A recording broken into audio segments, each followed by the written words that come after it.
Quagsire and Corviknight later, and the more fast attack damage you get on this Togekiss, this Togekiss also is getting into range of foul play. Well, this Chilling Water might actually knock out as well. It's not a hard hitting charge. Oh, Togekiss barely hangs on and keeps the charge stick. I love that. That might be so good for that Alolan sensors later. Yeah, because you only need 1 HP and 40 energy on that Togekiss to beat the Alolan Sandslash. I think Bestiamax, he knows that this could be a great play. Well, he doesn't know yet that there's the Shadow Alolan Sandslash in the back, so maybe Bestiamax might not exactly play to that position. But let's take a look here. He doesn't really look like he's weak to Alolan Sandslash to begin with.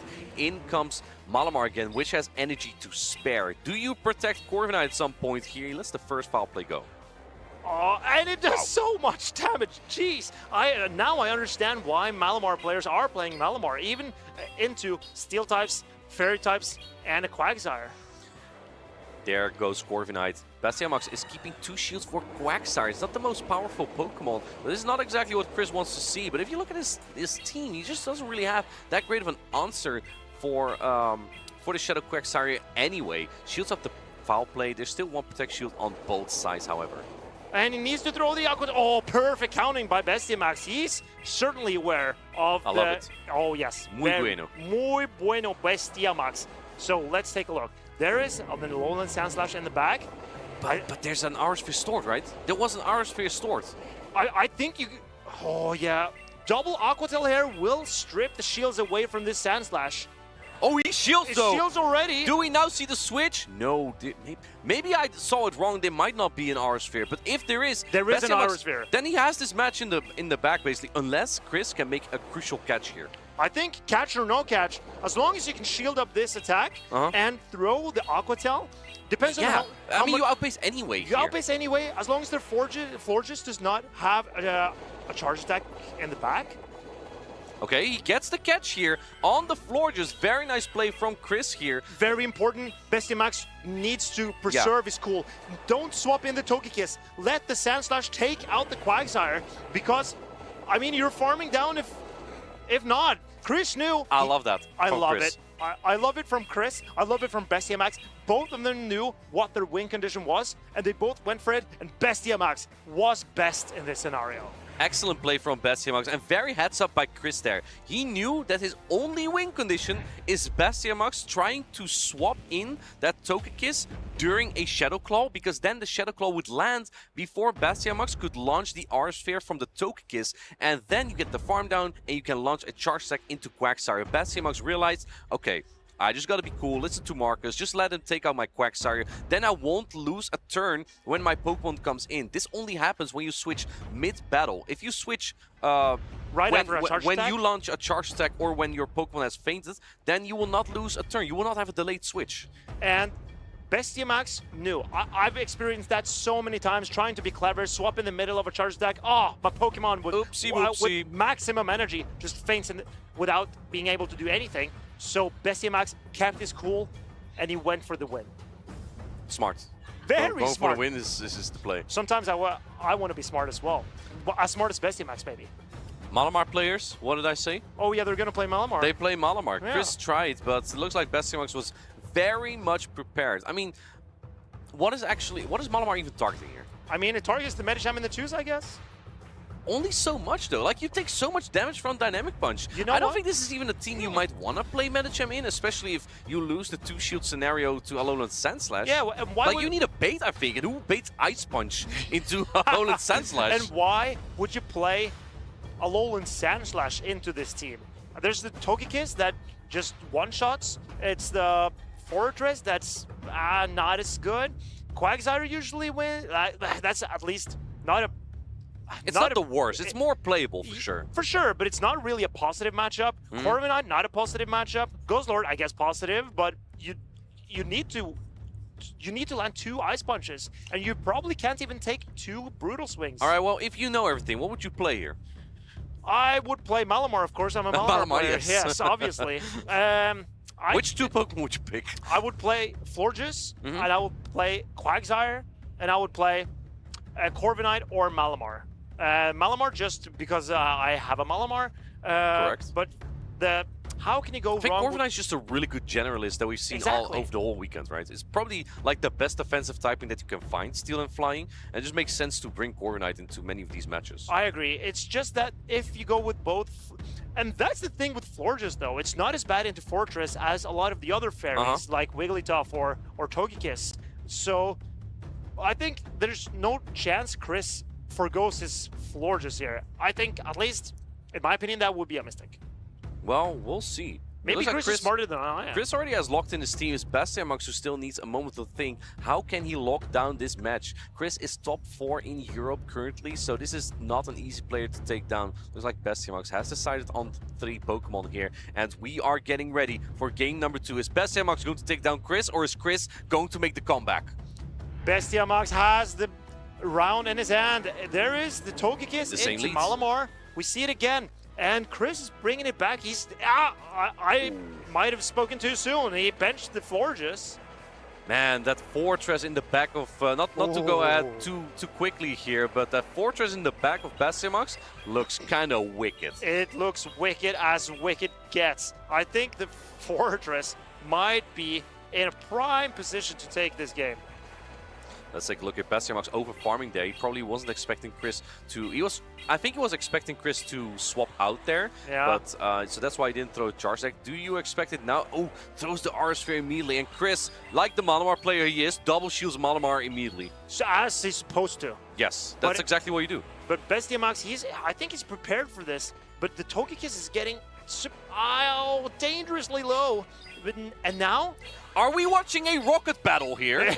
They're both shielding the first charge stack. Throw the Aura Sphere immediately. Win charge stack priority tie. Very smart. Very smart. But now the Alolan Sandslash can farm this Togekiss down before it gets to an Aura Sphere. Very, very clever play by Chris, neutralizing this Togekiss. Can Togekiss get there? No, it does not get there. You come in with a full Ice Punch. This might just be exactly what you need. Let's see what Bastiamax predicts here. Might be in the back. If he brings in Fortresses, might actually be very playable for Chris. If Bastiamax decides to bring in Quagsire, that Corviknight is going to have a very tough time. And there is the Quagsire.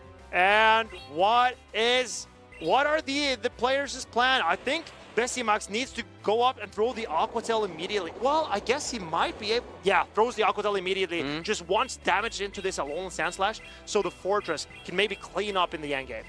I'm not sure about keeping that Alolan Sandslash around though, because it might be able to get to another charge into the Fortress. Oh, the catch though! This is such a good play by Bastiamax. I think it was kind of risky too, because a drill run here would have lost you the game. But putting this Fortress ahead in this match might just be the key to win it all. Are you in payback range? I think that you might hang on after this Rock Tomb. Incredible play by Bastiamax. I wonder, can he pull it back? I mean, going 2-0 against Christian, he's dreaming about it.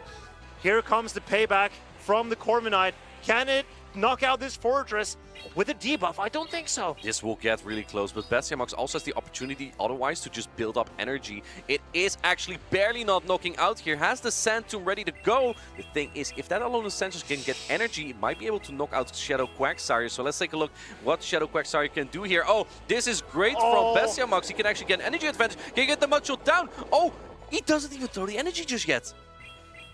What if you threw the energy there? I think he didn't want to take an air cutter because then he could have been knocked out. I mean, no, the air cutter. What if Chris went through the air cutter there? Oh, and he gets... Oh, it's a charge stack priority. And Chris is on 1 HP. Can the Volt Switch of Bastiamax knock out this Sandslash? Volt Switch, it takes 4 turns. Yeah, but Fortress is so low. And it's a tie! They both get knocked out at the same time. The best/worst case scenario for both trainers there. But I think that if you had thrown the air cutter there as Chris, you may just have farmed down that Shadow Quagsire instead. I'm very curious why Chris did not want to throw the air cutter immediately. Because when you have I think maybe he wanted... Yeah, he wanted to farm down with the Sandslash into the Fortress, but Fortress was so far away from a charge attack anyway. And it had no health. You could probably even almost sand attack down the Fortress, and if not, the Shadow Claws adding up would also just knock out. And Chris is really, I think he will be upset with himself about not making it. being able to win this game. Because if he's looking back at this game, I believe he will realize that he had an opportunity to take out that Quagsire. We'll see for game number 2. Chris, as confident as he is already locked in for the next match. And Bastiamax still is thinking just a bit there. I mean, this wasn't a loss for either trainer, so we're still at 1-0 for Bastiamax. So, when it's a tie in Pokemon GO, that game is null and void. That means it's basically as it never happened. None of the players get an additional point to their score, and it's a brand new game. And they both get to pick brand new lines and brand new teams and do whatever they think is best. Bastiamax still needs a moment there. Do you bring that Togekiss again? I think it's just being such a solid pick here. Maybe it's Axon in Houston was onto something, because we've seen more of the Togekiss this tournament as well. Just being such a good core breaker to like Medicham and Guzzlord. I mean, so is Wigglytuff, but you also have like more neutral play into Steel type Pokemon. Togekiss does better against Empoleon, against Corviknight, and even Fortress. You can actually hit for neutral attacks with Peck and Arsphere. Let's take a look. We're heading into game number 3, technically. However, the score is 1-0 for Bastiamax. It's Malamar again, trainers, against the Malamar, against the Togekiss. We see Malamar into Fairies, does not matter. Malamar players will play Malamar, but there's no Corviknight this time. Let's take a look. Arsphere is coming through. We've seen this lead for the 3rd time now between these trainers, and every time it has played different. In the first game, Chris actually caught an attack on his Florges. Well, that you can't do that again if there's no Florges on the line. So Foul Play is coming in. It is resisted, but Bastiamax keeps shielding it, because if you don't shield this, Malamar can actually just use 2 shields and Psywave down this Togekiss. I think Malamar would be awfully annoying if you're not dealing with it immediately. So I support Bastiamax's play here. Just try to get rid of the Malamar, because it could be really annoying. And playing it out, I mean, Chris just wants to get rid of it here because he has the Alolan Sandwich in the back, and perhaps we might just see this matchup play out the exact same, because we know that Togekiss wins Star Security tie, and then you can get the Farna with exactly 5 Shadow Claw on the Alolan Sandslash. So Bastiamax, will he allow this Alolan Sandslash farm down this time as well? That is no, he does not. He goes immediately into his Quagsire, and Chris catches on his Quagsire, building up energy on his Alolan Sandslash. I was about to say, if you keep Quagsire in the back, perhaps that Fortress might have a tough time later, but now you give up the Shadow Quagsire in this matchup. It really comes down to how good is Shadow Alolan Sandslash exactly into Fortress in the end game. And this Volt Switch, Shadow Fortress, and here we see Chris's Quagsire. It's getting really low. Maybe Bastiamax wants to farm it down with this Togekiss. The timer's also almost up, but I think Chris has to throw immediately here to prevent that. Oh, and we saw Bastiamax try to reach for the switch, but not up just yet. Now you lose your Shadow Quagsire. It's now all in the hands of Shadow Fortress. Keep in mind, Togekiss will not be able to get to a charge stack. Oh, but comes with Togekiss anyway. Bastiamax realizes he doesn't get there, so he has to go to Fortress immediately. But this Shadow Alolan Sandslash has so much energy. And now Bastiamax, how is he going to play this? Because now the Sandslash is basically at 2 drill runs. How much does it do? I think you have the Sand Tomb here. You have to throw. No, he tried to go for the Rock Tomb instead. This will definitely knock out the Alolan Sandslash. You need to get to the Arsphere, but I'm pretty sure that this Togekiss won't be able to get there. And Togekiss, 3 away, 2 away, 1 away, and Alolan Sandslash does win it for Chris. He takes it 1-1. Who thought? Especially when Marcus said, why would you bring Alolan Sandslash here? He brought it 3 games so far. Yeah. He's like, you know what? I brought this Pokemon to Sevilla for a reason. I'm going to make it work now as well. He's only won 1/3 of those games that he's brought Alolan Sandslash, so not a great stat so far. But Chris... But 1 win and 1 draw is not terrible either. Okay, so let's say 50-50 then. But I would say Chris he's proving why he's bringing the Alolan Sandslash. Even though it faced off against Quagsire here, he moved around with his pieces, making sure that the Sandslash got enough energy to deal with the Fortress in the back. Great play by Chris. This man already locked in, by the way. I mean, he's so quick. There's no reason to doubt yourself when you have all the answers in the world. There's going to be a Malamar and there's going to be a Sandslash. All right, anyone in chat thinking that he leads Malamar the 4th time? Like, at some point, the opponent's going to be like, there's no way he does it again. But what is he doing into that Malamar except, I guess, the Guzzlord? I mean, I mean, that's not even a great matchup. Oh, I think it's a great matchup. For Malamar? Is it not? I don't think so. The superpower does not knock out. So it's good for Guzzlord. I think it's good for Guzzlord. Yeah, that's what I'm saying. Yeah, that's why you lead Guzzlord. Are you listening to me or no? No, preferably not. I can't tell. Yeah, I like the Guzzlord lead here. As long as you're just not against the Forges, it's pretty fine. Well, we're about to find out. Game number 3, and yes, there it is again. Shadow Malamar into Togekiss. What are we watching here? I mean, guys, if you just want to play the same game all the time, then, well, this is a good time to do it, I guess. At least the backlines are different, okay? Yep, I noticed. We're about to find out how they're going to play it this time. Chris has brought Florges in the back, so perhaps we see a catch attempt another time. And this is a Trailblaze Florges. So if... Oh, the Florges looks so good in the back as well. If shields go down and Bestiamax does not get to Psy Shock into the Florges after winning CMP against the Malamar, which... The charge priority tie, yes. A charge priority tie, obviously. Maybe Chris saves the foul play and catches the final Aura Sphere this time. Let's find out. The shields are down for this Malamar because you are supposed to use your protect shields on this fragile Pokemon. And we see Bestiamax also double shielding again. This is Rocket Battles all over again. Let's take a look if Chris is going for the catch. He's going to attempt. And yes, there it is. Marcus was ready to call it out here. The catch comes in resisted on Florges. How do you even answer this Pokemon? I think you have to stay in and try to go for... No, it goes into Quagsire! I believe that Togekiss could have built up here to... a Psy Shock, and I mean, you also got a Fairy Wind in even, so the Florges would outpace anyway. You're correct. I love this over-farming though. Trailblaze, I think will knock out this Shadow Quagsire, then you have energy to spare. Perhaps you come in with Togekiss to take the energy, but if you then don't get the side cut down, you're debuffed for the remainder of this match as the Medicham. And you still have a foul play here as Chris as well on Shadow Malamar, so this is looking really good for Chris. Chris loves this situation because that Malamar with a foul play, it's such a threat. It's going to do so much damage into this Medicham. Oh, and the switch timer was not up for Bestiamax. He wanted to catch on this low HP Togekiss, but no, he's taking it on the Medicham. How is he getting rid of this Malamar? Chris has had it with Bestiamax. He's playing so aggressively. You go with Togekiss, I'm just gonna go for the Sidewave down. Where's that Medicham? Come here, Medicham! Come here, Medicham. You're suspect to foul play, and here it's coming through. There's nothing you can do, and Malamar, just play it if you have it. It will win you games. He's top 4 in Europe for a reason. You're not gonna knock out Chris just that easily. He takes this match after losing the first game, barely tying it up in the second one, and then he's finally able to get the reverse sweep here. Bravo to Chris here. I believe that means that all of our players to watch have made it to day.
Against it, and then applied with that fairy zone on the Lily. Oh, he's ready to just give up the game. It's over. You've been patient. You've been waiting all this time, but you ready. You've been putting in that grind, so let's go. Champions are hard to find, but you know the goal when you're ready to shine. Have they heard of you? Then they know. You got your sights set on that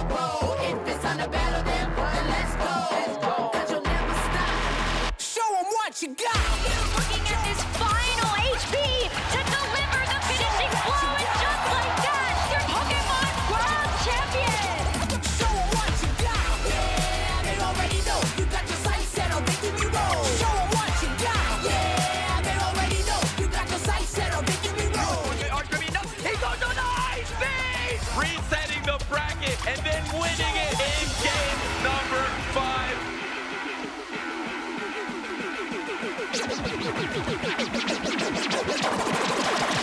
Show 'em what you got. Yeah, they already know. You got your sights set on victory road. Show 'em what you got. Yeah, they already know. You got your sights set on victory road.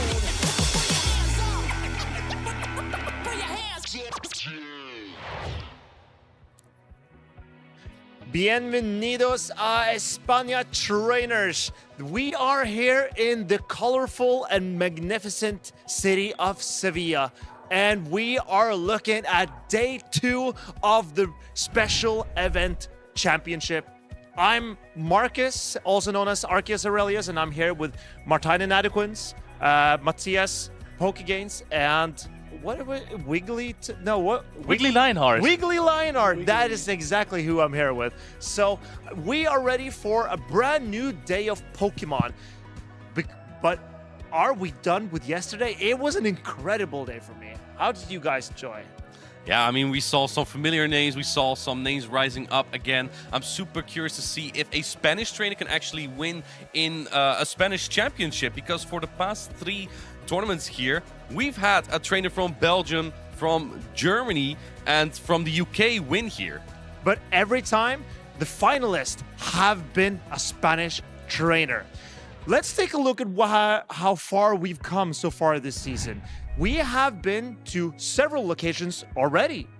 Yeah, we're currently in Seville. We've been prior to in London, EUYC, but next up is Prague, Utrecht, Turin, Good pronunciation. New Orleans, and exciting Worlds at San Francisco.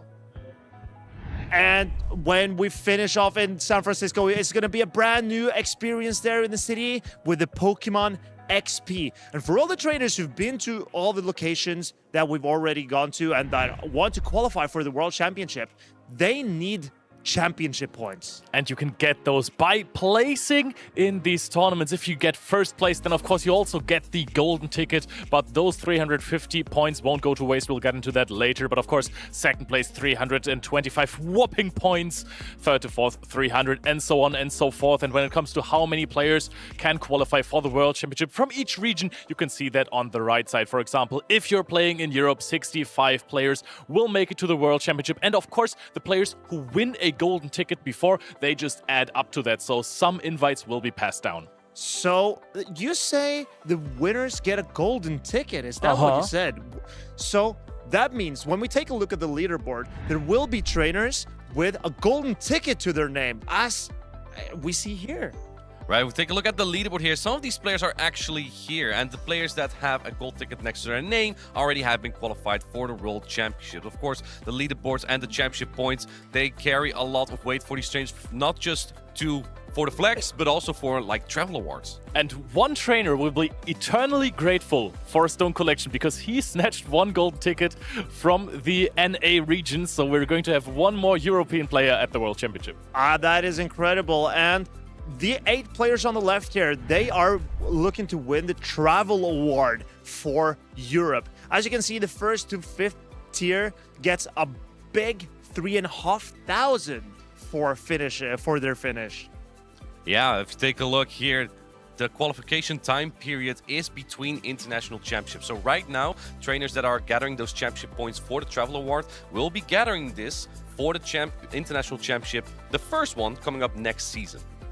There are also prizes on the line here in Sevilla, and there are a lot of booster boxes and that coveted golden ticket and automatic invitation to the World Championship. Yeah, that golden ticket is definitely what you're after, getting that special invite, like you said, but also the booster packs you get. First place gets 108 booster packs. That is so many cards you can open. So much fun opening those cards with your friends and family. Are you enjoying opening those cards, Matthias? I'm not a card guy, but if I get the booster pack, I'm always excited to open because I don't know what to expect. Oh yeah, I mean, I love the designs as well, and I think Pokemon cards have just gotten more exciting over the years, but I'm also a sucker for the nostalgic ones. I think Pokemon cards, always great art. That's what they're known for. But let's talk about yesterday. That's what it says here. Do they have my script? At least I'm following it. I really had a great time yesterday not watching Pilot Swine. There was so many Pilot Swines on so many teams, but only once did it show up on stage. Okay, but what about Shadow Malamar? Do we think that Shadow Malamar is still the sauce? I saw Chris making some good moves with it, but it is on the loser side of the bracket. Is that Pokemon going to make it far? What do you think, Gaines?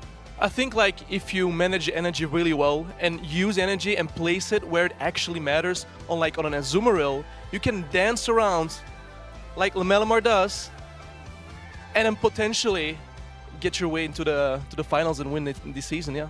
The thing is, we have seen so many players win with Spice in Europe, and I feel like at this point it is somewhat needed to have this one special breakout pick on your team that can core break other teams. So we have also seen yesterday that Chris had a really, really good showing of Malamar. So I think if you have the right opponents, Malamar can get you to victory. But you are not dressed as a Malamar, are you? You're dressed as Malamar's worst nightmare. Yes, I'm dressed as Wigglytuff, and I just love this Pokemon. I love how dominant it is, and it is not that polarizing anymore when it comes to its matchup. I think it's a very neutral Pokemon that can help you in a lot of situations. It's so good at setting up other Pokemon by debuffing something and dealing some damage with Charm, or you can give it 2 shields and just charm through your entire opponents. Honestly, I don't think Wigglytuff was ever polarizing. That is my hot take. Okay, I'm gonna stop you right there because that take is too hot for me. Actually, I think I need to scoop way more over.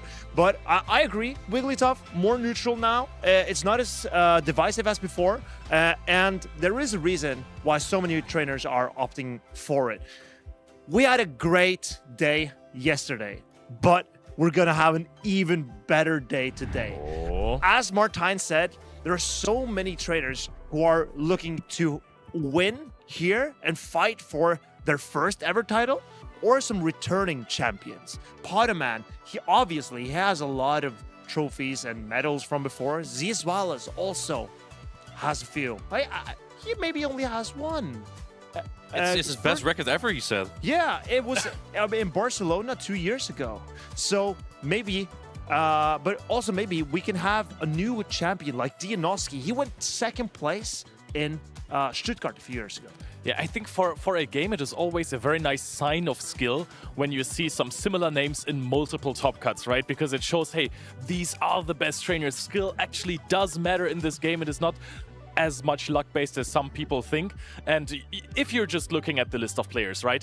Patoman, Zizwilas, Snorek, who has been fantastic this season as well, Stone Collection, who also just won a medal over in NA. So many trainers that we have followed throughout the years. It's so hard to pinpoint one trainer who would be my favorite in this tournament because all of them have the potential to win. Yeah, everyone prepared really hard, and Patoman wins the tournament. That seems like to be the chorus here in Europe. I just want to mention Mark Star 06 as well, tearing up the losers bracket on an incredible run and hasn't dropped around for, I can't remember exactly how many, but for many, many battles. Facing off against V Tenacity with that regular for Alligator, I think, and then Joninho against Chris. Every game... Hold up, those loser final competitors are not playing against each other. They're playing against the loser of the winners finals. I'm glad you corrected me there, Martijn. You are absolutely correct, and I was wrong, which is the first time in my entire life that has happened. Gallon of water. Thank you. That's a great suggestion. Some of these trainers rely more on some of their Pokemon more than others. For example, we saw Pokémon lean into that Togekiss, not that Pilus one as much. So they have their own MVPs, don't you think? I would definitely say so, and we, of course, looked out for those MVPs, and as you can see, I think Strange TOP did so well with his Wigglytuff. What a Pokemon! It looks like Gaines is a Piloswine believer, huh? I mean, if we look at the winners finals, 8 players in the winner finals, 3 Piloswines also in the winners finals, so it has to mean something, right? They're cooking something that we don't know, Martin, that you don't know most likely, because you're not believing in it. Wait, hold up. I just want to ask you one more question. Do you believe in Piloswine or Patoman? Because I'm not sure. I didn't see any Piloswine yesterday. I believe in the driver trainer equals Patoman, and also in the car equals the Piloswine. So if you combine the two, I think, yeah, he can get far. Okay, maybe Piloswine is the trainer. Pal. Maybe Piloswine is the trainer here, and he's just unleashing Patoman onto everyone, which would be equally as scary. This is true. This is very true. You were saying right now, yes. And there's so many picks that we could have chosen. I went with the Shadow Malamar from Chris. He really, even against the Fairy type yesterday in his final game of the day, he used Malamar to really knock out Bestiamax. So if you don't want to miss any of this action, trainers, you need to get following. Follow us on YouTube, follow on Twitch, and make sure to get all the action on Pokemon.com/broadcast. That's where all the information is about what tournaments are coming up and where to catch all that action. Here, that YouTube channel, it's one of my favorites. It's up top on my list is where I get all of my battle action. And then I go into Twitch to type in comments and cheer for my friends in the comment section. But trainers, let's not keep the audience waiting anymore. We want to see some battles. Let's get ready for day 2 of the Seville Special event. This weekend, the 2026 Regional Championships are bringing the electrifying action of the Pokémon GO matches to the global stage. Top trainers from across the world have gathered to compete for a share of over $125,000 in cash prizes, travel awards, and the all-important championship points that could secure their spot at Worlds 2026 in San Francisco, California. The competition is fierce and the strategy is key. This tournament spans 2 intense days of action, where our trainers battle it out in a double elimination bracket using the Great League format. Every match is a best-of-3 clash, but the stakes get even higher in the winners' finals, losers' finals, and grand finals, where the action extends to a best-of-5 showdown. Trainers will be strategizing in a Bring 6 Pick 3 format, each one carefully selecting a team of 6 Pokemon, but only 3 will enter the fray in each game. Every choice could be the difference between victory and defeat. Who will etch their name into the history books this weekend? And who will punch their ticket to Worlds 2026 in San Francisco? Don't miss a minute of the action. Stay tuned all weekend long to watch the battles unfold live. To stay up to date on future Play Pokemon events, visit championships.pokemon.com. And thank you so much for that wonderful intro, Marcus. I am Marcus, and I'm here with Matthias. And it's not Matthias, it's Matthias. Matthias. I love the ring of that name. And it's not just names that we're here for, trainers, but there are some names that we should be mentioning. It's Potoman. Potoman, man. And it's Dianoski as well. And it's Piloswine. It's Piloswine. And it's Dual Blade. Dianoski, I think, is the only person in this tournament actually still remaining that is running that Dual Blade. It's not the Aegislash. Aegislash has been so renowned recently because it's got that form change and that special mechanic where it goes from shield form being incredibly tanky to being in sword form where it's just all-out attack, knocking out Pokemon left and right. No, it's not that. It's Dual Blade. Tell me, what do you know about Dual Blade? I know that Dual Blade is a Pokemon that has the moveset of Sacred Sword and Gyro Ball. It is incredibly strong, very attack-weighted, doesn't have a lot of bulk, but when it's paired up against a Wigglytuff, with that Shadow Claw, you get to those charge moves really, really quickly. It hits so hard, but I feel like it's really hard to use in this meta. I agree, because the lack of bulk, it really comes to show in its less good matchups, but with that incredible typing of Ghost and Steel, you get some artificial bulk, to put it that way, in some of these matchups, because you resist so many attacks. Then even though the stat product of Dual Blade is not the highest, it still means that it can hang on just from its sheer amount of resistances. Yeah, and then if we say Dual Blade into Piloswine, we all know how that goes. I mean, there's no more Piloswine after that Gyro Ball. No more Piloswine at all, but there are a lot of Piloswine left in the tournament. I believe we have 3 still left in the tournament. 3 still left there. Even though we didn't see much action from it yesterday, I do believe I don't think you believe in Piloswine today, but I do believe we're gonna see it play so well today. I have a feeling it will destroy certain Pokemon. I'm not a believer in Piloswine, but we have to believe. I'm ready to be proven wrong. So, is Piloswine a meta call for this tournament, you think? Because we took a look at the most popular Pokemon on Elam's team from Houston last weekend, and Piloswine looked incredible. Volt switch Fortress. Yes, it's the Quagsire, but that's also playable for Piloswine. Wigglytuff playable, Corviknight playable. I mean, it was a very neutral pick. Yeah, I feel like it's a very niche pick that they use to like core break lots of these Pokemon that they use in Houston. So like, I feel like at first I thought it was more of a troll. I feel like for using Piloswine, but it shows that it's actually pretty good. Yeah, and if we take a look at the usage from day one, we can see that Piloswine, how does it match up into these? Not at all bad into the top 5, but Medicham, that would be a terrible matchup. And Medicham really proved how great it is in this meta, at least to me, yesterday.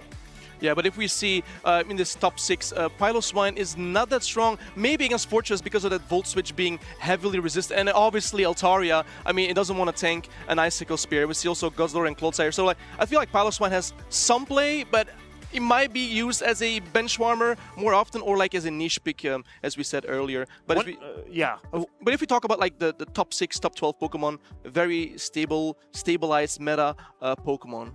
And one of the picks that disappointed me the most, maybe, is that Empoleon. It was the king of the meta for a while, and now it's down to 22% day 1. But let's take a look at day 2 and see if there are any Empoleon left. And in the top 12, I don't believe there is any Empoleon at all. It is that Feraligatr that people prefer as their water type here. Yeah, no more Empoleon. I think people forgot about Feraligatr for a while, and now it has a comeback. Like yesterday, Paulasha used it so well. I was very impressed by the Feraligatr. But we also see Piloswine in the top 12 here, but Quagsire dominating along with Corviknight. What a perfect core that is. I think, yeah, Quagsire and Corviknight is going to be very hard to break them apart. You will see 100% Shadow Quagsire, and does that tell you something about regular Quagsire? Why are people opting for the Shadow, you think? I think they're using the Shadow because Aqua Tail is not the strongest of move. Quagsire already has some bulk, so if you pair it with the Shadow form, does 20% more damage. Aqua Tail actually adds up quicker, and you can most likely two-shot a lot of the time more Pokemon. Then otherwise you have to use a third Aqua Tail if you're the regular form. Another thing that I'm seeing is that Wigglytuff's performance is going down here in day 2. It was a 47% usage in day 1, but now it's only on a third of teams. So we see Florges actually performing similarly to Wigglytuff. And I think that says something about the flexibility of picks in this meta, but also here in Europe, that people are willing to experiment not just with the established meta Pokemon, but more about finding the perfect synergy in the team. Yeah, those two fairy types, Wigglytuff, more fast move pressure with the charm, and then Florges is more like a Pokemon where you use the energy from the Chilling Water and the Trailblaze. Sometimes we saw Disarming Voice and Moonblast have a very versatile moveset, but like, yeah, Florges is more the Pokemon where you use the energy then instead of the fast move from Wigglytuff. But here we see a huge matchup, Powderman versus Dinoski. And Dinoski with that Dual Blade, it looks really good into Powderman here, I think. I mean, that Togekiss does not want to see that Dual Blade at all. It can only throw resisted energy and resisted damage at all into that Dual Blade. As I mentioned, the typing is just incredible for it. But here you see, this is the 6th Pokemon that Powderman has decided to bring. He is the prodigy. He is, from his first ever tournament, he looked like he was destined for great things, and here he is, trying again to win a tournament, and he's still on the winner's side, undefeated. Unbelievable player. But as we can see, like if we look at the team from Powderman, there is actually not a true answer to the Doublade besides the Quagsire, but the Quagsire does have access to Mud Bomb. This is not a regular Aqua Tail Stone Edge. This is a Mud Bomb Quagsire actually be able to handle that Doublade of Dinoski. We also see the Piloswine, the Corviknight, the Fortress, and as we look at the Dinoski team, we talked about the Doublade earlier. Very strong and off-meta pick here, very strong into Powderman. We see also the Altaria and the very beefy Licky. See, the Dual Blade is very weak to that Quagsire, as you mentioned. It's also not great into Corviknight or into the Corsola.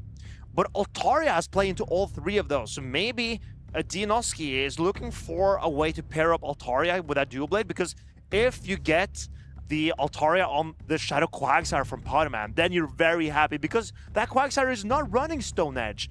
The Quagsire can't really touch Altaria at all. Aqua Tail Stone Edge being the more common moveset for Quagsire usually, but and Dianoski's running that, so Altaria could be a really good pick. Yeah, let's see what his trainers are thinking here. We have Togekiss for Pokémon and Licky for Dianoski in the lead.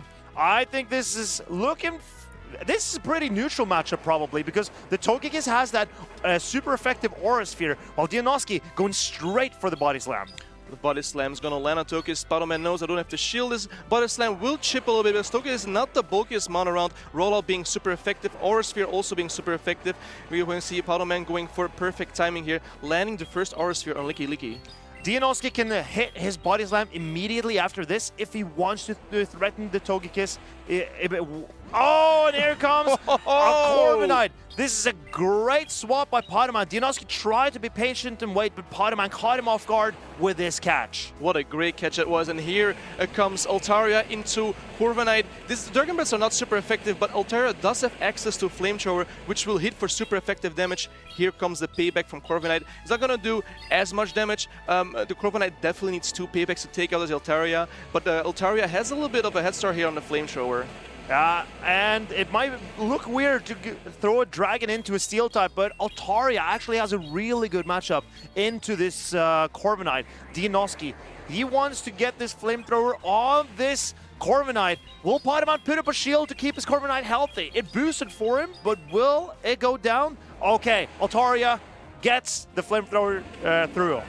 And here comes the Togekiss into Altaria. A nice combination play by Powderman here, putting a little bit of pressure on Dianoski. Here comes the Side Shock. Altaria might not hang on. Actually does hang on and gets the Sky Attack off on the Togekiss. Is Powderman opting going for his shield here? We're gonna let it go. Incredibly bulky Altaria hanging on through that attack. And now, Powderman, he is trusting in his Fortress. What does he believe is in the back? Is he gambling on it being the Dual Blade? But it is the Quagsire, and it's the Volt Switch Fortress facing off now against this Quagsire. Dianoski has outpicked Pokémon in this game number 1.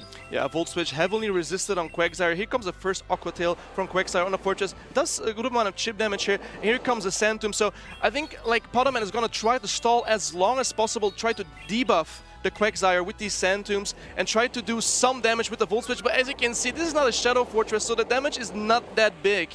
And catching an attack on a different Pokemon when you have a 4-turn Volt Switch is going to be incredibly hard. Dianoski has all the time in the world to make sure that his Aqua Tail is actually landing on the Fortress. Yeah, and Dianoski still has 3 Pokemon of Pokémon, only 2. Here comes the second Sand Tomb on the Quagsire. Dianoski opting to shield. I mean, he has 2 shields. He has to use his shields somewhere. I think it's a great time to use it because the Sand Tomb will do more damage. Try to kill for a catch, but I mean, Dianoski is showing a tremendous amount of patience here.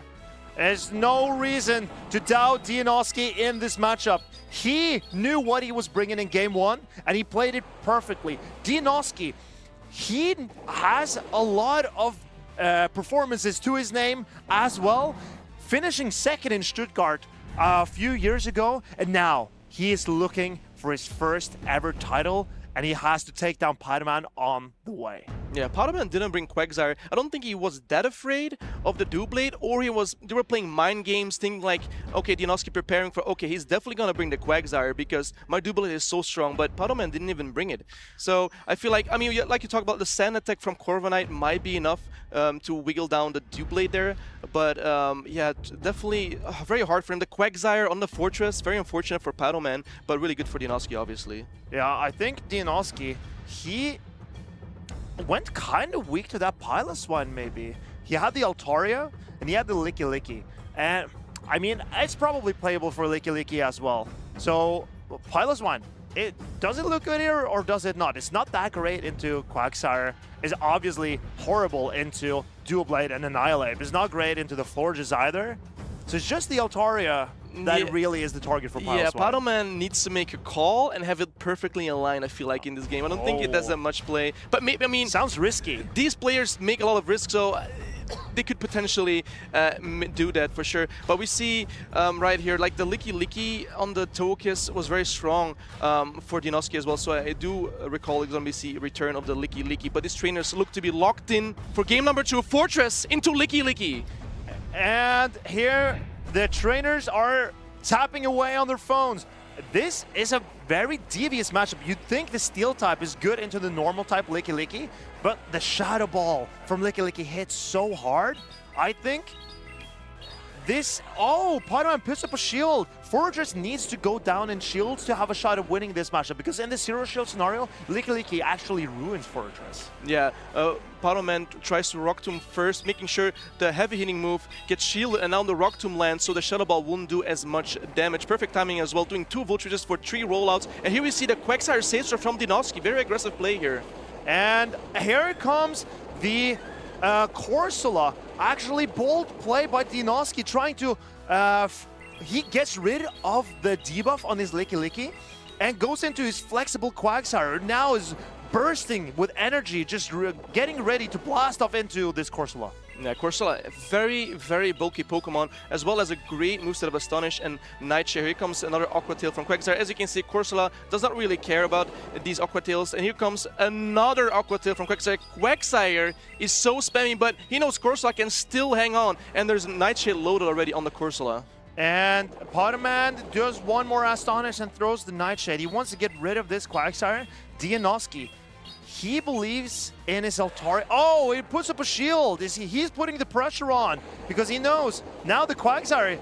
Oh, and here comes the Body Slam combination play from Dinoski. The Licky is so safe into Pokémon's team. There's no reason to not just throw it in. And now he keeps the energy on his Quagsire.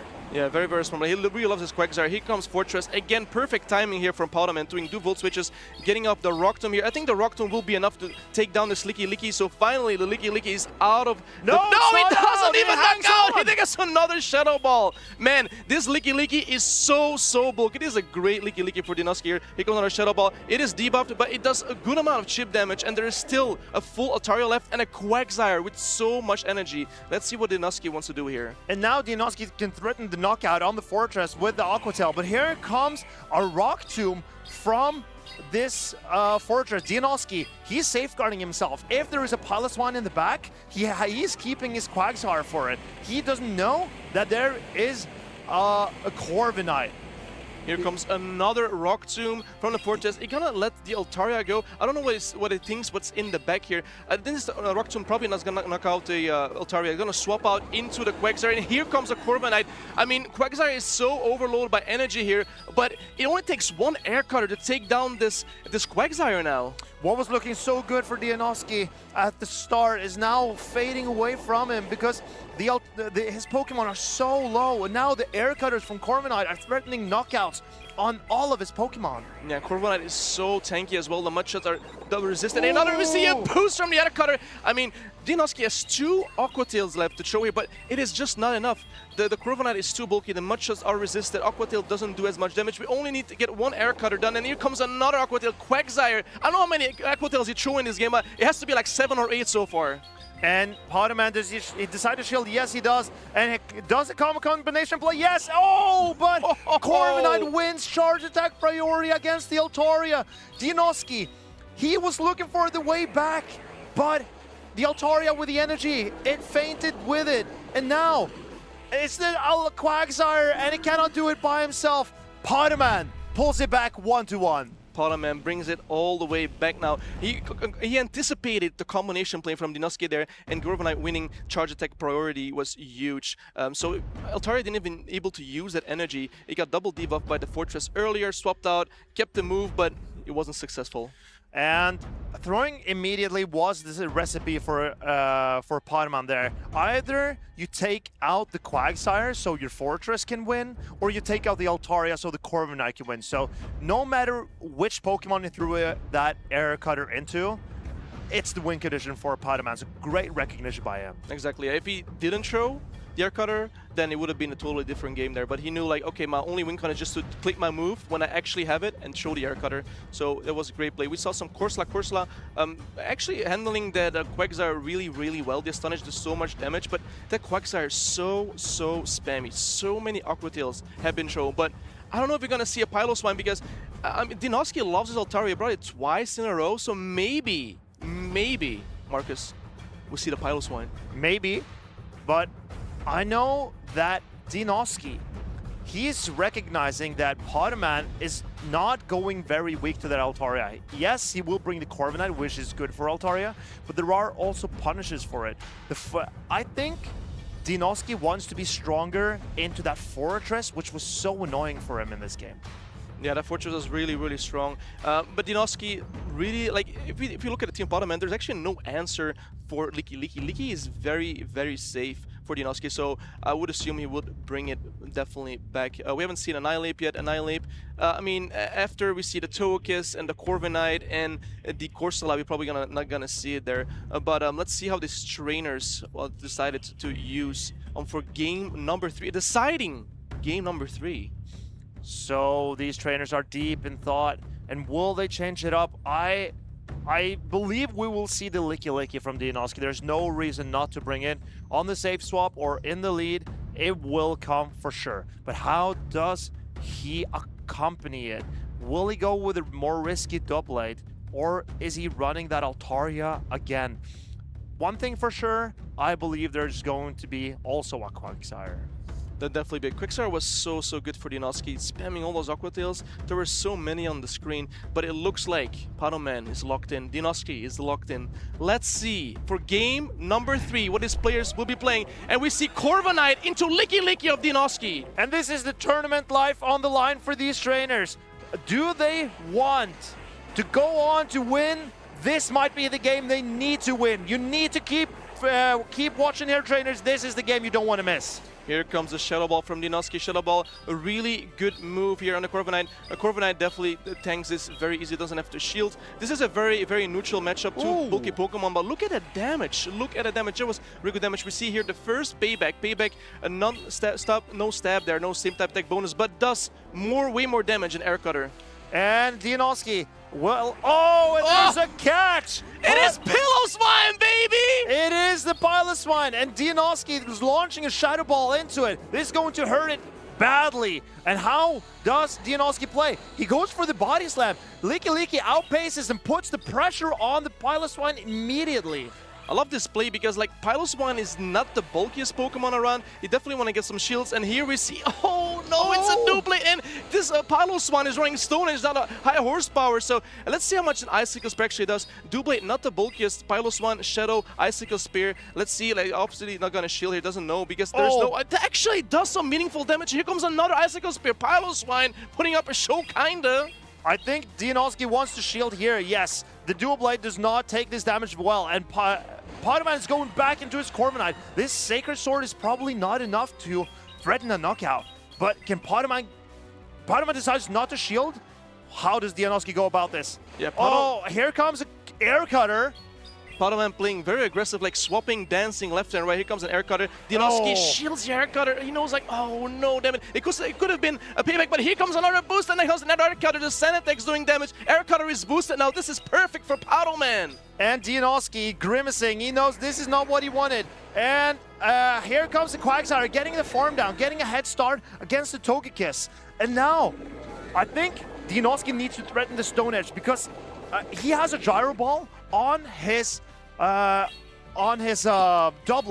so he needs to land the heavy energy. And Pokémon, he knows he cannot shield here. It's a Stone Edge, and Pokémon knows this is game. Dinoski found the win condition, and Dinoski knocked him himself on the chest. He's knocked down Pokémon to the loser's bracket. What a way to put pressure on the Wonder Boy, the Prodigy. Dinoski celebrating his win, and for good reason. What a show by these two trainers. What a game. Pokémon, no, my only win con here is to call an Aqua Tail bait because the Gyro Ball was already loaded on the Doublade. So like the only way I can win, call a bait here. If it's a Stone Edge, I mean, it's GG's, trainer. And at the end of that game there, at the final end, when the Quagsire came in, you saw how Dianoski realized when he tapped on the screen, he immediately went for that Stone Edge. You can see the moment when he's realizing how his finger is moving across the screen. I just got to put the pressure on. Get rid of that shield or take out the Togekiss. No doubt in his mind, just going straight for that Stone Edge. Yeah, I love how Polyman was dancing around, trying to maneuver around. He used the Piloswine, wasn't that great for him, but at some point I was like, wait a minute, it looks like pretty good for Polyman here. He baited with the Air Cutter for the payback on a Doublade, then he got the boost, so that the next Air Cutter was already loaded and boosted, but Dianoski was so smart to keep all that energy on his low HP Doublade. Having a Gyro Ball to threaten a knockout on the Togekiss would definitely one-shot, but it was game over by then. Here we see the Shadow Ball on Fortress. Fortress, Licky Licky, very neutral matchup if you shield the first move. And I just want to note, Dianoski's Pokemon, the Altaria hanging on with a single HP against the Togekiss to get off the Sky Attack. Licky Licky hanging on with a single HP to get off the Shadow Ball and get into the Fortress. Perfect bulk from Dianoski in all his games. And here you see great sportsmanship by these trainers. They don't even want to shake hands, they want to hug it out. Yeah, these are really good friends. I mean, they know each other for such a long time already. These trainers have faced each other so many times, especially Polyman and Dianoski, very known players in this community. And it's that specific Pokemon, that unique pick from Dianoski that ended up being the most valuable pick in the end. It got lined up against the Piloswine and it had so much pressure into the Togekiss in the end because it hung on through the Air Cutters, a boosted Air Cutter, and Icicle Spear from a Shadow Piloswine. So the Steel and Ghost typing, it makes it have a really good matchup into so many different Pokemon, and it's really hard to take it out. It's only weak to Dark, Ghost, Fire, and Ground. Yeah, and as we see here, the key win in Kila's a key win against Cordilli, obviously because of the Gyro Ball doing so much damage and resisting everything that Cordilli can show. And the Kilos versus Jellicent, even though he has Shadow Claw for super effective damage, the Sacred Sword, double resisted, Gyro Ball, single resisted. I mean, the charge moves don't go where, so like, but Doublade, what a great Pokemon to use in this current meta. It's like, it's very outside the box thinking. And Doublade, not an easy Pokemon to get a hold of, but if you play your Go Battle League sets, you can have, and if you win 3 battles, you get an encounter with a Pokemon. And then you can encounter that Honedge, which is the first stage evolution of Doublade. And then you can evolve it into the Doublade and then get more wins in the Go Battle League, just like Dianoski is. Yeah, and if you come to these regionals, you can trade those Honedges for better IVs to use in the Great League. You can evolve them and have like a better stat product, but what we have here, we have the winners finals. We have Z's Wireless. We have Snorlax. And we have Piloswine. Oh, even more Piloswine. Let's see if Piloswine can actually pull out a win this time. Z's Wireless gave us great insights to his team. He does not have a Ghost Resist because he wanted to play neutral into Ghost type Pokemon. If the opponent has a Ghost, he's ready for it. He's willing to play soft and neutral into those picks. He also has, in my opinion, no great answer for Wigglytuff. So if there is a Wigglytuff on the opposing side, I assume it is coming just to keep the Medicham and Corsola under control. Yeah, we see also the Charger Bug from Z's Wireless. Z's Wireless has used Charger Bug many times before. He knows how to use a Pokemon. Charger Bug, not that easy to use. I feel like a 4-turn fast moves like Volt Switch. It is really hard to maneuver around some certain Pokemon. And you're seeing Snorlax. We do see Snorlax has a Wigglytuff. So we probably gonna see a Corviknight maybe on the side of Z's Wireless. We also see the Guzzlord with the Sludge Bomb coverage to threaten those Fairy types. And Medicham as well. Medicham had put up a show yesterday as well. But again, Quagsire with Aqua Tail and Mud Bomb, no Stone Edge. I think, oh, that Mud Bomb, it hits hard, but that also means the Charger Bug is maybe slightly safer from Z's Wireless. Snorlax, he's back-to-back day 2, so he is very happy with his performances so far this season, and he's looking for a medal. I think Snorlax, if he can manage his more meta team, to call it that, against Z's Wireless, he has a real shot at going the furthest he ever has in a play Pokemon tournament. Yeah, he played super well yesterday in day one. Snorlax was very locked in, very precise plays. He knows exactly how to use his Guzzlord as well. We saw yesterday Guzzlord, the opponent trying to catch a move from the Guzzlord. Guzzlord already overload on energy. Sludge Bomb does really hurt those fairy types, even though there's no same type attack bonus. It does really hurt. And we see here, I don't know if we're gonna see, if you look at the Piloswine for Z's Wireless, if it's even that strong, it will be strong into the Guzzlord. A little bit into the Corviknight as a neutral matchup, but besides that, I don't really see as much play. In my opinion, it's just the Medicham that is the horrible matchup. Because I know that Piloswine can hang on through an Aqua Tail from the Shadow Quagsire, and the Mudshots aren't doing that much damage. So the Quagsire matchup is playable for the Piloswine. Wigglytuff is playable, and Volt Switch Fortress and Guzzlord are really good matchups for that Piloswine. So I think Snorlax needs to bring his Medicham here, and then we'll see. I think Medicham and Wigglytuff are probably coming, but that also makes Z-Swallows' Corviknight really good. Z-Swallows, he was a European International finalist in 2025. I think if there's anyone who can find a solution to his problems, it is Z-Swallows. He has been top cutting so many tournaments. Yeah, it's actually insane amount of tournaments that he top cutted in, and he's always like locked in. He's so precise, he's so analytic with his Pokemon and how he uses it, and then like his stink work. He is so precise in his gameplay. And I also want to mention that Z's Wireless is not using Shadow Piloswine, he's using the regular, so like a little bit more bulk on that Piloswine to tank a little bit more moves, because Piloswine is not the bulkiest of Pokemon. We also see the Corsola from Z's Wireless as well that Panoman had. So I feel like there's lots of similarities in those teams that those both trainers had. But Charjabug, I'm actually interested in seeing Charjabug. Charjabug also into Guzzlord. Very interesting matchup. X's are being super effective. It does a lot of damage, and then there's Volt Switch, which is resisted. So it makes it like kind of like a neutral-ish matchup in some way. But like you can't take only more than one X-Scissor for the Guzzlord as well. Yeah, so the Volt Switch is not doing enough. That means Charjabug will win if it lands 2 X-Scissors, or if the Guzzlord has taken more damage elsewhere. But Guzzlord usually wins the 1 and 2 shield scenario. But here we see Medicham into Medicham from these trainers. They have the same idea. The most neutral matchup we can see here. So these trainers up to usually go for Dynamic Punch. Dynamic Punch being a resisted charge attack, but Dynamic Punch slightly does more damage, a little bit more efficient than the Ice Punch. Here we see trainers overloading. Zizwal is going for the Ice Punch and Snorlax going for a Dynamic Punch. Very different strategies from these trainers, and here we see Snorlax winning charge attack priority. Curious to see if it was coincidental, or if Snorlax Medicham has a higher attack stat than Zizwalis. Yeah, this is actually very value information for Zizwalis and also for Snorlax, knowing that, okay, I win charge deck priority, so like if I keep overloading on energy in the end game of this matchup, I know I win charge deck priority, so I can just like throw my move when he throws his move, and I know I'm gonna win the charge deck priority. But here comes another Ice Punch, and then ZZ goes for the Dynamic Punch. So I think like you need to land some Dynamic Punches and some Ice Punches to win this matchup. One Dynamic Punch and one Ice Punch, probably not enough. But this is great for Zizwalis because he has the Piloswine in the back, so getting rid of Snorlax Medicham here is exactly what he wanted.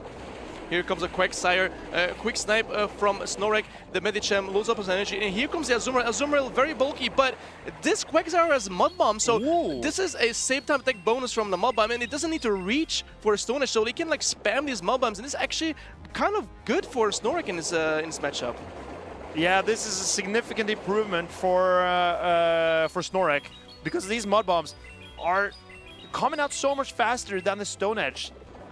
I think the Azumarill, yeah, it barely maybe can hang on through 3, but not. I think it only takes 3 Mud Bombs, and then the Quagsire can farm down. Here comes a shield from Snorlax. He values this Quagsire. Yeah, he values the Quagsire, knowing how spammy he can get. So like, Quagsire cannot go for Aqua Tails, which is resisted. I don't think Mud Bomb might KO here. Mud Bomb is an okay move, but I think it KOs. Azumarill is such a bulky Pokemon. Let's see if it actually KOs. It might KO. And Snorlax now has another stored up as well. So he needs to find a way to threaten this. Oh, and here comes the Medicham.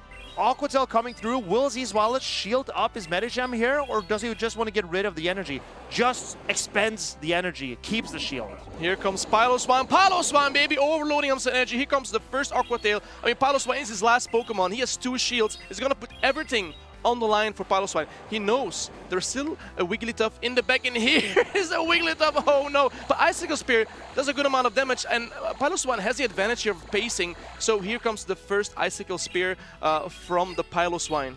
And now, oh, no shield from Snorlax, because I mean, he can go for the Swift or the Icy Wind. Zwalis has no way to clear the debuffs that Wigglytuff will apply, but Snorlax, it looks like he's reaching for that Swift. Yeah, a little bit less energy needed for that Swift. He might actually go for the Ice. No, actually goes for the Swift here as well. Piloswine, he is literally overloading our energy. So Piloswine, his pacing is so strong. Zwilus knows he needs to have some energy for the backline because there's still a Metagem left and there's still a healthy Quagsire left as well. But here comes the Swift from Wigglytuff, and this will be out for Piloswine. I think Zwilus knew that he needed more energy on his Piloswine to be able to win this game. Therefore, he decided not to throw against the Wigglytuff, because no matter what he does, if Snorlax throws the Swift, then he cannot win. And that's why he decided to go for his win condition, that the Swift was not ready, and keep the energy on the Piloswine so we could outpace the Quagsire in the back. Yeah, he recognized his win con. He needed more energy to take down a Quagsire, but the Quagsire, again, so strong in this meta. People love shielding their Quagsire and just keeping the energy for later, and like, it's so spammy. And especially if you have Aqua Tail and Mud Bomb, you never need to reach for the Stone Edge if you don't need it. Like, the Snorlax doesn't need Stone Edge versus Zwalis in the matchup. He's so fine with just having Mud Bomb there, especially for the Azumarill. Yeah, I think the Mud Bomb really helped Quagsire in that matchup, because Mud Bomb was changed this season, so it does a little bit more damage, but it's also a little bit more expensive. But that is actually good for Quagsire in this matchup, because then it has a better matchup into that Azumarill. And here we see we're getting ready for game 2, and the players are ready with Corviknight into Corviknight. Double Corviknight on the screen right now. So this matchup also most likely decided by charge attack priority here. Who's going to win the charge attack priority? We see here the payback for Snorlax versus the Zwilus. Some trainers opt to like leave the Corviknight for later with some energy. And here we see an aggressive swap into Piloswine and met by a Quagsire. And this Piloswine now outpaces the Quagsire to the first attack. I wonder, Zwilus, he knows how to play this matchup. Does he go for a 2 shield scenario, 1 shield scenario, or a 0 shield? I believe the Quagsire will win in the 0 shield scenario. Yeah, I think Piloswine does survive an Aqua Tail, but it isn't pretty. But like, it looks like Zwilus is gonna opt to probably try to farm down. No, actually goes for the charge attack priority here with the Icicle Spear. And Snorlax gonna put up the shields like, thinking, okay, I want to get off my Aqua Tail. I'm gonna get the most value out of my Quagsire as I possibly can. Winning that charge attack priority is huge for the Piloswine. And Zwilus, he wants to keep his Piloswine healthy. I think he knows that now, because the Quagsire let the Icicle Spear through, the Piloswine would have farmed down. So Snorlax swaps back out. He does not want to give Piloswine that much energy. Snorlax not particularly happy with seeing that he lost charge attack priority here. Snorlax is going for a payback.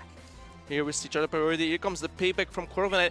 I feel like Zwilus gets a lot of value out of his Piloswine playing so aggressively and constantly showing those Icicle Spears. The Piloswine survives the payback here. Does he get to another Icicle Spear? Does he get sent? Like, no, he doesn't gonna risk it here, and he's going for the payback actually for this Corviknight. The payback will definitely threaten the knockout here on the Corviknight, and Snorlax actually decides to shield. I think this is a great shield from Snorlax, because he does not want to face off the Corviknight with a Wigglytuff. And Zwilus throws an air cutter. This is probably not enough to knock out. Zwilus, he has a Corsola in the back, and there is a Wigglytuff. Yeah, the Corsola with the new Wigglytuff matchup is not the prettiest for Corsola. Here we see a payback. It will be very close to knocking out. We did see a boost from the air cutter, but he wants to quickly throw some energy while he can. It doesn't knock out here. And here comes the Wigglytuff with a charm advantage. And we see Corsola in the back. And this is really good for Snorlax. Look at Snorlax's face. He's so happy about to see this. Look at him smile. He's smiling so hard, Marcus. And now we can debuff this Corsola even before it gets to charge attack. Snorlax, he knows he's onto something big here.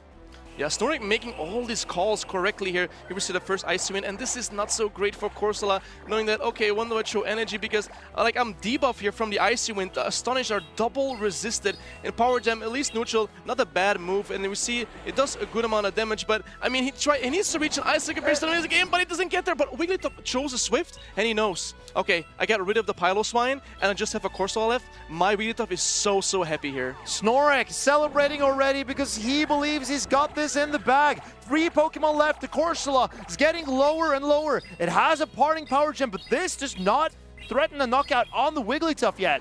No, the Astonishers do absolutely no damage. It's almost healing the Wigglytuff at this point. He just need to get to a Swift, and this is game over. And Snorlax with a convincing 2-0 versus Z's Wireless. Z's Wireless had nothing on Snorlax in this game. Wigglytuff charming down all of Z's Wireless' Pokemon in the end. And here it is, Snorlax. He is cementing himself as a top player here in Europe. He must be so proud of how he has done this tournament, and it's just piling up a long list of great performances from Snorlax now. He is looking to finish to make his best ever finish in the Play Pokemon circuit. Yeah, Snorlax is playing so precise, making all the calls, reading all the lines that the opponent's gonna bring. We saw it yesterday, we're seeing it today, and against these Wireless is not easy at all. Z's Wireless is such a great trainer, but much respect for Z's Wireless for bringing Piloswine, because it made me happy. It made Marcus kind of happy, right? Yeah, I was happy. It made Chad happy. I'm pretty sure it made Chad happy, so I was really excited to see Piloswine there, but unfortunately, in the end, the Corsola on the Wigglytuff, very unfortunate for Wireless. Well, I think Snorlax played that perfectly. When he realized that the Quagsire would be farmed down, he did not hesitate. He immediately went back into his Corviknight. That's pretty safe into Z's Wireless' team, unless he has that charge bug. So I think Snorlax really found the way to play out this matchup. And I gotta say, I'm super impressed. He wants his first ever medal. His best finish has been 2 5th places. Top 6, that is barely not getting a medal. That's Stuttgart 2026 and Stuttgart 2025. So Snorlax, he's really onto something great here. Yeah, Snorlax loves Stuttgart. I mean, great placing there for Snorlax, but this is definitely his best showing I've seen so far. Making all the calls, making all the lines, having the perfect team for his opponent every single time, and knowing what he values the most for his Pokemon. And now Snorlax is in the top 8, I believe. And that means if he wins another game, he's in the top 4. Truly amazing. He needs one more win. Or could I be wrong? Am I wrong? You're probably wrong. But what we saw in Game 3, Marcus, we saw Corviknight. No. Stop thinking about it. It doesn't work. But I was talking about Corviknight. We saw the Corviknight matchup, Corviknight on Corviknight. Let's talk about Corviknight a little bit. What is Corviknight? What kind of power does Corviknight have in this meta? So initially, players were thinking Corviknight, it lacks damage output. The sand attacks, it's not stab, it's not doing really that great damage unless it's into something like a Bastiodon or something that takes super effective damage. Air Cutter comes out fast, but it's also not a hard-hitting attack, and Payback is so expensive. And it doesn't have that many super effective targets as a dark type attack. But not a lot of types resist dark. It's dark, it's fighting, and it's fairy. Fairy types, Corviknight are really good against. As you saw the Tinkaton on the screen there, that is a fairy type. And then the dark types, yes, those are pretty fine into Corviknight. And then it's the fighting types. Corviknight has that air cutter for it. So Corviknight is like a load balancer. You use it as a very neutral Pokemon to distribute, okay, some damage here, some damage there, and I can soak a lot of damage when I'm the Corviknight because I am bulky, I'm sturdy, I am a steel and flying typing, incredible type that is only hit super effective by fire and electric. And that is what Corviknight does. It glues a team together because it's so versatile. It hits a lot of Pokemon for great neutral damage. And then it takes a lot of punch as well. And that is what people are doing. Weaving in and out and playing back and forth, but using it as like a sponge and doing some damage here, some damage there, so you can perfectly get the most amount of all your Pokemon. Obviously, we have our thoughts about Corviknight, but let's hear about Snorlax, what he thinks what Corviknight actually is about.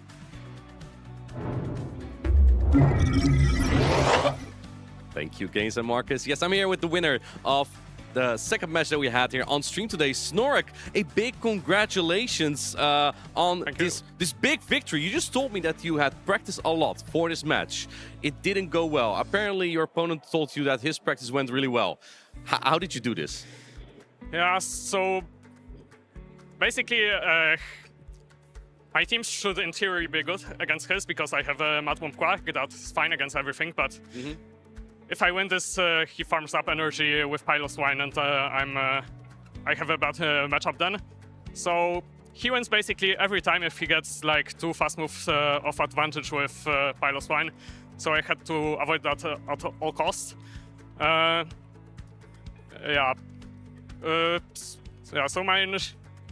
So I needed to go 3 times good to it. If he safe swapped it, I had to, like in game 2, in the range of 2 fast moves to switch into my Quagsire to even be able to win this.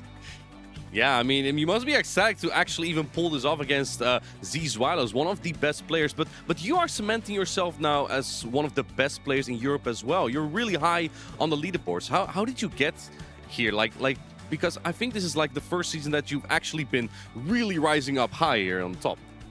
Yeah, probably if people are in some Discord groups, they know I practice a lot. Too much, I would say. Well, it pays off. But it pays off, yeah.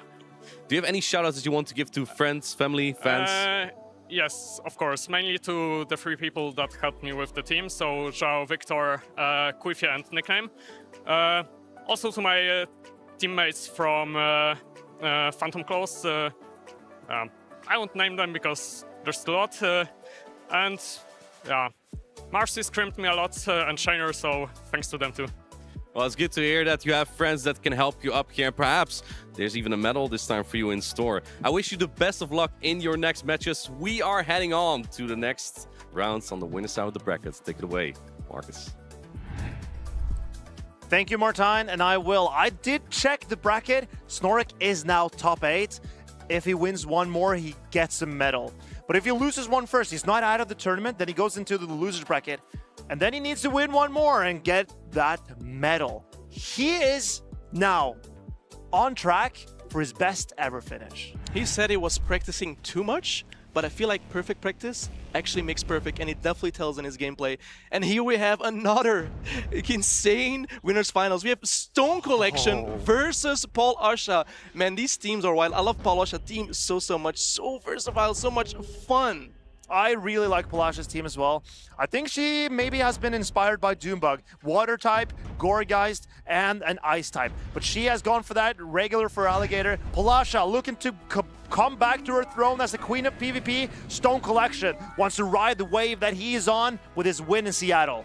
Here comes Togekiss on the Feraligatr from Palasha. We saw Feraligatr putting up a show yesterday. Feraligatr getting to those Hydrocans so fast. Hydrocan eyes him. Here comes the first Hydrocan, and Togekiss winning charge deck priority on the Aura Sphere. Feraligatr is a valuable Pokemon, so she opts to put a shield up here. Can the Feraligatr hang on in the 2-shield scenario and actually get off a Hydrocan? Because I noticed that the Togekiss is winning charge deck priority, so this could be a really good matchup for the Togekiss if the Aura Sphere knocks out in the 2-shield scenario. Yeah, they get to the move at the same time. So 5, and here we see a catch from Palasha! An Aura Sphere, resisted Aura Sphere on the Medicham. This is a great catch from Palasha. Palasha must be very happy with this play, but now Stone Collection can farm up to another Aura Sphere before the Medicham can threaten an Ice Punch. And I believe Stone Collection will... Oh, he goes into his own Medicham here. Very interesting play to soak all that energy and neutralize the damage from Palasha's Medicham. Yeah, I think this is a great play from Stone Collection, knowing that I don't have to shield anything on this Medicham. I'm just going to use it to soak up all the energy and damage that it's going to apply from this other Medicham. So we see another Ice Punch going to connect from Paul Asha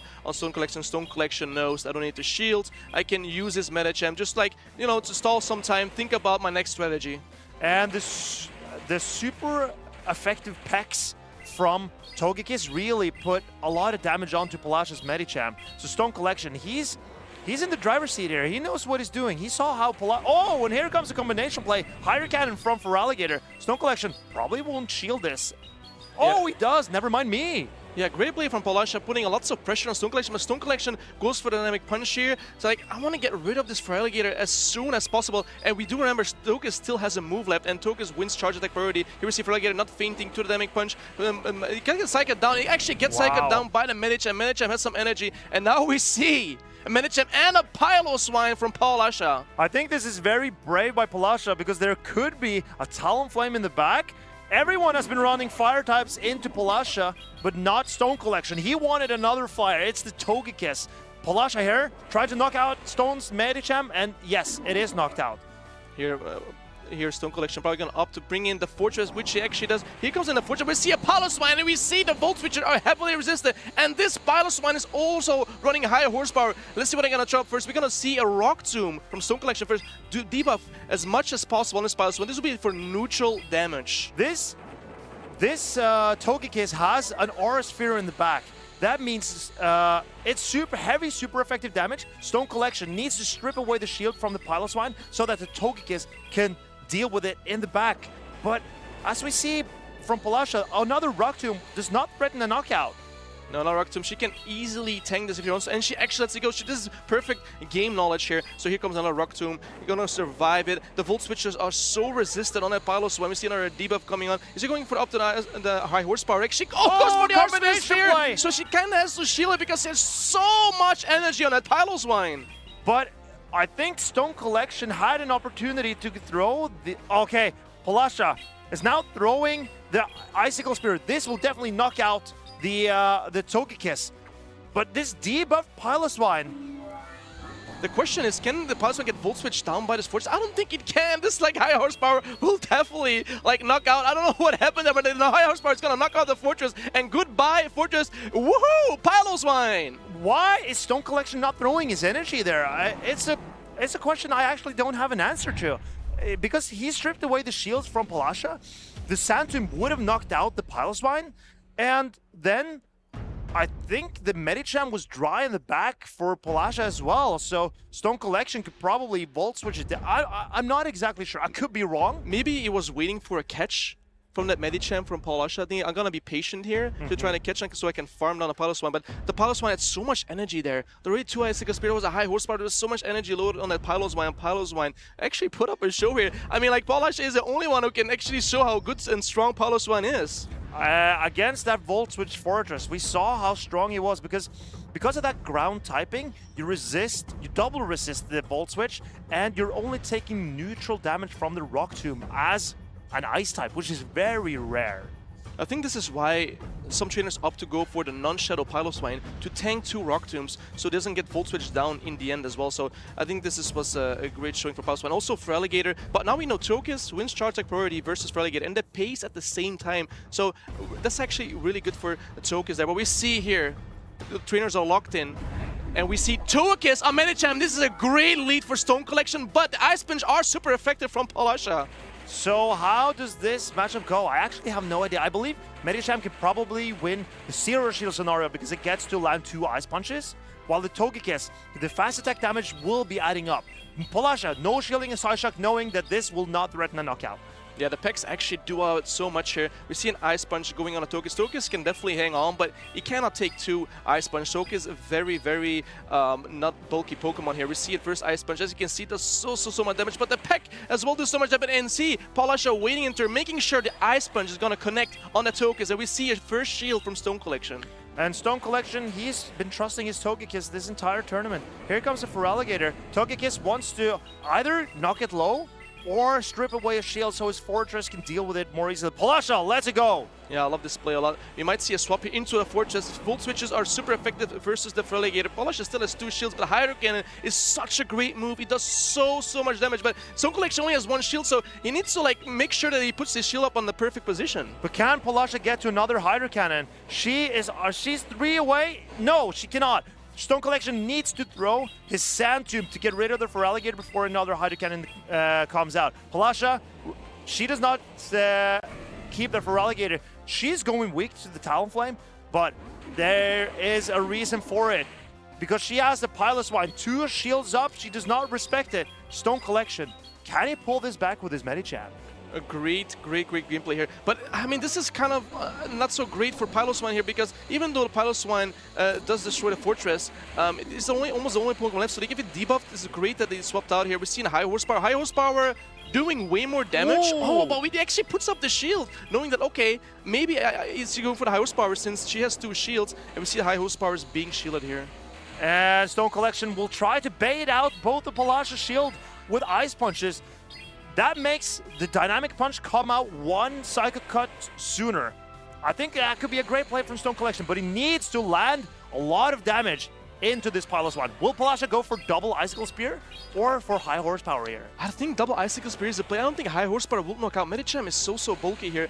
Great double baits. You see the first Icicle Spear, and she actually opts to go for double Icicle Spear. I feel like this is the play because high horsepower, even though it's a great move, Medicham is a little bit too bulky here, and it takes a long time to get there. You will see the first one land. Let's see what the actually he's gonna try to catch the movie from Icicle Spear, and we see a Santum. A Santum, I mean, is not gonna do any meaningful damage, and now this is an opportunity for the Piloswine to overload on more energy because, like, as you can see, Stone Collection still has 3 Pokemon left.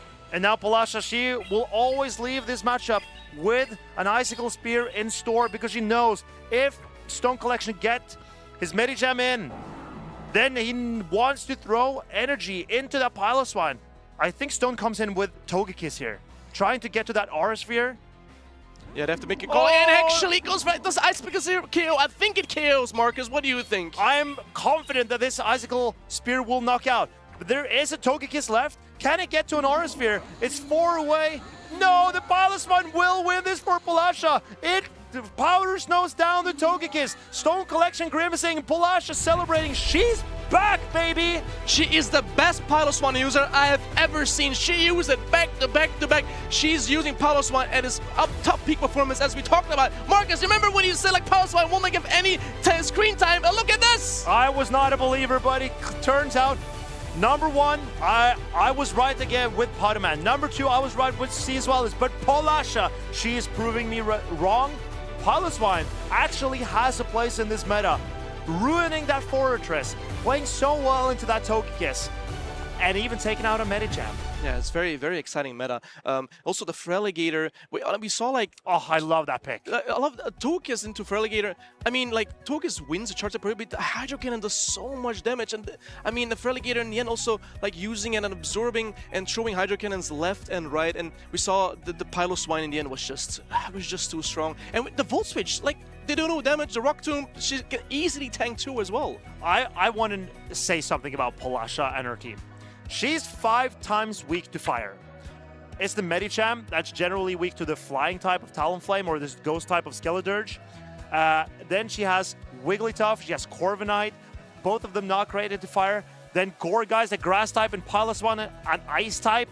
It's just the Feraligatr that deals with a fire typing. And she has faced fire types 3 rounds in a row, and she is still undefeated. Now in the top 8, I mean, I think this might be Palasha's tournament. I think so too. Like, it's so precise with the gameplay here, and her team is like so perfectly balanced as well. Even though she's really weak to fire type, like a Talonflame. I mean, we've seen it yesterday. Like, or she doesn't care. Like, it did not matter. Whatever. Like, I'll just play it out, and she keeps winning. It's kind of insane. And we see the Icicle Spear, so much damage on the Medicham here, and like she had to make the call there as well to throw the charge attack priority on the Medicham, right? Because it had the Dynamic Punch, but she's like, okay, I'm just gonna throw the Icicle Spear, see what comes in, be patient, and great win by Palasha.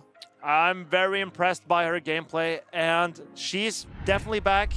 The queen of PvP. Some inconsistent results this season, but now she is here to take it all. And from what I've seen so far, no reason to doubt that she will go far and even further maybe in this tournament. Yeah, she always used like very interesting picks like the Magnezone that nobody used, and she used it and she literally destroyed every single Pokemon that Magnezone. And now we see how she uses Piloswine so perfectly, so precise. Again, like some sort of an off-meta pick, but still like, you know, very valuable for her. She was now she's using the Gourgeist. She's using the Feraligatr, Piloswine, and that's the flavor of this new meta. But in Birmingham, we had an entirely different meta. Take a look at this. The first European regional of the 2026 calendar year saw our top trainers travel to Birmingham, England, to battle it out in their first and perhaps only bite of the Precious Paths meta. My name's Fareed, and this is the story of how Britain's finest C-tier battler became a champion. From the usage data on day one of Birmingham, there didn't seem to be any major surprises. A relatively conservative approach saw the core of Empoleon and Altaria dominate the field.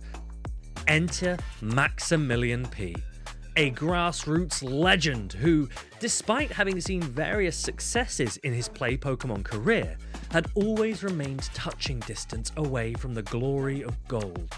Starting off his day 2 with a dominant victory versus one of Europe's elite in Tonton Batus, Maxi's momentum was pulled back by a tough loss to fellow grassroots hero C. Leonardo 77. There, Maxi claimed back-to-back victories which saw him guarantee a medal and his name in the losers' finals. Meanwhile, on the winner's side, Worlds finalist Pataman was obliterating all competition in his path. Pataman had not dropped a single game in his last 4 matches and looked in prime position to take it all. Pataman vs Maximilian P. Maxi made swift work of the first best of 5 match without dropping a single game. Maxi reset the bracket and blew the doors to the title wide open. Pataman demonstrating his unparalleled class to take not 1 but 2 games off Maxi despite the clear team disadvantage. However, reverting back to his trusted 3 of Shadow Annihilate, Jellicent and Wigglytuff, Maxi did not repeat errors of old. He did not fall at the final hurdle.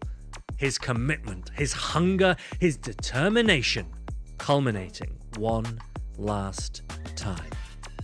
Every trainer has a story. This was Maxi's. It's time to write yours.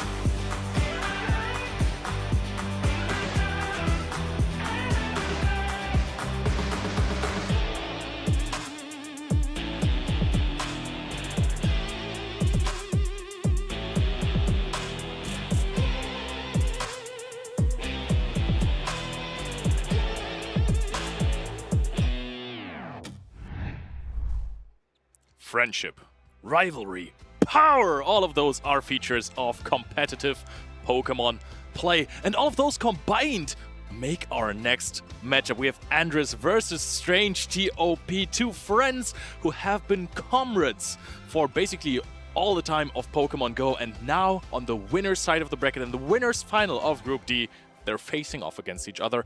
The winner will make top 8. The loser will not be out, but go into the losers finals of the group. And that friendship ends today. The win Exactly. Whoever wins, Yes. one of them will win, right? But of course, nothing personal to play against each other. In fact, I find it fun to play against friends. Something to know about these trainers: we have a lot of top competitors right now on the winner's side of the bracket that already have won so many medals. But both trainers haven't had as much luck with getting as far in many of these tournaments. Strange TOP has been a while. You may have seen him a couple times on day 2. He has gotten there a couple times, but hasn't really reached top 8, and Andres did get a 2nd place medal in Turin 2023. That's been a while ago. Ever since she got a top 8 at Liverpool, and yeah, ever since they haven't really gotten as far as they'd really hoped to. But this might just be that opportunity. We have 2 Spanish trainers here. We saw Pataman earlier being defeated, and Paulasha, the other Spanish trainer on the winner's side of the bracket, did pull through. Can a Spanish trainer win it all today? I mean, there is a good chance. They have always been in the final of the Spanish regionals or special championships. True. But they've never succeeded there. So we have plenty of Spaniards still in the tournament. I'm quite curious to see Andres there with Altaria, Shadow Quagsire, Empoleon, a Malamar, not Shadow, Forges, and the Shadow Fortress. Yeah, the thing that is kind of spooky for Andres here, if we take a look at the team from Strange Tube, he has Galarian Corsola. And Galarian Corsola, if you do not have a normal type, this Pokemon is really hard to check, even for the Dark-type Pokemon Malamar, because of its Psychic subtyping. That means that the Ghost-type damage output from Galarian Corsola is neutral, and because it is way bulkier, it actually really puts up a good fight against Malamar. So I feel like we're going to see this Pokemon every game from Strange TOP, and for Andres, it's going to be the challenge to check this Pokemon. Yep, Corsola, a good save swap. Even you can bait out the Malamar, so you can play another Pokemon that might have some issues with it. But when we're looking at the team of Strange TOP, it doesn't really feel like all of his Pokemon fear the Malamar, right? So it has neutral play into the Altaria, Quagsire, but Fortress and Corviknight, they resist the Psywaves. I don't really think they care too much about Malamar, so there is a good chance it's not even being brought, but then that would free up the Corsola entirely. We're about to find out. Andres with Malamar into Corviknight from Strange TOP, and you'd actually think this is a great lead, because Strange TOP with his Steel-type Pokemon flying in the sky there resists Psywave. This is actually more neutral than you think, just because Malamar has more damage output generally. So this matchup is really more neutral. But going for the hard-hitting payback, does Andres put up a Protect Shield, sniffing it out? No, this payback is going to deal heavy damage here. But I think you want to keep this energy at some point. But I think that's still absolutely fine. You were not debuffed. Usually when you want to shield your Malamar, this is when you have used the superpower already. Andres is now going to connect a foul play. Are we going to be in knockout range for superpower? No, switches out, keeps the energy. And now we're seeing the good old Quagsire that is very close to Aqua Tail range. Did she count? Oh, she miscounted here. I think trying to protect against a payback, but Strange TOP wasn't there just yet. Pulling up the shield there and now trying to catch on the Galarian Corsola. I mean, it doesn't matter. You want to throw an Aqua Tail here anyway. No, she goes for the harder hitting Stone Edge. But Galarian Corsola is very bulky. Can't hang on to two of these. I do really like going for the Stone Edge here because Corsola is not the Pokemon that you necessarily want to shield. Look at the Mudshot damage. It's just not there. It's just all a ruse. You are going to need two Aqua Tails to knock out here. This is so awkward. Do you throw your Nightshade immediately? Andres is at another Aqua Tail here, and the next one might just barely knock out. And going for the Charge Security Tire. If this knocks out, the energy from this Galarian Corsola is wasted. But I think you can actually barely hang on. Strange TOP is not taking any chances here. He wants to get off this Nightshade and get the most out of this Galarian Corsola. That is honestly the most valuable Pokemon that he has on this team. I think that you're not actually going to knock out with this Nightshade, so you can actually get some farm in there. Andres knows that, swaps out into the Fortress, and now Altaria is the answer. However, Altaria is behind a full Volt Switch in energy, so that means you're getting outpaced, and Shadow Fortress can actually farm down an Altaria after landing a Rock Tomb. This is exactly what the Shadow variant is for. Rock Tomb has been nerfed. It will still do a lot of damage. I don't think you can get a farm down that easily, but maybe when you use Protect Shields here, you might have to go for a Sand Tomb, but obviously Strange TOP is never going to shield that. So what do you do here as Andres, especially when you use a Protect Shield here? You want to get more out of this Fortress. I mean, the thing is that Andres also only has one shield, so farming down is much easier when you have two shields. Yeah, now she has 0, but when the matchup started. But now going for another Rock Tomb. The debuffing won't help with the Flamethrower. Tries to go for... She tried to get out of there, but then went for a Volt Switch. And when you are stuck in the fast attack animation, you cannot do a switch. So Flamethrower burns up this Fortress. What do you now? You don't have a lot of health, but you have some energy on Malamar. Can you build up some energy here? Keep in mind that this Corviknight has some energy still. Strange TOP tried to get a catch there, but it was just one turn too late. Andres tried to go for a farm down, but then decided, nope, I don't think I'm getting this. Has another full play start, throws it just before the air cutter. Does this knock out though? I think it will knock out, but how much energy does Quagsire have is the question here. It doesn't knock out, it barely doesn't, but swaps out anyway. In comes Galarian Corsola. Can he get to the Nightshade? Yes, Galarian Corsola barely gets to the Nightshade. Despite the pacing of Quagsire, it was not quick enough to outpace the Galarian Corsola. Was just two Astonishes away from this Nightshade, knocks out Quagsire, and then there's only Malamar left. Malamar hangs on to one Astonish, but not two, and Strange TOP, as you were saying, wins it on the back of Galarian Corsola in Game 1. If we could get a replay soon on when Andres tried to get the switch with that Fortress to get out of that Altaria matchup. I think if she did get that switch, she may have won that game because that Fortress was so healthy. She needed all that health because at the end, when Fortress was knocked out, she had 2 Pokemon with their health bar in the red. Those were not going to pull through against 2 Pokemon like Altaria and Galarian Corsola that have a pretty hard-hitting fast attack. It's always cool when you can debuff your opponent's attack, you know? It's gonna cool. deal less damage, but if you're double debuffing a Pokemon and it still one-shots you with the Flamethrower, that is tough. Let's talk about the difference in Fairy-type Pokemon here, because I think that is kind of what Andres is holding back here. She has Florges, Strange TOP, has Wigglytuff. Oh, I love Wigglytuff. And Wigglytuff has the normal type defense, is the defense typing in normal type, right? I love Wigglytuff too, by the way. That means that Wigglytuff is a core breaker for Galarian Corsola and Altaria. It's a very common Pokemon, so that makes this core hard to use for Strange TOP. But sometimes you find an advantageous matchup, and I think this is one of those. If there's no Wigglytuff, this Florges instead, both Altaria and Galarian Corsola have play into that, especially when this Florges doesn't have a Fairy-type charge attack. Yeah, Florges is a really versatile Pokemon that can work against, I mean, the coverage of a little bit of fairy damage. Water and grass is so strong offensively and defensively. However, we're going into the next game. This was a fantastic matchup for Galarian Corsola when the Fortress still was on Bug Bite. Swaps out immediately on the side of Andres, not fearing the Wigglytuff from Strange TOP. Well, maybe she had to bait out Wigglytuff as well, doing a few Astonish here and then swapping into Altaria for some fast attack damage. I'm not sure if that will put this Malamar into Dragon Breath plus Sky attack range, but I guess Strange TP doesn't really care. He just needs Galarian Corsola not on this Malamar. Yeah, and also he doesn't want to have the Altaria on the Shadow Fortress probably. It's not the worst matchup in the world, but there are better ones. Right, and Altaria paces quite fast here. If Andres shields, I think she will outpace another charge attack. And it looks like she is putting out a Protect Shield. Maybe he wants to even preserve this Malamar later for the Galarian Corsola. You definitely have to throw a charge attack. Or you might want to try to catch a charge attack. She's trying to swap into Altaria. The timer is slowly getting up here. Dragon Breath down. Oh, he's going to Flamethrower! Why are you doing this? That resistance! That is basically halving your damage, but I mean, still good that he actually got to press on the move before it got knocked out. Yeah, at least he threw. I think he wants to swap out with the charge attack there. This Galarian Corsola does have access to the super effective charge attack Power Gem, but it doesn't hit as hard. Andres wants to keep Altaria around though. She puts up her final Protect Shield here. With the Sky attack, this Power Gem would have knocked out, by the way. That would have been, or at least very close. But Strange TP is now 2 shields up. Still has his Galarian Corsola in play. Does not shield here because he knows there is a Fall Play stored on the Malamar. There are harder hitting attacks and maybe wants to put it all on that Quagsire. There are harder hitting charge attacks, so you don't need to shield Galarian Corsola. In fact, this still won't knock out. Strange TOP already has seen that Shadow Fortress in the lead, so he probably knows how to kind of play that out since the Shadow Quagsire is around. And swapping into the Malamar for an aggressive play. This forces the next shield from Strange TOP. This is a combo play from Andres, and now we're leveled with shields. But Strange TOP has a good amount of energy on this Galarian Corsola. Can knock out the Malamar.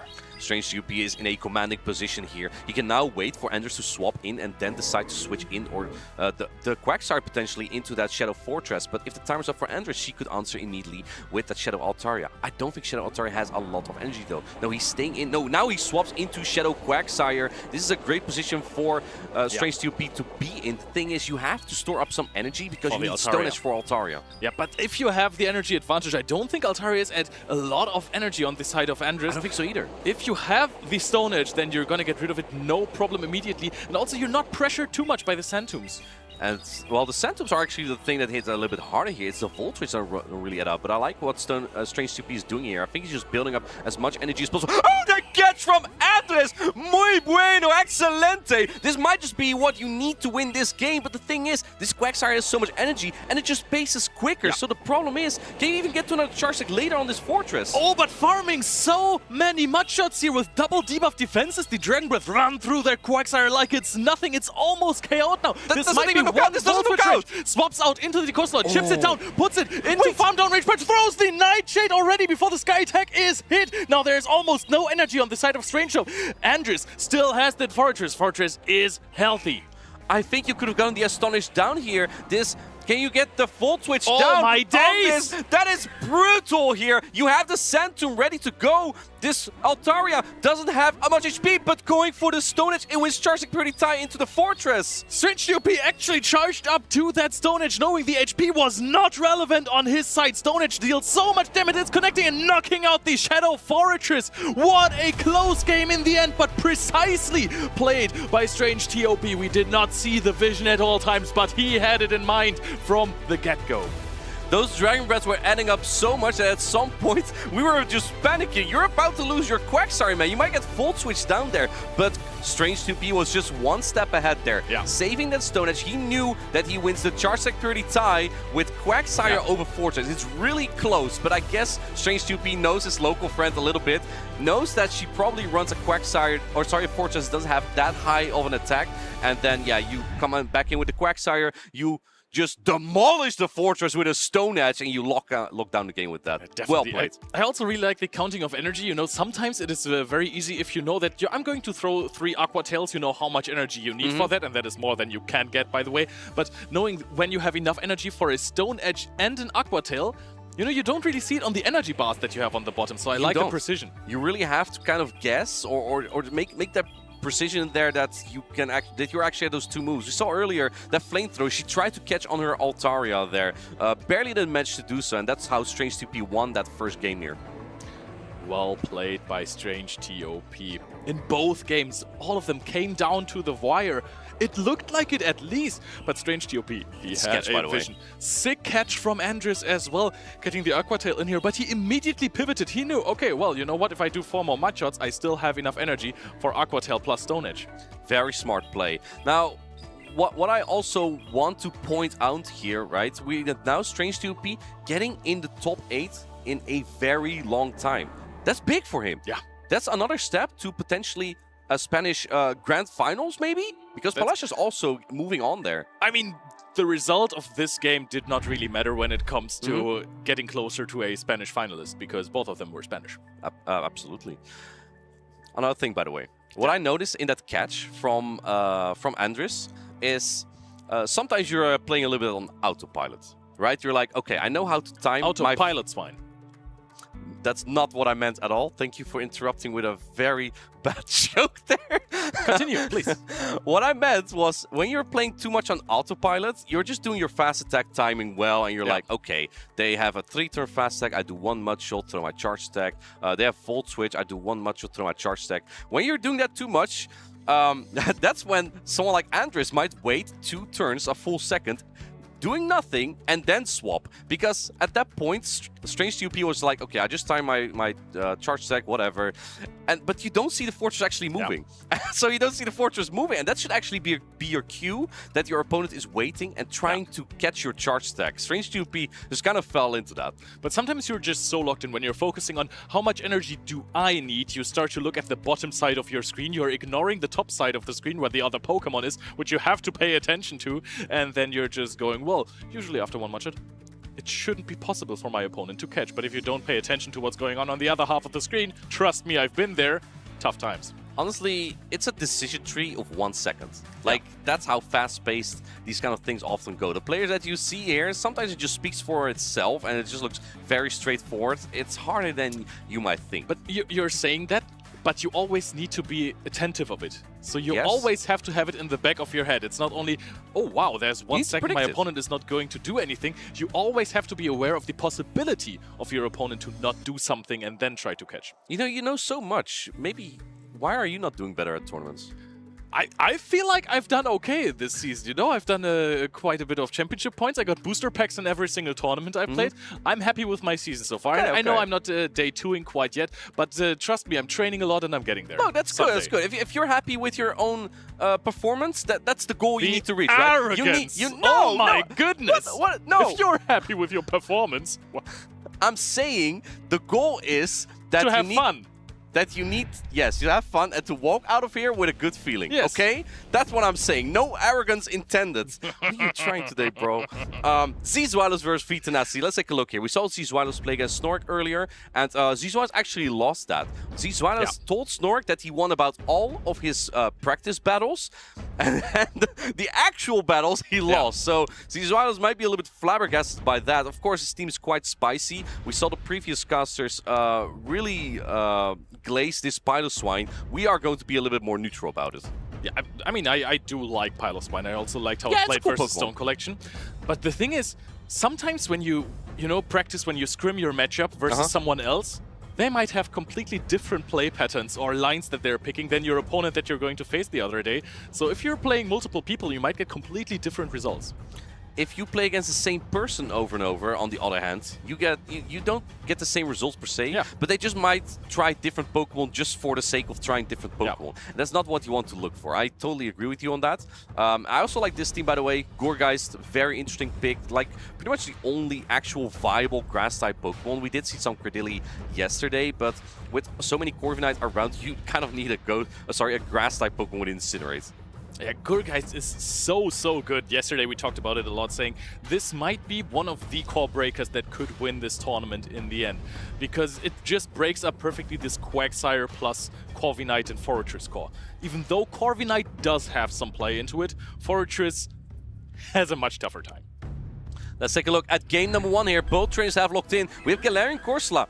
We saw that earlier as well, but this time against a Clefable. Clefable, now I am an expert on this matchup, does not have a bad matchup here per se. Meteor Mash is as strong as Frenzy Plant now, for reference, which is incredibly strong. It's not the same type of attack bonus, but then again, Clefable charges up really quick. Galarian Corsola is bulky enough that it can hang on to 2, but it gets really close. Yeah, but can it hang on to 1 and a Moonblast? Oh, that catch though!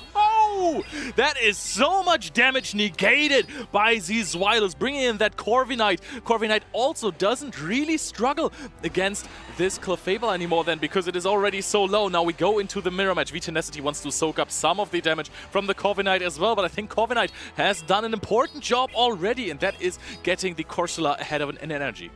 And Clefable is now energy dry. Galarian Corsola is looking pretty decent with that energy still for the backline too, even though Feraligatr does have access to super effective Shadow Claw. On the other hand, you have Azumarill as Z-Zweilos in the back, because that Pokemon is so bulky, you don't really need shields for that. At some point, you know, even if you have 3 bulky Pokemon, you're gonna have to use shields somewhere. And look at this counting from Vitanacity, but he loses Charge Attack pretty tight on his Air Cutter. Oh, that is tough, but I don't even think the Air Cutter would have knocked out in this situation. But, oh, it still hangs on, gets to the Air Cutter. Now the question is, which Corviknight is going to farm the other one down? Because both of them are going to be terribly low after this Air Cutter. Yeah, the Air Cutter doesn't knock out just yet. In comes the Galarian Corsola again, which has energy. You have so much health here as well. This is a great chance to bring in that Shadow Feraligatr and start ramping up though. Even though Galarian Corsola can hang on to a Hydro Cannon quite comfortably, Shadow Claw is what's going to add up. We have seen this matchup so many times last year in Birmingham, actually. That was when Galarian Corsola was released in Pokemon GO, and Shadow Feraligatr was all the rage. Here we go. First Hydro Cannon is coming through. This is not going to knock out this Galarian Corsola just yet, but Z-Zweilos does use a shield this time. He's not a shield keeper in this game, and Feraligatr paces quicker though, so she's going to go for another one here. Going for not optimal timing, but probably because also unpredictable. Yeah, he just wanted to get off this Nightshade as well, knowing full well that there is already a Charge Attack stored. Swaps in the Azumarill, and now, of course, Vitanacity has 2 Hydro Cannons, but they are resisted, and they are not going to deal as much damage. You have to throw Hydro Cannon here regardless. It's again the Shadow Claw are going to add up, but this is a great opportunity to swap in a Clefable and pace to some charge stacks here. But now Z-Zweilos is at an Ice Beam on Azumarill to knock out this Clefable. There's no shields to hide behind for this Clefable. It won't be able to get to another charge attack here, and in comes the Ice Beam. Even did another bubble. Z-Zweilos is so good at counting. Yep. Great energy management from Z-Zweilos' side. Vitanacity also has a lot of energy, definitely has the advantage in that regard. But Azumarill is so bulky. It hangs on to all of the Hydro Cannons. Even if you're throwing 2 plus Shadow Claws, it's not going to be enough. And 1 neutral damage play-rough is going to do the trick. And that is a decisive victory for Z-Zweilos with 3 Pokemon still on the field. We call it a 3-ball flex from Z-Zweilos. To be the best, you need to beat the best. And V-Tenacity needs to think again. How am I going to overcome one of the best players in Europe here? He is looking mighty strong. Did not get too upset after losing the winners finals of his group. Yesterday we talked about it in the interview a little bit. He was making jokes about him never going to the winner's side on day 2 again. Yeah, that's just not what the cool kids do. Yeah, he did do that, but he did not get out of the groups on the winner's side. But still, his goal is, of course, to get another precious top 8 spot, and he's 1 game away from it. I think Zwalis is just... he's just channeling all his emotion into the game instead. Like, no emotion for this game. Only focus on the game. Yeah. He's only here for, well, usually we say Quagsire, Clodsire business, but there's actually no Quagsire in this match, which is crazy. True. Yeah, very interesting. Let's talk about V-Tenacity here. He is a player very well known from the grassroots formats, and he's been trying his hands at the Championship Series as well. He did get to top 10 in Liverpool 2 seasons ago, but he needs, like, I think 1 or 2 victories to exceed that performance. Let's see if he can do it. We're heading into game number 2, and this is a great lead for Zwalis. Oh wow, the Charger Bug versus Feraligatr is huge. A lot of fast attack pressure here. However, the Zero Shields can go to Feraligatr, where V-Tenacity pivots into his own Clefable. Clefable is just a very safe pick. There's only really the Corviknight to answer and wall it. But I guess that V-Tenacity is not really expecting that with a Charge Bug lead, because then Zwalis will be extremely weak to Clodsire. So really good team composition from V-Tenacity here. But now Zwalis takes the energy instead on this Galarian Corsola. Oh, and Zwalis did not swap in the Azumarill. When you're looking at the backline, the Azumarill might have been better off against the Clefable, especially since there is a Gourgeist in the back. And trust me, oh, and the full Corsola Astonish sneak here. Oh, wow. So it wants to get rid of the energy, hoping to have a possible charge attack priority tie, but a shield is being put up by Zwalis. I like that. Even though that Meteor Mash probably wouldn't have knocked out yet, now you can get to 2 charge stacks on this Feraligatr. Otherwise, that Feraligatr may have Shadow Claw down instead. So now Zwalis is getting the most out of this Galarian Corsola. And Feraligatr is not known for its bulk, so at some point, you're gonna have to use Protect Shield here. Are you throwing immediately now to not give 2 Shadow Claws? No, you just throw another one. Like, the Astonish damage is still really valuable. So he is going to throw another attack, unshielded, and now the question is this bubble down range? Because you are going to nope, swaps in the Azumarill, swaps out the Feraligatr on the side of V-Tenacity, and brings in the Gourgeist. And that is such an interesting matchup. It's a grass type that is doing resisted fast attack damage against the water type, which deals super effective charge attack damage. Hold up. What is V-Tenacity cooking here? This is what we call the sweeper of a team. You kept all your shields for your final Pokemon, and this final Pokemon might actually be able to put in some good work here. Now, Azumarill does have access to Ice Beam, so it can hit for super effective damage, but you see that Seed Bomb does not hit hard enough. So Zwalis might actually not even be putting in shields here. Oh, not exactly great timing for V-Tenacity. Now he's capped on energy. And one brilliant thing that Zwalis did was preserve the Corsola at almost still good HP, because it's gonna get some Astonishes in onto this Gourgeist, which is otherwise with the Charge Bug gonna be really hard. Right, because Volt Switch from Charge Bug is resisted. You only have access to it neutrally with. You need to get some fast attack damage in here, and see Zwalis put on the next protection. I think that Azumarill can hang on to the Seed Bomb, but the timer's going to be up for V-Tenacity. He might go for a catch here. Are we gonna see a catch or a swap in Shadow Claw down? No, it's way too healthy for that immediate throw of the Seed Bomb, while Zwalis was waiting a turn. And Zwalis also could have caught the charge attack. So very bold play here from V-Tenacity. Azumarill goes down. You now have to do this with Charge Bug, but this... Oh, I like this play as well. Swapping into Charge Bug now. Interesting choice. Once again, want to get that the Astonish in. Yeah, and oh, we see the Hydro Cannon though. Wait a second. This does not knock out. You get the knockout with a Volt Switch that was snuck there. Yeah, but then you need another Volt Switch to get... Oh, but he throws immediately. But this is only a Seed Bomb. I think the Charge Bug hangs on here. It actually might, and then there's still Corsola. Corsola has some energy after the Astonished gets the X-Scissor through. This looks so good for Zwalis. Of course, throws immediately. Doesn't want to take the Incinerate damage. Now the question is, can the Gourgeist hang on? This looks out. This looks out. Charge Bug. X is very efficient, and the little buzz, almost like it's Zwalis' signature Pokemon by now, and it carries him to the next round on the loose side of the brackets. He actually says he doesn't know how good it is in this meta right now, but he's just so used to playing Charjabug, and having an electric type is so useful in these tournaments. It's actually breaking up some cores. It's just doing a good job, and it's not bad versus Quagsire. It's because water-type Pokemon are always prevalent. Water is only weak to grass and electric, and both of those typing are just kind of hard to run. So yeah, I agree with you. I like that Zweilous has that electric type Pokemon here because you kind of just always have a target. And the Bug defensive typing is just so good often as well, especially on the earlier stages of the tournament. Some trainers don't know their typing super well, and they might not know exactly what Bug is good against or what's not good against Bug.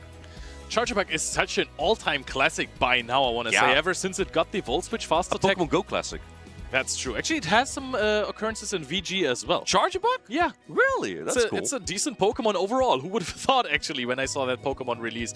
But Zweilous, of course, knows he has been so loyal to this Pokemon. Here in Game 1, we see the Play Rough knock out that Feraligatr. Feraligatr had so much energy, but what does it help you if you are facing Azumarill, the wrath of Azumarill? Yeah, and Azumarill is known for its bulk, especially when there's resisted charge attacks. That doesn't really help there. Yeah, if we're taking a look at this replay here, you know, this Gourgeist was good, and he tried with the Feraligatr. The Hydro Cannon hits hard, but it's not enough. And yeah, Axes are just being a very good neutral charge attack.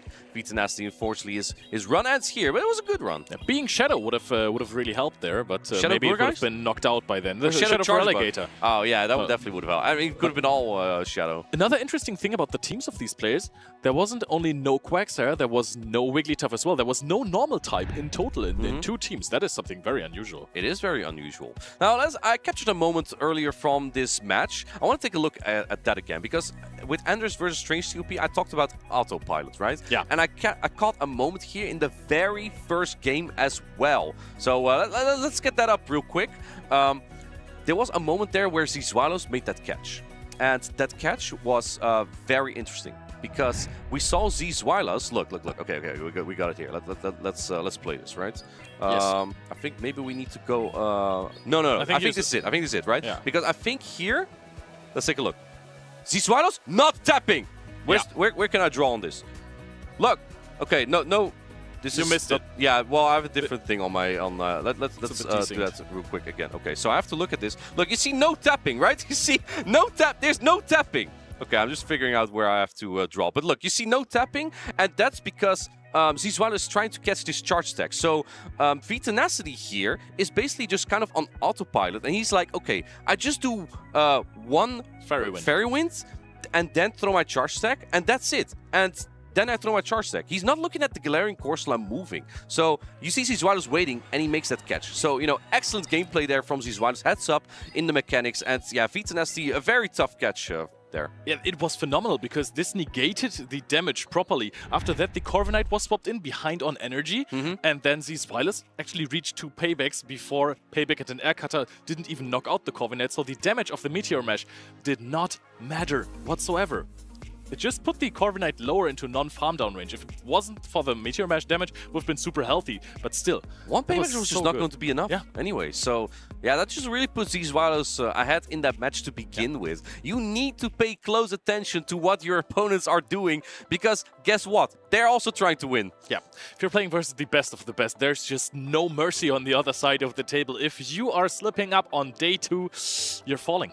That's exactly the time to give it your best. So, Charjabug's been just such an interesting Pokemon, right? Yeah. Can we now say that if we talk about signature Pokemon, is Zweilous his signature Pokemon, Charjabug?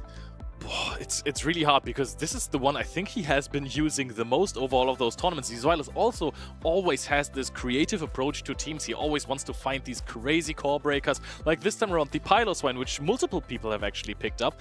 But usually he varies so much with his teams. That's part of the beauty of watching him as well, right? Every single tournament you see something crazy. He's been playing King Gambit at Worlds, right? Crazy. It's just the urge to be different, to run something spicy, right? But it works!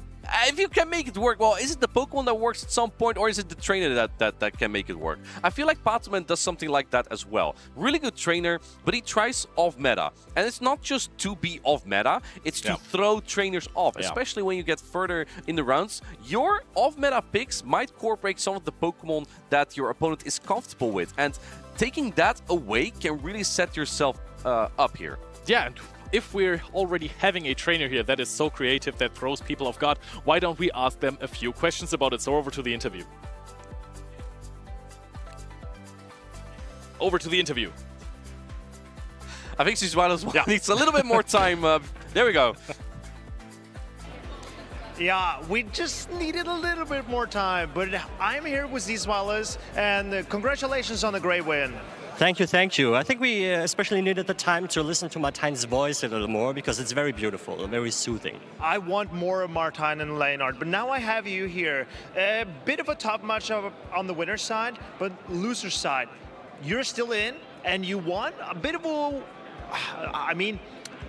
bit of a different team composition from Vitanasti. How did you find that to play against? Honestly, it was a very interesting matchup. We did have that yesterday as well, so I had some information going into this. Also information about what he may expect me to bring. So I was not surprised to see that Clefable, as I leaned on my Medicham yesterday quite heavily, because that has quite nice play into the Gourgeist actually. So yeah, I brought the Corviknight game 1 to have some insurance against the Clefable. I did pretty well with it. And then after I showed a pretty strong team composition against his Clodsire, which he leaned on yesterday, I was free to bring out the Charger Bug again, which then caught the perfect matchup. So it's a game within the game kind of situation. Essentially. Like, you have a lot of info and you just have to interpret it the correct way. But you mentioned Charger Bug. It's become like a staple pick of yours. Would you say it's a signature Pokemon? At this point, I feel like we're pretty close. If you look at my recent tournament history, Charger Bug features on most of the teams because it offers one thing that I value a lot, which is electric type damage. I think the electric typing is probably my favorite typing. And even though Volt Switch Fortress is currently the talk of the town, what Charger Bug has going for it is lightning quick pacing, and also it doesn't share as many weaknesses with the Piloswine that I have on my team. Exactly. I think the electric and ice type damage with Piloswine, great synergy, better into Medicham than Fortress with Piloswine's weakness. Great insights from Zizwalos, still in the tournament, top 8, going all the way. Well, I'm glad that I made a top 8. Going all the way would be kind of an insane achievement at this point, but hey, as long as I'm in it, I'll fight for it. And that's what we want to hear. Now, back to the casters. You guys are still in it. Well, thank you so much. You wanted more Martine, you're gonna get to Martine. And Leonard, don't forget yourself. Of course. So we have already seen some people in the losers bracket of this tournament. That's what we're going to feature next as well. The winner's side is already settled. You know, we have the top 4 or the 4 trainers that are already qualified for top 8. We have Zizwalos as well. And now we're going to see Stone Collection versus Juninho 17. Juninho yesterday ended on a win, and now Stone Collection just coming off of a loss versus Paulasha. Juninho yesterday was very happy to be featured on the broadcast. He told us he got so close many times, but then he has like the most insane victories off stream against like one of the best French players, Tonton Bateus, and it's not featured. And then he was hoping to be featured in the next round because he's getting really far at that point, and then he gets knocked out right before that featured match. So he was very happy to be on stream yesterday, won that game even, and this is actually his second stream appearance. Juninho with a pretty standard meta team here, almost like out of pocket / nighttime clash alike, but with a Talonflame on there. Now Talonflame looks pretty good into Stone Collection, but Stone Collection has its own. It's a Shadow variant though. Oh, you like the Shadow variant more, huh? That's the language I speak right now, Shadow Talonflame. I don't know how regular Talonflame works anymore. That one also has Brave Bird. Let's see if Talonflame comes out here. We're going to have Togekiss into Medicham. This is actually not that bad for Medicham as you think. Because in the Zero Shield scenario, you're not getting knocked out by one charge attack, and Ice Punch outpaces the Togekiss ever so slightly. We have seen that lead multiple times already with Stone Collection versus Paula, and then Paulasha, she just actually won both of those games. So this is not the most positive lead of all times, let's say it like that. Yeah, Peck is super effective here. Psyshock is neutral, but Medicham is at that Ice Punch just one Psycho Cut earlier. I think Stone Collection will be pretty happy to see this Pokemon out of the way. Switch advantage is sometimes pretty important. We have a Guzzlord in the back. We saw Juninho wait there, excellent gameplay, and now swapping in the Talonflame. But the thing is, when Medicham is ahead here, it might get really close to winning it. I think you barely don't. You do against Shadow Talonflame, that I know. Going for a Dynamic Punch, interesting play. You might think, what is this guy doing on the left? Well, Dynamic Punch is so good that even when resisted, it is more efficient than Ice Punch. Now Dynamic Punch connecting, and you said it before, this is very close to knocking out the Talonflame, but just not quite. Medicham also really bulky, so is there a world in which you hang on to one fly? You have to shield twice here. This fly is definitely going to knock out here. So fly, he has 2 loaded actually, or alternatively, could even throw a Brave Bird, and you definitely have to use a Protect Shield again. It's that. So I think Juninho is a very good spot here. Of course, Stone Collection is praying that there's no Wigglytuff in the back. Stone Collection is actually playing with some pretty interesting CP on his Pokemon, because he is playing a 1487 Medicham. It's unpredictable. And a 1471 Guzzlord. Yeah? Do you win Charge Pretty Time? I think so. We will never know. The Brave Bird there was really smart, because that dropped the defense of the Talonflame, and that led to this Togekiss getting less energy. What do you bring in as Juninho? What do you expect? You cannot really bring in Altaria here, because you have no fast tech pressure. In comes Medicham. The Stone Collection is going to put up his final protection already. The question is, can you actually pack down this Medicham at this point? I think it's going to be quite close. Oh, throws the a Psyshock immediately onto this Altaria, and now Altaria has 2 shields left remaining, but this is not a Pokemon you can Dragon Breath down easily. This reminds me of my friend Mish, who's also a Shield Keeper. When are you going to use them? You haven't even seen the backline just yet. I think Juninho may have been expecting a Quagsire. In comes Guzzlord now, but this is what you kept the Protect Shields for. Even though Guzzlord is quick, you should be able to get to those 2 Sky Attack here. But Stone Collection, if he gets to pull both shields with a Brutal Swing, he still has a Psyshock loaded. Then it could come down to a catch. Juninho still has the Medicham in the back. I don't think he gets to the second Brutal Swing here. Juninho is almost at another Sky Attack on this Cloudbird Altaria. Oh, that's going to be very close. The question is, can you actually then... Oh, actually gets to throw the Brutal Swing at Juninho. Did not count correctly. He puts up another Protect Shield. And now Togekiss is in a commanding position. But still, keep in mind, there could be a crucial catch. If Togekiss has that Charge Attack loaded, this might come down to Charge Pretty Time, but Juninho has to make a prediction. And he goes for the Sky Attack, but Stone Collection had the Charge Attack ready. And maybe Juninho predicted that Stone Collection wouldn't throw there. But yeah, Stone Collection just one step ahead there. Altaria goes down. Medicham doesn't have enough energy here. Can it get to this Ice Punch? Looks, none of it's not moving. Oh my goodness, here we go again. Oh, I think Medicham went down. I think nothing to worry about. Okay, Stone Collection wins game number 1. Let's pretend that didn't happen. Yeah, if we're looking at this closely, I think the damage of the Pex should have been definitely enough to take out in 5. I agree. Medicham had no energy when it came in, so there's no way that had any effect on that. Togekiss just being really a solid core breaker there. And Juninho was just really weak to it. He led Medicham with Altaria in the back. Yeah, Medicham was almost the best matchup for Juninho in that matchup for this Togekiss. I mean, of course, there was still the Talonflame, but Talonflame, when it's not the Shadow version, doesn't do as much damage with those Incinerates in that matchup either. And at some point, packs do add up with Psyshocks. You're getting massively outpaced, so Togekiss really looking strong. If you're looking at the rest of the team, Fortress is, of course, very tough for Togekiss to handle because super effective Volt Switch damage and a Rock Tomb, but still, you are massively outpacing. Togekiss is good against almost everything. And I think we're discussing a little bit, there's no harm in looking at the matter, looking at the end game there, but I think that we're eventually going to lead up to the conclusion. It's possible the commentators saw it entirely wrong and that Medicham could have actually reached that charge stack, because Medicham is a very bulky Pokemon after all. So yeah, just thinking of the next match already in advance, right? We don't know yet if this will be a rematch or not. The judges are looking at it right now. But let's say you had it opposite, right? You safe switch your Medicham as Juninho and Stone Collection would answer with Shadow Talonflame. In that scenario, the Medicham could actually flip that matchup, because you saw how close this matchup got with the regular Talonflame alone. You get 2 charge stacks there, but if Medicham shielded both of those, it could actually just Psycho Cut down, maybe. Yeah, the thing is, but to guarantee switch, Stone Collection actually has a perfect plan there. If you're leading strong into the Medicham, like the Togekiss, you can just answer it with your own Medicham after chipping it a little bit. The damage of Medicham onto another Medicham is not that high. Your best attack is the Dynamic Punch that still is resisted, so it's dealing about 25% damage max, I think. So if you're dealing more than 25% damage with your fast attacks, or maybe throwing a Psyshock as well, then go into your own Medicham, there is no way your Medicham loses the switch. You know, what I'd like to see once, Leo, totally unrelated to what we just been talking about. We have Stone Collection on the left here, right? Yeah. Cool name. Did you know in North America there's a trainer named Rockhaven? Oh. Imagine we get Stone Collection versus Rockhaven once. Oh, and do you think he's just gonna swoop him up? I would hope they have rock Pokemon, like refer to their own name. I don't ever see Stone Collection playing rock type Pokemon. He has Rock Tomb. I guess, but like everyone does, and if everyone does it, it's not cool anymore. I think his rock collection, his stone collection is actually just the rock Pokemon are always at home. He's just collecting them. He's not a player with the stones. Oh. He's just collecting them.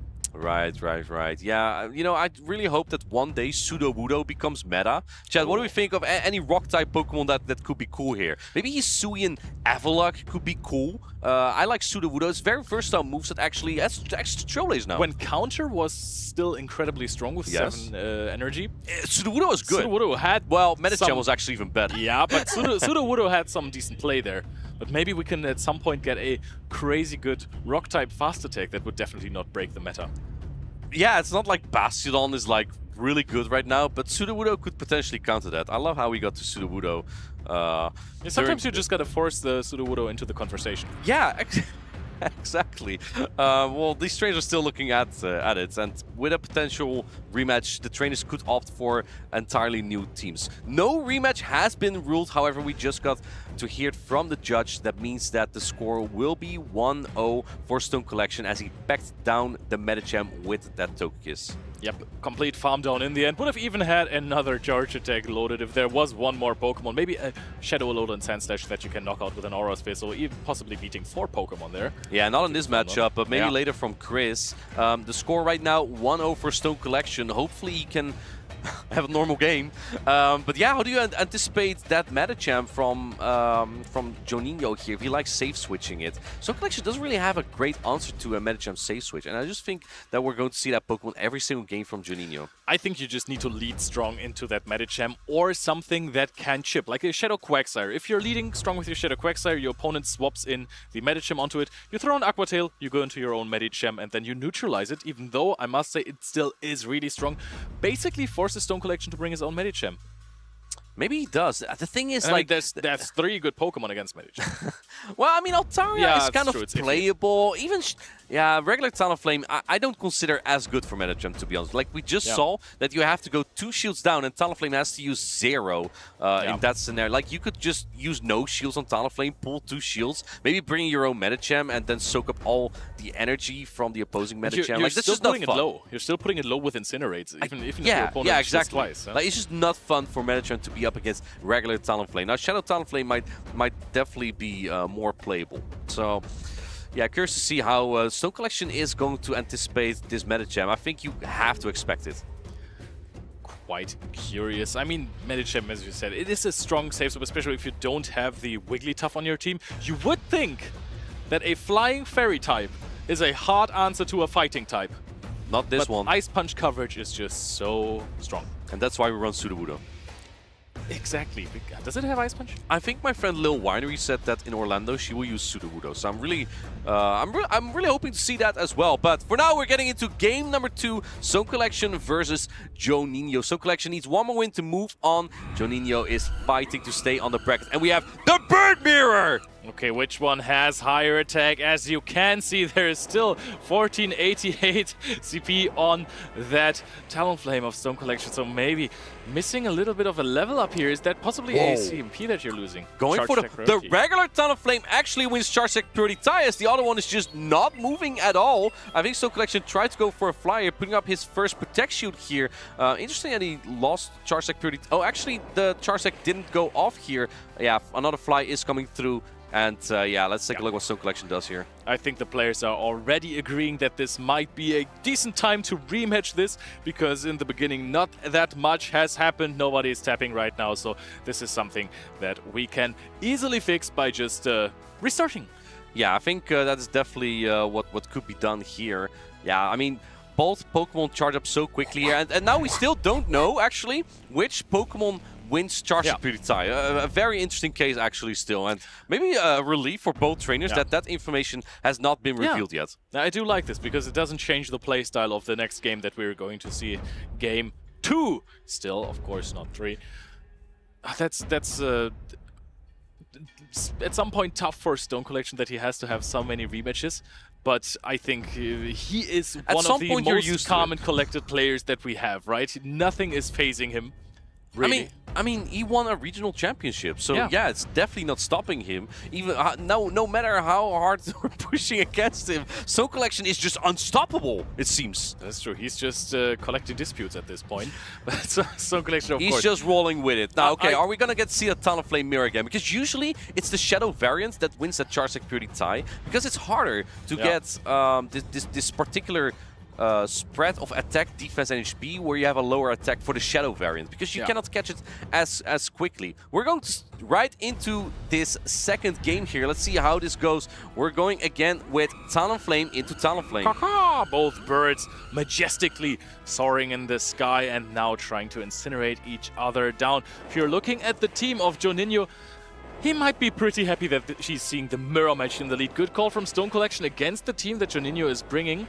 Both trainers tapping on that fly, and Stone Collection wins the Charge Tech priority event. Yeah, the Shadow, usually you can expect it to win Charge Tech priority time unless the opponent is absolutely anticipating a lot of this Pokemon and wants to run a higher attack on this specific species. And now we see Stone Collection actually going for the fly. I actually would have gone for the Flame Charge there, because the fly would actually knock out, so you'd always respect that, and you boost your Flame Charge damage. Now Stone Collection has very valuable information that he wins Charge Tech priority tie. Juninho's not even going to try, he just puts up another shield and gather more energy. The thing is, Juninho just knows that he is not dealing... He can't catch at all. You can't catch with a Wigglytuff. Then, of course, your Wigglytuff stands against a Shadow Talonflame. His win condition right now is to just deal so much Incinerate damage with his own Talonflame that the Talonflame of Stone Collection might be in farm down range for something. Now, that is going to knock out, and that is so tough to get back from. Dude, look at the backline from Juninho. Yeah. How are you going to get rid of this Talonflame? I believe it might be too... Incinerate to get to your next charge, but Stone Collection actually swaps out, and this is a huge opportunity for Juninho to gather energy on one of his other Pokemon, because if Stone Collection stayed in, he would have just gone to a fly here. That is true. The fly would have knocked out that Medicham, or would have done tremendous amounts of damage on that Wigglytuff. However, the Stone Collection Talonflame is still kicking it, still flying in its Pokeball right now, and Ice Punch is being thrown. You can throw one Ice Punch, two Dynamic Punch, or two Dynamic Punch, one Ice Punch if you want. It's kind of awkward for Juninho, isn't it? Like, at what point do you want to swap in your Wigglytuff? This is exactly what your Wigglytuff is meant for, to counter a fighting-type Pokemon. But perhaps he's anticipating, like, Guzzlord. I feel like that you need to gather energy on any Pokemon you have to tackle that Talonflame before it will get to another fly on either Wigglytuff or Medicham. The thing is, even if you catch something with the Wigglytuff and you get a full Charm Sneak, you're still gonna get outpaced by this Talonflame. So the lower your Medicham gets, the more threatening the Talonflame becomes of Stone Collection. He also has a full Togekiss. I wonder if we're ever gonna see it this game. Dynamic Punch does a little bit more damage. You will be able to get the Psycho Cut down here. No, not before the Dynamic Punch, though. And now Juninho is looking at Stone Collection. Uh-oh, I didn't realize you were at the charge attack here. It doesn't knock out just yet. The Psycho Cut on Stone Collection did. This is a great farm down for Togekiss, and Togekiss is one pack advantage. I think Juninho just said GG's there. I don't think this is over just yet per se, but I think that this Togekiss will get the Wigglytuff so low, you might be able to Incinerate down, but like... The Charm plus Ice Wind will definitely knock out Togekiss here. Yeah, the thing is, you need to overfarm so much energy to combat this 2-cycle of the Fly for the Shadow Talonflame of Stone Collection. Oh, he makes the catch even! Oh, he's just too good for this. Oh, there is going to be almost no charge, so maybe there is a win condition. There's no win condition here. You're not going to be fast enough. You're not. He even gets to another fly here because he snuck that whole Incinerate in. The thing is, Wigglytuff is just a little bit too slow compared to the quick Togekiss and Talonflame. Stone Collection makes use of that pacing, and he moves on the loser side of the bracket. Congratulations, Stone Collection, on another top 8. Top 8 Collection at this point goes in on the loser side of the bracket, defeating Juninho. Congratulations to Juninho as well, of course, making it day 2. Very, very impressive performance here, finally showing that off on stream as well. But Stone Collection, of course, just coming back off a regional championship win in Seattle. He is looking so incredibly strong if there is not a Piloswine in his way. He's been competing in so many tournaments, and he's going to be competing in pretty much all European tournaments, I think even. Not just that, North Americans, watch out. He'll also be in Indianapolis, and I believe in New Orleans as well. Oh, I think he just wants to win everything now, and I can't blame him. It's looking so good for him in all of those tournaments. It's always a strong performance. There were even in this season tournaments where he didn't make day 2, but those were crazy exceptions. You know, I think now I understand why he said that NA is free. It's because he can get his fast attacks through there.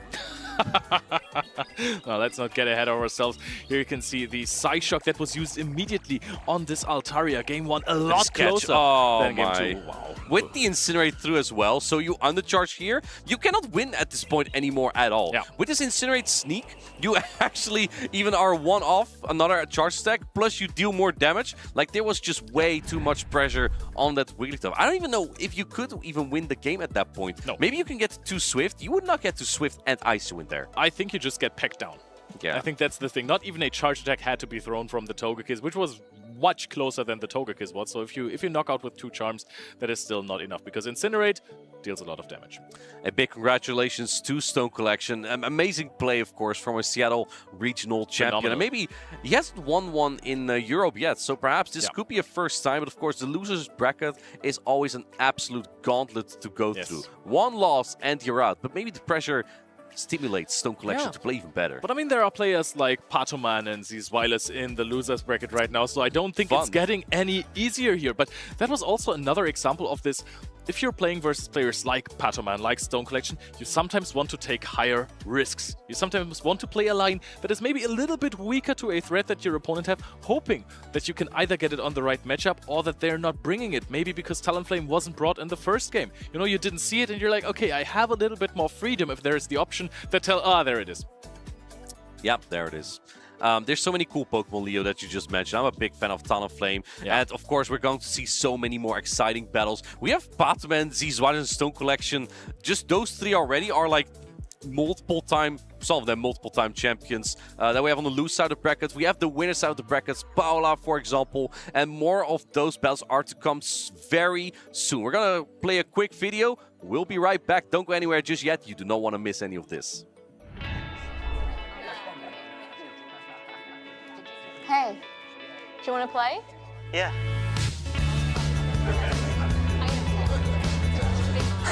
Nice. One shot? Wait, that card, yeah.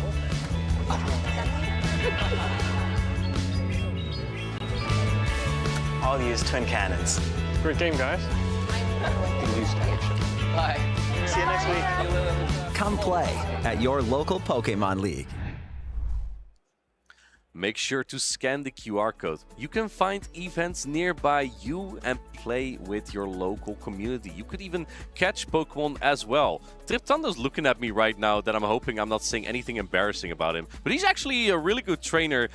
He's beaten me sometimes at local championships. Sometimes I've defeated him. I really want to say something funny right now. I'm going to spare him today. The thing is, Triptando is such a sweetheart. There's like no way you would make jokes about him. You could meet a sweetheart at the local especially, and doesn't matter where you are in the world, there's always at least a 37% chance that you're gonna meet Nighttime Clasher at the locals. Yes, he will go to all local events except the one in Netherlands.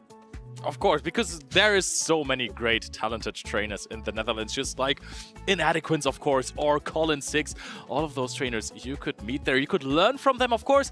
I know if you're sitting at your first locals and you're sitting across from the best trainers in the world who constantly perform well at ICs, might be a little bit threatening, but what you can learn from them is, I think, much more valuable. And perhaps one day you could make it here on the broadcast as well. Let's take a look at the next losers finals that we have here in Group D. It's going to be Andres against Chris. Again, 2 Spanish trainers. Andres had just lost to Strange TOP, but both trainers here run Malamar. So we're gonna see a Malamar in top 8, 100%, but they're facing against each other. So the chance of having 2 in top 8, it's not there anymore. Right, well, looks like we have the teams here again. Regular Malamar, I find a little bit better into Empoleon. However, winning Charsec Purity Tie is very important on this Malamar. If you lose the Charsec Purity Tie as Shadow Malamar, you could actually lose that matchup, as those Pokemon pace equally fast. Problem for Andres here is if you don't have any fast attack pressure on that Malamar, it's likely coming out every time, plus it'll be hard to check. Florges is not that fairy type that's going to scare away Shadow Malamar. No, but it's also not the one that you want to see on the side of Malamar, right? It's still not the best matchup, but you're dealing a lot of damage with Psy Waves. You can chip. You can possibly take a Chilling Water and then swap out. So I think the matchup is fine, but you do not want to stay in it necessarily. But the Malamar matchup is really interesting because, of course, you said Charge Attack Priority Event is really important in there. This is not a Pokemon where you can say, hey, it's a regular one, it's probably going to have higher defenses. No, people have been playing the craziest appraisals on Malamar. There was a time when you played versus Toxapex and Diggersby, so you basically wanted to have maxed out attack so you can deal 1 extra damage against both of those. With Psywave, and if you just think of like doing 30 Psywaves into one Pokemon, very realistic. That's 30 more damage. You're doubling, maybe even doubling your damage. Especially since Toxapex has really high defenses, very little HP.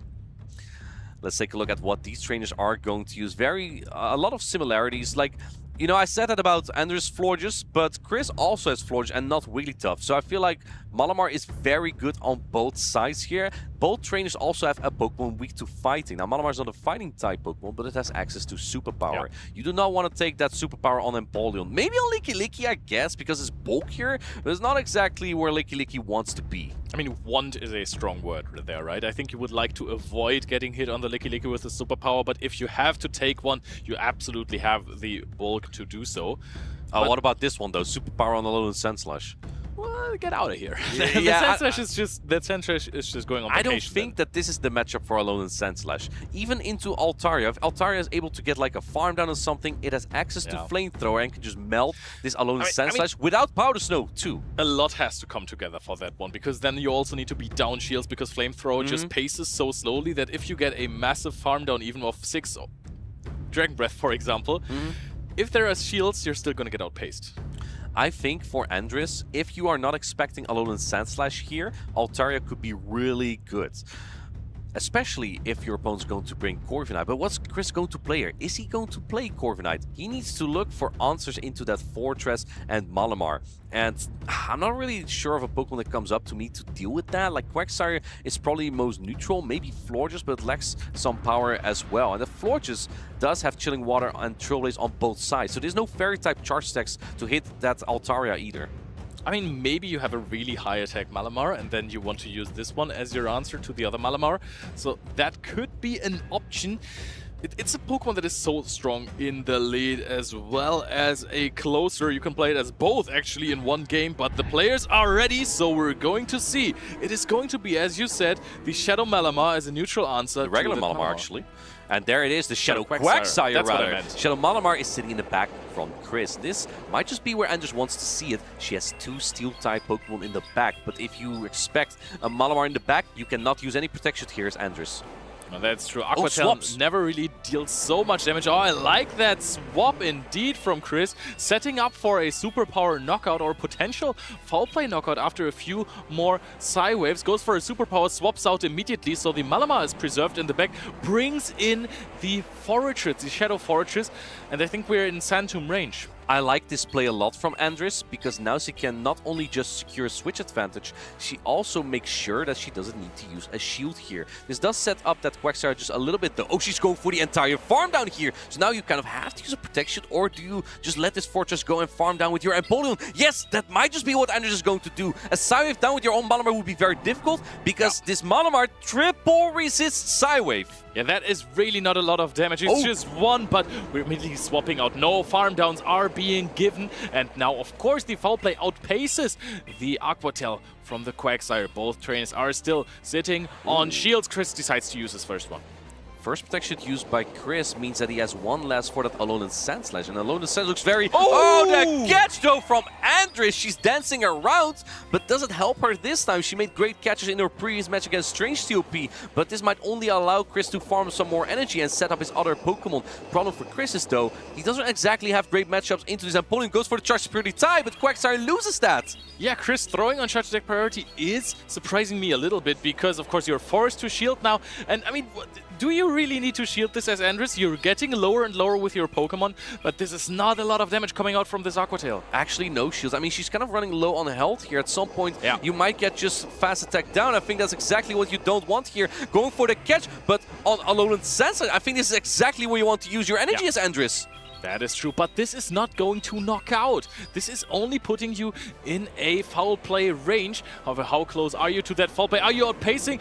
Yes, it's charge attack priority tie, but Chris just decides to throw first. First protect shield used from Andres. You're really low on HP. I don't think it was a charge attack pretty tight though, because Malamar should win that. But regardless, I think you need to farm up perfectly here. You need to come up with another charge attack. No, she's not at 2 charge attacks here, and I'm pretty sure that Quagsire is at 2 Aqua Tail here.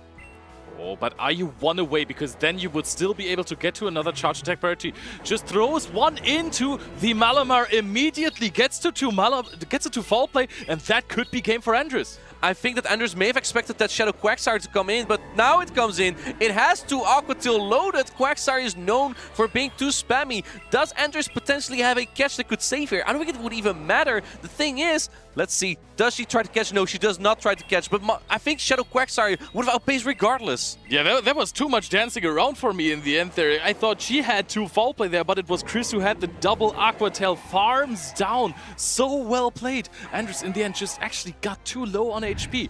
And I think she just kind of got spooked out by that Shadow Malamar coming back in, perhaps forgot that it was still around. You have to count perfectly at that point. Very smart play by Chris. He left just a little bit left on his own Shadow Malamar, knowing that the Malamar from Andres cannot just sidewave it down so easily. Now what I think was maybe a breaking point in that game was to not throw the Sand Tomb with the Shadow Fortress and just letting it go completely. Yeah, letting it go completely. If she... I mean, she didn't even use a shield. She just let the Fortress go after it farmed out so much energy. So it basically did nothing. Not getting the full use out of your 3 Pokemon can be crucial against trainers like Chris. But I think maybe she didn't want that Quagsire from Chris to get too much energy there. Quagsire is such a fast-pacing Pokemon. And in the hands of a trainer like Chris, remember, he's top 4 in Europe. I don't know if he still is with the championship points gotten from this tournament, but he's not to be underestimated. And in the hands of Chris, Quagsire can be so lethal. It just charges so quickly, he counts energy perfectly, and it means that Quagsire basically always has a charged attack to go, except at the start maybe. It is so impressive how trainers keep track of energy in those fast-paced, heated games, where all of the Pokemon basically pace to a charge attack in 10 turns or faster. It's just so quick. You blink and they have a charge attack. Let's take a look here. Blink again. Second game starts. We're going to have Malamar again from Andres. It's into Shadow Quagsire from Chris. We saw this earlier as well. We have the same teams on both sides. Everyone get back in here. We're having a retrial. Aqua Tail is being charged up to immediately throwing for a little bit of chip damage. Are we going to see a swap out into the Shadow Malamar of Chris? I think he's playing it exactly the same way, but the question is, does Andres play this the same way as well? I think she's going to swap in this Shadow Fortress one more time to just soak up the energy, or does she build up some more energy? No, she swaps out immediately this time, but at this point, do you now throw the Sand Tomb immediately? I wonder. I mean, it really looked like, does it even knock out at this point, right? This is not a superpower, it's a foul play. Sand Tomb should deal enough to... It's Shadow on Shadow, I think it will knock out. I think you should throw here. Fortress is still relatively healthy. You can even do 1 more Volt Switch to guarantee the knockout, of course. The counting from Andres is on point here. Sand Tomb's going to knock out. You'll be very close to getting to another one on this Quagsire. But keep in mind that Quagsire now can farm up a lot of energy as well. It will not get a Mudshot down because the Mudshots don't really add up as in damage. Yeah, and as soon as you throw more of those Sand Tombs with Shadow on Shadow, you're actually starting to deal quite some damage. You have some energy left on this Malamar, but I mean, Chris, I know he has to throw... swap into the Malamar, but this is a maxed out energy Quagsire. This is just gonna start throwing Aqua Tail after Aqua Tail. Remember that the defense has been dropped off this Quagsire, but not the attack, so the full damage comes out still. He's one Mudshot off another attack here. Are you going to use a protection here as Andres or just letting it go? Yes, she's putting everything on Empoleon here, and I like that call. Empoleon is generally quite good into Shadow Alolan Sandslash, but keep in mind, if again you let too many Aqua Tail go through here, you will actually get into Shadow Claw downrange for this Shadow Alolan Sandslash. And something that many players have criticized about Metal Sound is the damage that it does. It's negligible. Look at this Aqua Tail. Of course, Spammy swaps in to the Alolan Sandslash immediately and is charging up. But of course, Andres is faster. This is neutral damage. versus this Pokemon, Metal Sound is not half bad. I think that Chris is going to try and go for that fast attack down here with the Shadow Claw only. Keep in mind that every time Andres throws a charge attack, another Metal Sound has been snuck. So I'm kind of surprised by Chris going for the charge attack here. Perhaps he's thinking, wait, I cannot get that Shadow Claw down here, so I have to expend some energy. The Quagsire steals some health as well, which is really annoying. You cannot get it down with just fast attacks. You have to throw a charge attack to get rid of the Quagsire. This Empoleon needs to do so much work. It's gonna take a lot of damage in the process because Mudshots versus an Empoleon, they do add up, and there is still one protection. So yes, you are at 2, but you also need to reach another 2 Hydro Cannons. Oh, versus the Quagsire. I think putting it all on the Quagsire's back is a really nice choice here because you're not gonna get farmed down. You're gonna outpace. But Fortress, I think, has a Sand Tomb loaded. Does it? I think it has a charge attack load. Let's take a look here if she does. She's swapping, and there's the Sand Tomb. Andres had this final charge attack loaded at the very end, and it's coming in handy. Does the Sand Tomb knockout has been buffed this season. Shadow and Shadow. Fortress pulling through, and Andres ties up the score against Chris. Andres definitely is back to her old strength. What a performance there. Outdancing Chris this time around with the energy, having the Fortress, preserving it, playing out the matchup almost exactly the same, just this time saying, hey, you know what? I actually can get a knockout with my Fortress. Max out the energy, precisely taking away the most energy from you, and then later on use this Pokemon. So it definitely was the difference maker in Game 2. I liked what you said earlier about Metal Sound Empoleon. You think this Pokemon with a pretty decent attack stat will actually deal a seizable amount of damage with its fast attack, but you just see that Metal Sound, especially when resisted, just does about nothing, and that kind of makes it a Pokemon that is hard to use at times. That's why I think Waterfall might just be the play. Of course, it's kind of too late now. You cannot use any fast or charge attack TMs currently, but you know, you might want to think about that. What if you have Empoleon with more fast attack pressure? It could be much better into something like Alolan Sandslash, into Shadow Quagsire, even into Malamar, potentially into Corviknight. Metal Sound, or Steel in general, is just such tough coverage to use at times because it only really hits super effective into Ice, Rock, and Fairy, and those are not defensive typings we see a lot besides Fairy. The only problem that you're having with this is that your pacing is a little bit slower, right? Because you need 4 waterfalls to reach a Hydro Cannon, and in some matchup that will cost you greatly. For example, if the Shadow Alolan Sandslash would land 1 Ice Punch bait, you're all of a sudden getting outpaced in that matchup, and that is a problem, let me tell you. Well, none of you just waterfall it down. You know, I just like the animation of Empoleon, where it's like, get out of my way, get out of my way. You have that with Metal Sound too. And it's not the same. Florges into Corviknight. Let's take a look how this match goes. You'd think the Steel-type Bird would actually take down Florges quite comfortably, but like we saw yesterday, Florges doesn't exactly rely on the Fairy-type damage here. But what is most crucial in this neutral matchup is if Corviknight gets the boost on this very first air cutter. It's a 30% chance. And we're not seeing it. We've seen Bestiamax yesterday boost 5 times in a row. Even with the game-ending air cutter, he got the boost. That is not the case this time around. So Andres is having a little bit of a puzzle. Oh, swaps out into the Empoleon after a little bit of damage. Now Chris is reaching for this payback, but Andres immediately throws a Hydro Cannon. Just wants to get guaranteed damage on this Corviknight. I love this play. Not only does his Hydro Cannon, you can take it easily, but now you are in chilling water range as this Corviknight payback. This has been debuffed actually. Andres is trying to pull out the Shadow Quagsire. Chris might be reading that, but it's just so awkward. Do you not swap in your Malamar?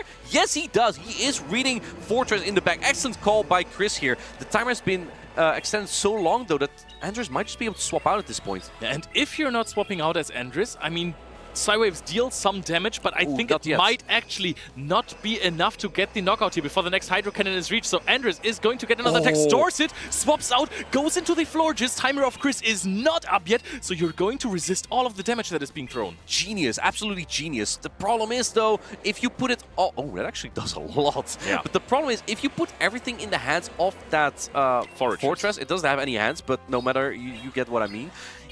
I'm not sure if it can actually take on the Shadow Quagsire because Chris kept... Ooh, we see a shield though. If you keep the Corviknight around, you can always clear the debuff from any Sand Tomb this Fortress will throw. And now that Andres is locked in still, Chris can actually get the farm down with the Shadow Quagsire. No, that is 4! Aqua Tail! Wow, that is a free Aqua Tail for negligible damage on that Shadow Quagsire. That is looking so good for Chris. He has to stop himself from smiling. A full Hydro Cannon still stopped, but that's an easy shield if I've ever seen one. Now the question for Chris is, which Pokemon is in the back? We've seen Shadow Fortress so many times. He knows. He knows it's going to be Fortress in the back because Anders has been playing so obvious to try and bait out this exactly the Shadow Quagsire with the Empoleon, but he didn't fall for that exactly for this reason. So absolute genius play there. Will 2 Sandtomb be enough to knock out this Shadow Quagsire? I don't think so, but also Shadow Fortress is not that bulky. Can it even hang on to multiple Aqua Tail? I think you can barely take 2. Mud Bomb is a different story, but of course you also still have some Pokemon with a little bit of fast attack pressure. So I think if you put 2 Aqua Tails onto this Fortress, your Corviknight actually might farm down every other Pokemon, but you're also going to reach a Stone Edge here. Tries to not get caught on the attack. Andres is going to throw another Sand Tomb. It won't be enough for the Quagsire. And Quagsire is able to potentially close out the game. Oh wait, she makes a catch though, but it's only the Aqua Tail. If this was a Stone Edge catch, potentially there was a win condition, but Chris, very heads up, just throws the simple Aqua Tail. He knows I have 2 more Pokemon in the back. In the case of a catch there, I can still get the fast attack down. Chris has all the tools here. He knows how to play this game, and he moves on the loser side of the bracket here in Sevilla. What a performance, knocking it out with the Shadow Quagsire. We have seen so few full farm downs. The game is so dynamic. 45-second timers basically never allows you to, after a matchup, fully farm down another Pokemon. This time it happened. We danced around a little too much with the timer and the energy, and then Shadow Quagsire came in, took 4 mud shots. And how do you ever come back from this advantage when you're playing versus Chris? I think one of the best things Chris did in that 3rd game was just not bring Alolan Sandslash, because that is the Pokemon Anders was targeting. I don't think that Alolan Sandslash looked good into that team to begin with, but yeah, when you don't bring it and there's both Empoleon and Shadow Quagsire, or sorry, Shadow Fortress, you can just keep your Shadow Quagsire in the back. You know what Anders is doing there. Very heads-up read from Chris. Anders relied on the same strategy just a little bit too many times, and Chris was a little bit a step ahead there. Yeah, Anders with a great showing in this matchup, but Chris is just in top form this season. He has had a deeper run in Frankfurt, and of course, he is right now the 4th on the EU leaderboard, which is just phenomenal. That's top 8 performance here as well. Yeah, it's absolutely crazy. And it shows again, every single little bit of advantage you give him is going to be used against you. And here we are seeing the play that lost Andres the first game perhaps, but won us the second one, preserved the Fortress, keep a Sand Tomb on it, and finish the game with a combo play. And now there we're going to see the last Aqua Tail that is being thrown into the Shadow Fortress, sealing the deal, making Chris advance to top 8. I really like the idea she had though. Debuff Corviknight and then swap in Empoleon, because you don't want to... you use that Corviknight as Chris to counter Empoleon, and then that matchup just becomes more awkward. But because you predict Shadow Quagsire in the back, you don't want to answer Empoleon with that. But can you answer Empoleon with Malamar? Not really either. And we're speaking a lot about Empoleon here, and we haven't seen it too much in this tournament.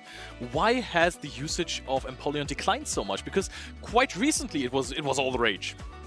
It's because of Fortress.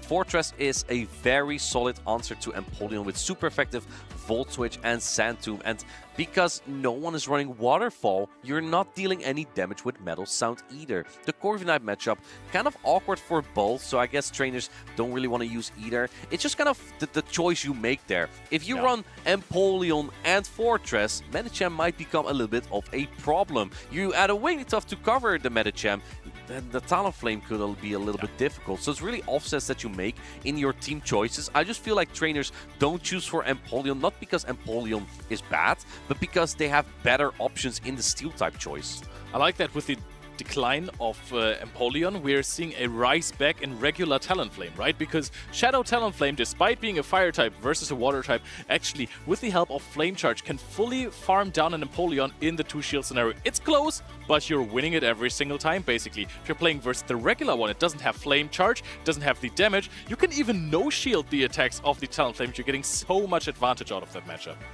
Against regular Talonflame, Empoleon struggles not as much, just because, like you say, in the 2-shield scenario, Shadow Talonflame could incinerate all the way down. But if Talonflame doesn't have Flame Charge, it cannot buff its attack. So yeah, it only has like Flying Brave Bird. I would say a Brave Bird still really chunks. Yeah. So maybe you do want to use a Protect Shield if you face Talonflame with Empoleon. I mean, it's still a water type after all. Yeah. If you look at the Ultra League though, it's really like you say, you can actually no-shield that attack, because in Ultra League these Pokemon have added bulk. Even Talonflame could hang on to a Hydro Cannon. Everything has added bulk in the Ultra League, right? What's your favorite Ultra League Pokemon to use that you probably can't use in Great League that well? Giratina. Why do I even bother asking this question? No, it's I actually like to use a Virizion. It's a pretty cool Pokemon that is a lot of fun there with the Sacred Sword and the Elite And Cobalion. Yeah, I think also that really could cool. be an absolute staple And for the Great Terrakion. League as well. Yeah. You know what really counts that Pokemon? That Pokemon is viable for Great and Ultra League.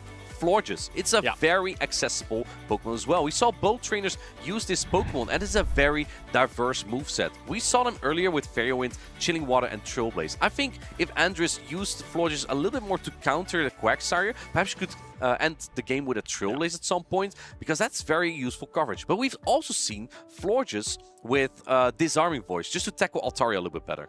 Yep, I mean, Florges is a nice... I mean, here it says it's a key win versus Annihilate. We've basically not seen Annihilate this entire tournament. Because of the fairies. But it is a key win versus Shadow Quagsire, because a Trailblaze, as you said, just knocks out completely. And very few Pokemon have Grass-type attacks right now. Some Pokemon try, you have Gourgeist, but they are sometimes a little bit tougher to use in other scenarios. Florges is just so good defensively with this Mono Fairy typing, and then all of a sudden it has this crazy offensive pressure. Also, it's not too bad versus the Steel types in the format.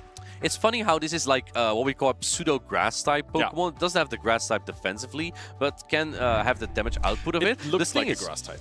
It gets annihilated by all the grass-type Pokemon. Because if you have Chilling Water and Trailblaze, they're both resisted. Imagine it being like against Gourgeist or Superior. You get destroyed by those Pokemon. The only great dilly with the Rock subtyping is the Pokemon you can fight back against, but usually that Pokemon has the Poison-type Fast Attack Acid, and then Florges is still like, I don't want to be here, by the way.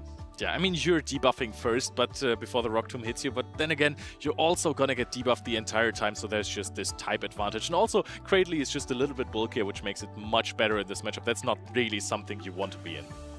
We have one more losers finals to play. It's going to be Pato versus Markstar. This is in Group A. 2 Spanish trainers again. And yeah, Pato, we saw earlier on the day, he lost his match at the time with that Shadow Piloswine. I think that he was taken down by the Doublade from Dinoski. What a crazy pick as well. Here again for Markstar, we also see a Pokemon that we haven't seen a lot of in the last few years. First World Championships was a little bit of a different story, but here we have the Shadow Ninetales, of course, Shadow Piloswine on the side of Patoman, together with the Togekiss. We've seen Stone Collection use it basically every single game he played, so I think this one might also be one of the bigger core breakers in this tournament. It's just funny, right? Because what I notice here, Piloswine, is Stone Edge really the moveset you want on it? I feel like Rock usually, like Ice probably hits the same kind of things as Stone Edge does here, but you have Mud Bomb on Quagsire, and that really helps as well. Mud Bomb knocks out Fortress in 2 hits. It helps versus Wigglytuff as well. Wigglytuff usually a matchup that is a little bit iffy for Quagsire, because yes, you're pacing super fast, but 3 Aqua Tails only knock out, 2 Aqua Tails don't.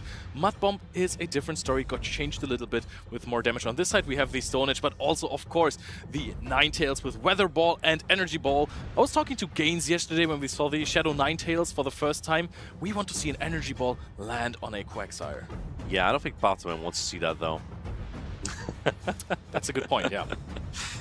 Shadow Quagsire here with Stone Edge though, so it can hit flying type Pokemon a little bit better.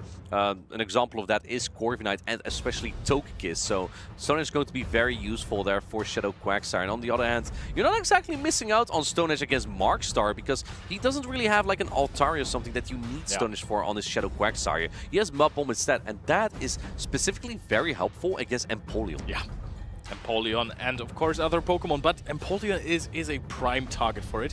We have seen that this matchup isn't too bad, but if you're playing the Zero Shield scenario, of course, 2 Hydro Cannons will knock you out, and you don't want to be in the situation where you're forced to use shields against something like an Empoleon, and then you're still rather slow with knocking it out with all of those mud shots, so you might need a little bit of extra help in that matchup, so definitely an improvement here. There is no Empoleon on the side of Pataman, but of course, yeah, he is running that Mud Bomb against the Empoleon of Markstar.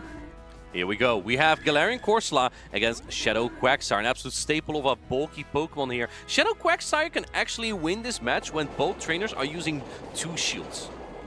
Quagsire is just so flexible. Basically has win conditions against everything except for Superior or maybe a Chestnut, but it is so incredibly strong. It has versatile options versus flying types, versus everything basically. Goes in for the Aqua Tail, and the pacing is just so quick. Okay, looks like both trainers are going to replay this real quick due to some missed attacks there. So, yeah, now both trainers have revealed their leads, though. Question is, are they gonna run that back? I mean, Galarian Corsola versus Quagsire, I'd like that lead for Pataman. That is true, yeah. You can basically decide how you want to play it out. You can use a shield if you want to, but taking a bit less than 30% of damage from a charge attack, that's not really something you want to shield. You're applying so much pressure with the Astonishes. There are win conditions for Quagsire in 2 shield scenarios, but just if you the pacing, right? Yeah, when you're starting to shield, then you're down shields, and the Corsola is going to be like, yeah, okay, I lose this matchup. That's fine by me. But you take shields. Yeah, I take shields. You take damage regardless. I might be able to farm your Quagsire down later, so that is always a good situation for Pataman. Yeah, both trainers froze, so Judge said, let's just retry this real quick. I'd expect both trainers to just play the same team again. Maybe Markstar decides to change it up, knowing that there was a Galarian Corsola lead, and of course it's kind of difficult to deal with your Shadow Quagsire. But let's take a look at, if you know, Florges as well was in the back there, if I remember correctly, for Markstar. That's also a Pokemon that kind of wants to avoid that Galarian Corsola. Let's take a look here. We're heading back into this first game. Maybe the freezing came from the aura of the Shadow Paloswine, as it is an ice type in the end. We have the same leads again. Yep, we're playing the same teams as well. Astonish is dealing quite some damage, and Markstar is just immediately going up to a Stone Edge before throwing, and throws the Stone Edge even. We've seen this previously. Not even 2 Stone Edges knock out a Corsola. Yeah, Pataman can hang on to this quite comfortably. We don't see the damage range just yet, but as you see in the back line, that Galarian Corsola is not even in the yellow just yet. Going for the Aqua Tail, knowing that Togekiss would outpace to a charge stack. He just wants to get some chip damage and then potentially switch into either one of his backline Pokemon. I think that Florges would have resisted charge stacks, but I guess Markstar might just be predicting something like the Quagsire in the back. That is so interesting from Pataman. The Togekiss is so safe in this matchup.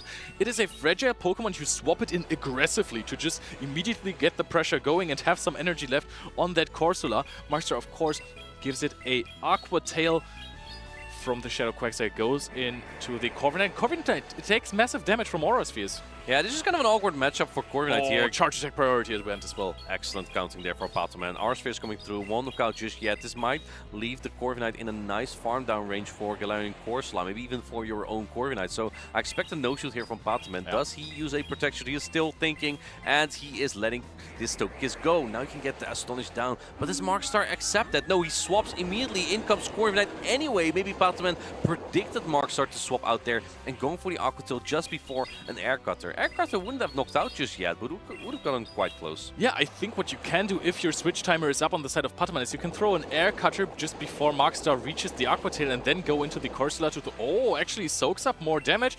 Quagsire is doing quite some job here. But I think Pataman just doesn't value the HP on the Corviknight as much, but wants to have a lot of energy for whatever is in the bag. Yeah, interesting choice of play here. I think as Pataman, you kind of should be afraid of a potential Guzzlord in the back. Now, we as the viewers know that there's no Guzzlord on the side of Markstar. There's going to be Florges, but that means that Pataman has to preserve at least one Pokemon. Otherwise, you cannot clear any of those debuffs. Florges does pack Trailblaze and Chilling Water here. In comes the Florges, and there comes the next Air Cutter. Pataman makes sure that his energy goes off immediately.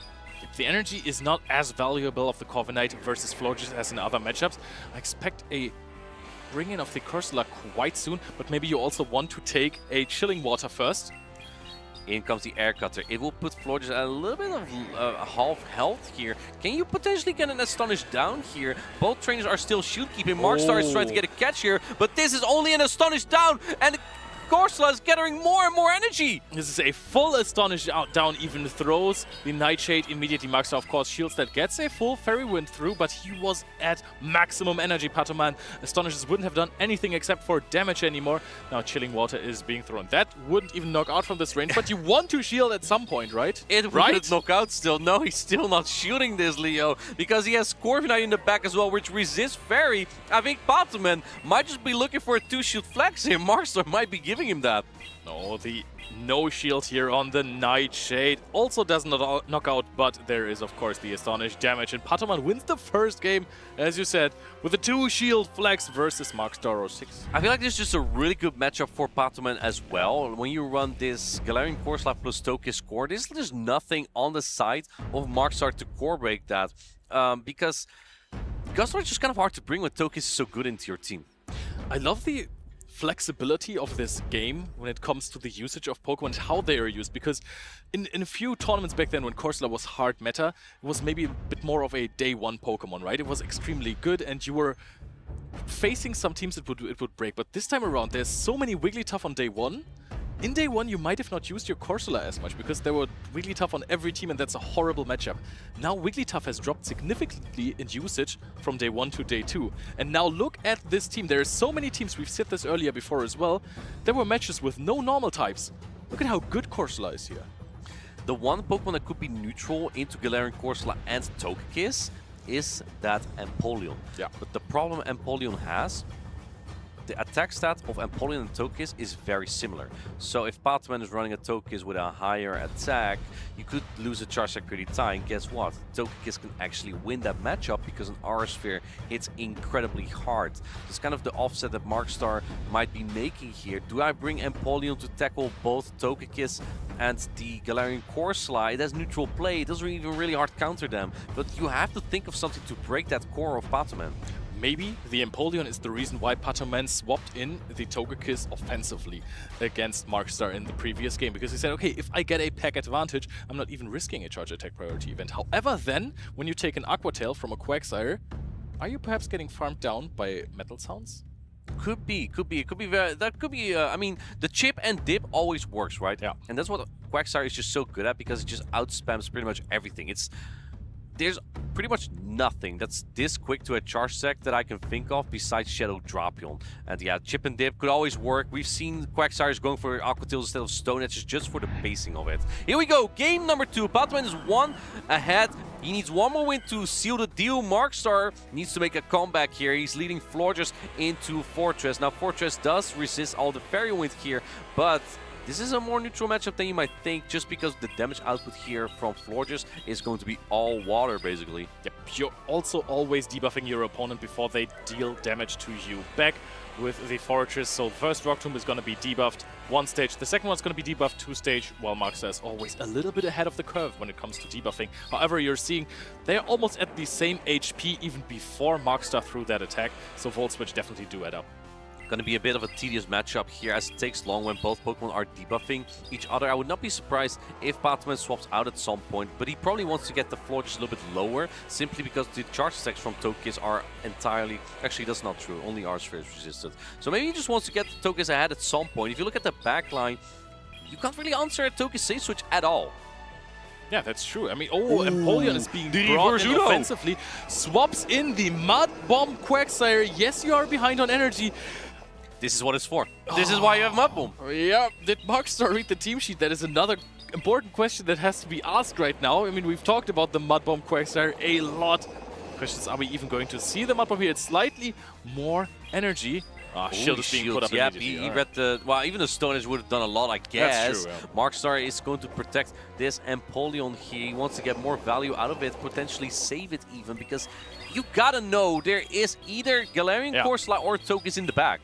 The thing is, yes, you are outpacing now as you swapped in the Empoleon aggressively, but look at the pitiful Metal Sound damage, right? One Hydro Cannon connected, didn't have to shield it on the side of Patoman, and now Markstar is considering to... Let it actually go.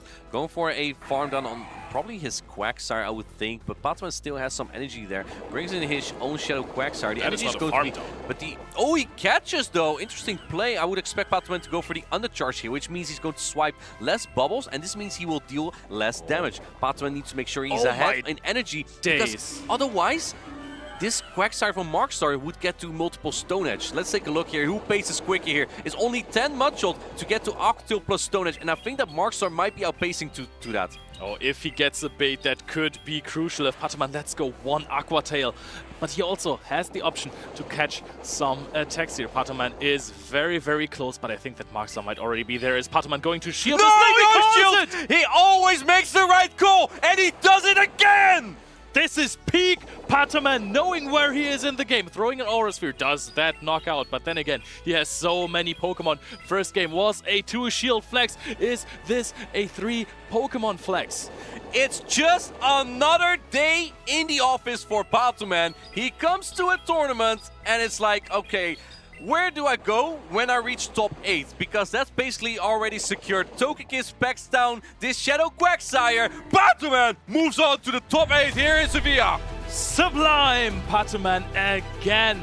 He is on a rampage right now. He has won EUIC back-to-back. He has been in the last finals of a regional, and he is on his way back. Pataman is notoriously known for going through crazy losers brackets as well. He doesn't always come from the winner's side, but when he comes from the loser side and makes it far, he usually wins. He cannot keep getting away with this. He just gets away with it every time. How is he so good? Why are we not doing this? I do not understand it. When I sat across from him in the matchup, you actually beat him once. Yes, but and then you lost the... Yeah, then the match on stream, I got destroyed by Pataman. I did not. Yeah, he didn't want to see the world to actually see you beat him. Yeah. Oh boy, that was actually crazy. It's so impressive to see how he plays, the plans he comes up with, and you know, sometimes you look at a matchup and you think, okay, this player has an advantage. This is probably the way they're playing, so I might predict what they're going to do against me and maybe have a chance. No, he is entirely, utterly unpredictable. Unpredictable and unfazed. Pataman, you can't even tell, but he's not even showing his face here because he's just like, all my focus is on the game. Camera can wait a little bit. Galarian Corsola and Togekiss, those two Pokemon were just pivotal for Pataman here, and he used them to succession here. And in game 2, the perfect read that Markstar would bring Empoleon to potentially fight against Togekiss and Galarian Corsola. He brings the Mud Bomb Shadow Quagsire, and that Pokemon was just pivotal. This call, though, decided the game, because if you no-shield this Stone Edge, it would knock out the Togekiss. You likely lose that game. It is incredible. I mean, there was maybe also the potential for a catch there for Pataman if he no-shields a Stone... Okay, well, if he no-shields a Stone Edge, then, well, yeah, boom. That's that. There's a Quagsire with a lot of energy as well for the last two Pokemon, but that was not what happened. He reads his opponent's minds, he knows what's going to happen, and he makes the right calls, and most importantly, always plays to his win conditions. Leo, I won 3 championships, okay? And it really does not speak for itself that you win a match at the table or that you even get far. I went 0-2 once. I went 1-2 as well. I went 2-2. Like, not all my runs have been great, but you look at someone like Pataman and you're like, this guy will win. He will win. It's unstoppable, inevitable.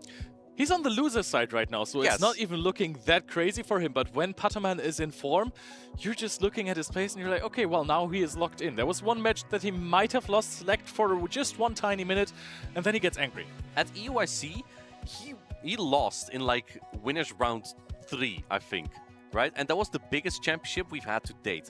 512 competitors approximately, out of the top of my head.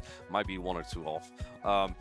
And that meant he had to play like 9 or 10 matches to stay on the loose side of the bracket. He actually won all of those, all the way to the grand finals on Championship Sunday, and then won twice again. That's the type of player, like, if you're not familiar with Pataman, I think everyone watching and who's been here before, has seen Patman win before, that's the type of player we're dealing with here. That's why he was on the player to watch. It's an absolutely incredible performance. I mean, you are also known for doing crazy losers runs. How does it feel to just work your way up the losers bracket and then sit there in the grand finals? Well, I've been on both sides, and I feel like it's more ecstatic when you come from the loser side of the bracket, because you generally don't expect the trainer from the loser side of the bracket to win it all, because they have to win the grand finals twice. And that makes it kind of difficult. I felt like when I had one in Utrecht, the pop-off was way more than when it was in Frankfurt and Stuttgart. You're on the winner's side of the bracket, and it feels like, okay, guy on the winner's side of the bracket is likely going to win this just because the person on the loser side of the bracket has to win twice. Yeah, it's statistics, right? Statistics. Most of the biggest lie of them all. Most of the time, you have also already seen that matchup where a player A or the winner's finals player has beaten the person who comes from the loser's finals. Oftentimes, it is like that you have a winner's finals and that is a repeat. The grand finals is a repeat of the winner's finals. But sometimes there is this crazy run. Also, someone who didn't win the tournament after all, Kaifje at EYC, the EYC that Patoman won, which of the two? Of course, the 2025 one. And 2026, yes. He also had such a crazy losers run. You could just see it in his eyes when he was playing. He was angry. He wanted it more than his opponents most of the time. And then this Shadow close combat from his Primeape onto the Shadow Annihilate of Nighttime Clasher, which dealt like 70% double resisted. That was a moment I remember for all that time. one. Look, with the proper training, with the proper preparation, this could be you one day. We even have trainers or commentators from other games who are also going to compete in Pokemon Go. And I think Matthias is going to talk to Amy a little bit about this. And after that, we're moving on to the winners semi-finals. So we'll be right back with more action. Hello trainers, I'm here with Amy, also very much known as a TCG caster. Amy, tell us something about yourself. So I've been casting with kind of various TCGs now for years, and I have an abundance of knowledge about trading card games, but I was kind of itching for something more recently. And is it more perhaps Pokemon Go? It might well be. I started playing when the game first came out. I had a long break because, truth be told, my phone got really old and it wouldn't run it anymore. And then eventually I got a new phone, I started playing again, and then recently I had some time on my hands. So your plan is to compete in Prague, is that correct? Absolutely, yes. I've been training hard, I've been getting my Pokemon ready, and I think my first Pokemon Go Regionals is ready to set sail. So TCG, a more slow-paced game, Pokemon Go, a very fast-paced game. How do you transition in that switch-up? Like, how do you prepare for such a big switch-up? I gotta say, the anxiety of it is a lot.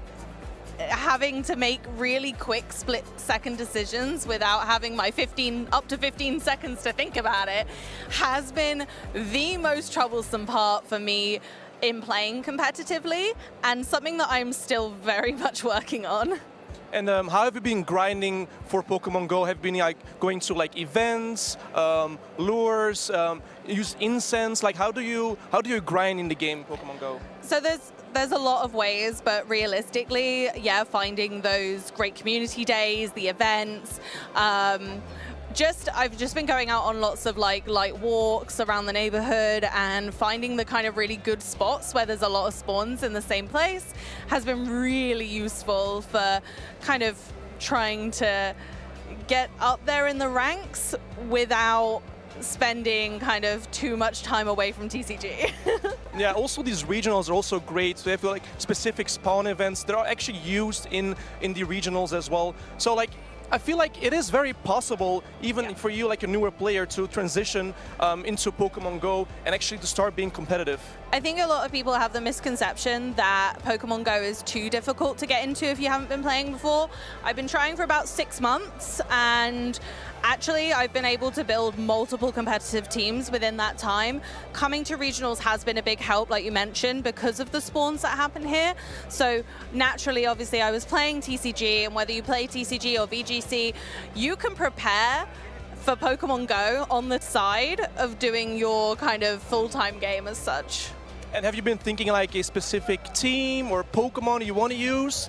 I think as soon as Gorgeist got quite good in Pokemon Go, that really lit a fire under me, and I really wanted to make a team centered around Gorgeist because Pumpkaboo is my favorite Pokemon. You're also referred as Amy Pumpkaboo? Pumpkin Amy, but you almost got it. Almost got it right. So yeah, you see it is very possible as a newer player to just start the game, just go to the events, regionals as well, all the spawns, also watch the Twitch streams as well. Like, they actually know how to play the game, and like, she has her favorite Pokemon, Gorgeist, you can use. She's insanely happy right now. Yeah, so thrilled and really excited and nervous for my first regionals.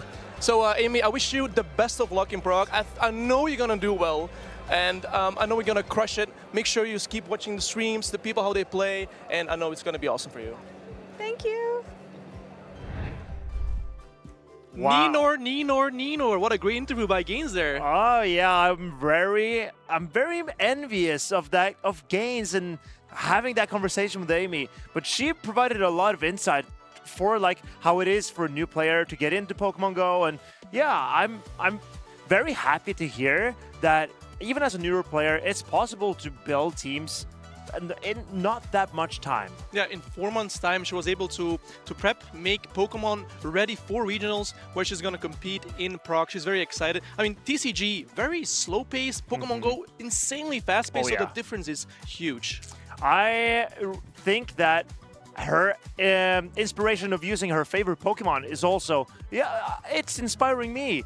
I ran Gorgeist in Birmingham, and I believe in her to make it work.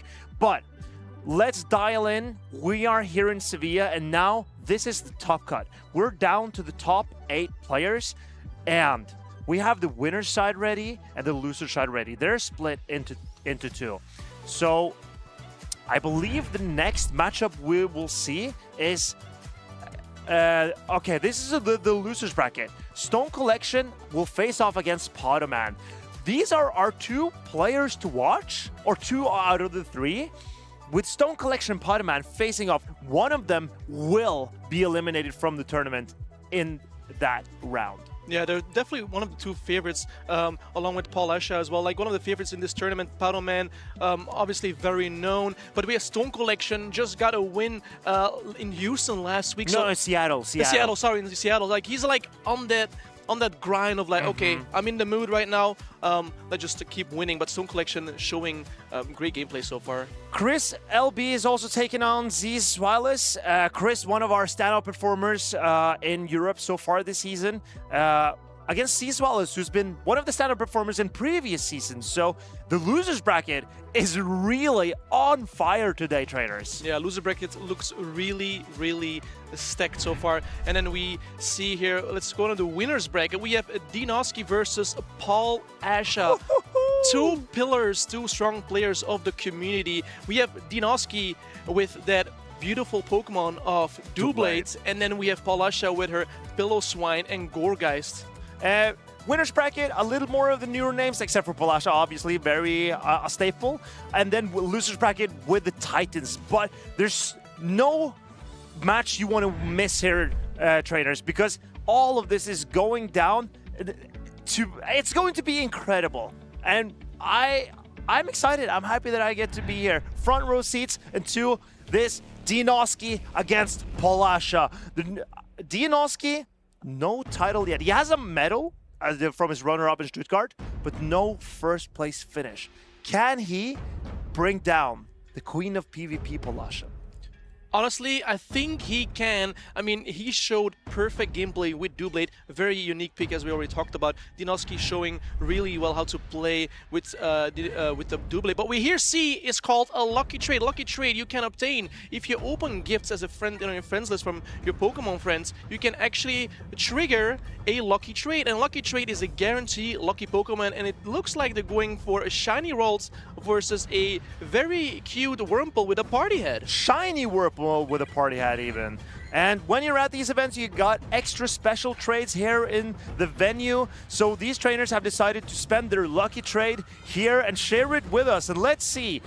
These are 2 lucky Pokemon, and they go into the appraisal, and Oh, Polasha, she didn't want Well, it she anymore. wasn't really happy with that roll. She was not happy with the rolls.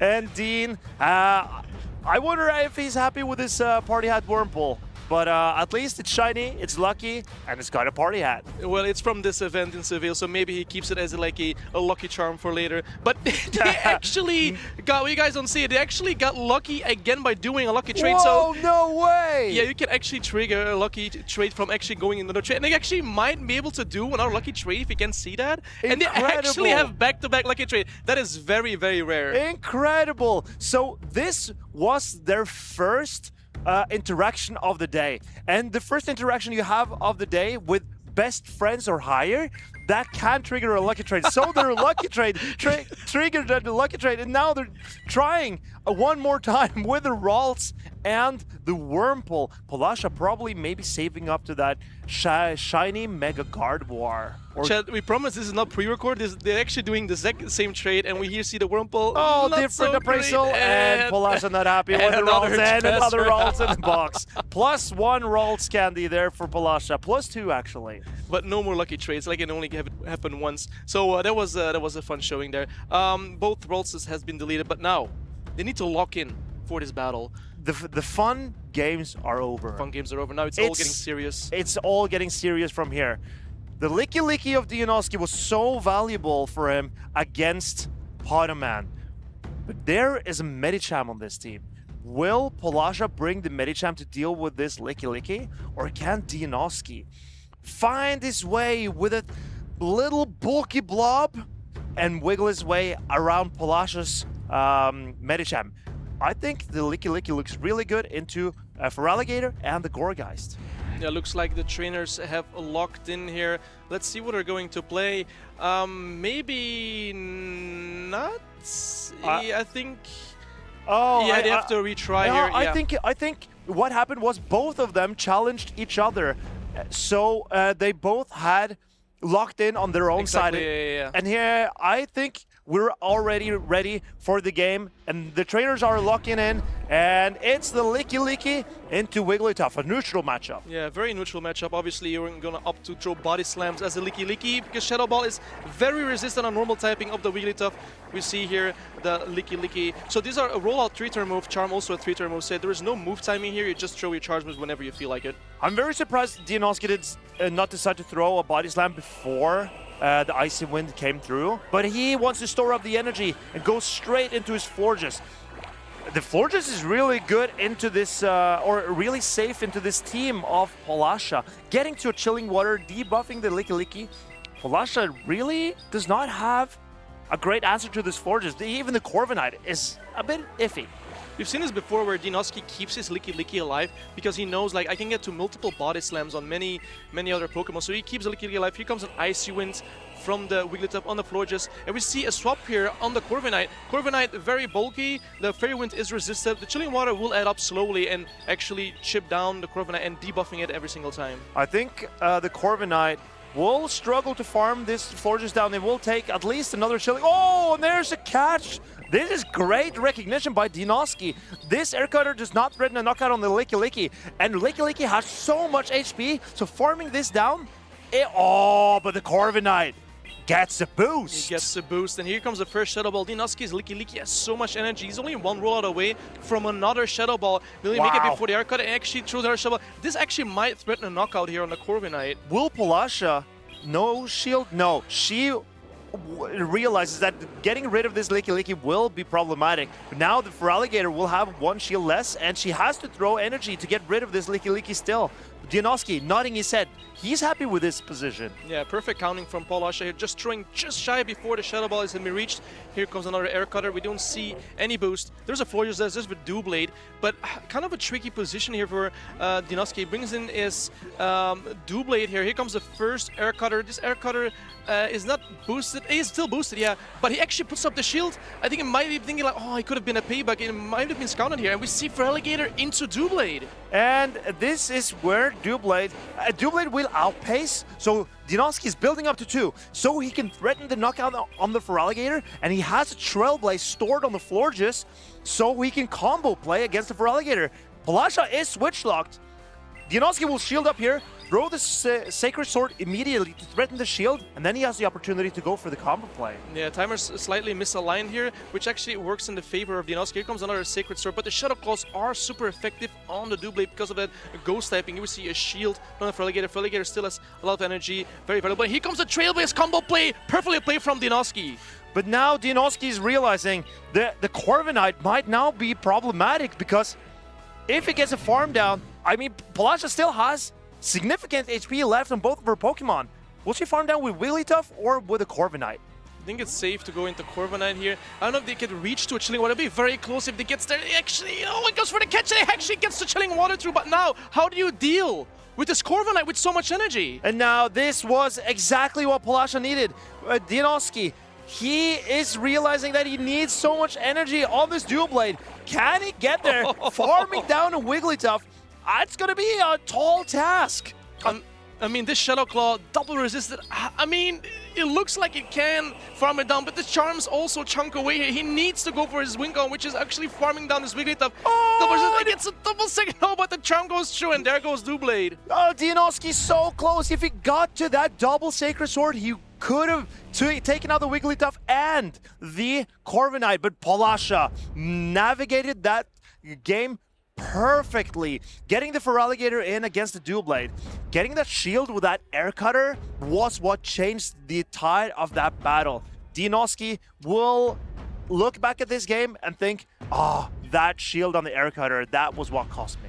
I think he also perfectly undercharged Chilling Water because he had just reached the double Sacred Sword, but then he fainted to the Charm. So I don't think he could have done anything better in the end game there, because he just reached it, right? So like if he undercharged it less on the Chilling Water, then the Wigglytuff gets knocked out faster.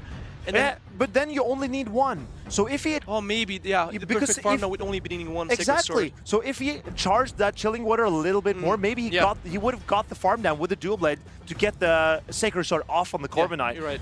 So, but it's really a tough call in that position, right? Absolutely. And getting those perfect undercharges when the opponent makes a catch, you're not 100% sure how much HP is left on that Pokemon, but you know you need a Shadow Claw farm down on a Wigglytuff. That's not going to happen in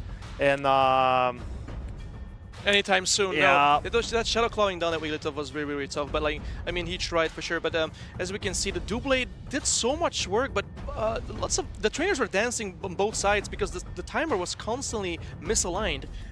Like, you have to be you have to know the counts. You need to make sure what's going on, but you also have to know that okay, their timer is going up sooner or later. So like, it's always like you have to be on your toes.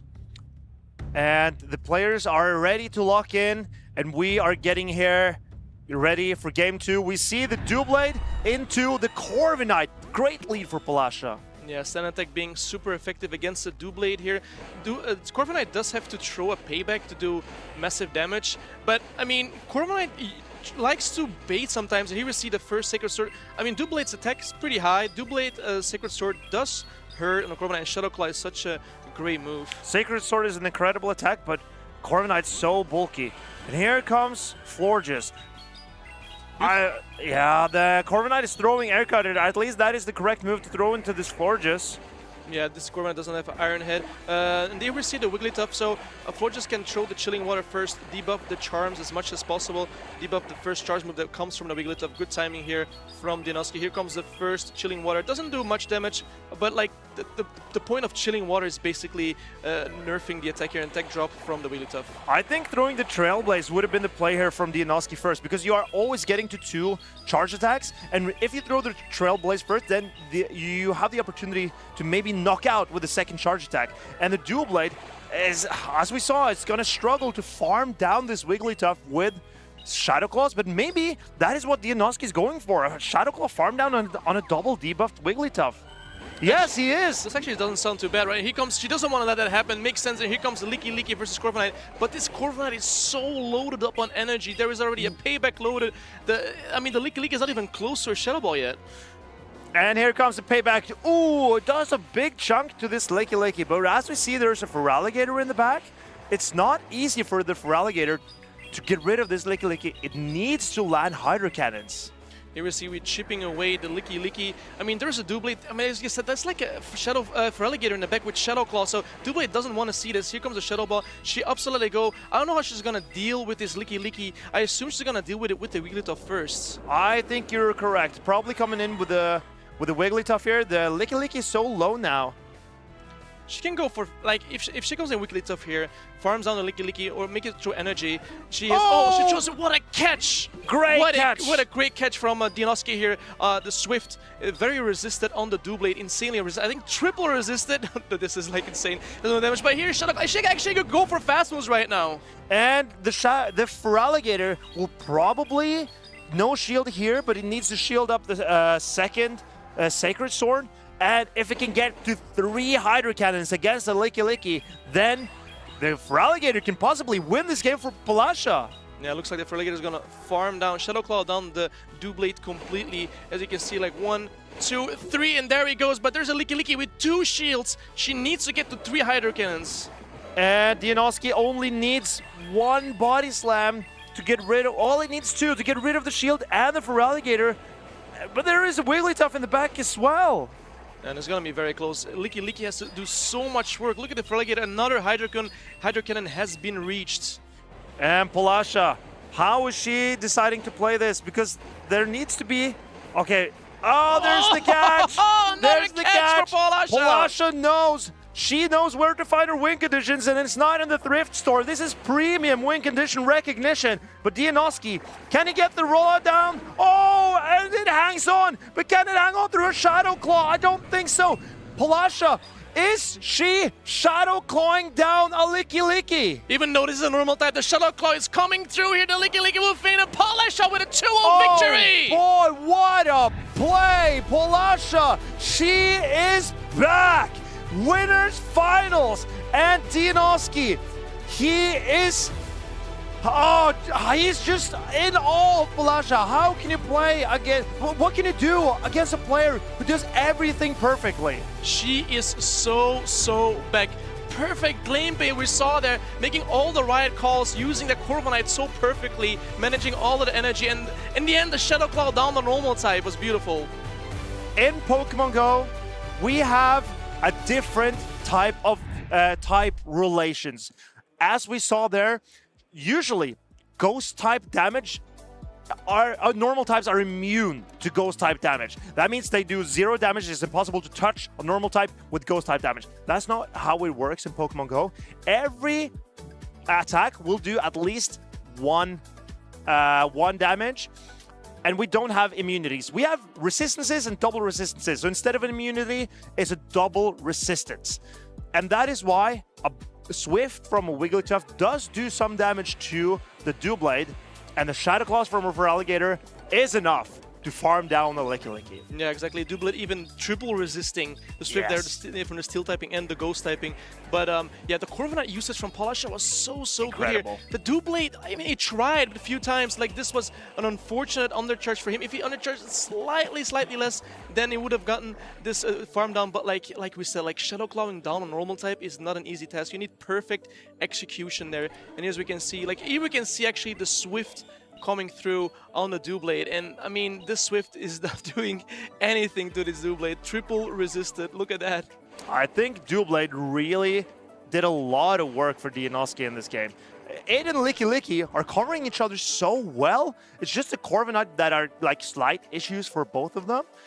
Other than that, Licky and Doublade really work well together, and Dianoski, he knows he was close to winning this game, but Palasha managed to pull it out with perfect play throughout the set.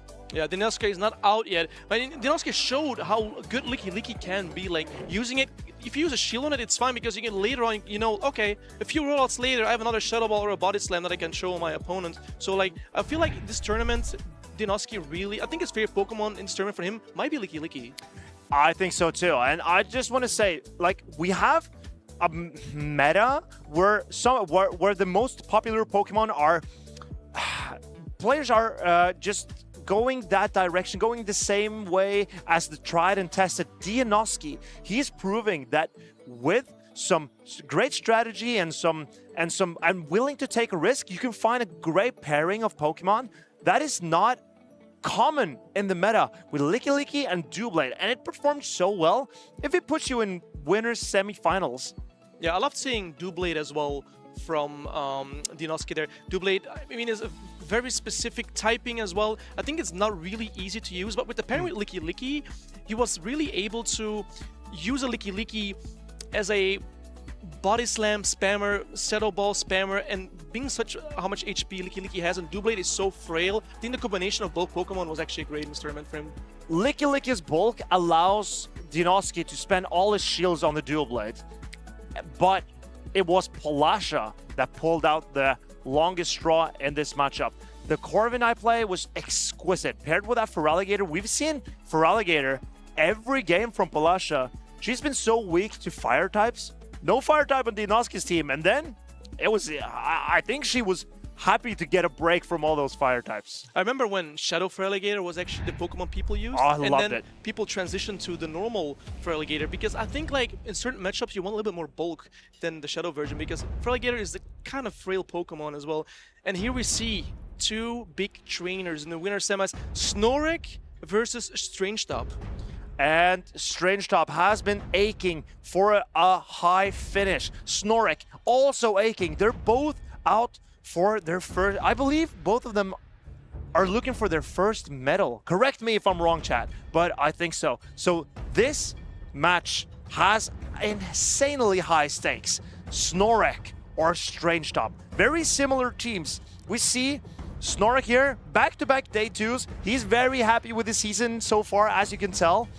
That Guzzlord, that Wigglytuff, I think this is basically the same team as Nighttime Clasher brought to Houston last week. This is the exact same team. I'm not sure if Nighttime Clasher used Mud Bomb on his Quagsire, but that is correct. I do feel like Snorlax has used Quagsire so perfectly this entire tournament, knowing that like if I have energy on the Quagsire, I can use it literally everywhere. And like, does he really need Stone Edge? It probably feels like with his team composition, he does not. Mud Bomb comes in very effective versus the Steel types.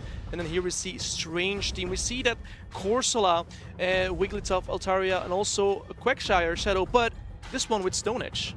And Strange, he has never finished top 8. This is his best ever finish. He's been 9th several times, 3 times in total. So first time he's ever in top cut, in an 8 people top cut in top 8. So he's already happy, but he wants to go further. And he knows Snorlax is standing in the way of his best finish so far. Actually, not even. He's already got his best finish so far, but Snorlax is standing in the way of his medal. Can he take out Snorlax and land his hand on the medal? And that in his home country as well. He must be very excited. And you see the Lapras plushie there for him. He used Lapras actually in Stuttgart. I remember when he used that, and that was such an off-meta pick. I was like so excited for him as well.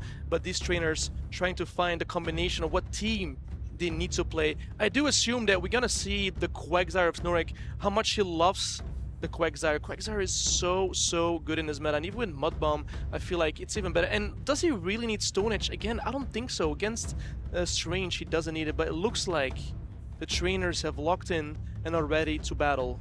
I expect an Altaria from Strange somewhere because of this Quagsire. Strange is noticing, okay, I've got the Corviknight. This is not where you want to see the Quagsire when you have an Altaria in the back. Yeah, that's true. The mud shots are really resisted here, but I feel like you can chip away here very hard with the Aqua Tails. The Corviknight keeps overloading on energy because he knows like Corviknight into this matchup, the Sand Attack doesn't do much damage here, and so they kind of want to land a payback so he can throw air cutters afterwards. And here we see Strangetop getting his payback through. Snorlax, he wants to throw an Aqua Tail as well. Oh, and he lets the payback through. Here comes the Aqua Tail. He's going to chip this Corviknight down. I wonder how Strangetop decides to play this. Does he go for switch advantage? Or on, here comes the Wigglytuff safe swap. Very bold play from Snorlax. Yeah, very interesting. I mean, like, Strange doesn't really have a straight answer for the Wigglytuff, like, in this matchup, right? But, like, he has the Corviknight, he can stay in for a little bit, but... There could have been a Fortress in the back, but Snorlax risked it and took a gamble that there would be no Fortress in the back for Strange-Up here. Yeah, Wigglytuff can actually completely farm down this Wigglytuff, but now here comes a Quagsire going for an Aqua Tail first before we go for reach for the Swift. But I mean, Snorlax has to shield. He has so much energy on the Wigglytuff already, almost 2 Swifts. And now Strange-Up, he can shield up his Quagsire as well. There's 2 Swifts here. No shield from Strange. He is banking on his Altaria being good in the back. I mean, the Wigglytuff is right here, so like if the Wigglytuff avoids the Altaria avoids the Wigglytuff, I mean, he might be happy here, but like here is another Swift coming through, and like, yeah, he needs to shield the Quagsire because the Swift will definitely knock it out, and the Quagsire, I mean, he kind of needs it here because like he's kind of afraid what's in the back, and here comes the Guzzlord. I mean, we have Stone Edge here. Stone Edge will do so much damage. Like, Snorlax has to make a call here. Oh, and Snorlax decides to shield. Can Strange-Up use this to his advantage? Build up to 2 attacks to knock out the Wigglytuff with a Sky Attack, because he needs to get rid of this Guzzlord as well. Yeah, the Altaria does have a shield. Bruce Swing doesn't hit as hard. The Wigglytuff might be out of energy. That's why he upped the shield here, knowing that this will be the most damage move. But like, this Altaria needs to get out with energy because there's no way Altaria will be able to farm down that Fairy-type Wigglytuff. It also needs to deal with that Quagsire that is still lurking in the back. Strange, he does not want to build up anymore. He wants to get rid of this Guzzlord, but I don't think this Sky Attack knocks out, so maybe he can still farm up more, but that gives Snorlax time to go into his Wigglytuff. Now this Altaria is getting dangerously low, but Strange-Up reaches the attack in time. Perfect counting from Strange-Up. He knew exactly how much energy the Wigglytuff still had. This Sky Attack will definitely knock out the Wigglytuff, and let's see what Snorlax is going to come in with. This timer is now misaligned a little bit, so he's going to wait a timer, and then he's going to decide which Pokemon is most valuable for him here. He brings in the Guzzlord to do some Dragon Tail damage. I don't know if he's going to get to the Bruce Swing, and actually doesn't get to it! Just not in time! But now there is a Quagsire here, and can the Quagsire... Oh, and Strange catches up with him! What a play by Strange-Up! And I think he left with a Sky Attack as well. I think he definitely left with a Sky Attack. You just need to click the move and get rid of this Quagsire. There's still also a Corviknight in the back left. Let's see if he gets to... And he actually gets to the Sky Attack, man! What a great play this was! I was scared that the Altaria would be farmed down by the Mudshot, but Strange-Up's Altaria barely hung on. I know that the judges will take a look at this matchup because there were some inconsistencies in the lead with the Snorlax Quagsire, but it's yet to see if it affected the game because in the end, it turned out like it was so early in the game, and if it didn't have that greatest impact, then there might not be a rematch, but they just want to make sure that everything went as it should be have been going. Yeah, so they're reviewing the game right now, see what's going on. So there's a little bit of like issue in the beginning of the game that we saw. Like, so we're gonna look into if it was actually necessary to call this a rematch or not. In the end, I mean, great catch, by the way, really great catch by Strange-Up to catch at Aqua Tail and had reaching the Sky Attack on 1 HP on his Altaria. Strange really, he kept track of that Quagsire's energy, even though it had swapped out, had some residual, and then perfect catch. I think Strange really, he's locked in. He's playing without nerves now, because he has already got the finish that he has been longing for.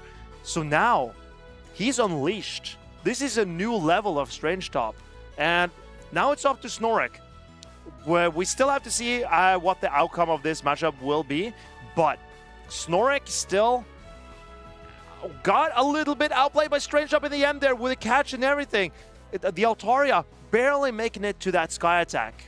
Yeah, I mean, there was lots of dancing going around in this game as well. Right? The Altaria going left around, the Wigglytuff swapping. I think the timer being less than it was before is way better. It makes like more of dynamic gameplay. Like, you have to think a little bit faster as well, because like a lot of things happening at the same time, but that shows the level of these trainers, how good they are, and like how know they will the game. And that switch timer is what makes this game so dynamic. Do you keep a low health Pokemon? Maybe it can get to a charge attack in the end game against, for example, a Quagsire trying to Mudshot down an Altaria. And yeah, the players are discussing now because they have different perspectives on how this game could have gone differently. Strange probably is explaining his case of why he believes that it did not impact, while Snorlax believes it had an impact. We'll just have to wait and see what the judges decide to do. This is why we trust the judges on this review. Obviously, in the heat of the moment, this trainer just locked in, trying to battle out, see if it would have mattered in the end. But obviously, you always have to, play out the games. But Marcus, if you are Snorlax, what would you play versus Strange Top? I think that's a great question, because Snorlax has a Shadow Fortress while Strange has a regular non-Shadow Fortress. I wonder if that impacts the matchup in any way. I think the Shadow Fortress is slightly safer into the Altaria, because 2 Rock Tombs will always threaten a knockout. But I'm not sure, actually. I think the Guzzlord is the correct play. It's really good into the Fortress from Strange. It's also fine into the Corviknight, in my opinion, because the Corviknight cannot throw the Payback. Is really good into the Corsola. I don't think we're going to see the Corsola at all here. So yeah, I think the Guzzlord is coming for sure. It's just the Wigglytuff that is a horrible matchup for the Guzzlord. And it even has Sludge Bomb. So I expect Guzzlord to be what Snorlax keeps leaning into. But as Snorlax is preferring that Guzzlord, I assume that he will not be running Medicham. Medicham is also weak to that Wigglytuff, and doubling up on a weakness like that could be a little bit risky. And the Medicham is also not the greatest into either Corviknight or that Corsola. So I suspect we won't see a whole lot of Medicham from Snorlax. It could be a pick, but then it would be with a Steel type in the front, swap Medicham to maybe lure out a potential Wigglytuff, and then to free up Guzzlord in the back. That is the only situation I would be running Medicham if I am Snorlax. Yeah, I agree with the Guzzlord pick. Guzzlord seems super strong.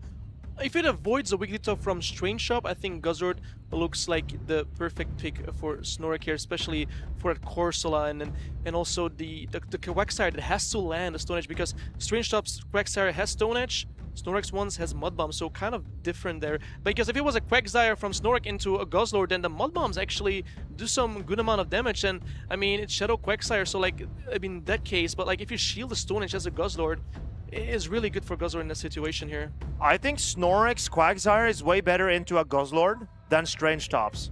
Snorlax Quagsire has Mud Bomb, so as you mentioned, which is fine into the Guzzlord, but when you're facing off against an Altaria, then the Mud Bomb and Aqua Tail Quagsire can't do anything at all.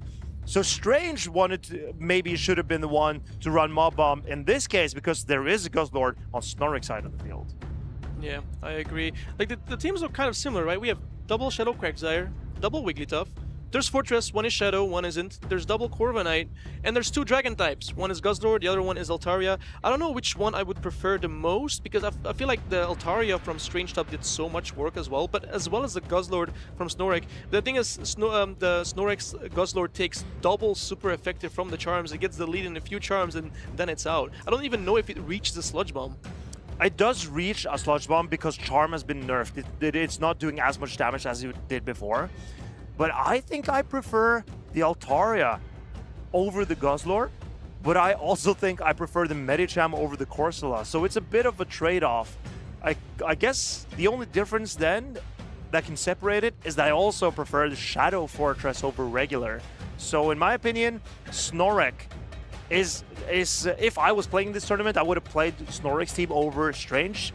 Strange is if I were given the options of the 2. But I really like that Altaria pick, and you saw how much damage it did. With the Sky Attack that it got, it also managed to deal with that Wigglytuff. I think Strange really put his Altaria to good use. Yeah, definitely. Like, it was dancing around with the Altaria. I'm still waiting for a review. This is, I mean, it's very important, like in the heat of the game, right? You need to make sure that everything goes well and that everyone deserves what they deserve in this game. But let's see, man. I mean, the Corsola from Strange Top, I feel, as long as it, I mean, if it's on the Guzzlord, it's not that great. It's on the Wigglytuff, it's worse. But I mean, other than that, it looks so good, right? But you have to avoid. But he brought Wigglytuff, he brought Guzzlord already, Snorlax, so there's no way. Maybe he's trying to scare off the Corsola. Maybe these are all mind games. Maybe he's not even gonna bring Guzzlord or Wigglytuff next game. So Corsola I agree. Corsola has 4 very playable matchups here for Strange Top. So whatever line Snorek picks, there will be one target for Corsola. But as he lent into both the Wigglytuff and the Guzzlord for this game number 1, then maybe that Corsola is a little bit risky, because it seems like we both like the Guzzlord for Snorek. And the Wigglytuff also did very well, because it is Snorek's definitively best answer for that Altaria. So even though I agree that Corsola looks really good, the Pokemon that are brought to the battle makes it maybe not as clear-cut. Yeah, I agree with that. I agree with that. And I think the Quagsire as well, especially when it's on Mob Bomb, have a lot of play into the Corsola as well. Yes, Corsola is tanky and it can deal with Quagsire in the 0 and 1 shield scenario, but the 2 shield scenario gets really shaky for the Corsola.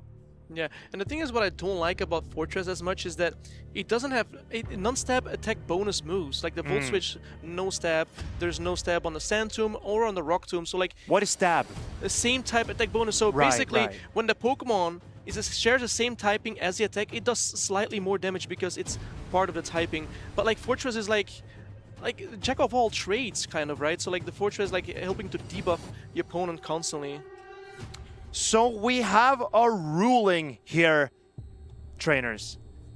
Because the Quagsire lost a turn in the lead, it would have not taken the payback from the Corviknight, is the judge's decision.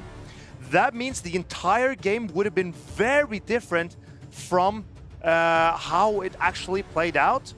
And that means that they have ruled a rematch in Snorek's favor. And that means the win from Strange Top is nullified, and we're going back to 0-0, 0-0, 0-all. I don't know how you say 0-0. 0-0, you can say 0-0. 0-0. I think that's British, 0-0. I'll do it British then. We're going back to 0-0. Players will have a few minutes to just reset themselves after this break, but that is the decision, tough word. Decision. That is the decision. I actually tried to do it real this time, but I couldn't.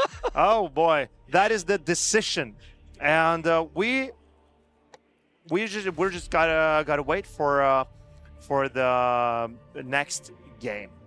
Yeah, the trainers have to reset not only the bracket here, also the mindset. Like, we're going back to 0-0, so after a long review and then playing the first game, trainers need to make sure they lock in their mindset and make sure they keep locked in. But this is 0-0, so we basically start over again, so nothing is lost. The players just got the decision explained, and they have accepted the outcome, and now are getting ready for what will be deemed as their game 1.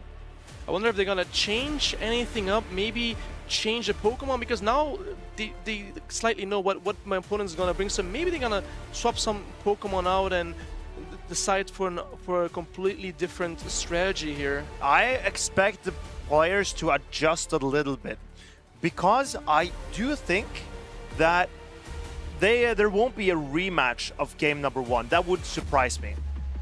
So I think Strange Top probably is running that Altaria again because it was so good for him in game number 1. He might be inclined to do the same as in game 1 because it worked, while Snorek, he got caught out in a not so favorable position because of that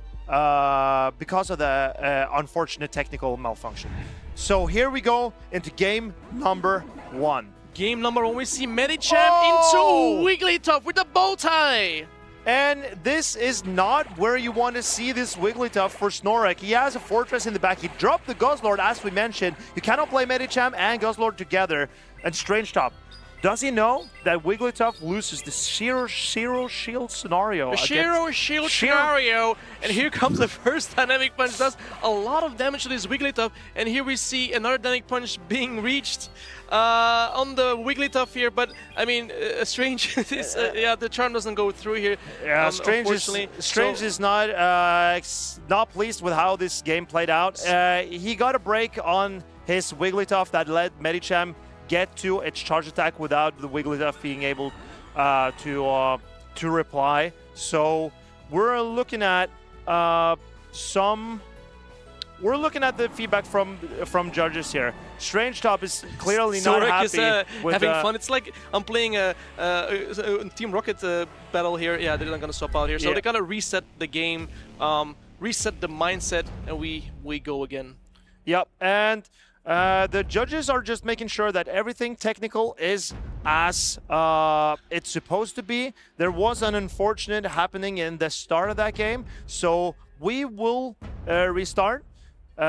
Strange obviously not happy with that because he had the favorable lead that he had wanted with that Wigglytuff into Medicham, and he wasn't allowed to play it out as he was as he wanted it to, because obviously when you cannot press your charge attacks, that will affect how you play a game of Pokemon Go. Yeah, this is where like resetting the mindset is very important, because like he had the favorable lead, the Medicham on that Wigglytuff. But we saw how much Dynamic Punch does the Wigglytuff. So like you said, in the Shiro Shield scenario, the Shiro Shield that we see, that is actually favorable for Medicham in that matchup.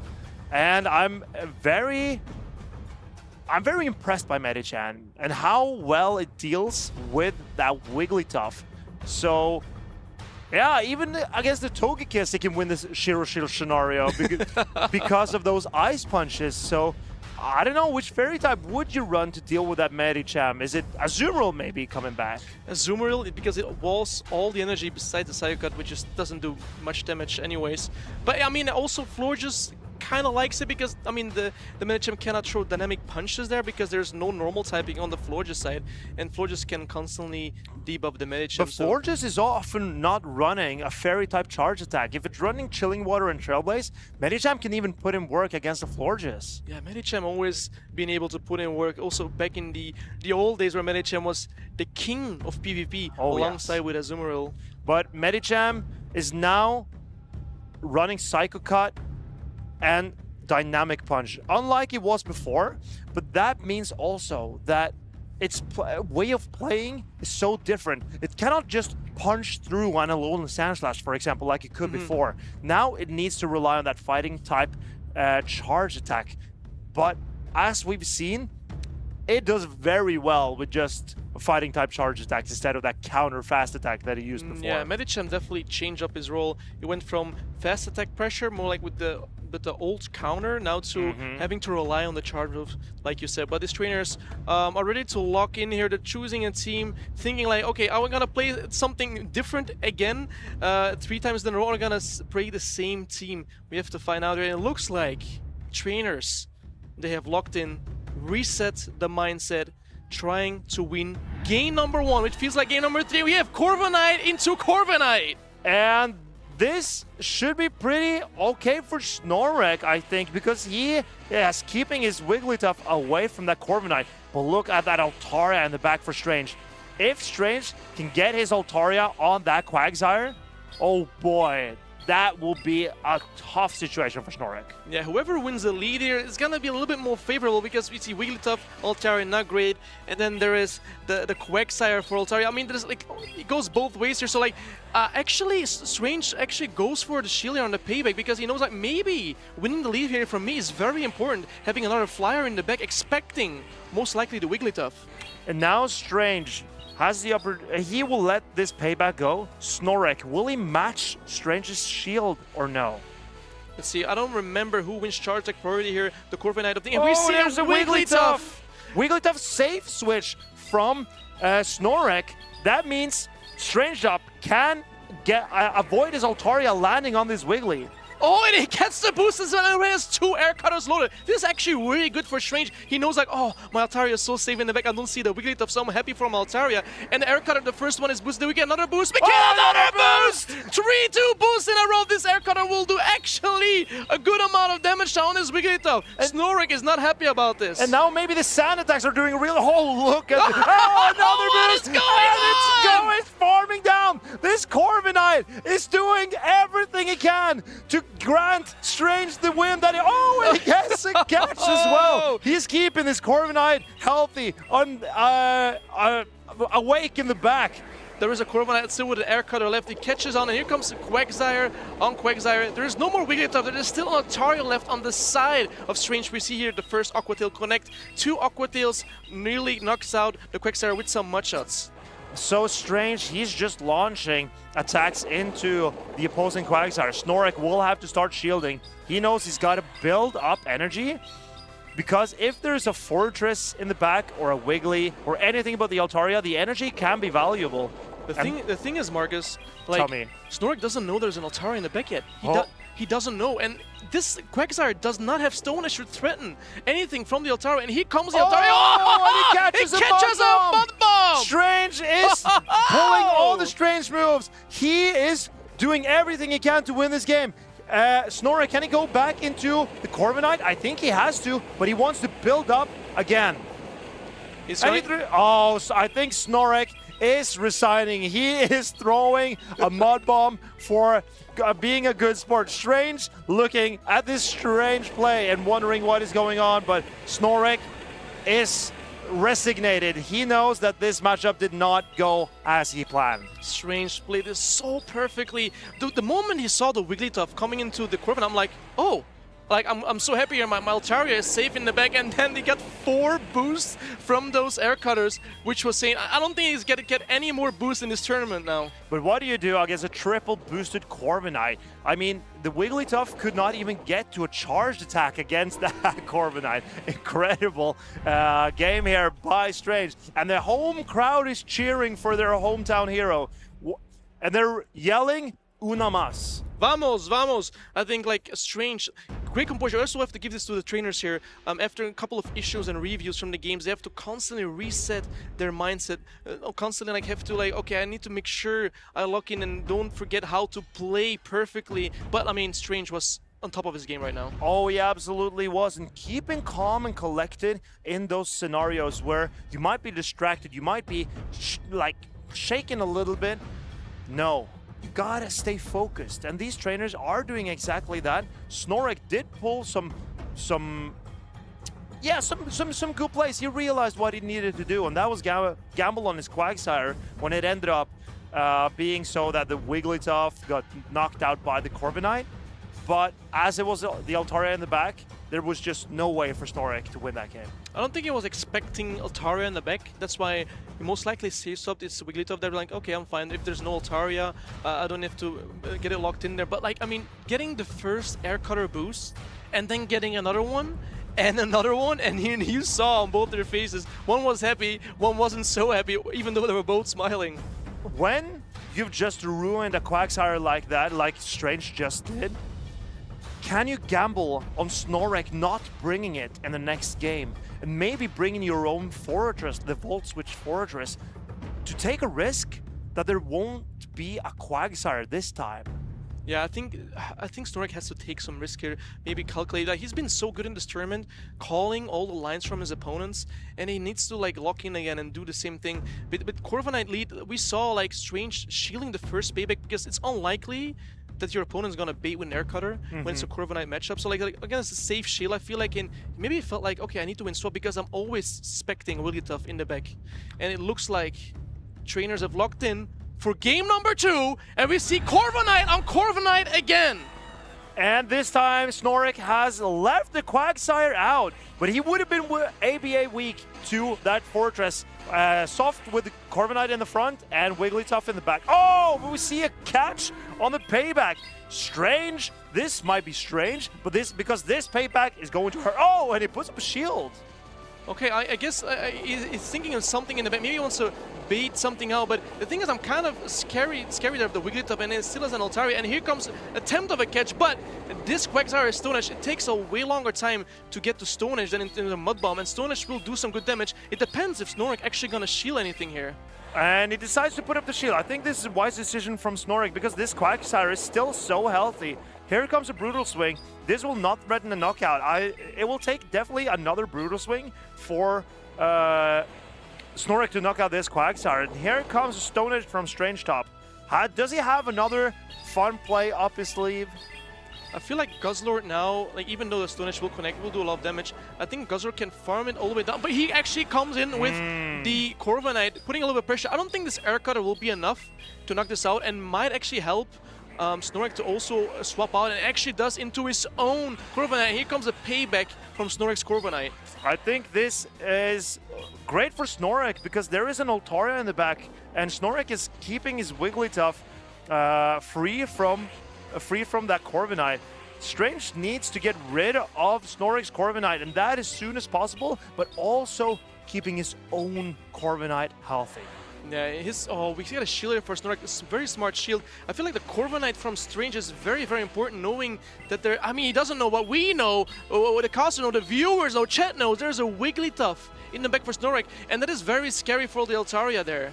And now, the Corviknight of Strange is so low, but here comes the Altaria, and Snorlax has the perfect response. It is the Wigglytuff. The Wigglytuff needs to throw energy here, or the Altaria will get to 2 Sky Attacks. Is 2 Sky Attacks enough to knock out, do you know?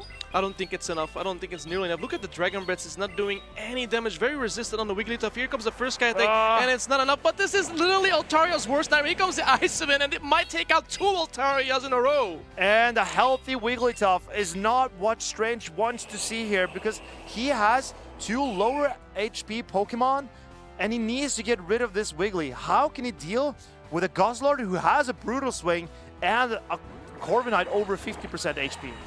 Here comes the Corviknight.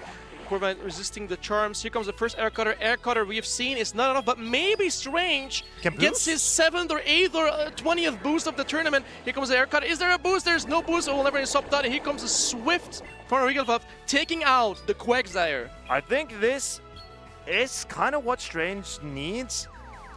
Maybe the Quag could have had some energy into the Corviknight in the back, but here Strange gambled on Snorlax swapping immediately. He paybacks now the Wigglytuff, and Snorlax has a Brutal Swing in the back. GG to both of these trainers. Snorlax ties it up for 1-1. Great gameplay from Snorlax. Absolutely. Also, the catch on the Quagsire from the payback, I don't know what Strange was cooking there. Maybe he thought it was something else in the back. Maybe like another play he was thinking about, maybe trying to bait something. And he also shielded the payback there. But yeah, the score is 1-1 now. Well played, very well played by Snorlax, to be honest. Good team composition as well. The Wigglytuff, I feel like it's always coming, so I feel like it's risky to bring Altaria, but sometimes you need to take those risks.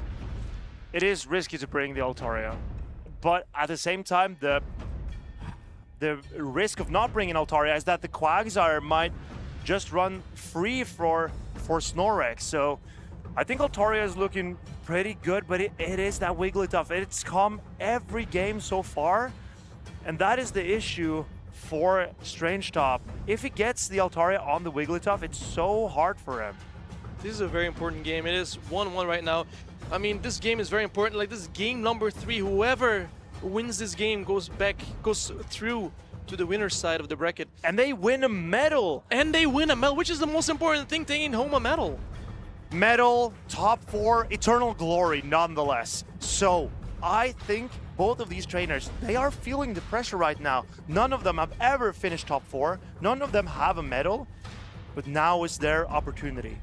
They have a chance at changing their entire legacy if they can make it to the top 4 of the Seville Special Championship. Then they will cement themselves as a player with a medal, and they are locking in for game number 3, the decisive game in the winner's semifinals. And we see Quagsire on Corviknight, a ground type on a flyer, but this is a very neutral matchup. Depends if the Corviknight actually boosts or not, but we does have a Stone Edge. Aqua Tail here is enough to chip down Corviknight. After, I think, 3 Aqua Tails is enough to take down the Corviknight. And Strange Top, will he go for the payback or for the bait with Air Cutter? I think baiting here would make sense. Oh, but he catches on his own Quagsire. Is this a bait out play? it does the same thing in previous games, so it's definitely onto something. And here we see the Guzzlord. This Quagsire does not have Mud Bomb, so it takes a very long time to get to the Stone Edge. Stone Edge will do a lot of damage, but this is honestly like, I feel like it could be a safe shield for Snorlax, depending on like if Strange actually gonna no shield, and actually comes no shield, and Stone Edge goes through and does like a massive amount of damage to Guzzlord right now. Very curious play, but this Guzzlord is still healthy. Getting rid of this Guzzlord won't be easy for Strange Top. Unless he comes in with a Wigglytuff, then it will be very easy. I think 2 charms will be enough from this range. I agree. Maybe 3. He goes for the 2 is enough. He goes for the Brutal Swing. A little bit of chip damage. Let's see if Strange was actually counting. No, is this Sludge Bomb or Brutal Swing? Is he been counting? And it looks like that's a very resistant Brutal Swing that he definitely did not want to shield. But here is Wigglytuff and Wigglytuff. One has a bow tie, one doesn't. And the bow tie Wigglytuff will outpace, gets to an icy wind. This will nerf and debuff the damage output from Snorlax Wigglytuff. Strange Wigglytuff is looking really good here. So we still the both trainers have Wigglytuff, Snorlax with the Quagsire, and Strange with the Corviknight. We see a no shield here. I mean, the Wigglytuff is nerfed with this Ice Wind, the debuff here. So like, it's like I can actually no shield. This is fine. But I feel like the Wigglytuff from Strange is more valuable. But here we see a combo play from Corviknight, putting lots of pressure, and this Air Cutter might be enough to knock it out. But he wants to keep the Wigglytuff alive. I think he's going. Oh no, he swaps out with the energy, but there's a boost on the Corviknight, and now. Oh, here comes a payback. Snorlax, he is thinking about it. Will he shield? He decides to put up the shield. Great shield. A boosted payback would definitely knock out a Quagsire. Strange stealing all the boosts from all the players in this tournament. He's constantly boosting. This is the first Aqua Tail. So if this Quagsire had Stone Edge, it would do a little bit more damage here, but they know, okay, it's just an Aqua Tail, so I can let this go. I don't have to shield here. And here comes another Aqua Tail. We know Quagsire, very, very spammy. But like this Corviknight might be his win con here. Like he's boosted. He knows like if I need to over a little bit, but there's also another Wigglytuff on the other side. Like the charms do a lot of damage. Let's see if he's counting perfectly. And perfect counting here. This is a boosted payback. Will definitely take out the Quagsire, but the question is, will the Snorlax Wigglytuff be able to farm down the Corviknight in time? And that is the question, but here comes the Wigglytuff from Snorlax. It has more energy than Strange. Strange needs to get to an Air Cutter, but is his Corviknight sturdy enough to get there? It's close. It's going to be so close. And here comes the Air Cutter. He gets there! And the crowd goes wild. Strange Top head in hands, and he is celebrating his first ever medal. See! Strange Top did it. What a great gameplay we saw there. That was so close. It was one charm away. The Corviknight, look at him celebrating. He's so happy. He's celebrating with the crowd. This is why we love the Spanish community. They're all so stick together. And the roar of the masses. I understand Snorlax, he's disappointed, but he still smiles. He's being a great sport. And Strange Top, over the moon. Now his Corviknight barely hung on, got to that Air Cutter, and that was the nail in the coffin for Snorlax in this winner's bracket. Man, that was some great gameplay from Corviknight. Strange got like how many boosts? I think 4, 5, 9 45, maybe potentially? 6, 7, I don't know. Many. And then when Corviknight boosts, those Air Cutter actually do some good damage, especially even to the Wigglytuff. And the Wigglytuff, and it was so close. He almost got charmed down. That's how good Wigglytuff still is as a fairy type versus a steel type. And yeah, this trainer's like in the beginning, we had some reviews and they're still like able to lock in and give the mindset and like absorb everything they need to absorb. And here we see the Corviknight. I mean, there were so many boosts from this Corviknight. I've never had heroes and other boosts. I've never seen so much damage from an Air Cutter before. Yeah, that game where Corviknight boosted so much was impossible to win for Snorlax. When a Corviknight decides to put his mind to it, then there's no stopping it. Then you need a fire type or an electric type, I believe. This is where the issue is with Quagsire, only having Aqua Tail and Mud Bomb, no Stone Edge. Altaria just farms it all the way down because all the charms are resisted. And Snorlax did get unfortunate with having Altaria on Quagsire in one of his losses, but he also had Altaria on Wigglytuff in another. So Altaria, a bit of a divisive Pokemon for Strange Top here. Won in one and lost in one, and then he benched it for game number 3 and won it on just neutral, great neutral gameplay. Yeah, they both played similar Pokemon, 2 Corviknights, 2 Wigglytuffs. But I mean, it was a little bit too much for Snoring there. Strange being on top of the game right there. Played absolutely brilliant. Absolutely brilliant. I think he led Corviknight every game. And I cannot blame him. It worked out really well. In that final game, he was a bit soft to that Fortress. But since he had played the Quagsire so much and the Altaria so much, Snorik did not seem to like his Altaria at all. Yeah, there's a lot of mind games there in the end.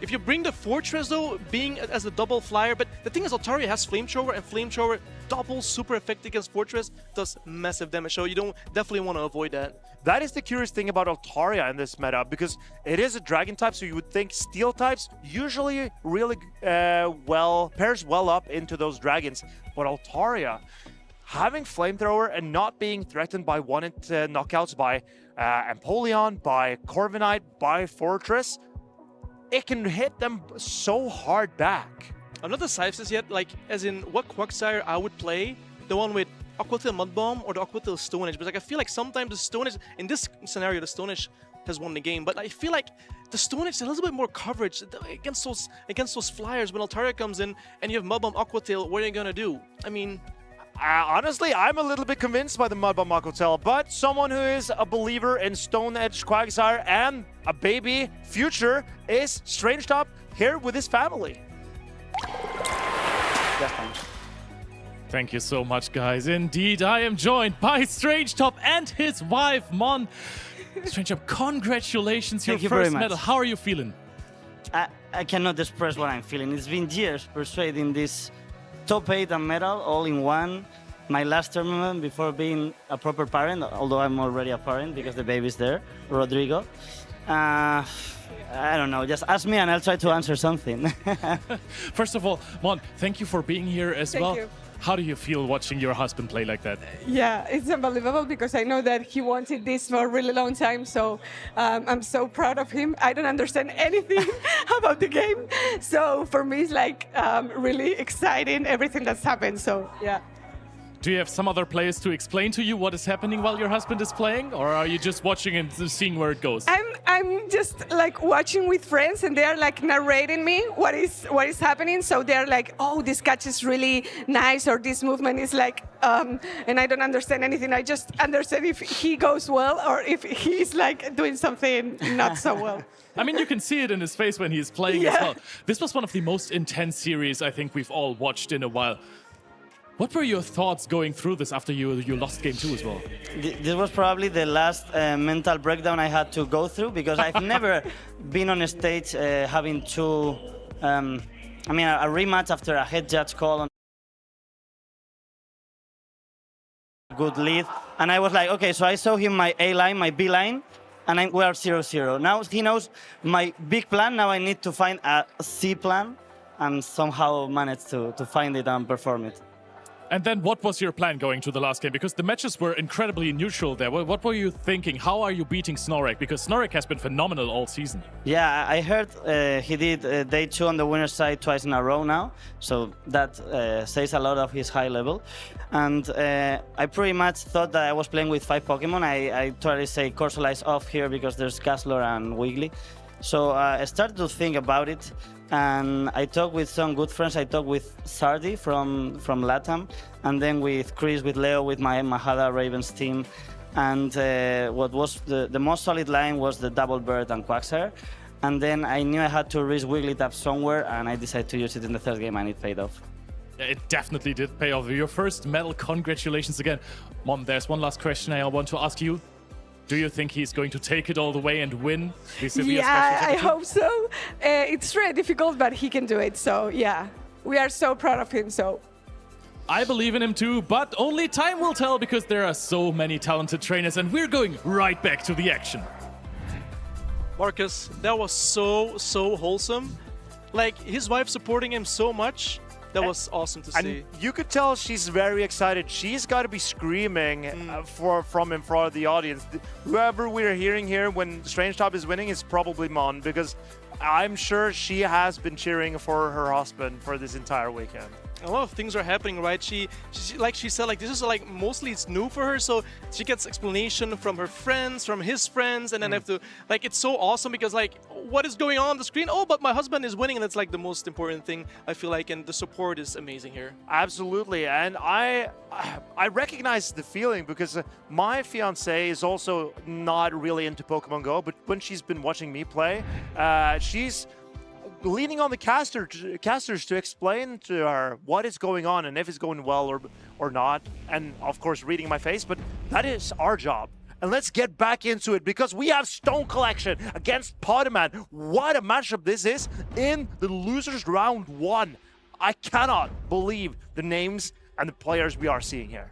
Two famous trainers. We have a Stone Collection with his Shadow Talonflame. Shadow Talonflame showed him tremendous amount of work, and the Shadow Talonflame of his has like I think it's 1488 CP, probably because he has like a higher attack set to win the matchup versus other Talonflames, maybe, or couldn't find a better one, which is possible. Shadow Pokemon are not that easy to obtain in the Rocket Stops. But Stone Collection, here we go for Powdoman. Powdoman has shown it's probably chilly here with the jacket, lots of chills, probably from the Piloswine, with Stone Edge, we see the Piloswine, so hopefully we're gonna see some Piloswine action as well. Oh, that would be incredible, but I am not a big believer against this Talonflame team, and Talonflame looks pretty good in my opinion into the team of Pokémon.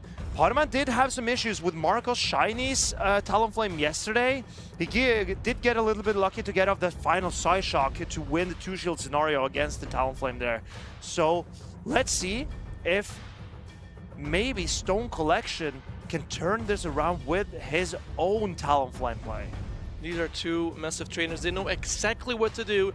Both regional winners. Powdoman won many I see already. Like this is a big clash of trainers here, and they're just saying GGs to each other, looking in teams, seeing like, okay, what can I bring versus my opponent? And we're going into game number 1, and we see Talonflame from Stone Collection on the Corsola of Powdoman. Oh, this is not where I would like my Talonflame, because the Corsola just does so much damage with its fast attacks. I think Pokémon will throw the Nightshade here. Stone Collection needs to respect it and put up a shield. This Talonflame cannot take the energy here very well. This is why Corsola is so good. Astonish does so much damage, especially against a Shadow Talonflame. And here comes the first charge attack from the Talonflame. It is the upscope for a Flame Charge here. Flame Charge boosting the Incinerate damage as well. And already is another Flame Charge loader. We're probably going to go for a fly here. But what do we see here? We see going for good timing here. It allows Talonflame has to go down 2 shields here. Like he has to go up the thing down to farm down the Corsola all the way. And now here comes the Quagsire, but this Quagsire is now, it has to take, it either has to double shield or it will take a boosted fly from a Shadow Talonflame. You don't want that. You definitely do not want to take it. And here comes another fly from a Talonflame. Quagsire just gonna up to shield, meaning like knowing that the fly, the boosted fly will do so much damage. I'd rather keep my Pokemon instead of having 2. And here comes the Guzzlord from Stone Collection. But this Quagsire has Mob Bomb, and this is where Mob Bomb is slightly better than Stone Edge. Mob Bomb getting reached way earlier. It also has same type attack bonus. This is pretty okay for Powdoman here. Almost a 2-hit knockout. And Stone Collection, he wants to get rid of this Quagsire. But as we can see, there is a Togekiss in the back. He will need some energy on his Guzzlord to maybe threaten that Togekiss as well. Oh, and tries to catch her Pokémon. He's very clever, but not clever enough. Stone Collection saw it coming miles away. And now, does he come in with his Quagsire or with his Togekiss? The thing is, the Guzzlord has so much energy that a Sludge Bomb will do so much damage. I don't think it's going to threaten a knockout, but this will do a lot of damage. The Dragon Tails are double resistant on Togekiss because of the Fairy typing. Here comes the first Sludge Bomb, connecting a Togekiss. That's so much damage, and then he swaps in to his Quagsire, which is actually smart because now it's in Aqua Tail range. And now, the Quagsire. Stone Collection is realizing he would have lost Charge Attack priority. He did not throw immediately. So he can build up. Oh, he decides not to build up. He wants to just get rid of this Togekiss. He's 3 Mudshots away from another Aqua Tail. Pokémon need to get rid of this Quagsire, but he has the tools to do so. Throws an Aqua Tail. Is this enough? This is definitely, I think this is definitely enough to take down the opposing Quagsire. Here we come, the first Rocket Tail, but this Quagsire is so loaded on energy. There's a Talonflame with no energy, and there's still a Guzzlord left. But there's a Mud Bomb that needs to be landed on the Guzzlord. Here comes the first Mud Bomb. This will take out the Guzzlord. It will be close, but I think it will be enough to take out the Guzzlord here. And then he needs to reach an Aqua Tail versus a Talonflame. Will he reach it on time? He's only one away, and there it goes. And Quagsire does it again. And Pokémon managed to turn this around, taking a Sludge Bomb on his Togekiss, yet no one stopping him from taking out Stone Collection. The Talonflame play, it was exquisite from Stone Collection, but after landing, after taking both shields, the Talonflame didn't do anything else. No, exactly. Like, it took to both shields from Stone Collection beginning, but he got them right away back because, I mean, Talonflame was boosted from the Flame Charge, and then he had already reached 2 flies, so like Quagsire doesn't want to take a boosted fly. So I feel like that was fine in that regard, like taking both shields immediately from the game, but the Corsola is so strong. And the annoying part is like Corsola has Astonished 3-turn move against his Incinerate, and to perfectly time your moves as an Incinerate user versus a 3-turn is really hard to do. Otherwise, you're gonna let him sneak in a full Astonish, and Astonish does so much damage. And here you saw Pokémon, he is bringing his 3 best picks against the Talonflame. He's expecting the Talonflame to come, and that is the Togekiss, it is the Corsola, and it is the Quagsire.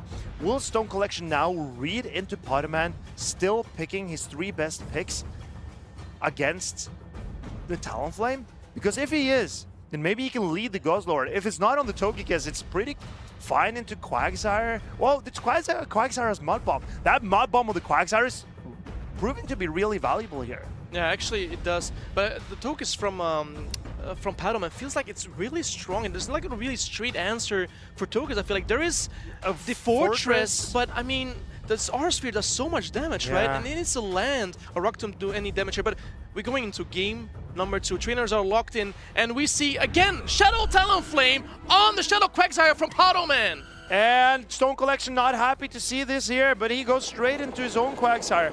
How does Pokémon respond to this? He throws an Aqua Tail immediately. Here comes the first Aqua Tail from Pokémon. He's gonna land on the Stone Collection's Quagsire. Doesn't have to shield here. Does a good amount of damage. And we see a swap in from Corsola from Pokémon, which is actually, I think, is a really good swap here. Because like Corsola is so bulky, he can tank all these moves. He's looking for a Stone Edge. Stone Edge does way more damage than Aqua Tail. So this is a really good Stone Edge here for Stone Collection. Perfect play by Pokémon. Because chipping down the Quagsire with an Aqua Tail, that means the Corsola, with its bulk, can now hang on against this, against the Quagsire, and probably, oh, here comes an Aqua Tail though. Pokémon realized he needs to throw energy. I think Stone Collection should shield here. Okay, because he needs to land energy into Quagsire. Oh, and Pokémon decides to switch. Now, this might be the turnaround the Stone Collection was waiting for, because now the Talonflame with 2 shields, maybe it can incinerate through the entire team of Pokémon. Yeah, Stone Collection doesn't know there's a Togekiss there yet. The Togekiss is still full healthy, but like I feel like the Togekiss wanted to see the Guzzlord more than it would have done on the Quagsire here. But Quagsire having Mud Bomb does help in this matchup. But the thing is, Talonflame cannot come in here before like he has to shield, because Aqua Tail does chip a lot here, and we see another Brule Swing being reached. Pokémon decides to shield and protects his Quagsire. I think Pokémon needs to throw pretty quickly, because the Dragon Tail's landing, that puts Quagsire into Incinerate range for the Talonflame. Oh, but here comes a shield from the Guzzlord. Oh, because he can threaten another shield on the Quagsire. Can a Togekiss win this for Pokémon? There's a full health Talonflame, there's a full health Togekiss, both have a shield, but like there's also some Corsola left for us, so a Stanish damage right here. It comes a Togekiss. Togekiss is so fast, look at his pack damage actually adding up. The Togekiss outpaces the 2 Sashtak, and Sashtak will be almost enough here to knock out with some pack damage. Ooh, yeah, I think the shield from Stone Collection side might be a bit scary, because here, oh, he throws a fly. I guess he wants to throw the fly to save some energy to get back-to-back fly, but I'm not sure here. Like, there's also some Corsola, like, there's Stanish damage, there's so much, but there's lots of Guzzlord. He gets to the farm now, he gets the farm now, but there's the Guzzlord. I don't know if he's gonna reach a move, because a Brule Swing won't be enough. They need to reach a Sludge Bomb here. And Stone Collection, he's He is composed, he's shielding up, but Pokémon knows he is getting closer and closer to that Aura Sphere, and Guzzlord is not at a Sludge Bomb yet. And here comes Pokémon and his Togekiss, his best performing Pokemon this tournament, throwing an Aura Sphere into the Guzzlord, ending Stone Collection's tournament run. Bye-bye, Guzzlord. What an amazing play by Togekiss there from Powderman. That was absolutely insane. Powderman, like, in the losers, like, destroying every single opponent he faces. He's playing so well right now. And he knows that his team is soft to that Talonflame. So he's bringing the strongest picks he has into the Talonflame. It's the Quagsire, it is that Corsola, and the Togekiss is fine as well. And they work together well. It's just the Guzzlord that can put some pressure on the Corsola and the Quagsire, but no, Pokémon has his way around it. The Mob Bomb, if it was an Altaria, then not great, but... I rest my case, my hands are up. But it is a Guzzlord, and there the Mud Bomb provides more consistency and way more damage than an Aquatail, so I think the Mud Bomb is looking pretty good for Pokémon here. Yeah, the Mud Bomb actually definitely held on, especially versus the Guzzlord, having some faster, same type attack bonus moves instead of a Stone Edge. So that was really nice of him. But also the Togekiss gameplay from Powderman was so good. I really love how he played it. And Togekiss is so, like, honestly, Togekiss is so annoying to play against. It is annoying to play against. It's actually annoying because, like, an Aura Sphere does so much damage, it gets there so fast, and Togekiss wins a lot of charge deck priorities because he has such a high attack. But you know what I think about Togekiss? I think it's also hard to play because, in my opinion, it's sometimes a little. You wish it was a little bit more bulky because, as you're saying, it wins a lot of those charge attack priorities. But that also means it cannot take attacks that well. So I haven't managed to like figure out how Togekiss would perform best in my hands. But we can see Pokémon. He knows how to perform with Togekiss. Yeah, he definitely knows. And also the Togetic, the previous evolution of Togekiss, also a very special Pokemon. Also has that Asian power coverage, also has Aerial Ace, a Psy Shock, a little bulkier as well than Togekiss. And now it has that Heat Wave coverage. Heat Wave. That can one-hit KO, almost one-hit KO, a Fortress. So Togetic, as a Fairy and Flying type, still has a really good matchup, or at least a playable matchup, into that Fortress. Yeah, and now we have a promo video and the QR code ready.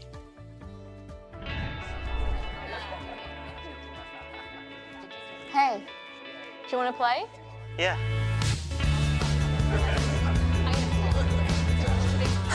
Nice. One shot?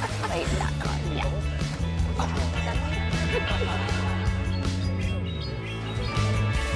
I'll use twin cannons.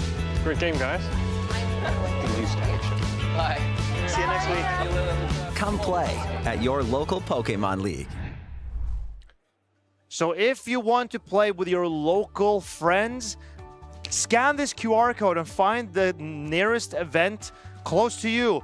And there are TCG, VG, and Pokemon GO events. And my friend Mayuran, he is always hosting the Pokemon GO tournaments in my local community. And I'm super grateful because that makes me able to meet all my friends and play Pokemon GO. And he's right here behind the stage with me, ready to help out here in Sevilla as well, traveling all around the world, but putting together a great show for our local community and tournaments for us to enjoy when I'm back home in Oslo. So you're telling me if I scan the code, I can see in my region where there are local tournaments? Exactly. So all the tournaments that are close to you in Belgium, you will find them. Well, I find the locals that I have in Oslo, and these players can do the same, but they are busy doing something else. They are busy trying to win their next game. We have Chris versus Z Zweiles, the Charjabug Master. The Charjabug Master and Charjabug. Can it do anything to Chris here? I wonder. The Sandslash, not a great matchup. The Florges, not bad at all, actually. And the Corviknight, incredible. Quagsire, not so much. Malamar, if you can land that X-Scissor. Bye-bye. Bye-bye, the Malamar. And then it's the Licky Licky. Not great for Charger Bug. I think we're going to see maybe some Piloswine action here. Yeah, the trainer seems to be locked in. They say good luck, trainers. We have the Shadow Malamar into the Piloswine! And of course, the Malamar players will play Malamar. Is this what Seaswallis wanted to see? Maybe it is, maybe it isn't. But here it comes, no matter what. I'm pretty sure Piloswine cannot tank a superpower from Shadow Malamar. The Piloswine is going to opt to throw an Icicle Spear. First, going to do lots of damage here. Shadow Malamar not that bulky. Here comes the first one, and here comes a superpower. Is Seaswallis going to put up a shield or going to risk maybe this is a foul play bait? Let's see, and he puts up the shield. Great shield for Seaswallis. And now this Alolan Sandslash is looking pretty good, but here comes a Corviknight. I believe the Alolan Sandslash can win this straight Ice Punch. Yeah, if the Sanchez correctly shields a payback, like the Sanchez keeps being healthy here, he actually, Seaswallis goes for a bait, and and Chris actually shields a bait. Do we see an Air Cutter boost? More Sand Attack damage? We do not see a boost, and here comes the first Ice Punch from the Sandslash. I don't think that Seaswallis wants to shield his Corviknight here. I think he just wants to get this Sandslash. Oh, but another Ice Punch threatens a knockout on this Corviknight. I was not expecting Sandslash to do this much damage. Yeah, Sanchez doing so much damage here. Chris knows it's just an Air Cutter. I don't need the shield. It is resisted. Again, no boost. Let's see if they're going to net Air Cutter. No, actually, it lets him get to another Air Cutter, but the Sandslash knows I can tank this, but already has 2 Ice Punch stored. This was, I think, a bit of... Oh, and here... boosted. Now a boosted Corviknight. This is great play by Seaswallis because the energy from Malamar is now neutralized on this fairy type Azumarill. This is a really good play from Seaswallis, as you can tank every single move here and just bubble this Malamar all the way down. Azumarill, so much energy. What is it bringing? And there's a Licky Licky on the screen right now. Flare Up will do some good deep damage, but Licky Licky, so bulky. Seaswallis still has a tough task ahead of him because the Sandslash in the back, it's not very easy to farm it down with Powder Snows, I'll tell you that. So we will need either a Azumarill or a Corviknight to fast attack it down, or it will need to land an Icicle Spear with his Piloswine. I wonder if the Sandslash is in Icicle Spear range from the Piloswine, because Icicle Spear is double resisted on Sandslash, Ice resisting Ice, and here we see another player ref coming on Licky Licky, easily tanks this. But it's getting dangerously low, and can Seaswallis do something to maybe put himself in a winning position? He lets his Azumarill go. I think he wants to farm down with his Piloswine. This is a great farm opportunity for Piloswine. Let's see if they're going to let Chris let it happen. Here comes the Piloswine. He's going to reach. Here comes a Juron actually getting thrown on the Piloswine. I don't know if it's going to survive. Juron does a good amount of damage. He actually lets it go, and I don't know if it's going to hang out. But Piloswine actually kind of tanky here. And here comes an Icicle Spear. Now the question is, can the Corviknight get to an Air Cutter against this Sandslash? Because it has to.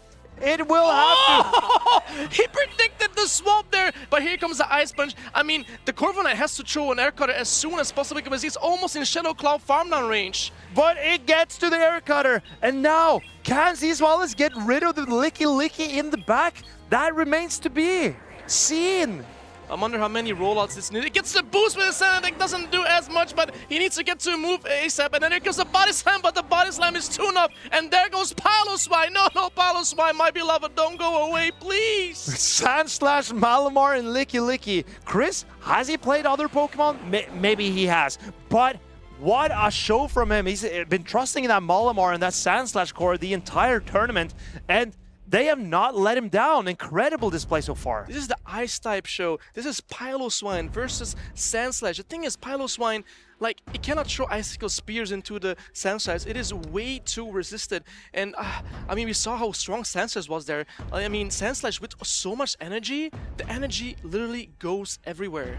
I think the game plan from Seaswallis was pretty good, though. I really liked that he kept the Azumarill in the back because, as we saw yesterday, Malamar, when facing off against an Azumarill lead, will build up a ton of energy before swapping out because the Azumarill does not threaten the Malamar with anything but a play rough. And here goes game number 2. We see Charge Bug into that Malamar. That also threatens that one-hit knockout. Yeah, Malamar definitely does not want to take an X-Scissor here, but the Psywave zoo it up and foul play for neutral damage here. Let's see how they play. We're gonna first get the foul play here from Chris, and ZZ opts to shield his Charge Bug. He is known as a Charge Bug monster, so he knows the matchups perfectly. I think Charge Bug will lose the 2-shield scenario here. Even though it has the bug-type charge attacks, Malamar paces slightly faster, and the Psywaves in foul play will really chunk the... Oh, and here comes a discharge! I think Seaswallis was expecting a catch on the Sand Slash, but now he has the opportunity to at least build up some more energy before dipping into a Pokemon of his own. And here comes the Azumarill. Z's Wireless is so good as a game. He anticipated the catcher, that's why he threw the discharge instead of the X-Scissor. And here comes Azumarill, very tanky, can tank, I think 3 Shadow Balls? Probably 4, the rollout doesn't do much damage either, but Licky Licky can still tank Alfredo, so this is like the showdown of the beefy Pokemon. But here we see Azumarill is now ready with a player of Chris did not throw a Shadow Ball, if I'm not mistaken, and now he's capped out at energy.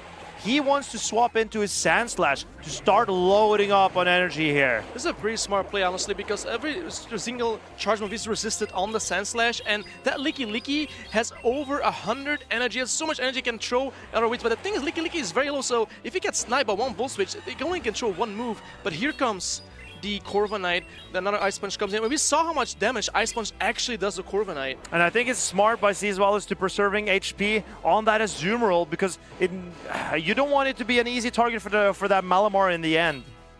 Here comes the Ice Punch. Corviknight definitely survives. The Sand attacks are super effective from the Corviknight on Sand Slash, but I mean, it needs to reach a payback to do some meaningful damage, and ZZ actually reaches the payback. This will threaten a knockout and lets the Sand Slash go. But now the Malamar can start to farm, maybe it can farm down this Corviknight, and that will be incredibly threatening. Because can he Psywave it down? He actually Psywave down the Corviknight. This Malamar has so much energy, but there's still Azumarill left. Like, what do you do with its energy? I believe here comes the Licky Licky. Shadow Ball, will it be enough? Probably not, but there are 2 attacks left on the Malamar. Here comes the first Shadow Ball. The Protector gets up, and he comes into the Charge Back. Another Shadow Ball has to be thrown. He has to throw the Shadow Ball. Otherwise, if he doesn't throw, he loses that Charge Move, because he actually saved all energy, and being able to use it all was truly amazing. Like, here comes the Shadow Ball, but the Malamar has 2 shields and so much energy. I think Malamar has his game. I think this is a tall task for the Azumarill. Seaswallis is nodding his head. Is the Shadow Malamar going to mean the end of his tournament run? It's so close. Yes, Shadow Malamar will now take out Azumarill. Malamar, Shadow Malamar has done it. What a great pick from Chris this was. Even though it was against the Azumarill, he was able to wiggle himself out and get the 2-0 victory against the strong Seaswallis. Incredible Malamar play here by Chris. He is not looking back. He just wants to go on and on and on with his Malamar and Sand Slash. Why change a winning team? You don't do that, do you? You don't do that. Chris knows exactly what he was doing, know what to expect. Great plays from Z's Wireless as well, expecting catches, throwing the discharge on purpose, even though you want to throw an X-Scissor into Malamar. Double super effective. Goodbye, Malamar. But he knew exactly what to do, but Chris overcame the situation perfectly. Incredible play by both of them, but Chris really using and leveraging that Malamar and its flexibility to its full potential. You really showcased how you can use Malamar even in a meta with fairy types and steel types and dark types, still to its full potential. Yeah, Chris shows definitely how to use Sand Slash. I mean, Sand Slash is very like outside the thinking Pokemon that they brought here, and he did so much work. And as well, like here we can see here the Malamar. I mean, even though it's a fairy type and all the charge moves are resisted, it is still too strong to overcome sometimes. The Sand Slash is also impressing me a lot because it's doing so much damage into the Corviknight and also resisting all the energy from Azumarill. I'm really impressed. Chris has cooked up a really original team and it's working out well for him. Very original from both trainers, honestly. With Charjabug, a Piloswine, oh yeah, absolutely. Shadow Malamar, a Shadow Alolan Sand Slash. I feel like these trainers have like cooked up different strategies. Yeah.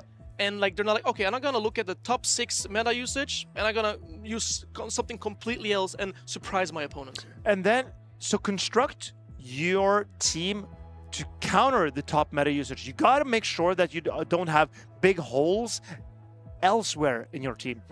And these trainers, they made sure that they had their weaknesses covered, but when they faced off against each other, the Malamar just wobble his way around, even against the Azumarill and against the Corviknight and the Charjabug.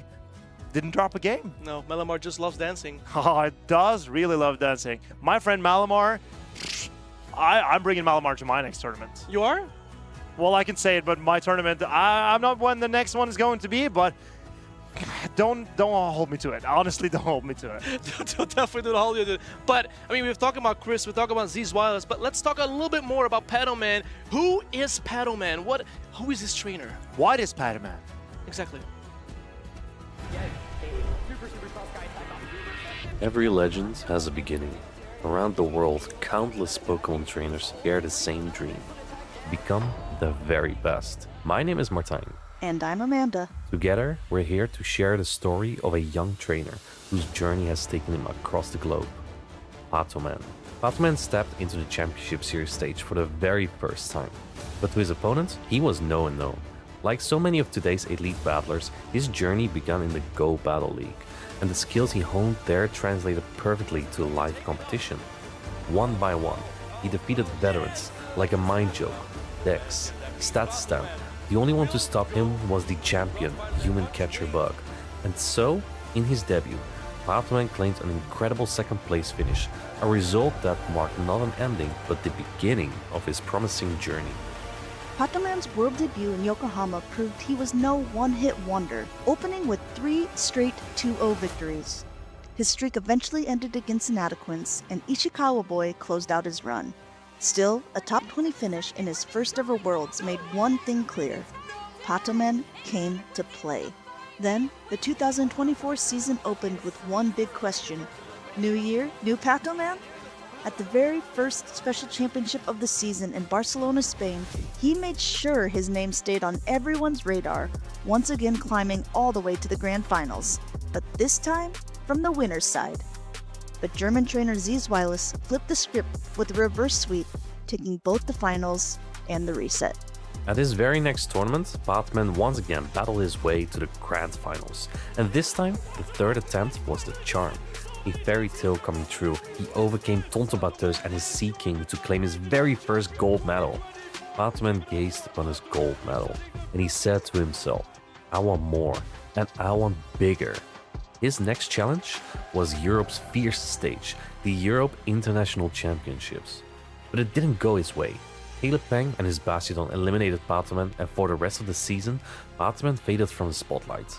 What no one knew then was that he would return stronger, like 10 times stronger. And at the 2025 EUIC, Paddleman turned every past loss into lessons on the road to glory. He defeated trainer after trainer, including Inadequance, who ended his 2023 Worlds run, before reaching the Grand Finals on Championship Sunday to face off against Z's Wireless once more. This time, a bracket reset couldn't stop him. And when the final Pokemon fell and Paddleman lifted the trophy, he didn't just celebrate. He floated above them all, hoisted by his teammates, a literal Pato, riding a wave of well-earned victory. This achievement earned him a substantial number of championship points, which snowballed into a travel award prize for the NAIC overseas. Paddleman proved more than capable of handling the North American competition.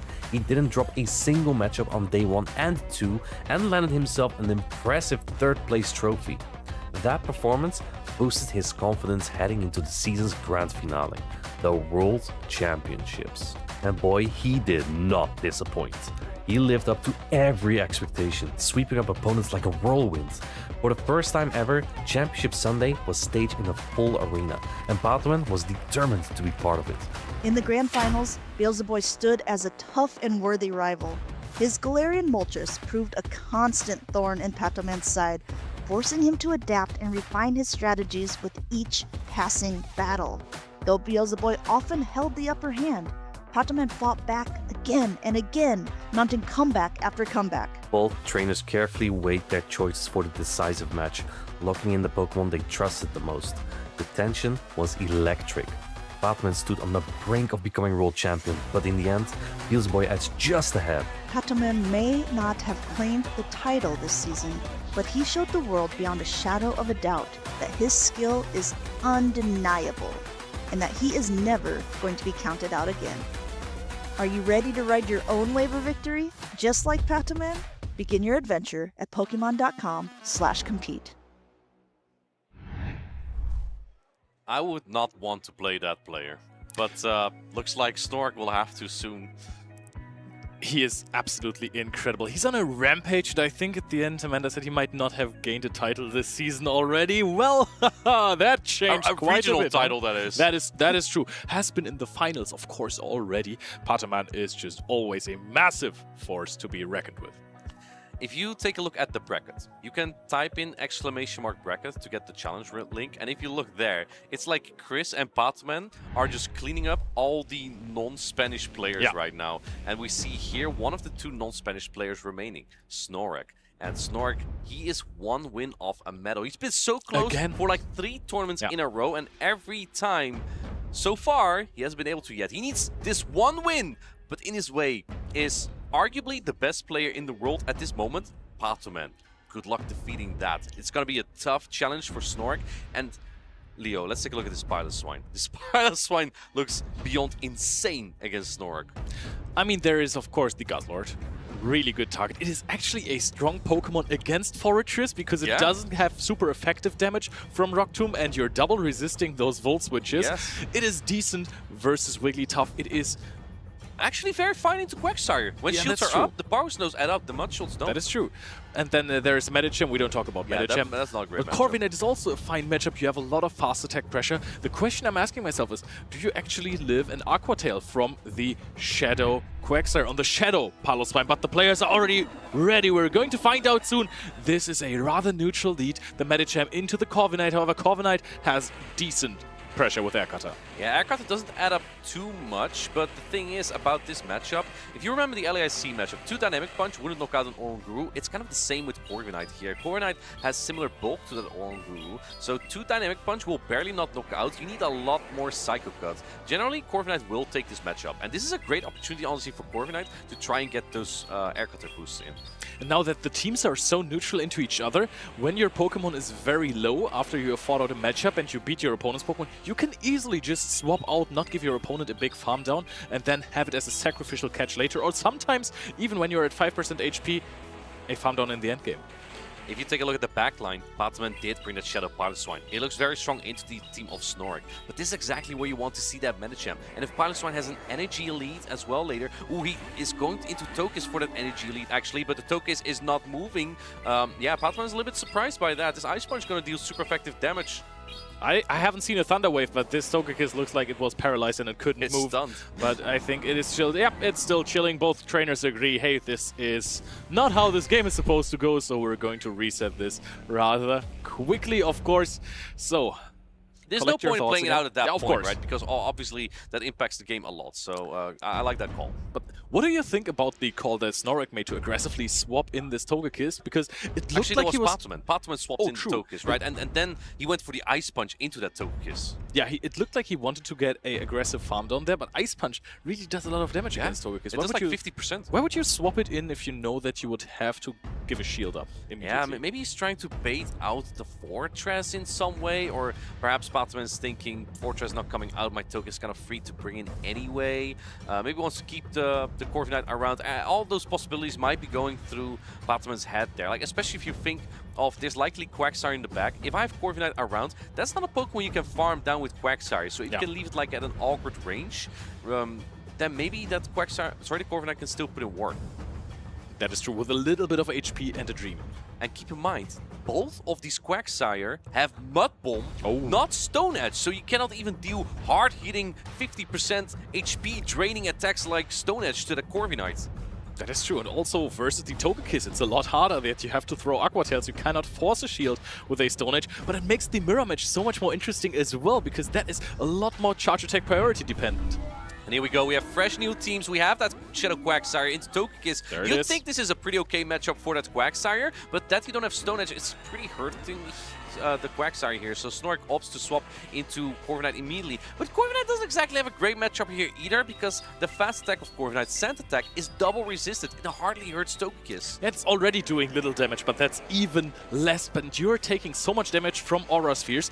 Actually, Patoman gets to throw one and then possibly swap out to keep this Togekiss around, because with shields, this Pokemon is so incredibly useful, but you can also just play this matchup out if you want. You can take 2 Aura Sphere as Corviknight, so I'm not surprised that... actually, I'm a little bit surprised that Patoman is staying in, because I do think this is kind of the opportunity to swap in Piloswine, so ramp up energy. Well, looks like he heard me. In comes that Piloswine, but there was an attack boost here, so this Air Cutter will deal more damage, but of course, it's a Corviknight. Even a Shadow Piloswine won't take too much. I think this is about 35 to 40% damage. Yeah. Actually, I think that's quite a hefty chunk, and also the damage from the sand attacks added up a little bit. However, when you're bringing in Medicham, throwing the Ice Punch, but first of all, Icicle Crash.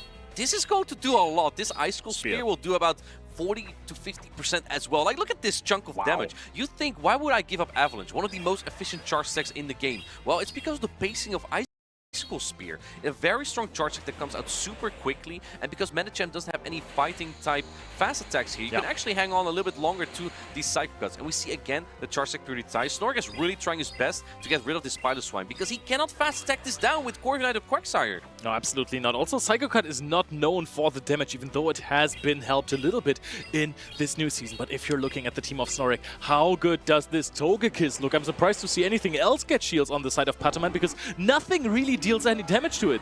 So much energy still on this Togekiss. Patoman farms a little bit more energy and throws just right before the Air Cutter. Snorlax decides not to use his last Protect Shield just yet. He still has Medicham. I think it is able to get to this Ice Punch, but what do you expect in the back here? Because Patoman has not revealed Quagsire yet. I mean, you would have seen a Forretress already. Quagsire is now being shown. Patoman is charging up to an Aura Sphere. I think for offering a potential charge attack priority event, but shield is being put up by Snorlax. And he goes for the Aqua Tail right here, right now. He wants to get rid of the Togekiss. Patoman is saying, not yet, buddy. I want to get more out of this Togekiss. The timer's not going to be up for Snorlax, so he won't be able to catch any Aura Sphere. And Aura Sphere is going to be very valuable damage and puts Patoman way ahead in this match. The big question is, can Medicham still do anything? At this point, I think Medicham is only there for a catch attempt, because Patoman's Quagsire is just quicker.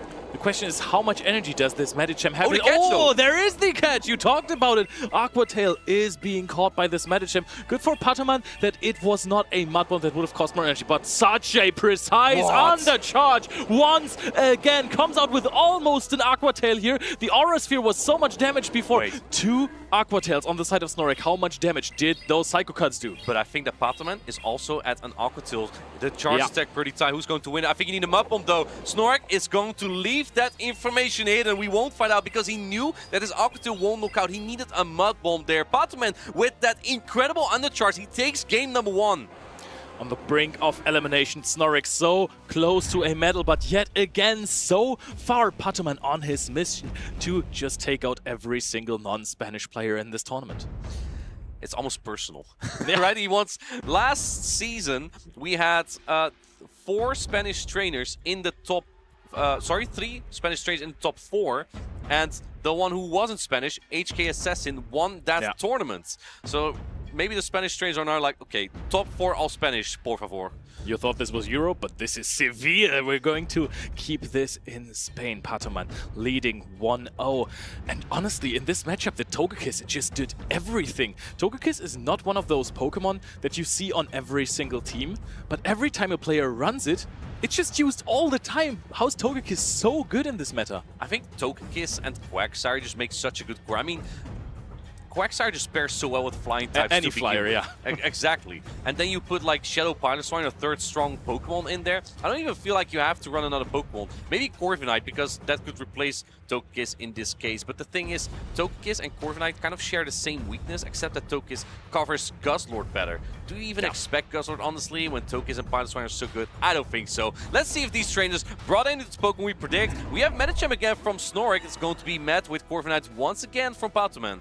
It's the same leads in the last game, but Snorlax has adapted a little bit, brings a team that is slightly more hostile towards the Togekiss, but Patoman, as he has done it so often, is playing with the mind of his victim. He is going to not even bring the Togekiss. Yeah, Snorlax brought Fortress this time. It was like, okay, maybe I can catch those birds in the back, because in the previous game, Patoman was super weak to Shadow Fortress in the lead. And this time, I think Snorlax kind of has to swap at some point, though, because this is exactly the Corviknight. Oh, the boost, though. That might be a little bit tedious for the aftermath of this. But regardless, maybe Snorlax is thinking, okay, Corviknight lead, maybe there's Togekiss again. Who knows what Patoman is doing? Perhaps it could be the same team. And I mean, Snorlax with this backline, I think he's pretty happy. Expecting, oh, this might actually knock out with the Volt Switch, but this is a boosted payback. That is so much damage. It's very hard to get more value out of a Pokemon this low. Wow, that was 60%. That does so much. Fortress. And now you just bring in your Quagsire. Oh my lord. Like, you think you caught an air cut there, but Patoman was so patient and he threw the payback pretty much straight away. Now this Fortress is in Aqua Tail range, but this is just a great opportunity for Patoman to just farm up energy and get miles ahead in this match. He can even take another one of these Sand Tombs. And if he wants to be really crazy, he can even now swap out into the Piloswine and then farm down, because Shadow on Shadow, this Piloswine does a lot of damage. This is such an aggressive farm down. The timer is still not up full. Powder Snow down, 4 Powder Snows. So much damage, and now Wigglytuff is coming in. And what is Wigglytuff doing against so much ice? So many charge attacks as well. Patoman is in such a good spot here. Remember, he has about 2 charge attacks loaded still on that Shadow Quagsire as well. Medicham has just about no energy. Wigglytuff is not able to wiggle as quickly as it wants to here. It's able to throw a Swift, but Shadow Piloswine obviously wants to keep all that energy and throw 3 Icicle Spear. I think an Icicle Spear is going to do about 50% to this Wigglytuff. This at this point might knock out. It gets really, really close. Together with the Powder Snows, you can unload so much energy onto that Medicham. Ice, ice, baby. And if that is not enough, it's going to be the Quagsire in the back. Oof, Spain without the S here for Snorlax. Icicle Spear is almost going to knock out Wigglytuff. Can it hang on here? The thing is, you cannot farm down with Medicham here. Charm goes through, but oh my goodness, he's ready. Patoman was ready. Come here, Medicham. I got something for you. With the quickness as well, already knowing, hey, I think Snorlax is going to attempt a possible farm down. Aqua Tail, get out of here, get out of this game, get out of the tournament. Patoman is in top form. Snorlax is putting away the phone because he knows this is not going to end well. Much shot down, and Patoman wins the game. Patoman had this locked down from the very start with that great lead there. Insane gameplay with all that energy stored. Oh, what an incredible gameplay there. Yeah, both trains are still discussing a little bit maybe. We'll see what they say, but regardless on how we say this, I think that Patoman, when you give someone like Patoman a team comp advantage, he's unstoppable, honestly. Yeah, I've been on the other end of that. Team comp advantage versus Patoman is not a lot of fun to play, because you are just probably going to get demolished. Very well played by Patoman. Of course, commiserations to Snorlax. He's been so close so many times this season. So many times over multiple seasons. He's in absolute top form. And I think that he is definitely going to get a medal relatively soon. But Patoman, when he's on his A-game, he is just absolutely unstoppable. And there was some stuttering in that game. But at that point, I think also Snorlax mentioned that it looked like it at least. There was no coming back. It was a little bit tough. We'll see what the judges say. Let's not make that call ourselves just yet. I mean, when I'm in chat, I always feel like, huh?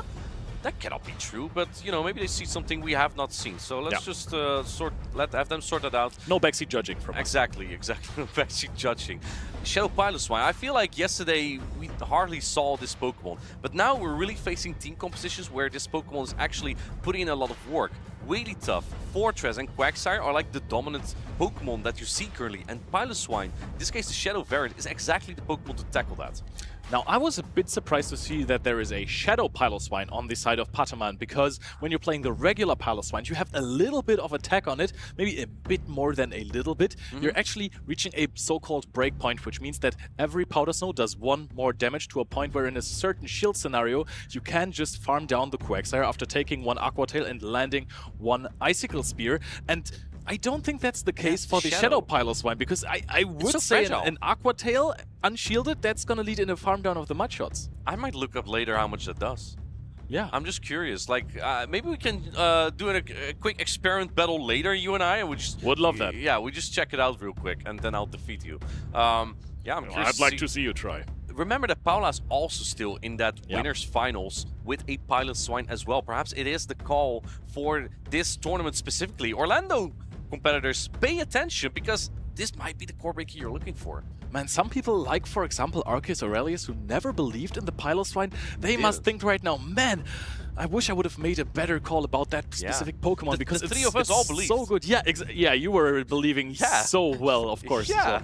No, the Pokemon is so strong. It has barely been used in day 1, but it is also one of those day 2 Pokemon, right? You're playing the correct team comps all of a sudden, and their Piloswine just runs rampant. Now, question. Okay. Pataman has Stone Edge on Piloswine. I think high horsepower is the play. What do you think? Well, I have no idea about the damage ranges of both of them in the specific meta. High horsepower definitely does more when both are that is true. neutral. But I think that probably double Stone Edge is enough to knock out a Shadow Fortress. I do not know if that is also the case for regular Fortress. I think this is one of those matchups where you definitely want to have more damage. I think a high horsepower. It could also be the case that it's a difference in Shadow versus non-Shadow, right? You need the extra damage from high horsepower. With the regular Piloswine, you're going to get to that attack as well, because you're bulkier. And with the Shadow, if you don't want to throw Icicle Spear, you want to faster get to that Stone Edge and then hit hard with this. Yeah, I don't know. I mean, high horsepower plus Icicle Spear does cost less energy than 2 Stone Edge. Yeah. So I do think there's some merit there as well. Maybe that's just... Maybe that's the thought behind it, right? If I have Shadow, I probably just want to go for Stone Edge plus Icicle Spear, but I might just do it, because Shadow Piloswine, it's hard. Regular doesn't hit as hard, so maybe you need like high horsepower plus Icicle Spear, or maybe 2 of those attacks. I mean, it's kind of the question that those trainers probably know a little bit better than us. One important thing to know about Piloswine that I always seem to forget, but I'll just let you know as well, because maybe you forgot too. Mamoswine is the one with Mud Slap. Piloswine actually does not have this. I've had many grassroots formats where I'm like, okay, I have a Piloswine on my team, my opponent's weak to ground, I'm gonna run Mud Slap. And then you're like, oh, wait, it's Mamoswine. Mamoswine is like equally good, except that it has less bulk. It does have more flexibility in the movesets though. That is true. Also, I mean, especially last season, it was really easy to have a Pokemon that uses Mud Slap and then just actually run over the good matchups, right? If there was a Stunfisk in your way, you swap in something like a Mamoswine or a Shadow Mamoswine, or maybe if you want to go completely loco, you go for a Marowak or something like that, and then you just Mud Slap through it, play cheap charged attacks, and then just throw multiple of those into the next Pokemon. That is a little tougher now. We have seen such a decline, just a little bit of damage less on the Mud Slap, and all of a sudden, no Gastrodon, no Marowak. I see them in the Go Battle League all the time still. Why are they not used in Show 6 as much, Martijn? I think it might just be the psychological effect that we have. Like, oh, Pokemon nerfed. Oh, Pokemon not good anymore. I think Pokemon like Scizor and Gastrodon is still very viable. If you think about it, now some trainers have been talking about how decent Waterfall is on Empoleon or even Dondozo. Same attack almost. It is actually the same as Mudslap right now. Wake up! Mudslap is still fine! Wake up, everyone! No, I think it's also really, really strong. In some matchups, the damage is just still enough. With something like a Marowak, you have incredibly fast pacing as well for the fast attack pressure that you have, but some matchups suffer from it. I know it's not the most meta matchup, but a Shadow Kanto Marowak was able to, in the 2-shield scenario, completely Mudslap down a Greninja. I do not think that's the case anymore. Perhaps. I mean, if Greninja went for straight Hydro Cannon, it probably still can. I think Shadow Feraligatr is the one you cannot Mudslap down anymore, but the bulk is the same. So you still have the kind of a very similar matchup into, for example, Shadow Quagsire, because you can hang on to that Aqua Tail. Looks like we do not have a rematch. Pataman wins this match against Snorlax. So very unfortunate for Snorlax. A really, really good performance. But man, that medal, he must get one day. I mean, you have plenty of those. Can't you give him one?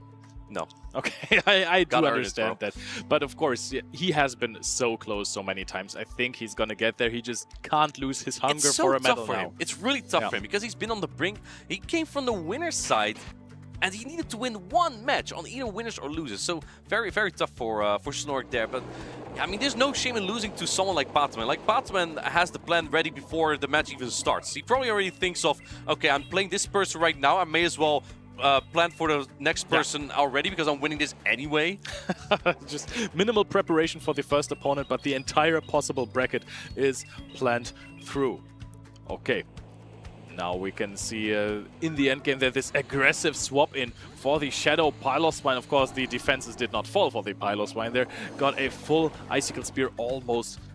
And now that is the game here. Shadow Quagsire, Patoman. Yeah, there we go. There we go. He did the Smilerino. Another tournament in which Patoman is performing really well. I know we've said this multiple times, but he's just crazy, right?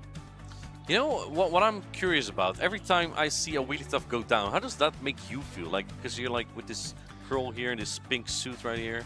I know I feel like a Wigglytuff right now, and I don't love it when they get knocked out, but I'm just happy that it's part of the team, right? I've been playing a lot of TCG before I started playing Go, and VG and Wigglytuff never really cut it there, and now this is my home, right? Pokemon Go, where you can play Wigglytuff.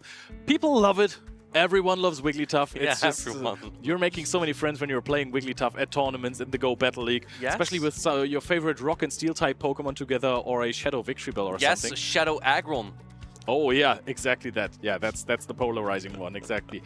But no, I like Wigglytuff. It's a very neutral Pokemon. If it loses a game, okay, tough luck, but great showing this tournament.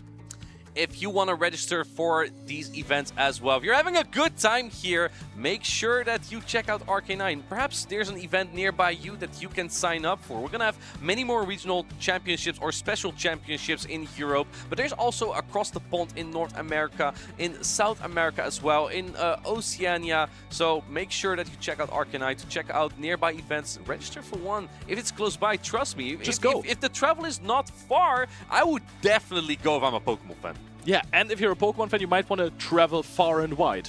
Dude, the World Championships, I'm telling you, right? And I'm not telling you that because I'm sitting here. I'm telling you that because I've been to every World Championship since Go was on the circuit. It's worth it. It's an experience like nothing else. And these trainers right here, they think the same because they want to go as well. Dinoski on the left is the only non-Spanish trainer remaining. It's up to Chris to knock him out. And Chris has been on fire today. Yeah, Chris has a mission here, but there is a Doublade on this side, the Doublade on the side of Dinoski. He has been known for some spice in the past. How good is Doublade in this matchup though? Also, the last standing Annihilate. I completely forgot that he had it. I've just because not we never seen see it. Yeah. We never see the Annihilate. I mean, there's a fairy type Pokemon on every single team. We see Wigglytuff. And on the side of Chris, he does have a Wigglytuff. He has Florges, and I believe, what's the other fairy type Pokemon that we see over and over? We saw it 5 minutes ago, Togekiss. Togekiss, oh yes, yeah. Yes, right? So Annihilate is just so difficult to play. And you know what I say, Malamar players, play Malamar. That's true.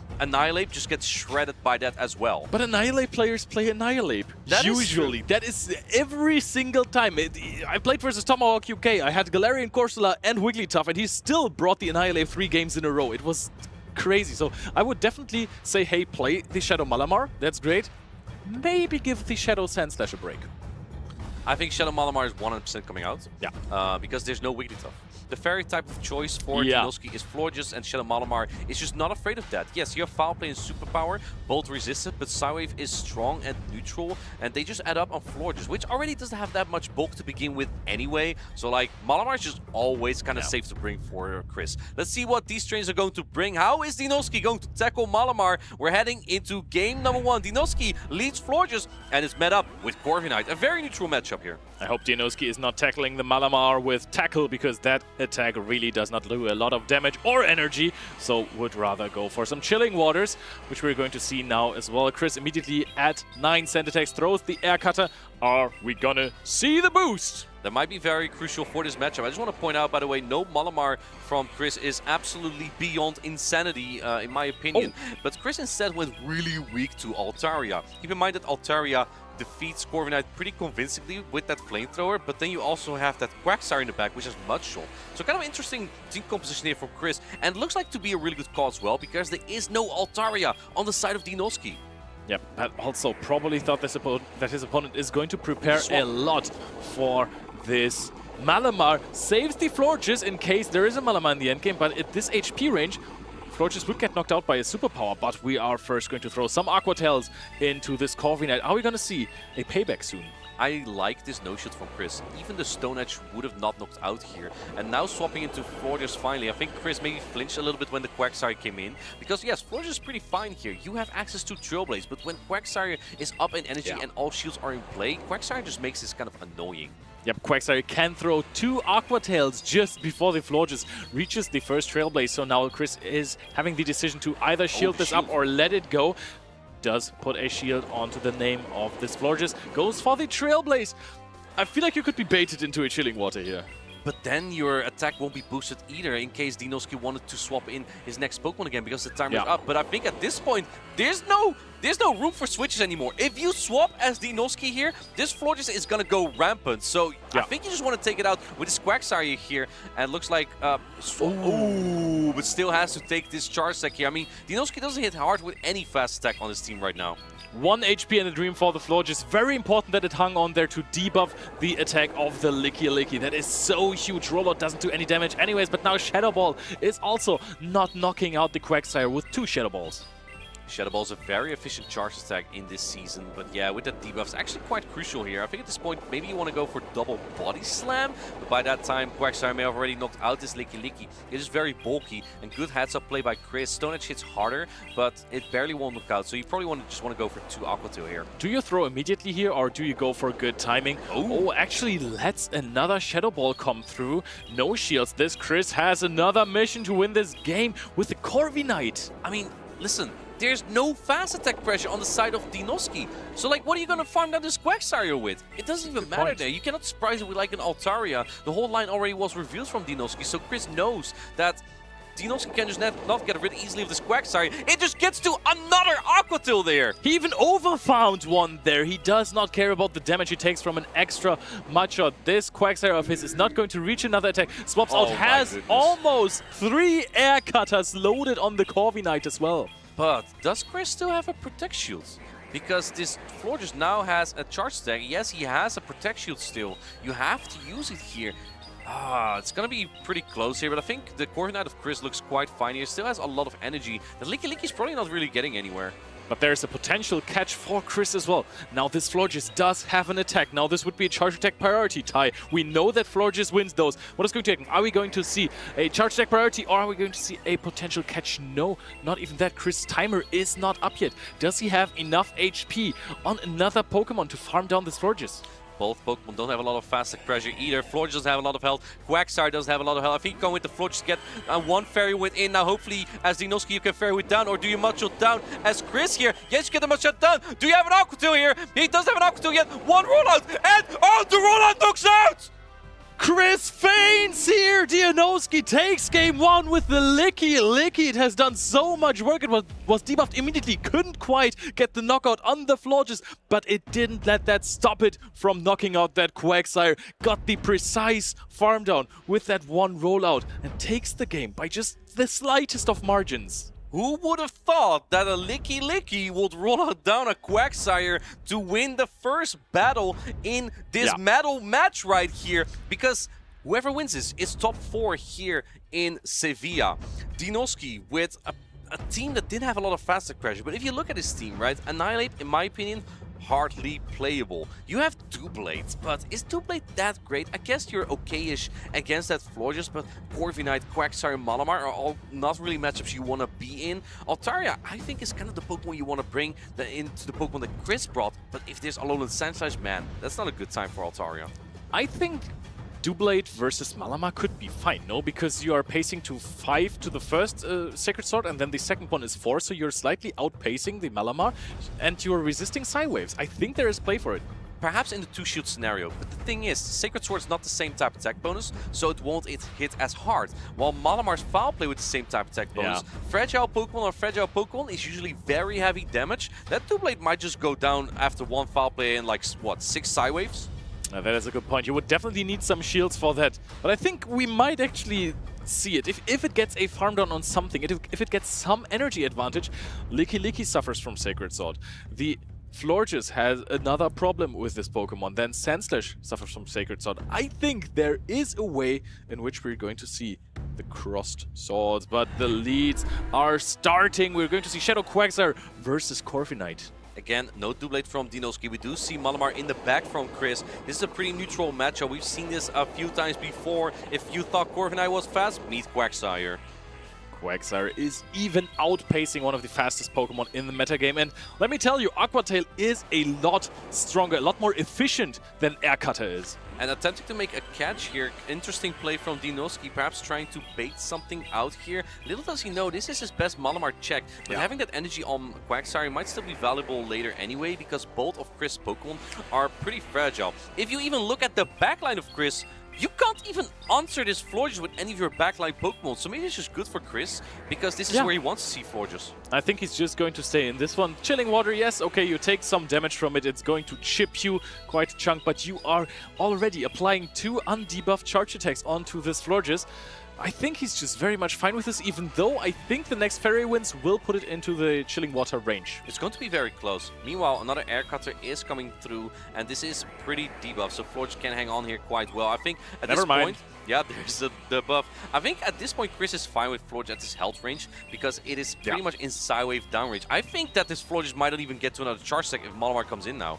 Psywave downrange, yes, but I think that we might be seeing a hard swap into the... Oh, no, actually deals some damage with Fairy Winds. That might be useful later, but he already has some energy. What a catch on the Shadow Quagsire. Chris has won so many games off the back of Malamar and says, hey, I took some energy onto this Malamar, Quagsire, off you go. He's just been dancing around with energy this whole time. I really like that play from Dinoski here. Going for another Aqua Tail, maybe trying to get some shields, but Chris is just not giving in. He's not giving any shields here. And the problem Dinoski again runs into is that he doesn't have any fast attack pressure, so he cannot roll out down just yet. I mean, I said that in the previous game as well, and it ended up with that Licky rolling out down. But it was incredibly close. Now, I think that Chris wants to just immediately throw another Aqua Tail to stall the timer quite soon. Another catch here. Did not get a rollout sneak there, but I think Chris definitely needs this Quagsire in the back so he can throw some superpowers with his own Malamar and later on reset the debuff. Like, the clock is up now, so Chris already swaps out and is ahead so much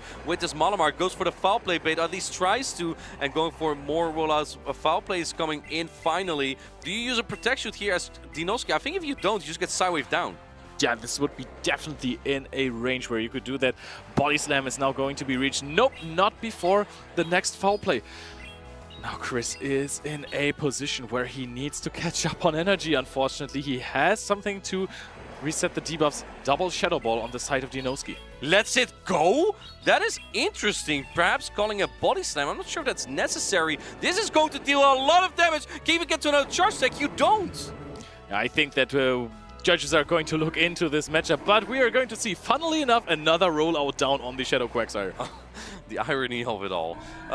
Yeah, Chris kind of looking at the judge like, all right, what are we going to do here?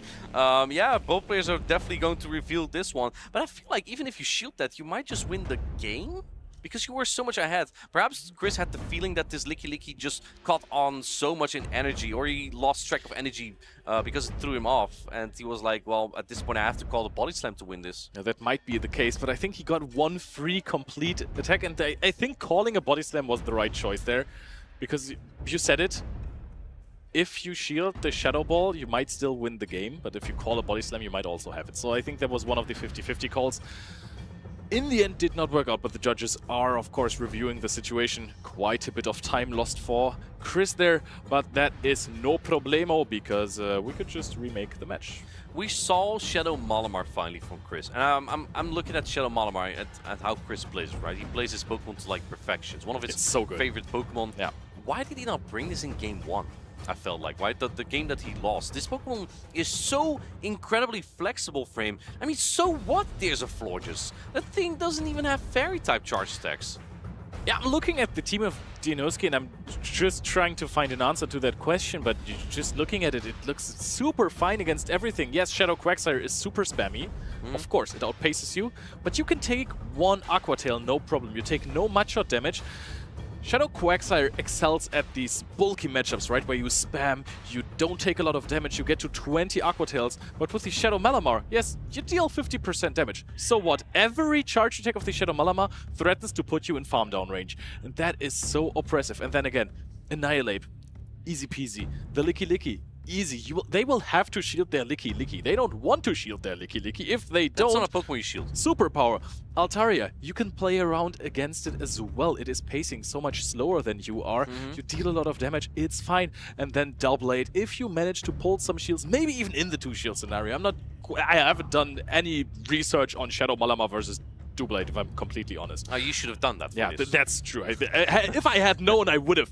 But but it just looks phenomenal. You're absolutely right about that. We've seen in a match previously how much damage a foul play from a Shadow Malamar, undebuffed, that is, does to a Florges. It doesn't even look like a threat.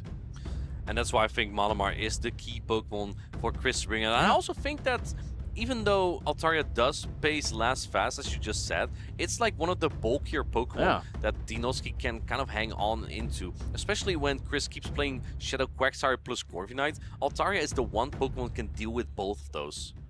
Definitely. And Dianoski is just happy that there is no Altaria on the side of Chris, because his Quagsire does have... Wait, which one is the one with Mud Bomb? Let me actually just check that. No, Mud Bomb is on the side of Batman. He's the only trainer remaining with Mud Bomb Quagsire, yeah. Okay. All the other ones have Stone Edge right now. I thought we had one more, because there was that one was more. Snorlax, and Batman knocked him out. True. He was like, there can be only one Quagsire with Mud Bomb, and it's going to be mine. Of course. But yeah, well, then the Altaria wouldn't be that much of a problem, I suppose. But still, it is so tough. I think we're still in the decision-making if that actually mattered, or if Dianoski just won the entire match. Thus, his second medal, I believe. It is, yes. He reached the runner-up placement at 2024 Stuttgart. He lost to Colin there, but of course, at that time, Dianoski was known to use Guzzlord. And this time, he's not bringing Guzzlord. It's been a while since he's been successful. And Guzzlord's good, but apparently Doublade has been quite good for him as well. Yeah, I mean, Doublade, it's just running through some teams, right? Some teams, there's something with those niche Pokemon that if you're very unlucky in a tournament, you never get to really play them. For example, on day one, you know, many of these trainers, like Paulasho or Zizwiles, they ran the Piloswine and they never really brought it because they said, against those teams, it doesn't really do too much. But sometimes you find your opponents, maybe they're even like top-tier trainers, but they just haven't taken Doublade into account in their team building, and then you just go through them. You have such a big advantage. Because you know why? Because Home/Henry was saying that this Pokemon is a fraud, and then we believe Home/Henry, and then look, Dianoski's here, top 8. What do you have to say, Home/Henry? Yeah, Dianoski did not believe him. Yeah, exactly. He knew better. He knew better, and he's doing better, because I cannot remember the last time Home/Henry did well in a tournament. I can't remember it either. Just for those who are just tuning in, we are currently in the top 8 of this tournament in Sevilla. You can type in ! bracket in the chat. You'll get the challenge bracket up and you can see where we are. At this point, Dianoski is the only non-Spanish trainer remaining in the tournament. And both trainers really want to win this match, obvious. But the winner of this goes into top 4, and at top 4 placement, you win a medal. So there's a lot at stake here. A gorgeous medal. It's a big accolade. You can put it in your room. I hung them all up. Yep. I can imagine.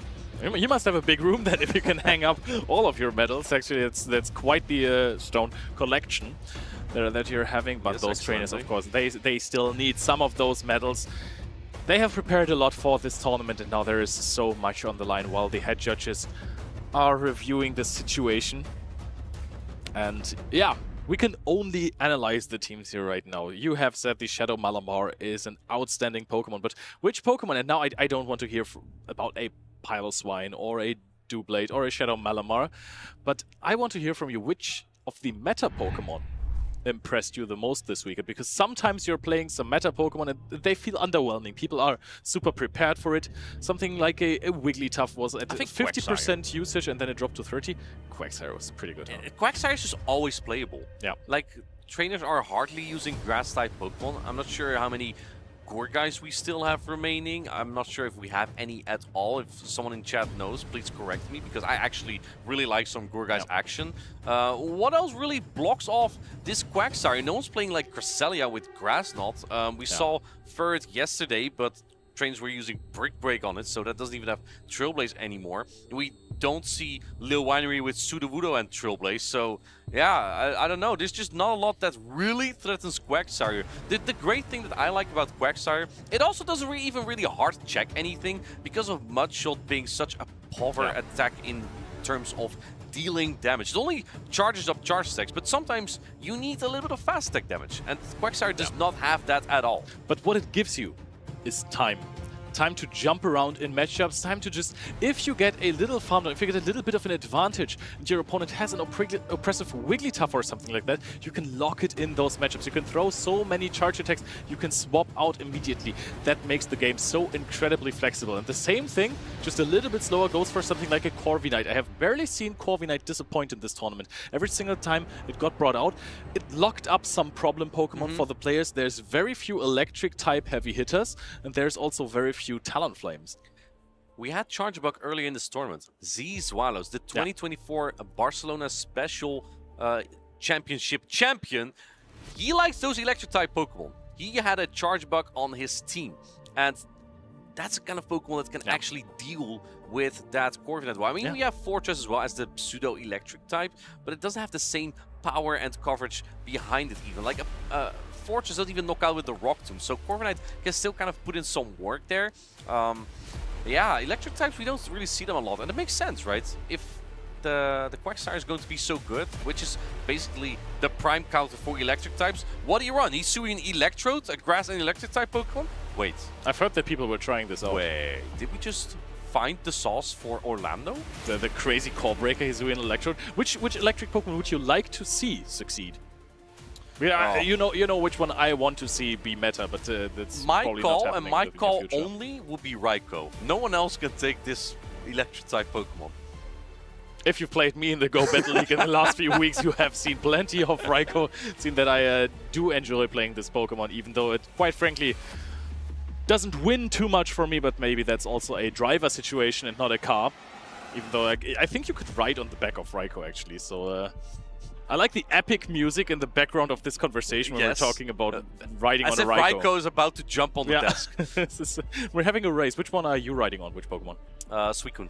I'm so proud of you for not saying Giratina. Dashes with the North Wind. Yes, I know all the Pokemon lore up until Generation 4, when I played every main series, and then I picked up from Generation 8. I mean, we've had so many Pokemon games, and there's just so much to play as well, right? I mean, we've been playing Pokemon Fire Red and Leaf Green. I named my rival Leo. I named mine Martine. I defeat him every time. And then in his game, I had a Gyarados, and he was like, "What is this Gyarados doing here? Oh no!" And my Gyarados in his game actually defeated him. That is absolutely not true. I had to turn off my console. But I landed a Will-O-Wisp of my Vulpix on that Gyarados. And why did you not have a Ninetales? You were at like the 4th gym. Because, okay, now insider infos if you're playing Leaf Green, because you cannot catch it in Fire Red. Okay. Vulpix learns Flamethrower, which is incredibly valuable at level 29 in Leaf Green. And as a Ninetales, it doesn't. So if you wait to level 29 until you evolve it, you have such a strong attack on your Ninetales. You know, I don't even want that Ninetales anyway. Well, let's talk again about Pokemon GO a little bit before we get too much off track. Licky, a Pokemon that has the Legacy Charge Attack Body Slam from a very long time ago. Now has Shadow Ball as its preferred second charge attack. It's a very versatile Pokemon that it's almost like it doesn't have any bad matchups. Like almost everything is neutral. One of the key wins is Talonflame, and that makes sense. You have a rock type fast attack, but one of its losses is at Empoleon, because Empoleon knocks you out in 2 charge attacks and it outpaces you as well. So it kind of makes Empoleon a tough Pokemon to deal with to begin with. A really interesting thing about Licky Licky is that now with the changes for Annihilate basically is that if you save swap a Licky Licky against an Annihilate team, it's not even that bad. If you have energy advantage, you outpace to the Shadow Ball and you're going to knock it out before it low kicks you down, because quite frankly that is not a lot of damage. They have to throw some Rage Fists that you will have to shield so that you're not getting close combated. And then that could be still an iffy matchup, but I think this matchup got a lot better for Licky Licky. Matchup that is difficult for it because Rollout just doesn't really do too much damage is this Shadow Quagsire, right? If you're debuffed, 2 Shadow Balls don't even knock out. Shadow Quagsire is spammy, and so many Pokemon, they don't really suffer from this Rollout. You need quite some fast attack damage. I'm saying that, and I want to take Dianoski as a prime example for a team without fast attack damage, but he's sitting here playing for a medal, so maybe you don't even need fast attack damage. Right, so I mean, he was 1-0 up, right, before this rematch, potentially, or maybe not. Second game, let's call it that. So yeah, maybe he just knows a little bit better. I mean, maybe he's just looking at, what was that I looked at before? It was like a few metas ago, you had like the Lickitung Medicham core, then it became the Lickitung Annihilate core. Maybe he's looking more at the Licky Licky Annihilate core. I mean, it has to be a core if you have at least 2 Pokemon, and Annihilate has been basically invisible, so not sure how that works, but maybe Licky Licky is just a 1 Pokemon force? When you're saying Lickitung Medicham core, I'm thinking of a Pokemon that breaks this core and entirely... Giratina. Okay, let's. I've seen Giratina, your Giratina play versus Lickitung, okay? You have to remind me. But there is a Pokemon that breaks up this core that got buffed recently. Where is Noctowl? This Pokemon is so bulky, it has phenomenal typing. Honestly, every normal type has phenomenal typing. Normal type is just so good defensively. It has access to Shadow Ball, which is one of the best charge attacks in the game. And Wing Attack also has been buffed recently with the energy generation. So where, Martijn, where is my precious Noctowl? You'd make my friend El Briano so happy with naming this Pokemon. I despise the Noctowl personally because of its typing. It's so polarizing with every fun pick that I can think of. Like you wall Ghost and Fighting type Pokemon. Why do you hate fun? Why would you do that? But yes, to your point, Noctowl is quite good. The thing is, it's when it was meta a couple seasons ago, maybe a year ago or so by now, it had cheaper or lower cost energy charge attack. Sky Attack then cost a little bit more energy, and in the time Wing Attack was nerfed, Altaria got a little bit of a slight nerf with Sky Attack, and now Noctowl is facing the consequence of that as well. So you have Nightshade as your lowest cost energy charge attack as Noctowl, but Shadow Ball obviously is way more efficient. But do you run Shadow Ball and Sky Attack? It takes like 7 Wing Attacks to get to your charge attack, maybe 8 even, I think. Is it 8? No, it's 8 energy per Wing Attack. I felt like so the 7. Pokemon was always slow, but now everything else is just so much faster. But we have just finally gotten the confirmation that we're going to see a rematch of Dianoski versus Chris Game 2, because there were just too many turns lost on the side of Chris. So let's hope that this goes better in the next game. And are we going to see some Shadow Malamar action again? 100%. Because Chris seemed so unstoppable every single time he used that Pokemon. Yeah, I wonder if that the Malamar didn't lose any sideways. Could you have just reached 3 charge attacks there to get the KO on the Licky? Of course, Licky is a very bulky Pokemon. Superpower does about 75%-ish from Superpower from Shadow Malamar, so kind of iffy. And of course, if you don't use any Protect Shields at all, you let the foul play through, this Shadow Malamar is just going to like do the Sidewave down. Yeah. Kind of rough, right, for Licky. It's not really doing a lot of fast attack pressure. No, as we addressed earlier, the best fast attack pressure you have against it is probably Fairy Wind from Florges.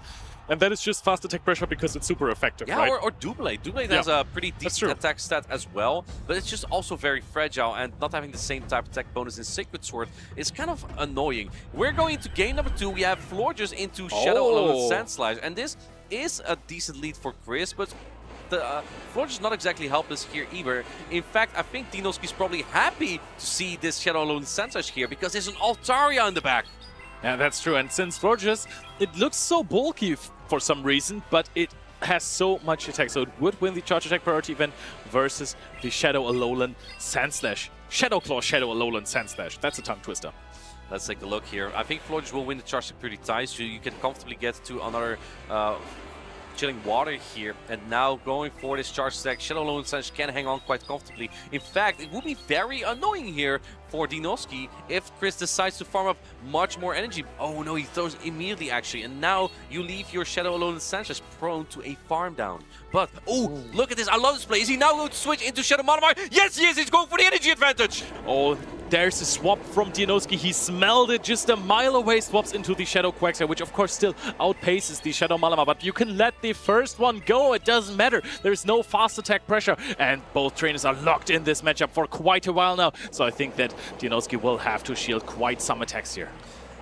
I mean, if you're a Shadow Malamar player, this is the Pokemon you use your Protect Shields on. Dinoski is looking at the team sheet. Okay, Shadow Lowland Sanchez is out of the way. I see a Shadow Malamar here. What is the worst I could face in the back? He still has 2 Protect Shields, but Shadow Malamar has 2 Charge Stacks as well. Do you just keep them for Altaria? Yes, Dinoski is hoping that his Corviknight in the back. Oh, can you live this foul play? No, Shadow Quagsire gets knocked out here, and you're almost at double foul play against this Altaria.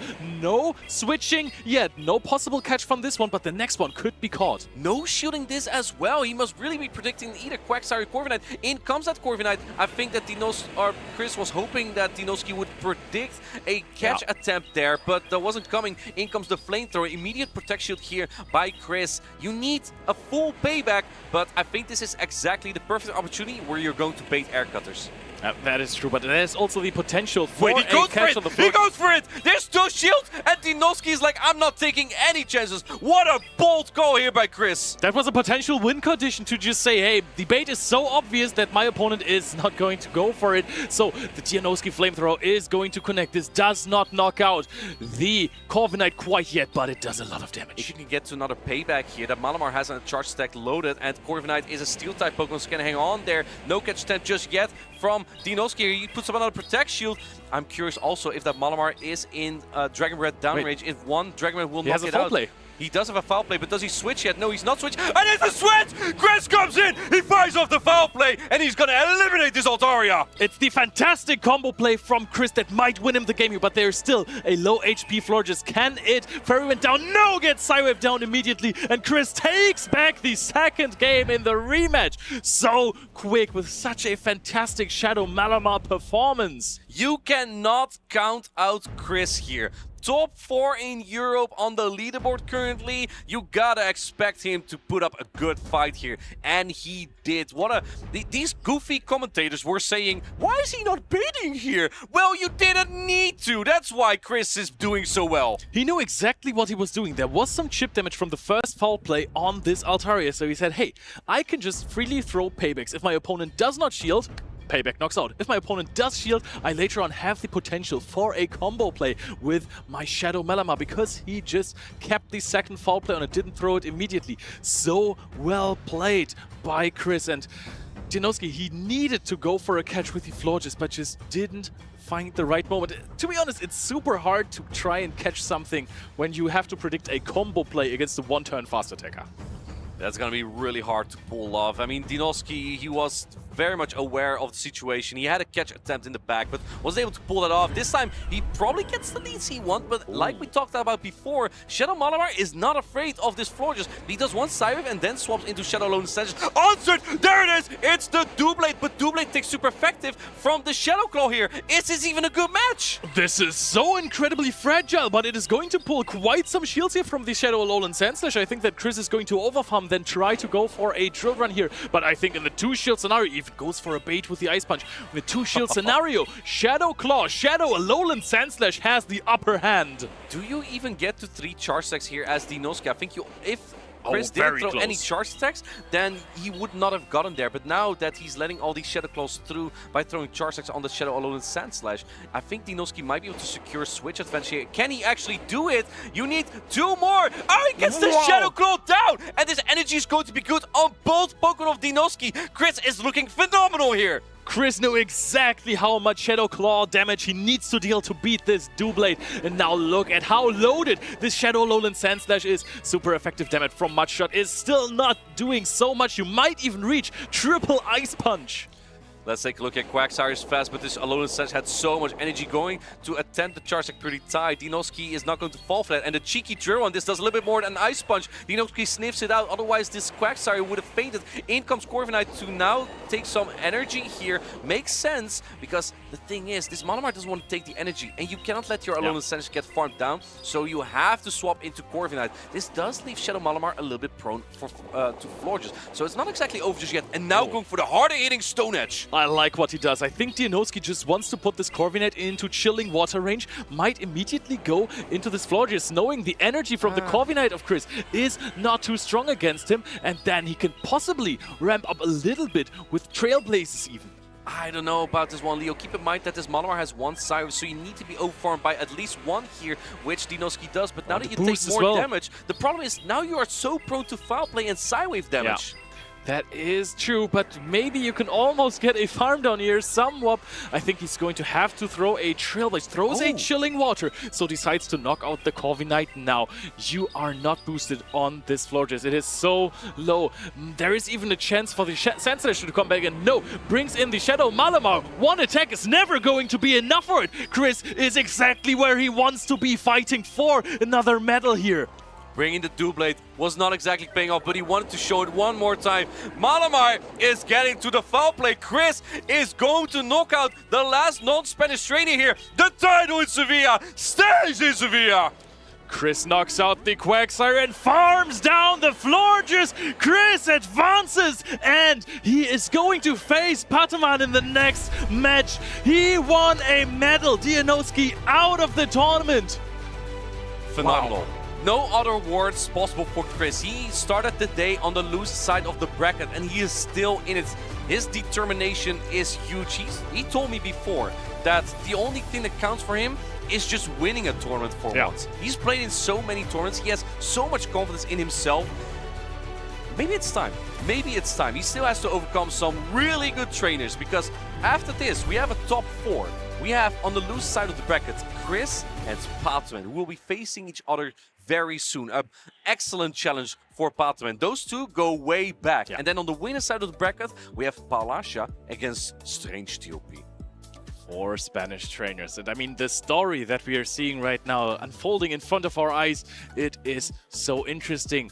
Chris has been known a long time for being a good friend of Pataman, and that they were playing together, practicing, and now he wants to say, hey, you know what? I can win tournaments too. I am not the friend of Pataman. I might be the Pato Slayer. We're going to see that quite soon. But first of all, he beats Dianoski here with this undercharge on the Shadow Alolan Sand Slash. That was so precise as well. Wants to get some energy advantage there. I am in awe of these plays. What I'm not in awe of, with all due respect, is Doublade.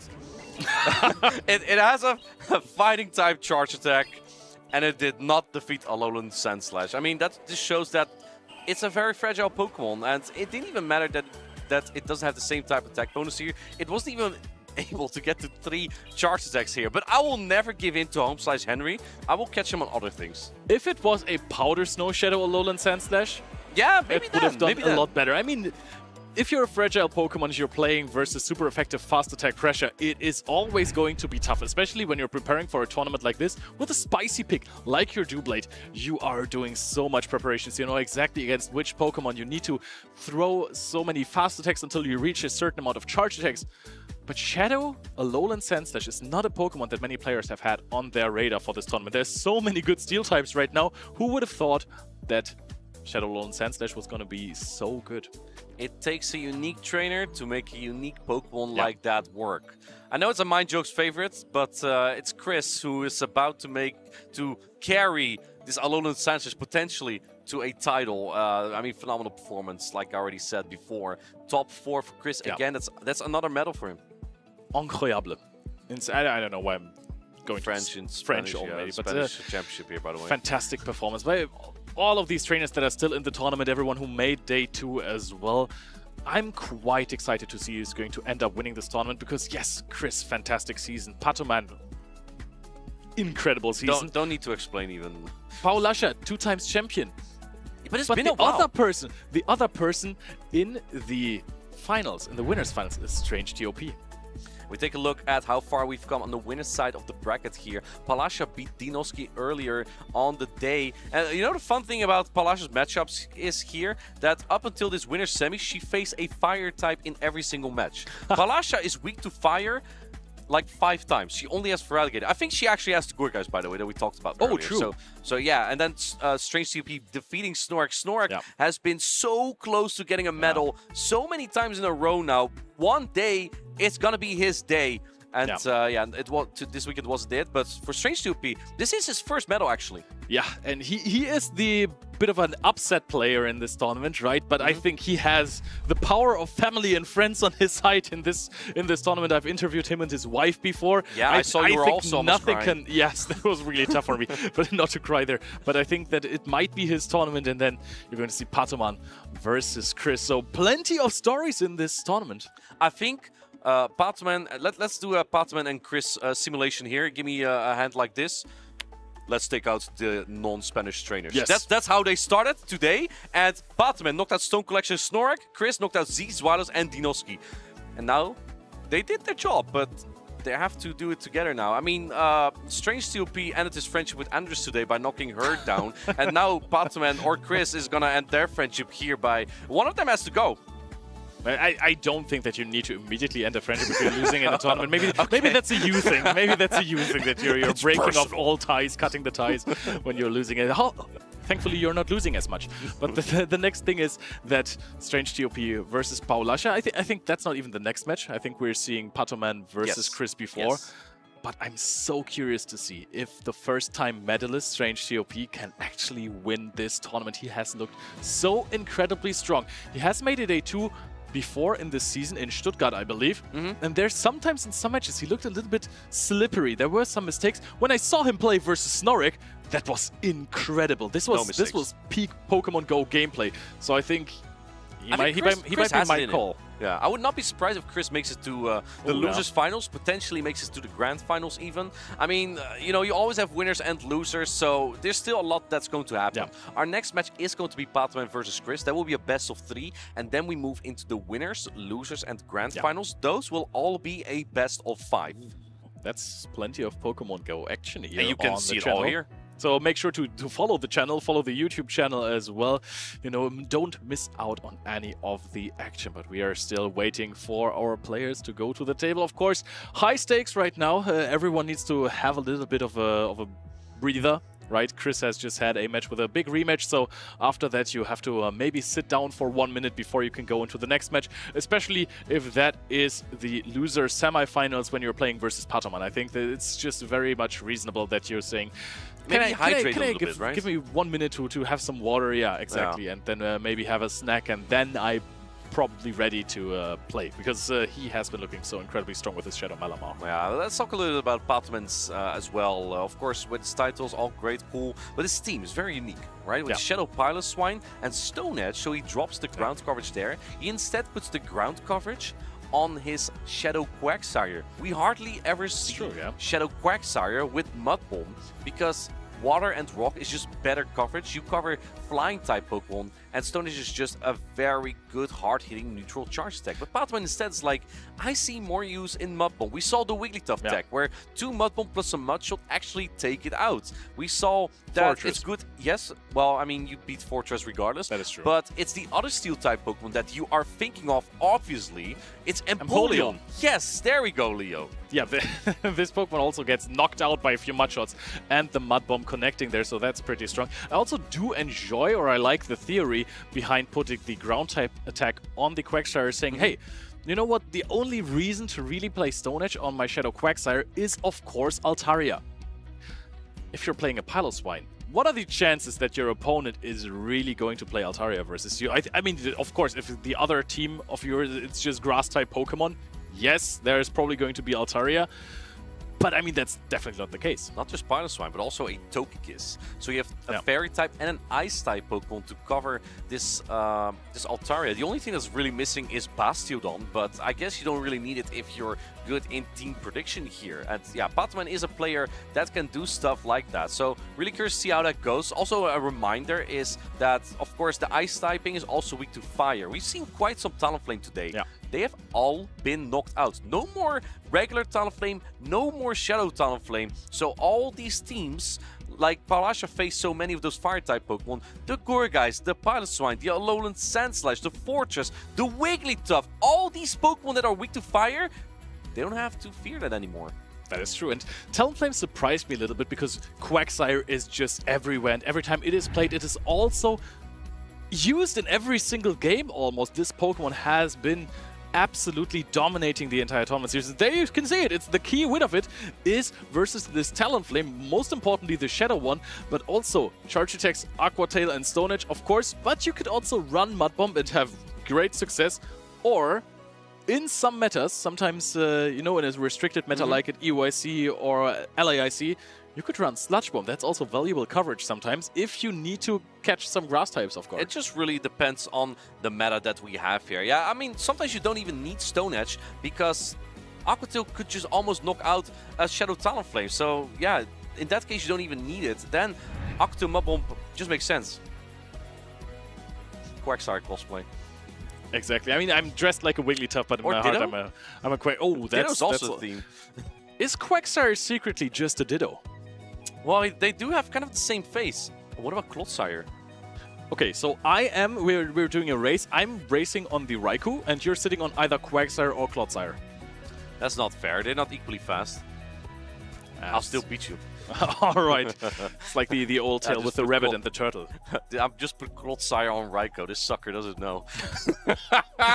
That's actually not a good matchup for me. Neither is Quagsire. Anyway, next match. Patman against Chris. This is what we've been waiting for. Shadow Quagsire on the right has Stone Edge as a secondary charge deck. Shadow Quagsire on the left from Patman. Wait, this cam is mirrored. On that left, it has Mud Bomb. So important details here. There's no Altaria though on either side, so it doesn't really make a difference whether you have Mud Bomb or Stone Edge here. But I am curious to see if Patman has any tech behind the Mud Bomb still. Maybe the Mud Bomb is also stronger into Licky Licky. I can imagine that could be a thing, even though Licky Licky is so bulky. 2 Mud Bombs, do they knock out? I think that's a stretch. But Mud Bomb has been Mud Bomb does hit damage. harder. Yeah, it does hit harder. It also costs a little bit more energy. So maybe. That might just be putting Quack a lot ahead, right? I think one of the flaws that it sometimes has is that 2 Aqua Tail don't knock out the opposing Pokemon. Yeah. If you do charge up quickly and you can knock out in 2 charge decks, that will be a big strength. That is true. That was one of the biggest strengths of Shadow Drapion when it was in its prime. It's a Pokemon that has been picking up some popularity recently, but also has dropped it a little bit more.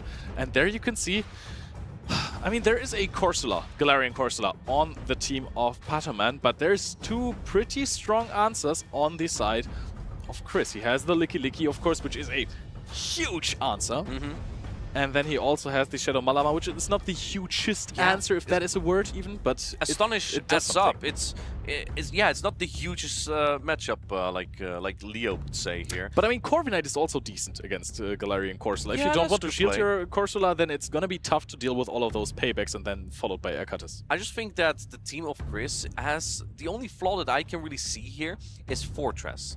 But you have Shadow Quagsire, one of the safest Pokemon, and Patman does not really have an answer to that. Again, I'm not sure how that matchup goes between Shadow Piloswine and Shadow Quagsire, because I think that the Piloswine is so fragile, and Aqua Tail might almost take it out in 1 charge attack. So it could be a difficult Pokemon to bring. And of course, let's not even talk about that Alolan Sandslash matchup, because Ice on Ice and Steel is double resisted. Let's take a look at game number 1. Both trainers are ready. Vamos! Let's go. Finally, the game we've all been waiting for has started, and the lead is one more time going to be Corviknight versus the Florges on the side of Chris.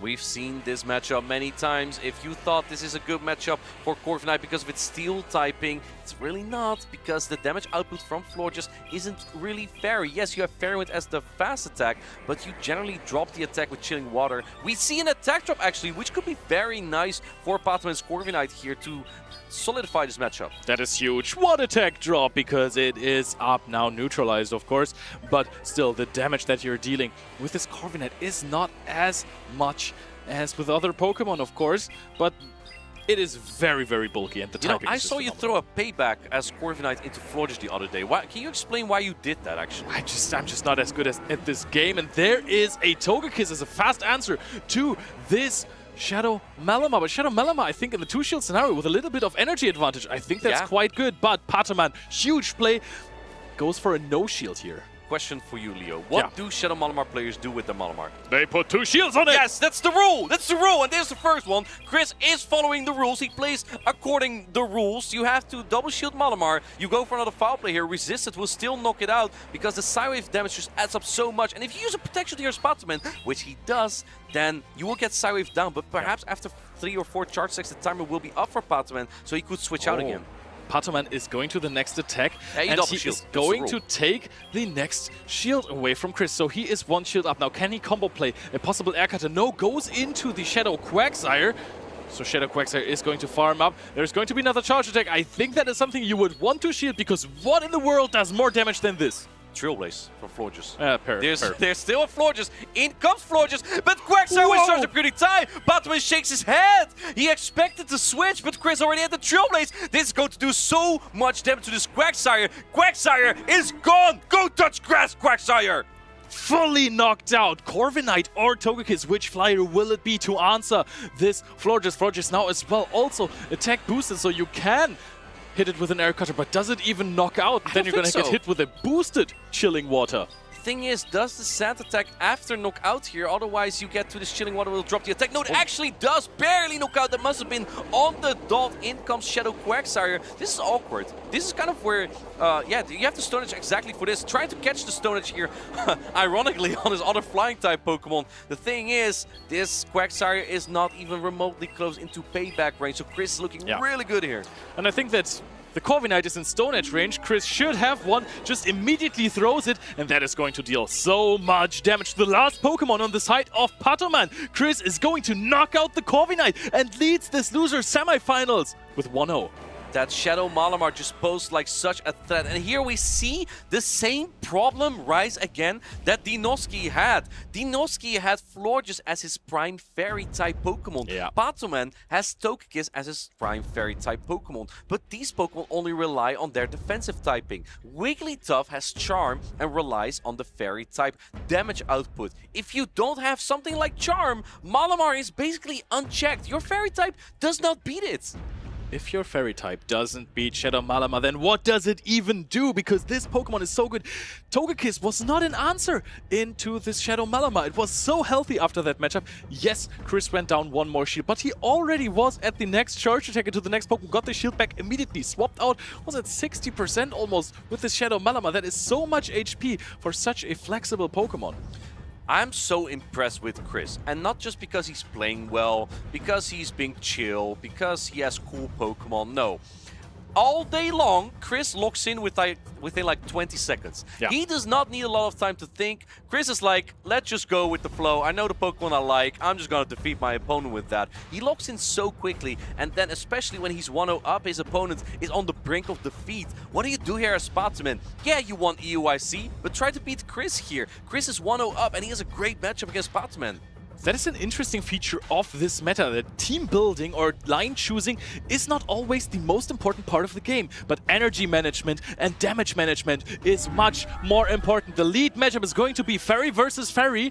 I think Chris is just going to be happy with this. This is a fine matchup for both Pokemon, actually. However, the more shields are in use, the better this becomes for Florges, as you can drop the attack. Togekiss has a higher attack stat. I mean, we know that Florges already has quite the higher attack, but he lets this go. Interesting play, but also kind of predictable, respectfully, because, again, the rule is, if you have Shadow Malamar, your shields, they are only for Shadow Malamar. Are we going to see a catch here next? Oh no, aggressive play goes into the Shadow Malamar, and I think you said it before, you want to put some shields on that Shadow Malamar. Chris can't wait to use shields on his Shadow Malamar, so he aggressively swaps it. What is happening? He does not shield this. I mean, it's been debuffed, still does a lot of damage. In comes Corviknight. Corviknight doesn't have a lot of fast attack pressure either, but the good thing about Corviknight here is that Air Cutter pays so quickly. Patoman didn't throw it though, so now either you're gonna soak up 2 foul play, or you're going to get the charge security time. I mean, you have to take the second foul play regardless if Chris throws immediately here, and he does. Look at how much those foul play do. Corviknight will go into the red if this goes unshielded. Takes out such a bulky Pokemon so quickly here, but of course it is not over yet. Interesting that he did not go for a superpower Patoman with the time management of perfection. Just throws the Akata right before he could have... There's a shield. You have to use a shield, but this Corviknight is to attack. Oh, he tapped next to the swap there. Unfortunate play for Chris. He now lets go of this Malamar. And I still kind of like this because I don't think that Quagsire or Florge could have gotten the farm down. Patoman's not even allowing the farm down. In comes Togekiss, but for what? You get outpaced to an Aqua Tail here, and Chris heads up play, throws it immediately. There's 2 shields on the side of Patoman though, and he throws it right away because you cannot get much shot down here. There's no fast attack pressure on the side of the Shadow Quagsire. Even though it is a Shadow Pokemon, should deal more damage. Aura Sphere is being thrown. We're no shielding this as well. Chris is dancing around with low HP Pokemon all day, but is this going to cost him? Oh man, dude, you cannot use a protection here as Patoman. Yes, because there is still the Florges. Patoman knows that there's a Florges. We see the undercharge again. Chris wants to get ahead in energy, but the Aqua Tail still knocks out. Now you want to swap into that Florges. You want to get to those Trailblaze, but how much energy is there on this Florges? The Florges is also in Aqua Tail range, so you have to be quicker. No, he stays in for a little bit. I think Florges was completely dry, right? It just got swapped out after it landed the chilling water onto this Togekiss. Now we're seeing the mirror matchup. Chris is throwing the Aqua Tail. What's the charge attack priority?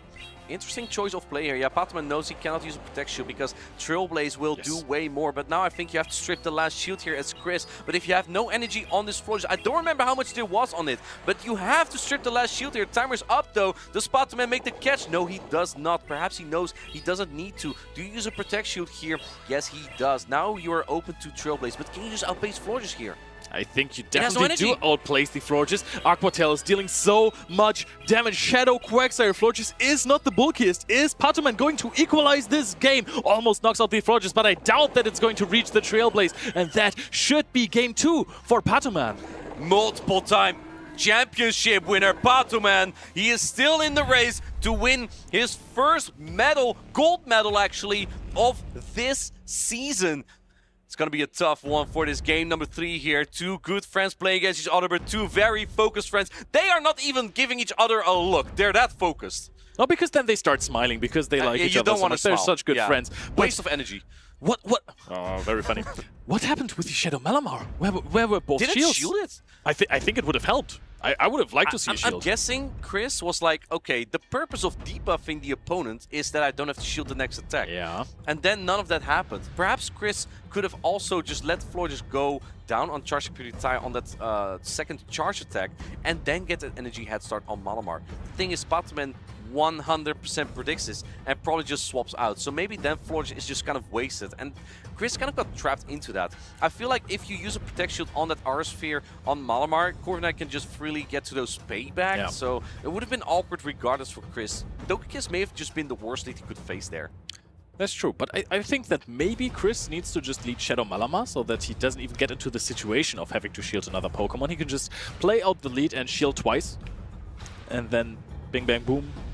Bing bang boom. Let's go into game number 3 here. Decisive game number 3. We have Florges into Shadow Quagsire. This is a pretty good lead for Chris here. What is Patoman going to do? Is he going to play this out? Is he going to potentially attempt to catch a charge attack? He has 2 birds in the back here, but he decides to go for some chip damage. Do we now see the switch here? I would expect Patoman to make an attempt to catch a Trailblaze on potentially Corviknight. I know he swaps immediately. And oh, we do see the chilling water though from Chris, so maybe he did expect the switch. He expends some energy anyway. Patoman's probably happy about that. Yeah, but he was hoping probably for a Trailblaze, but no, it is going to be...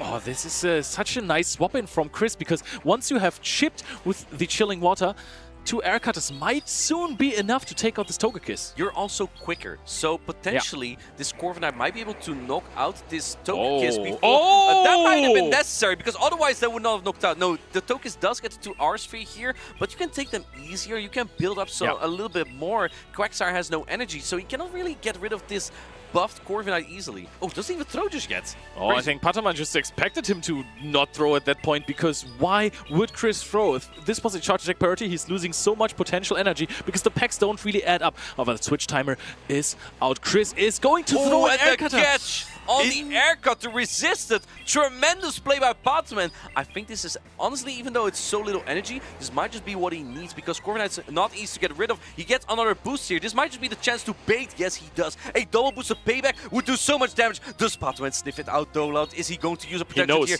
Oh, he knows! He just knows everything, this guy! Pataman has been making so many crazy calls, but now there is so much damage on this Corviknight already that you can bring in your Shadow Malamar. Chris has 2 shields. He's not making the same mistake twice. Oh! What? He's letting it go again. Shadow Malamar takes so much damage. Non-shields this. Maybe he's trying to put it all on that Florges. Foul play is being thrown. Does Pataman put up a shield now? Everything is going right here for Pataman. He's making all the calls and now throwing right before the foul play of this Malamar. Excellent counting from our EUIC champion on the left here. Pataman is in the driving seat here. He still has a full Shadow Quagsire as well. Going for the foul play. Chris desperately wants to get rid of this Corviknight, but can you get the Mudshot down here though? Oh, gets the knockout. I think switch timer is up, so you can swap out of that matchup. Oh, he's trying to go for another parting superpower, but gets fully farmed down. Pataman with a full mud shot down has the Aqua Tail. Is going to throw it immediately into that Corviknight. Chris' last hope, his last resort is the Florges with Trailblaze. The bait calls, the shield calls, they were all going perfect for Pataman here. Florges has no energy. Quagsire is way too quick, and Chris knows he concedes. He let this Aqua Tail go. He recognizes this is where my run is going to end. Pataman is moving on to the losers finals. Once again, big Pataman defeating his friend Chris there. He is so good. Game 1, he lost, but that did not stop him. A hug of brotherhood there. We love to see it. Pataman, he is such a strong trainer. So is Chris. Look at these 2 medalists. What a run by both trainers so far, right? Pataman dropped pretty early on day 1, and now he's making that sick losers run that we honestly just expect from him, right? We expect Pataman to always perform well, and even when he drops down early, you halfway count him out already. That's just the worst thing you can do because he's gonna get far anyway. Now he's secured top 3, but let's not forget about the performance from Chris here, though. Yeah, Chris, absolutely fantastic with his Shadow Malamar. Maybe 1 or 2 shields on that Malamar more could have really helped him there. But in the end, this is a play Pokemon event. Many trainers prepare. In the end, Pataman wins. That's how it goes. That's how it goes. Pataman is still in it and an absolute force to fear. I mean, Paula and Strange CP still have to play their winners finals, so they're having a match to look forward to as well. And then the loser of that will play against Pataman here. But Pataman really seems to be in form. He caught an air cutter in game 3. He read an air cutter bait, and then he hit the payback through 2 shields.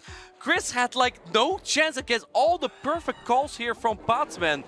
Insane. We've been talking about plot armor, right? Because this has to be a thing here. This is plot armor on the left. I mean, this is just something for us mortals to say Pataman has plot armor in these situations, but maybe he actually just knows every single time. This is not a matter of estimating if your opponent shields or not. This is a matter of knowing, of being so incredibly good at this game.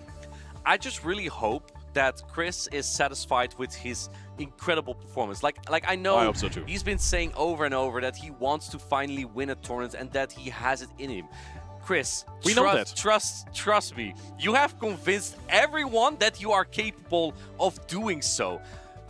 Today was an insane losers run by Chris. He made it all the way through a medal, I think that's enough reason to be satisfied with your run of this weekend. 100%. You can be absolutely proud of yourself, and I think everyone else in this venue is too, because that was just phenomenal. Patoman and Chris both knocking out all of these non-Spanish trainers from the day 2, from the top 8.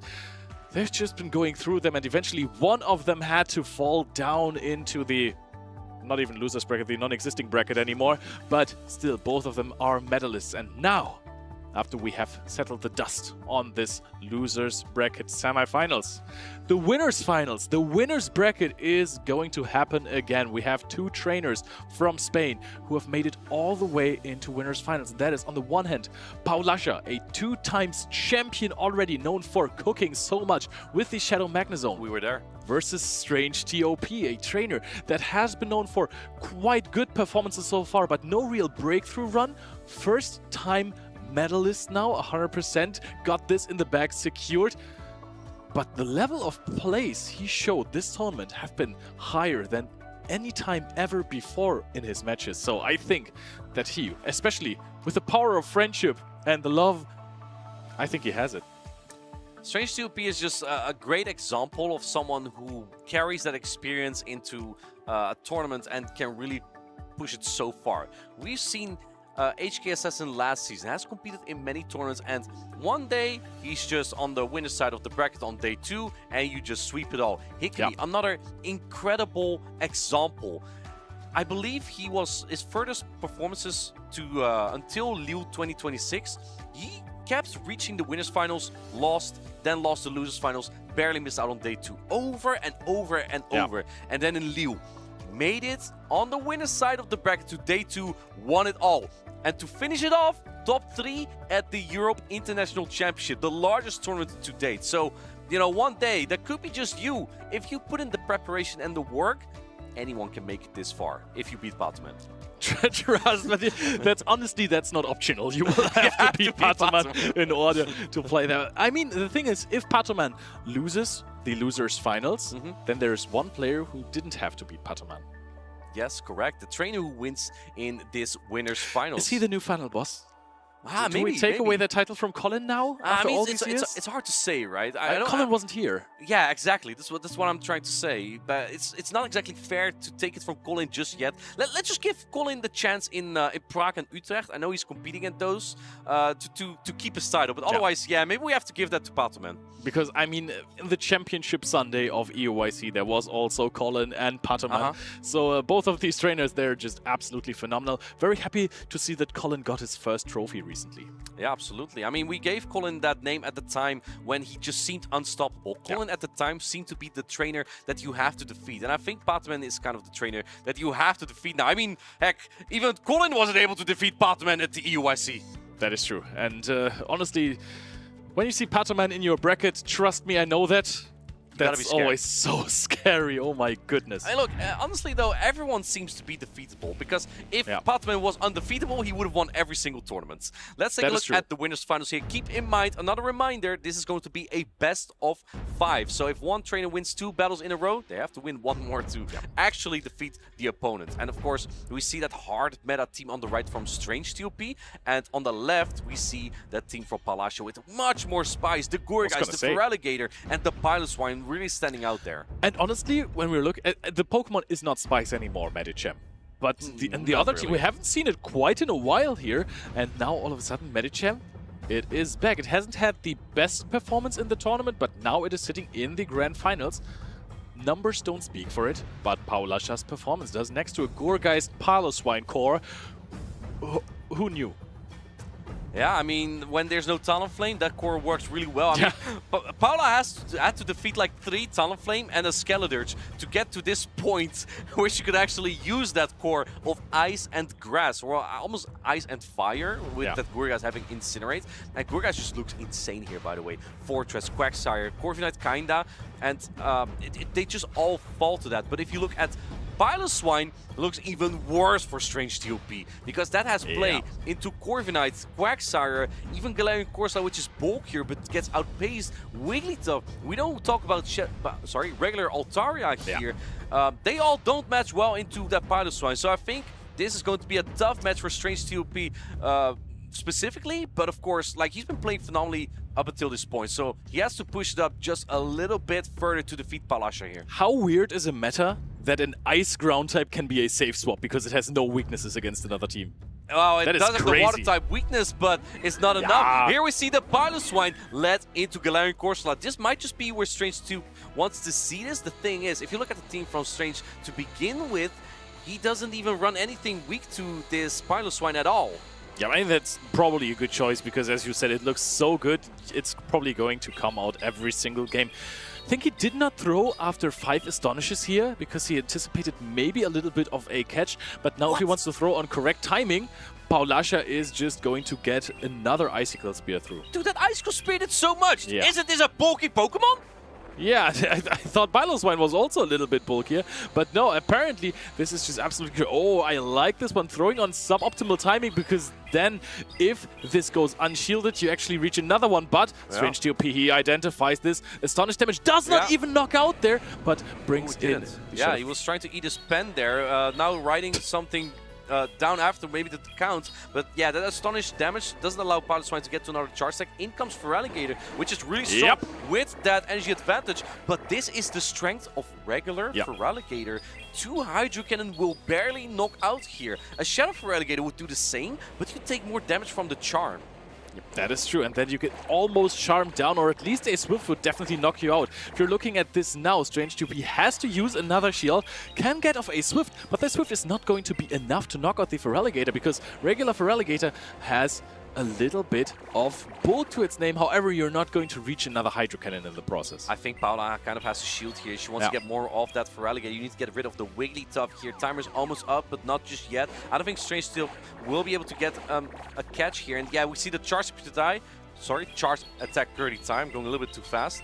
The problem for Strange Stop here, get rid of the Feraligatr. Right. You cannot Sand Attack this down. I think if you come in with Galarian Corsola, you get Shadow Clawed down. So Paula is looking to be in a very good spot here. I think that the Corsola can do it, but also you can outpace to an Air Cutter with the... I think that... But the catch though from Paula, she knows that, and she's not going to let that happen. The only thing that might help Strange Stop here is a boost into a payback. Oh, are we going to see it? He has been boosting so many times. No, not this time around. Both trainers on no shields. Strange UP is going to not even outpace here. I think that Paula, she got 1 Sand Attack through when she caught after swapping out after 4 Shadow Claws. So this is going to be quite decent for Paulasha. She's up in energy. She has almost a Hydro Cannon loaded on that Feraligatr as well. What can Strange Stop do here? He needs to take out Corviknight and potentially make a catch or something, but it's going to be pretty tough to pull off, especially when Paula is about to be on the same amount of energy here. Who will win Charge Stack 30 time? We see a catch attempt from both trainers, but in comes Feraligatr. She throws the Hydro Cannon, and yeah, this is kind of what Strange Stop wants. Can you now get the knockout on the payback though? Feraligatr actually gets to this Hydro Cannon versus the Galarian Corsola. Now that is 1 more Sand Attack. Are we going to see a charge attack priority? Are we going to see the bring in of a Piloswine? Oh, she throws though! He throws the Air Cutter! She brought in the Piloswine, and Strange was spooked out by it. Now you don't have the energy for the payback, and I think a payback on the opposing Corviknight would have knocked out. Paulasha just had all the cards in her hand there, brings in the Piloswine. Strange TOP had 2 choices, either Sand Attack to take out the Piloswine or Payback to take out the Corviknight, or Air Cutter, which makes no sense. You have to make a quick reflex decision there. If you are too late, the opponent will throw that charge attack first. The thing is, what I'm surprised about is that he went for the Air Cutter to begin with. Yeah. Because if the opposing Corviknight came in, you had to throw the payback anyway. I think that was just a matter of being a little bit surprised by the Piloswine, just really hoping that it is the Corviknight, or maybe just, you know, over-tapping. You have the entire screen to tap, but sometimes you're accidentally hitting this Air Cutter. Or forgetting the amount of HP that was left on Piloswine. Like, that happens to me all the time as well, especially when you're Astonished just snuck through and you don't even see the damage registering. So that could have all been in the head of Strange Stop there and led to that decision. Kind of tough call. A tip for our newer trainers who want to learn a little bit of a quicker reflex method that you can have here. If you look in the top left or the top right of your screen, in battle, you can actually see the typing of the Pokemon come in. Yeah. And that usually is visible just a little bit earlier than the actual Pokemon coming in. Yeah, you can look at the top right to see the typing. Martijn always has his eyes locked in on the top left button, but that's a different story. Can Strange TOP now come back from this? Because Piloswine looked incredibly scary, and the damage of Icicle Spear onto this Galarian Corsola was just straight up astounding.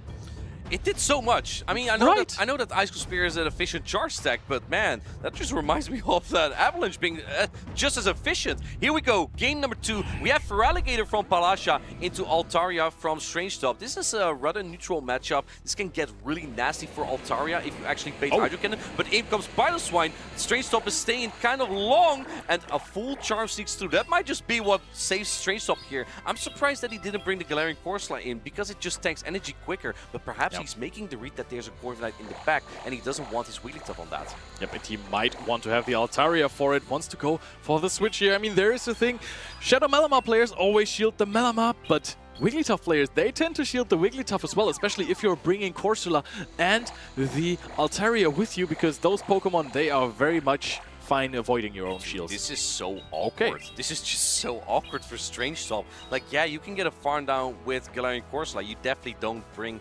Altaria in here, but like this Piloswine might get 2 more Icicle Spear, and that's going to put the Galarian Corsola very low. He's waiting out the clock. He wants to make sure that he can switch out very shortly. In comes back this Feraligatr. I think this is a great time to bring back in your Altaria. Or are you going to attempt a catch here? No, he's staying in. This is so well played by Palasha as well, because she did 1 more Powder Snow to have an Icicle Spear on that Piloswine. So this forces Strange TOP to not use 2 shields on anything, because every time the Altaria just looks at the battlefield, Piloswine combo play, Icicle Spear, KO. It's just so rough, because there's also ice coverage on this Feraligatr. It has access to Ice Beam, and you know, we've only seen 2 Pokemon so far. There's still a Corviknight in the back as well.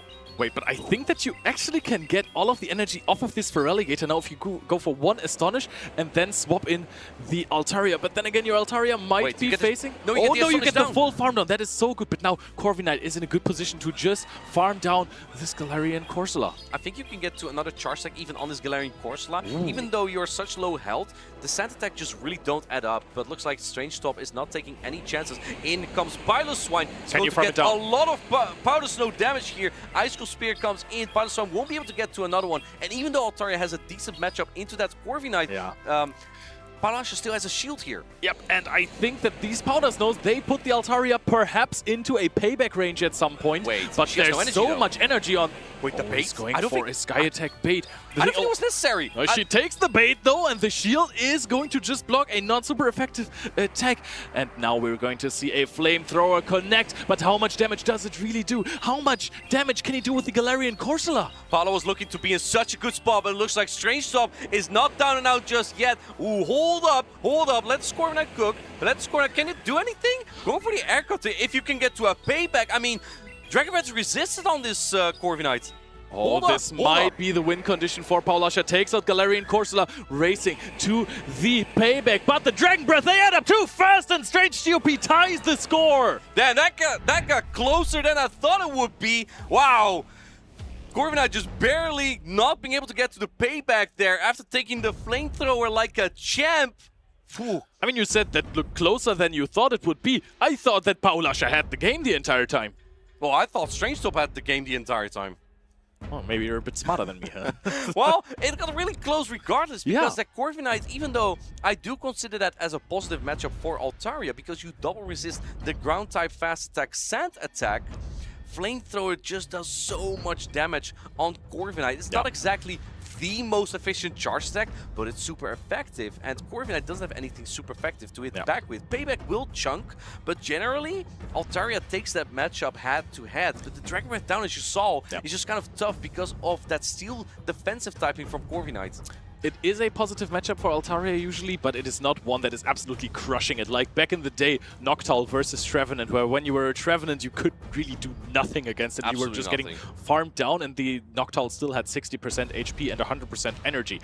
But this time around, it is such a slow matchup, and most of the time, these Pokemon, Altaria and Corviknight, are used to soak some damage. You want to catch some attacks onto these Pokemon, and that means that the matchup shifts a little bit. If you get some chip damage onto these Pokemon, the dynamics change. change. Sometimes you're just barely out of flamethrower range, and then it's fine for Corviknight. But the players are ready for the next game, and we see a Wigglytuff mirror match. I like that. We have 3 Wigglytuff here. One of them is a commentator. The other 2 are on this battlefield. And yeah, it's going to come down to who wins Charge Tech Purity tie here. I think Strangetop is very happy to see this Wigglytuff here because he has Galarian Corsola and Altaria on the back. Winning Charge Tech Purity tie is huge here because now you decide the shield play. Yeah, that is a completely different approach of both trainers. Strange TOP is throwing that Swift, but Paul Asher actually decides to throw that Icy Wind. Wants to debuff the Wigglytuff of Strange TOP. Are we going to see a swap out on Paul Asher's side? No. Actually continues to play that matchup, but Strange TOP throws the...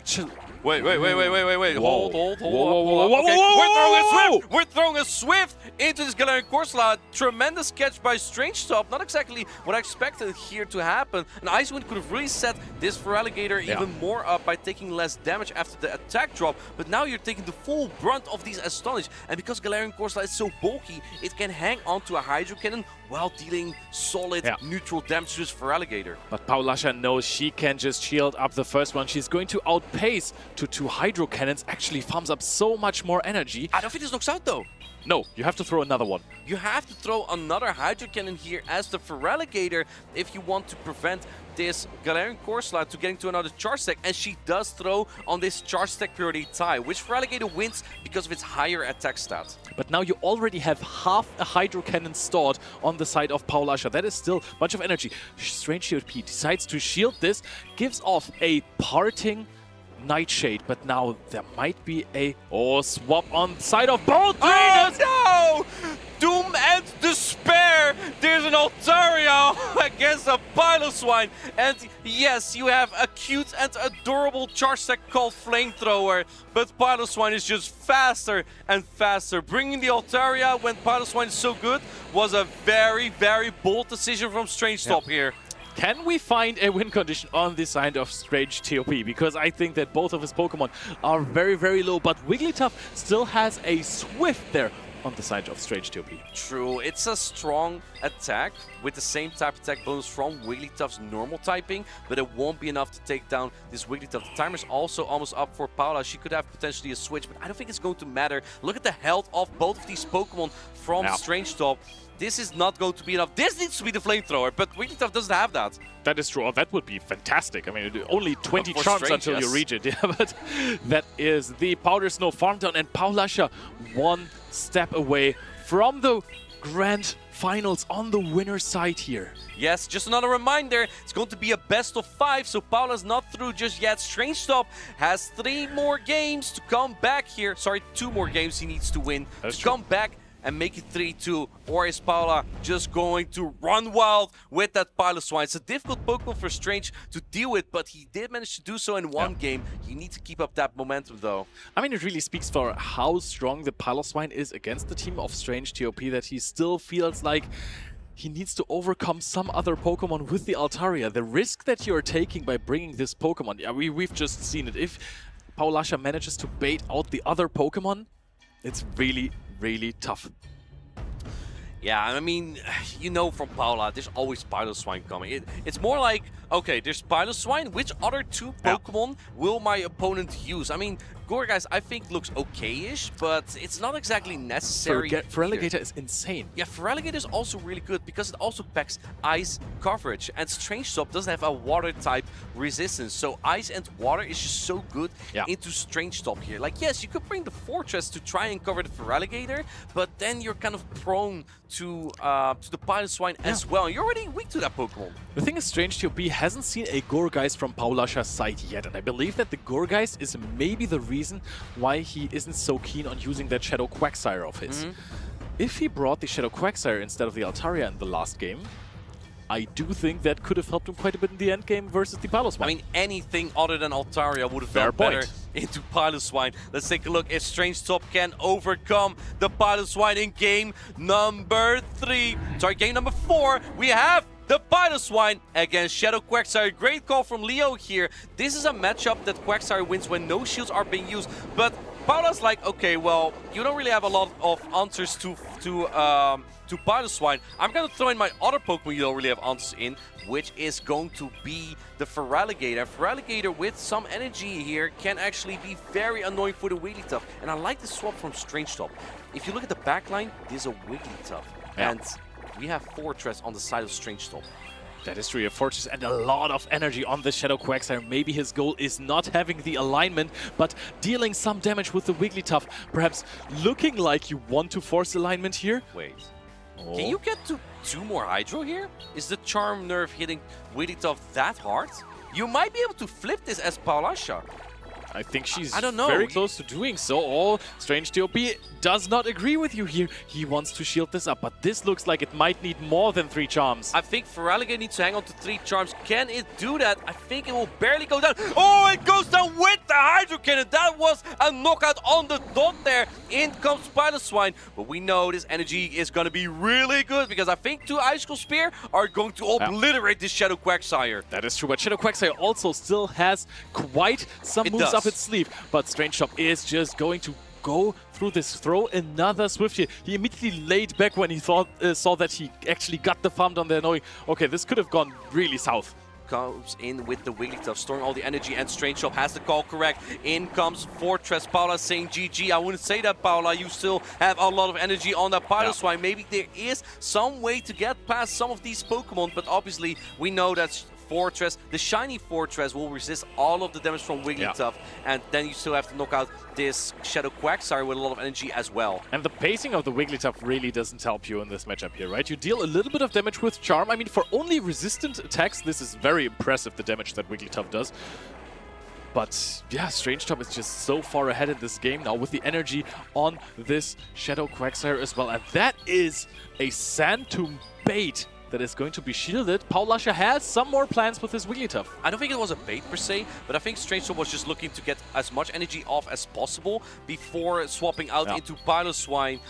In comes the Piloswine with a high horsepower. This will deal a lot more damage than it would actually do here, but you only have so much HP on the Piloswine, and going for the Alcatel, I think you could have gotten the Mudshot down here, but I doubt that the Wigglytuff is going to be a threat from the amount of health that it's in right now. Now, Wigglytuff can play versus Shadow Quagsire, but yeah, as you're saying, the health discrepancy here is way too big, and also one charge attack wouldn't knock out the Quagsire from this range. It's fairly bulky, so Strange Top actually gets the equalizer here. We're getting a full set of 5. This is how Strange Top had to do it. Just bring all the answers to Paula, to whatever Paula wants to play here. I mean, you can always expect Piloswine and Feraligatr. You just need the right alignment. So I do really like that Strange is bringing Wigglytuff more often because it plays quite well into Feraligatr, but also much more neutral into Piloswine than any of his other Pokemon. And it plays decently well into the Gourgeist. I mean, we haven't seen it yet, but it was on his mind the entire time, and now he has hard AB8 into it. He played the Shadow Quagsire, which does not want to face it, and the Fortress, which want to face it even less. So that is a dangerous, dangerous Pokemon that now maybe rotates into Paulasha's team. And to what you said, the ABA in this case means that you are weak. Your A's in this case, right, you have to read it as A means Pokemon weak to Pokemon X. And then your B is Pokemon strong into Pokemon X. And in this case, 2 Pokemon weak to Gourgeist. He led Quagsire with Fortress in the back. So let's say Paula did lead Gourgeist. Strange would have probably had to stay in with his Quagsire into that matchup because Fortress will be evaporated by 3 Incinerates. That's true, so maybe that is not a line that you can bring that easily again, but maybe he also says, okay, Paulasha, she has resorted to this Piloswine Feraligatr team so much now. Maybe she wants to scare me out of it. At this point, it's really mind games, right? There's so many core breakers on the team of Paulasha. She now is in the position where she has to decide which ones to bring, because Strange Top just revealed that he is not afraid of bringing Fortress and Shadow Quagsire on the same team. Is this Gourgeist time? Is it time to bring out the pumpkin? I think it is. You know, you're my pumpkin. Thank you so much, love. Looks like Paula's already locked in. Strange Stop, I mean, has a very difficult team composition in front of him, so needs a little bit more time to think about all of this, and it makes perfect sense. There's a lot of pressure here. You're one win away from reaching the grand finals and reaching the top 2 at the Seville Championship. Here we go, decisive game number 5. Let's get some hype going. Let us know in the crowd, in the chat, who you are rooting for. We have Piloswine into Corviknight. All right, Piloswine is not on the Altaria because Altaria is just not there. But how does this matchup even go? We have seen how much damage Icicle Spear does to a Galarian Corsola, which, by the way, is also not a part of this game. How much damage does it do to a Corviknight? I think this will do about 40%. Interesting about Strange's line here is that there is no weakness to Piloswine, you'd say. But like this Pokemon, it's just so incredibly hard. No shielding immediately. I mean, a payback would not be threatening either, so no reason to do that just yet. But I think that Piloswine takes this matchup incredibly hard. And getting the boost there is really nice. Now going for an Icicle Spear just before the next payback. I would imagine Strange uses a shield here just to potentially threaten the payback alone already. That is so strong. Piloswine with Powder Snows and 2 Icicle Spears just knocks out a Corviknight, just as simple as that. And now Strange DOP needs to get rid of this Pokemon, so he throws in a payback that is for sure going to take out the Piloswine. An Air Cutter, I think, barely would not have knocked out. Paula knows that, so she no-shielded that. But in comes Feraligatr, and this is what Paula has been doing all weekend, getting the energy advantage. Oh, this is bold. This is really bold. Maybe you could have gone to Air Cutter now. You definitely won't get to another Charge Sack this time. And what Pokemon's going to take all this energy? You swap in your Wigglytuff here, but you leave your Quagsire prone to Gourgeist in the bag. And I think Paulasha might smell the Quagsire in the bag. It has been seen in the first few games, but then again, the Quagsire came out to defeat this Piloswine. Piloswine already gone. So much advantage on the side of Paula. Ooh. If she gets the Gourgeist onto the Shadow Quagsire, it's all over for Strange Top. She tried to throw on Charge Sack Pretty Tie here, but Strange didn't go for that, and in the process sneaks an entire Charm through. It doesn't matter though, because this Feraligatr is healthy enough to get to another Charge Sack if it really wants to, and Paula does want to get rid of the Wigglytuff right here, right now. The timer is not going to be up. Wigglytuff has nowhere to go. Feraligatr is coming, baby! And now it is the moment to shine for Strange Top's Shadow Quagsire. At least that's what it's thinking. Can outpace the Here it comes! Quagsire comes in, and Paula says, good game, here is my pumpkin spice! And going for the catch attempt here, Paula just smells it from so far. The queen of PvP goes for the Seed Bomb. This is double super effective, and Strange Top put up a great fight, but Paula is moving on to the grand finals! 5 games and the victor is Paulasha. Seed Bomb taking out the Shadow Quagsire. The perfect team read there. Hit this Gourgeist for 4 games, making Strange Top feel secure, making him play risky lines against them. Then when it most mattered, the Seed Bomb took out the entire Shadow Quagsire, the possibly best Pokemon of the tournament, annihilated, and Paulasha once again is in a grand final. It took 4 games for Paula to set up the Gourgeist trap.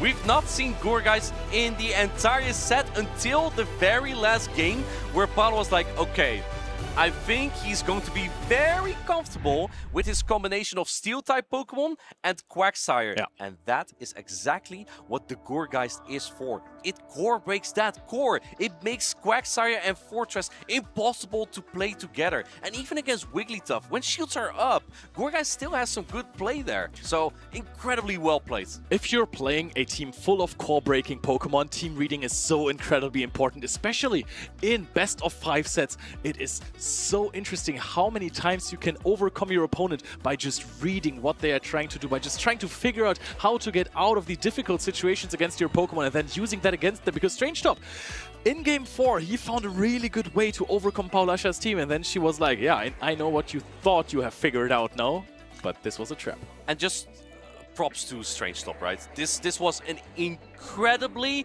hard matchup. Both Piloswine and Feraligatr were almost free into his team. I mean, you can so hardly play that Fortress to cover Feraligatr when Piloswine on the opposing team is so good. You had to make the perfect calls there. And, you know, he managed to claw back 2 games. In the end, the team composition advantage was just a little bit too much from Paula. And, yeah, I mean, he still has a chance on the losers finals, obviously. Don't count Strange Top out just yet. But the next opponent that he is going to face is going to be Pataman, so that's not any easier. Here you can see another great catch there in Game 3. Swift onto the Galarian Corsola was so huge, but the regular Feraligatr, it is so strong. It's a Pokemon that Arceus Aurelius actually tries to make work at basically every single tournament. Shadow Claw is so good. The coverage of Water and Ghost, it's so good. Right, it's like hard to make grass type Pokemon use in the current meta, but when you give them unique niches, like Cradily has that rock typing to it, and Gourgeist has Incinerate, and Shadow Ball, of course, very efficient. It just really helps those grass types shine just a little bit more, instead of being entirely walled by your average Corviknight or whatever fly you can think of. Yeah, definitely. Gourgeist just doesn't have that issue, right? Corviknight is still not the easiest of matchups because Shadow Ball and 3 Incinerates. I wonder if it actually does knock out or if the Corviknight actually gets to a payback there, and then you would have to give up 1 shield. But the thing is, with Corviknight, sand attacks don't deal damage. So as long as you do not land your hard-hitting attacks, issues. You know, I just thought, we're going to see Batman very soon, but I just thought of a nickname for him. El Rai, the King. He's the king right now. And the king, El Rai, he played at the World Championships. We're going to take a look at some perfect plays here from some of the best trainers in the world. Perhaps it might help you to improve your gameplay as well and potentially win one of these championships. We'll be right back with the losers and then the grand finals. Here we are again, trainers, yet with another episode of Perfect Play. Here we highlight and break down some of the best plays made in the Championship Series. My name is Martijn Versteeg. You may also know me as 2024 Worlds finalist in Adequance. Let's talk about Beelzeboy, a competitor from India who had reached top 4 at 2024 Worlds. He made a return to the big stage in 2025. He pressured the opponents with Shadow Marowak, made waves with Lapras, and punched through the competition with Shadow Annihilate. The Pokemon Beelzeboy relied the most on, however, was Galarian Moltres. This is a legendary Pokemon that is only encountered on the Daily Adventure incense, and it was the key to overcoming the Grand Finals on Championship Sunday. His opponent was Patman, who had defeated Beelzeboy before on day 2. How do you overcome a fearsome opponent like that? The team of Patman doesn't answer Galarian Moltres quite well, and Beelzeboy exploits this weakness. His plan is to set up Galarian Moltres for an energy advantage. If he notices a lead matchup that will be favorable for Galarian Moltres, he just swaps it in immediately. This gives Galarian Moltres a head start on whatever Patman will bring in to answer it. We call this an energy advantage. Let's analyze how Beelzeboy utilizes this strategy under great pressure. The final battle for the title of World Champion. Beelzeboy leads his Lapras into the Galarian Corsola from Patman. This is not a lead he likes, so he swaps out into Galarian Moltres. This is a terrible matchup for Patman, so he's forced to switch out. His best answer is Cradily, but this is a tricky position. Cradily and Galarian Moltres usually plays equally fast to their first and second charge attacks, but now that Galarian Moltres is ahead, Patman needs to call the charge attack launched at Cradily. A Brave Bird would inflict massive damage, but letting a Fly go means that Cradily may feint to fast attacks if Beelzeboy decides to use protections on Galarian Moltres. This forces Patman to switch out and it allows Beelzeboy to save his Galarian Moltres. Steelix tanks the energy from Galarian Corsola, so Galarian Moltres can then launch a Brave Bird into Lapras. Beelzeboy now has his own Lapras to close the game, and this secures him the 2025 World Championships title. You ever heard players talk about energy advantage? This was the base of Beelzeboy's plan. A strategy well executed. Think you have what it takes to become a champion? Visit Pokemon.com/compete and start your road to victory.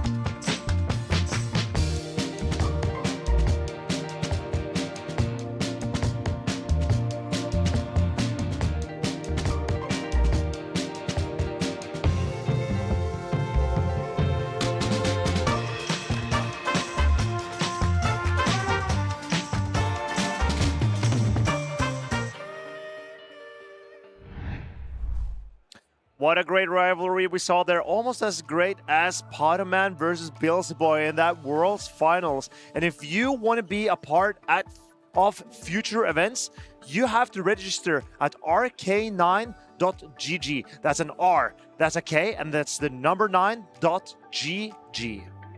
Beelzeboy. Remember the interview with Beelzeboy? Oh, yeah. Can you tell us more about Beelzeboy, about yourself? I'm Beelzeboy. I literally had so many chills, it was crazy. I am Beelzeboy. I love it. That is aura. That is actually aura farming. Oh, yeah. But let's talk about the game before we had Paul Asha with that Gorgeist and that Piloswine, which I tremendously called so hard in the beginning of day 2. Oh, yeah, you did. Piloswine was very good into Strange's team. I gotta give it to her. She played it so well, though, and I mean, it's not just having the correct Pokemon, it's also applying it correctly. You saw when it landed on that Quagsire, it did not do that well, but when it got on the Fortress or on the Altaria... Oh, boy. Altaria doesn't want to take any Powder Snows, let alone an Icicle Spear. Icicle Spear does so much damage. A lot of people are actually surprised how much neutral damage it does to this Pokemon. See, Altaria is a Dragon type and a Flying type. Both of them are weak to Ice, and when you throw Ice type damage into an Altaria, then it takes double super effective damage, which is double of the double. It's a lot. It just...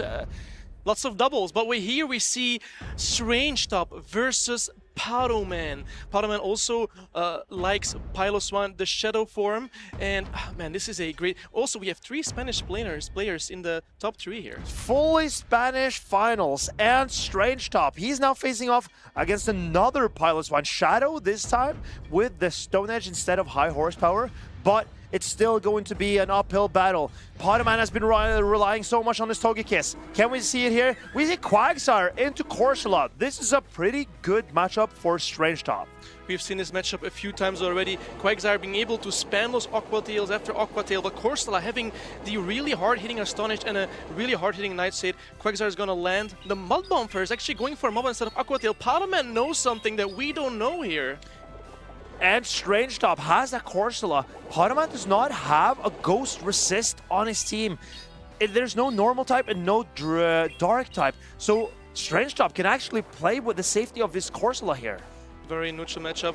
Quagsire overloading also energy. Perhaps going to go for double Aqua Tail. Here comes the next Aqua Tail. This Aqua Tail will not knock out. He's forced to throw another one. Otherwise, the Astonish is going to take down the Quagsire before he can launch his 3rd Aqua Tail of this game. And switch advantage will be important here, I think, because, Strange Top catches an Aqua Tail. He wants to keep his Corsola healthy in the back. How does Powderman respond? He goes into the Piloswine. And this might be a farm down for the Shadow Piloswine here. It's actually a big farm, but also we saw Strange Top having an Altaria and already seeing the Piloswine. He's probably not that afraid of it now. So like, you see Aqua Tail is getting shielded by the Piloswine. Icicle Spear will definitely knock it out. We're going, oh no, actually going for the straight farm down by Powderman. I think he knows that all the energy from Piloswine will be so good in the backline of Strange Top. I think Strange Top is very happy with this, because with this farm down, he can go straight to the Corsola, throw Nightshade immediately, and now this will be a charge attack tie. Strange Top can shield, but now Corsola gets off that Nightshade, and maybe the Altaria can avoid the Piloswine. Here comes the Nightshade. Nightshade will not knock out, but it will do so much damage. Piloswine, not the bulkiest of Pokemon. Here comes the Nightshade. Ooh. But I mean, it does actually hang on for there. And there's another Icicle Spear, but I don't think Corsola can shield her, and then Altaria needs to farm down this Piloswine. Like, Strange Top is getting like another vibes from the previous game against Paul Asha here. And Strange Top, he's running that Altaria. Here comes the Icicle Spear. Powderman now needs to go into his Corviknight and hit Altaria with 1 payback and an air cutter. And Powderman stays in. He wants this ice, this Powder Snow damage. Maybe a payback from the Corviknight will be sufficient against this Altaria now. The Altaria needs to reach 2 Flamethrowers to take down the Corviknight. Here comes the first Flamethrower. It will not knock out, but it will do a good chunk of damage. Super effective damage right here. The Corviknight just needs to land a payback, but I don't know if a payback is enough here to take down the Altaria. Oh, is Powderman going for the he almost let Altaria get back into the game. If Altaria had landed the Flamethrower, then this game would be over. And here comes Powderman. Now, how do you do it? How does it do it, man? He catches he no! Look at him, aura farming so hard right now. He caught the flamethrower on the Quagsire, and he needs only an air cutter, and air cutter gets reach and takes down the Altaria. Paddleman 1-0. How can you catch a charge attack one turn against the one turn? This is, I mean, that flamethrower could have come out whenever, but Pokémon, he just knows, he can feel it in his body when his opponent's about to throw that move. What a play that was. I'm in awe. This was crazy. Like, he knew exactly, like, all these mind games. Like, they could have shown their move so much quicker, but he know, like, okay, I'm gonna predict when Strange Up is gonna show the move and actually catches a move on his 1 HP Quagsire. I am having chills. If that is not, that is the difference between a World Finals player and, I mean, Strange Top, I guess. This is his first top cut and his first ever medal. Strange Top is happy to be here, and he's proven himself to be a force to be reckoned with in this tournament. But Pokémon, what a show we put on there. Just hearing that there might be a potential review for this game. I don't know if you noticed anything, Marcus, that was some maybe potentially lost some fast moves here or there? So they are checking if it was a charge attack tie before the Corviknight swapped into the Quagsire, because apparently Strange Top believed that he threw the flamethrower similar, exactly as the Corviknight got to the through the payback, I think, and that would have denied the Quagsire to get the swap. So I guess the judges are just looking to see if that is what happened and if we had an inconsistency or not. Yeah, I'm checking the review right now, making sure that the player gets equal rights here. But like, again, that Piloswine, all that energy, it farmed down, it double shielded the Quagsire, farmed it all the way down, and he knew all that energy was going to be so important in that backline. But what about Pokémon is taking a risk here. He's leading that Corviknight with a Mud Bomb Quagsire in the back. He's very weak to an Altaria lead, and if it gets, I mean, if Pokémon loses the lead, no, wait, what did he was leading the Quagsire with Corviknight in the back. That is, in my opinion, that's even a bigger risk to take, because if he led into the Altaria, I think he's going to struggle to get back from that situation. Yeah, Altaria had so much play there, to be honest. Quagsire completely walled against the Altaria, and then there is the Corviknight who doesn't want to take any flamethrowers. We just got confirmation that there is no rematch. Paddleman takes 1-0. See, look at Altaria into Pokémon's team. It's pretty good into the Corviknight with that flamethrower. Togekiss is actually not that bad either, because Togekiss does not have a fairy type attack, and it throws the non-stab Psyshocks. Then you have the Fortress. Altaria will one-shot with a flamethrower. It is the Quagsire that Altaria just walls out completely because it doesn't have the Stone Edge, and then it's a not such a great matchup with that Corsola. But that is playable. It's just the Piloswine that is a problem for the Altaria. I think Strange Top will be leaning on it. Paddleman, that catch was so crazy. The mind games the trainers have to play to know when my opponent's gonna throw. Actually predicting the catch on a 1 HP Quagsire catching that flamethrower was one of the craziest plays I've seen so far. And Strange Top has that Corsola, and he played very well, I think, but the Corsola does not have like burst damage. It's a battle of attrition where Corsola wears down the opponent over time. We saw, even though it had a charge attack ready to throw into the Shadow Piloswine, it was not enough to knock it out. No, Shadow Piloswine, it's like, this attacks do so much damage, but it's also on the bulkier side, so like it's like a perfect balance for Piloswine. Perfect balance for a perfect Pokemon. Is that what you're telling me? For a perfect Pokemon, man. But here we go for game number 2. We'll see the Wigglytuff into the Corviknight of Paddleman. This seems like a terrible matchup for Wigglytuff, but in my opinion, it's not even that bad. This is a Steel type without a Steel type move, currently running Air Cutter and Payback. This is like a very neutral matchup, actually allows the Wigglytuff to show the Icy Wind first, debuff the Corviknight, and I assume the Corviknight is not going to show any energy I here think now. Pokémon is swapping here. Yes, he goes straight into the Piloswine. And how does Strange Top do this? He has we saw against Palasha, he takes his time deciding if he wants to swap out or not. Here comes an Icicle Spear from Pokémon. Look at this piggy go. Here comes the first Icicle Spear. I think the Icicle Spear would have knocked out the Wigglytuff, so I think this is a good shield by Strange Top here. Goes for 1 Charm and a Swift. I think he's gonna value the Piloswine here and actually protect it as much as possible and overload him some energy.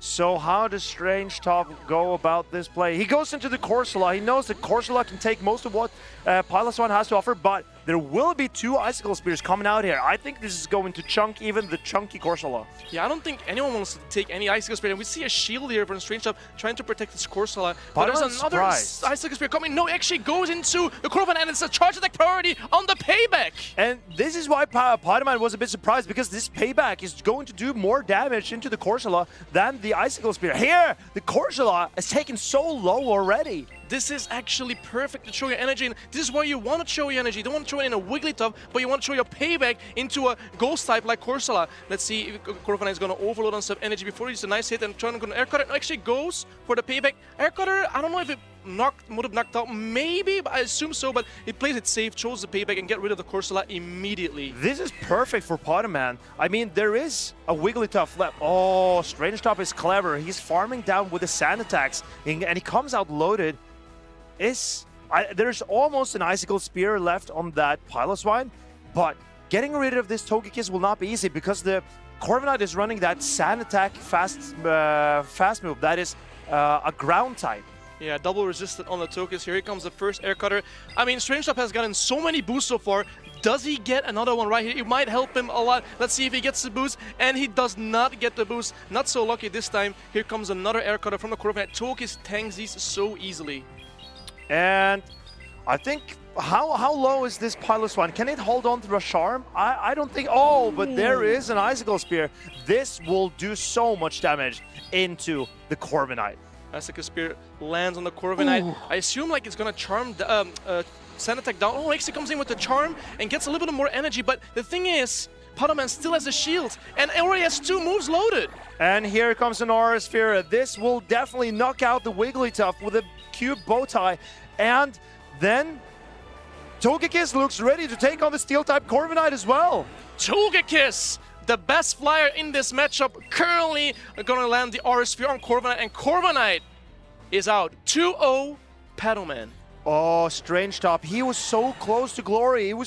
He had 2 wins against Palasha, just needed 1 more win to go to that grand finals undefeated in this entire tournament. But now he's trailing. He's 2 losses into this game. Pokémon has really turned it around after losing in his winners finals early in day 2.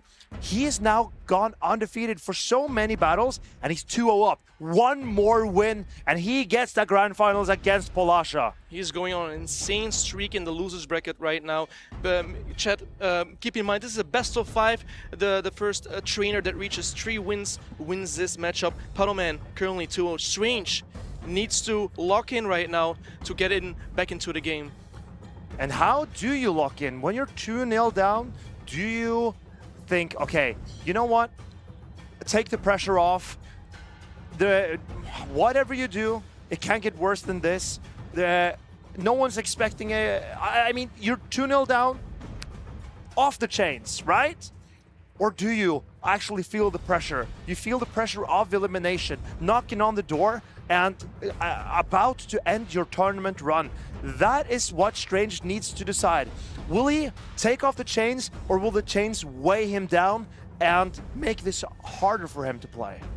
Yeah, definitely. Paddleman. I mean, Paddleman can now, being 2-0 up, he can take some more risks than Strange. Strange has to perfectly execute every single game because playing against Paddleman is not easy for anyone. He is really good at this game, and now Strange Top already locked in, and Paddleman also locked in their team. Let's see what the player's gonna bring for game number 3. Decisive game number 3 in this best of 5. We see Corviknight versus Quagsire.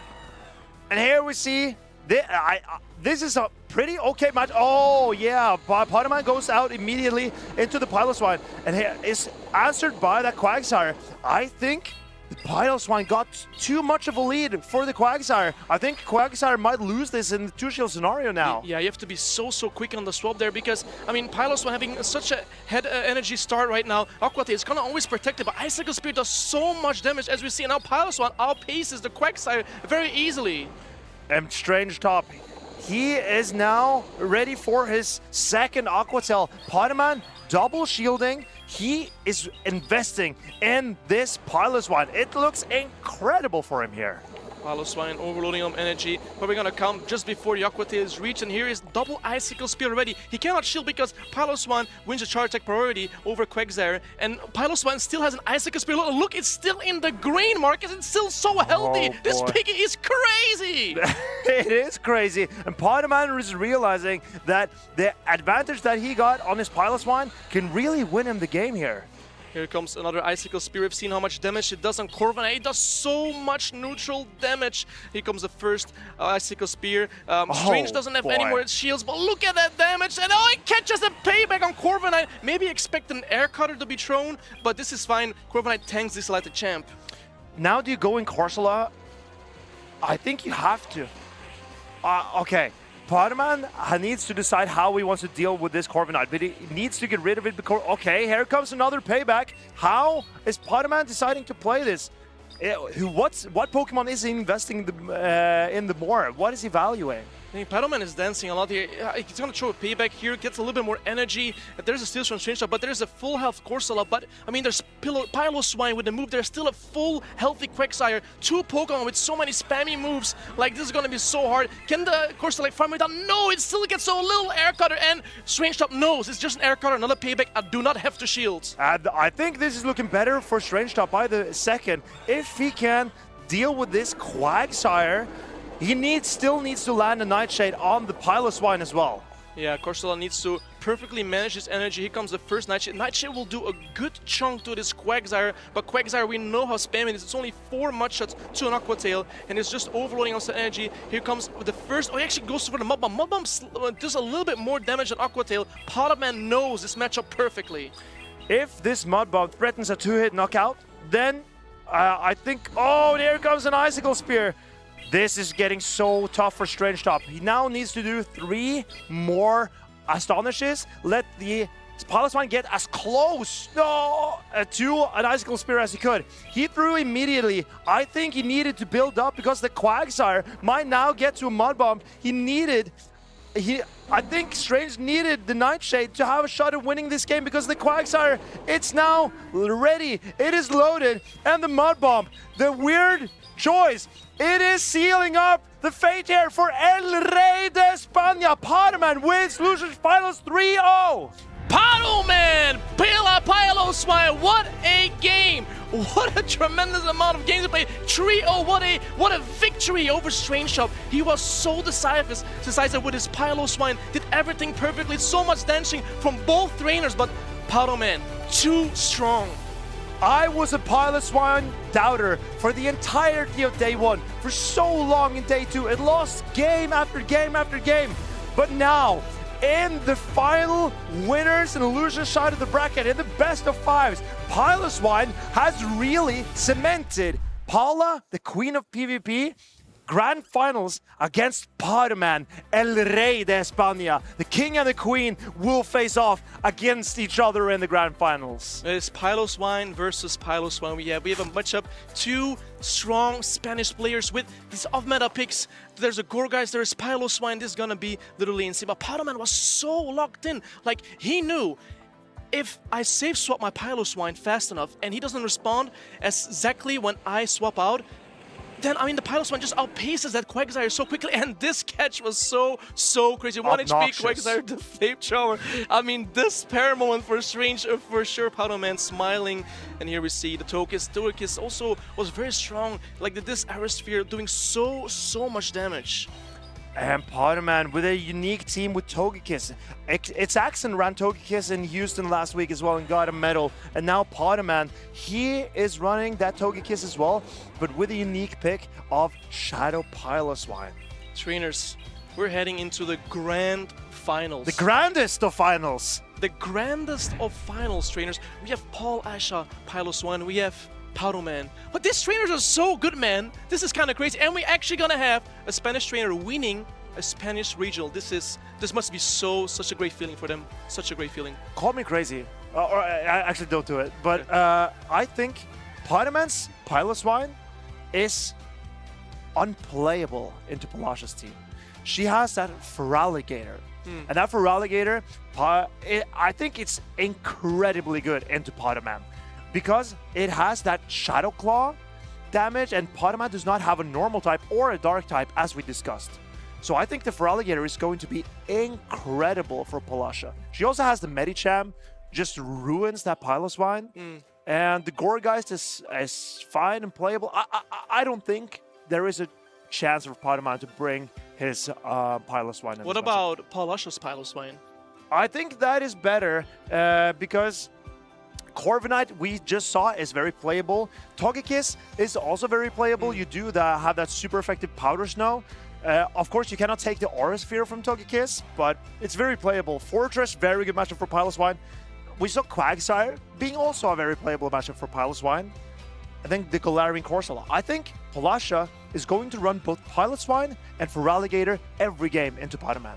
I feel like in this tournament, there's not much rock, paper, scissors. I feel like the trainer who is able to dance around the most with their energy and energy management perfectly, then I think that gets the furthest in this tournament. There's so many moves you can get very fast, like Aqua Tail is 4 Mud Shots, and then there is the 5 to Icicle Spear, and then there's the Corviknight with 9 Sandtex to Air Cutter. There's so many moves to be thrown in this game, so many boosts as well. I think the trainer with the best amount of energy management get the farthest. And we've seen some more unfortunate situations with the Altaria and the Mud Bomb Quagsire and the Piloswines or the Wigglytuffs.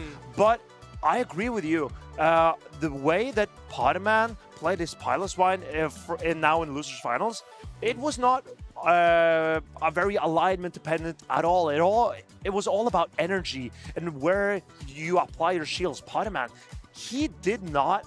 He went down 2 shields on his Piloswine immediately, built up energy, built up even more, because he knew that Piloswine could threaten the entire team of Straight Shot. Yeah, I feel like you only don't get punished as well for going down 2 shields early, because most of the time the energy goes somewhere regardless, and get the shields back. So you don't get punished for shielding early either. Exactly. Piloswine put on so much pressure that Pokémon knew he could get the shields back elsewhere. So yeah, it's been an incredible tournament so far, and the battles today have been out of my mind. Honestly, this has been so much fun so far. Like all these battles, all these picks, like you never see these matchups ever, right?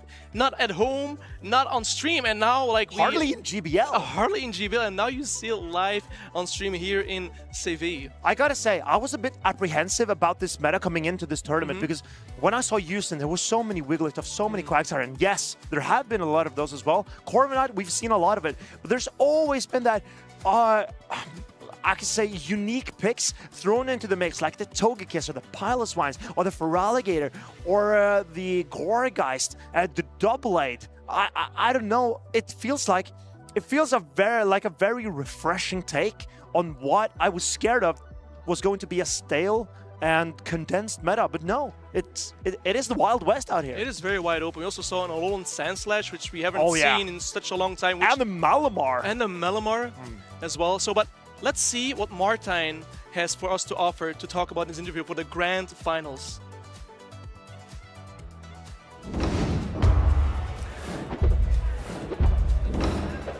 Yes, I'm here with our grand finalists, Pokémon and Paula. A big congratulations to making it this far. I have questions for both of you. Obviously, that is going to be first about the Piloswine. And without revealing too many strategies, first you, Pokémon. Why and how did you come up with Shadow Piloswine? Well, so when I was thinking what to run in Sevilla, I realized that the meta was like so weak to maybe a nice type that can resist the ball switch of Fortress. So I got to Piloswine, which I think was a really good idea. I had it like 2 weeks before the tournament. Didn't scream a lot with it, but I knew it was going to be really good in this tournament, so yeah. If you win a lot, you probably don't need to scrim anyway. Paula, you have the non-Shadow Piloswine. Why did you pick this Pokemon? I mean, I'm not gonna lie. This Pokemon, I was playing the Go Battle League, and I faced this Vilus, and he was playing it, and I noticed that it destroyed my team, and I started analyzing it, and I thought that it destroys the meta. Basically, it destroys the staples of the meta that are Gaslor, Wiggly, Fortress. It also can win Quagsire. So yeah, basically, this is. Well, Paula, you kind of showed that it destroyed the meta, because otherwise you would not be here right now. It's been quite a while since you've gotten this far. What does it mean to you to be in the grand finals again, Paula? I mean, I have a discourse for the medals, because yeah, those last months were horrible for me. I had a lot of personal issues and whatever. So yeah, this means everything for me. I wasn't expecting anything in this tournament. Basically, my team is from Axon. He team built the team. Basically, I told him that I wanted to play regular Gator and Medicham. He team built the team, and basically I introduced the good guys. So yeah, I'm so happy. I didn't practice a single game with Pilot Wine. So yeah, I'm so happy right now. You told me 3 days ago that you weren't coming, and look where you are right now. Batman, for you, this is just another day in the office. How do you feel about getting this far? I mean, it's like you get here every single time. How do you do it? No, I mean, it feels so good always to get to this point. Even if I win or not against Paula, she's a great friend. So yeah, nothing to say really. Just I hope we can have a good matchup, not much RPS, and that's all. Take care. We're going to see a lot of Pilot Swine action here. To both of our trainers, just one last question. Do you have any shoutouts that you want to give? Of course, I want to shout out all my family, also my girlfriend that came here to Sevilla to see me. Also some friends, I have Ilam, I have Marcy, I have Christian, which got so close in the tournament, and I know he will win some tournament any day, I'm really sure of that. Then also Boom, and for now that's all, I think. Paula, and you? I mean, I could be grateful with a lot of people. Basically, thanks Saxon for the team, and yeah, I'm gonna be quick.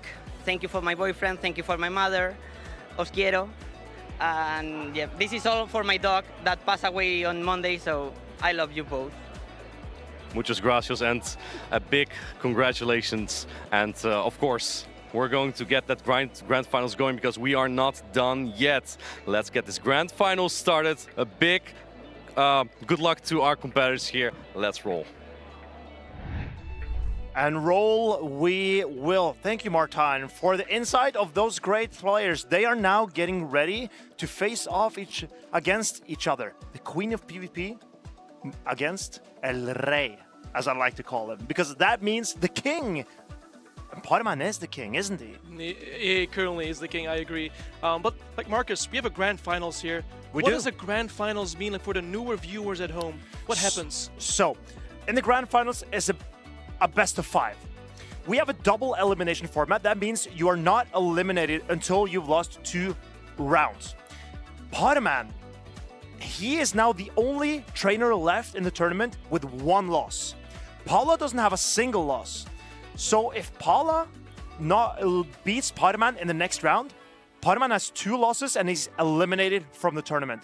But if Pokémon wants to win, he beats Paula now in the grand finals, then Paula has only lost 1 round as well, same as Pokémon. That means there's a bracket reset. So bracket reset? A bracket reset. You heard me. We get more games? We get more games. If Pokémon wins, we get another best of 5. Because then both trainers with 1 loss each are still left in the tournament. And then we duke it out, man. Yeah. I mean, it all depends on how these players play. Obviously, Paulasha, Powderman, they're so good at this game. I don't have any favorite. My favorite was Piloswine, and I'm getting them both. So honestly, for me, I'm happy. You know what is my favorite? Feraligatr.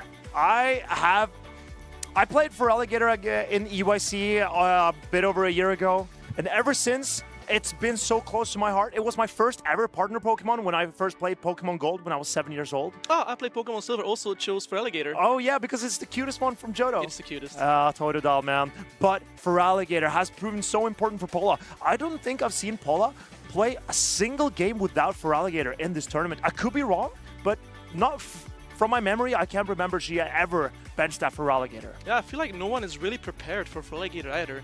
Like, he does the Ice Beam coverage for the Altaria, he does the Hydro Cannon spam, like, honestly, and it's normal for Alligator, it's not Shadow, so against Wigglytuff, and Wigglytuff, the Charm has been nerfed this season, so, like, I feel like Alligator is so strong in his meta, there is not really a counter. Water type damage is usually very good. In this meta, there's very few water type resists, except for the dragons. And Alligator, as you mentioned, has that Ice Beam. But water types would wall the energy from Alligator with the ice and the water type energy. But Alligator also has that Shadow Claw. So Alligator is one of the water types with the best matchups into other water types. For example, Quagsire, that is also a water type, but it does not resist water because it's also a ground type, which is weak to water. So Alligator dominates Shadow Quagsire. Even against Azumarill resisting the Hydro Cannon, but the Shadow Claw damage is ramps up so quickly, and the Hydro Cannon spam is real, and Azumarill is very slow, trying to get there to the moves, but it doesn't get there in time. Alligator is too spammy here. Rapid fire from Alligator. The Grand Finals, Paul Asha, Paddleman, Piloswine, Gourgeist. These are great teams to see in a finals. That Medicham has impressed me so much this tournament, but will it show up here? I expect Pokémon to bring his Togekiss. Medicham can't do something into a Togekiss without those Ice Punches. We've seen this before, yeah, the Ice Punches does really hurt Togekiss. Like, we have seen like 2 Ice Punches knocks out Togekiss, and in the Zero Shield scenario, then Medicham actually wins versus Togekiss. I think this is going to be quite the battle, quite the throwdown. I wonder what these players have in store for us. Will Pokémon risk bringing his Corsola? It can neutralize the Alligator because the Corsola is so tanky. It can neutralize the Medicham that we just mentioned with the Ghost type damage, but it struggles with the normal type Wigglytuff. But look how strong, like, look at this Gourgeist. We've seen Paddleman's team. Gourgeist, there's not really an answer for this Gourgeist. Gourgeist having the access to Incinerate can easily take down a Corviknight. We also see the Alligator, which you are a huge fan of. The normal Alligator, not the Shadow one. And then we have a normal Piloswine, not the Shadow Piloswine. A bit more tankier and bulkier, gets to Icicle Spears more often. I think there is a chance that Pokémon will run that Fortress to deal with that Alligator. The Volt Switch Fast Attack really chunks the Alligator, and I know that Pokémon will need to control it, the Gator, if he wants a chance at winning this game. But Polasha has a Piloswine. She has a Gourgeist. Gourgeist melts that Fortress in a blink of an eye. So how does Pokémon approach this game? Will it take some risks with a Corsola and a Fortress, or does it go safer with that Quagsire? And actually, the Quagsire is not even that safe if there's a Gourgeist. No, exactly. And the Pokémon has to make so much pressure here. He needs to win 3 games to get a full bracket reset. But it looks like these trainers have been locked in their teams, locked in this mindset, and now we see the Fortress from Pokémon into the Medicham of Paul Asha. This is a great matchup for the Medicham. Fortress is horrible into that Medicham because the Rock Tombs that you like to rely on, that's resisted by the Medicham. Yeah, Medicham being a fighting type, this Rock Tomb is definitely not winning much. Dynamic Punch will do so much heavy neutral damage here on the Fortress. I can see, oh, this is so much. Here we see Paddleman quickly going to his Quagsire. And Quagsire needs to put in a shift here. Paula has that Alligator in the back, but here comes a Dynamic Punch. This is going to do huge damage to this Quagsire, over 50%. This Medicham looks so strong in the team of Paddleman right now. We see a Mud Bomb getting reached by the Quagsire. This is why Mud Bomb is a little bit better here than having the Stone Edge, but here we see the Mud Bomb. This is not Shadow Alligator. Normal Alligator is a little bit more tanky, as you can see. He can tank, but it only can tank 1, not 2. And we see the Hydro Cannon getting reached by the Quagsire before he gets to another charge move. Really brave by Pokémon to bring that and safe switch that Shadow Quagsire when there is a potential Gourgeist in from Pola. he was so weak to that Gourgeist. Fortress in the front, and then Quagsire in the back. If Pola brought that Gourgeist, Pokémon probably wouldn't have stand a chance in this game. Yeah, super scary to bring that line, but here we see another the Medicham is so strong. Medicham, like fortunately the Medicham is not great at all. Here we see a Rock Tomb. This will be a resisted charge attack on Medicham, but I guess he wants to lower the attack from the Medicham here. In my opinion, I think Pokémon is struggling here. Here comes a Dynamic Punch. You have to shield this. Does he want to go for a farm down? This is looking really dire for Pokémon. Here we see the Medicham, and here comes the Piloswine on Piloswine, but this is a normal versus a Shadow. The normal can take Icicles way better than the Shadow one. Here comes the first Icicle Spear from Polasha, and Polasha still has 2 shields. Pokémon decides to not shield here, but he needs to get rid of this Piloswine. The Fortress cannot Volt Switch down the opposing Piloswine. I think Polasha can safely shield her Piloswine here, come out with the energy, and seal up this game. Yeah, and Fortress still needs to deal with that Medicham later. There's just no way this Medicham... I mean, I think Pokémon didn't really think about Medicham that she would bring it, but she actually brought it, and it was so strong on the Pokémon's team. Here we see the Fortress swap here, and he get, but like, I mean, this Piloswine has so much energy. I mean, he can call a bait here from the Icicle Spear, but like, it doesn't really matter. Like, the Icicle Spear gets shielded, but there's still a Medicham in the back. Like, how are you gonna deal with this Medicham? At this point, what do? The Rock Tomb won't even knock out this Piloswine, and now, even if it did, you're still getting outpaced by that Medicham. I think Pola, she found the recipe for success here in game number 1. And Pokémon, what can you do? I think you got to change up your line here, buddy. Yeah, Polasha is cooking so hard. What a team she built. Here goes Asuka. Doesn't knock out the Fortress, but there's still a Medicham. Like, this is definitely over. I think he didn't prepare for the Medicham. She was so smart bringing that Medicham. Medicham was so strong in the entire team. Even a Dynamic Punch, Quagsire doesn't want to take it Fortress, and especially not Piloswine. 1-0 Polasha. But Pokémon has that Mob Bomb on the Quagsire, and that Mud Bomb makes the Feraligatr matchup way more playable. I did say that Feraligatr destroys Quagsire. That is Quagsire with Stone Edge. Because if Hydro Cannon can knock out the Quagsire before it can get to the Stone Edge, then, I mean, you have a whole Feraligatr left. But Pokémon has a Mud Bomb. It outpaces the Feraligatr if it's on the switch, and that means it's a very much more playable matchup for the Quagsire. As long as it avoids that Gourgeist, I think we're going to see a lot of the Quagsire. Yeah, I think she cooked up the perfect team. Keep in mind, Polasha hasn't lost a single match yet. She's still on the winner's side. I think her team is so well balanced and perfect for this meta. It's really hard to counter. But if one trainer can try to counter this, it has to be Pokémon. And Pokémon, will he rely on his own Piloswine? I think it's a bit safer to go with the Togekiss, in my opinion.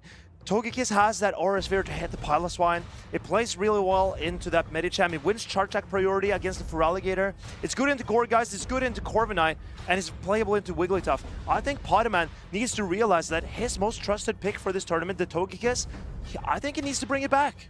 Yeah, if you look at the Medicham from Polasha, I mean, the only counter that I can really see is, I mean, honestly, it's kind of Corsola. Even against Corviknight, Corviknight is not that great in the Medicham, but it looks like the trainers have locked in their teams for game number 2, and we see Piloswine on Piloswine! Oh! This is perfect for Pokémon, in my opinion. He has a Fortress in the back, and here comes the Feraligatr. Fortress, the immediate answer.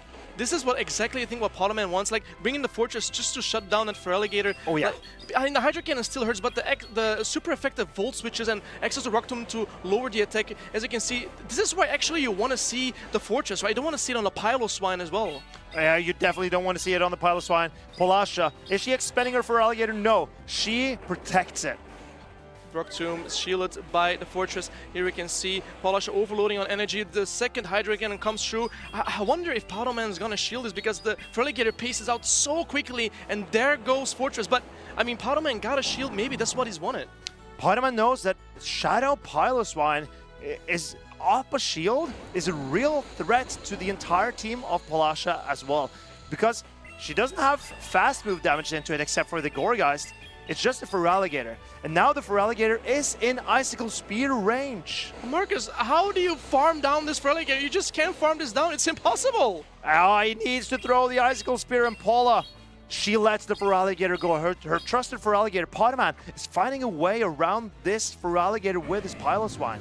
And there is still a Medicham in the back. I don't know how you deal with this Medicham, but the Piloswine has a little bit of Icicle Spear energy here. He comes around, and we've seen how much damage. It does like 40-45% to this Medicham. 2 might be enough to knock out the Medicham. But 1 will never be enough. But 1 Dynamic Punch will be enough to knock out the Piloswine. And here, Polasha is building up.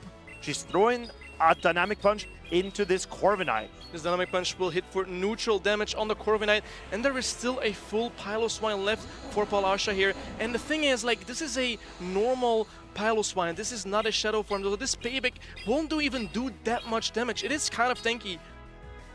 But can Piloswine... Oh, it does over 50%. Piloswine now in a dangerous range of getting knocked out here. Pokémon throws an Air Cutter. Pola, how do you play this? Are you giving Pokémon way back into this game? I think it survives, right? Yeah, it definitely. Look how bulky this Piloswine is. A lot of ice because she has already 2 Icicle Spears. Like, I mean, if he shields here, the next one is coming, and then the other Piloswine like also has to tank an Icicle. But what do you do? And there's still a Medicham in the back with energy. And the Medicham has a Dynamic Punch. Pokémon's Piloswine is getting dangerously close to getting knocked out. Pokémon knows he cannot shield this because of the Dynamic Punch.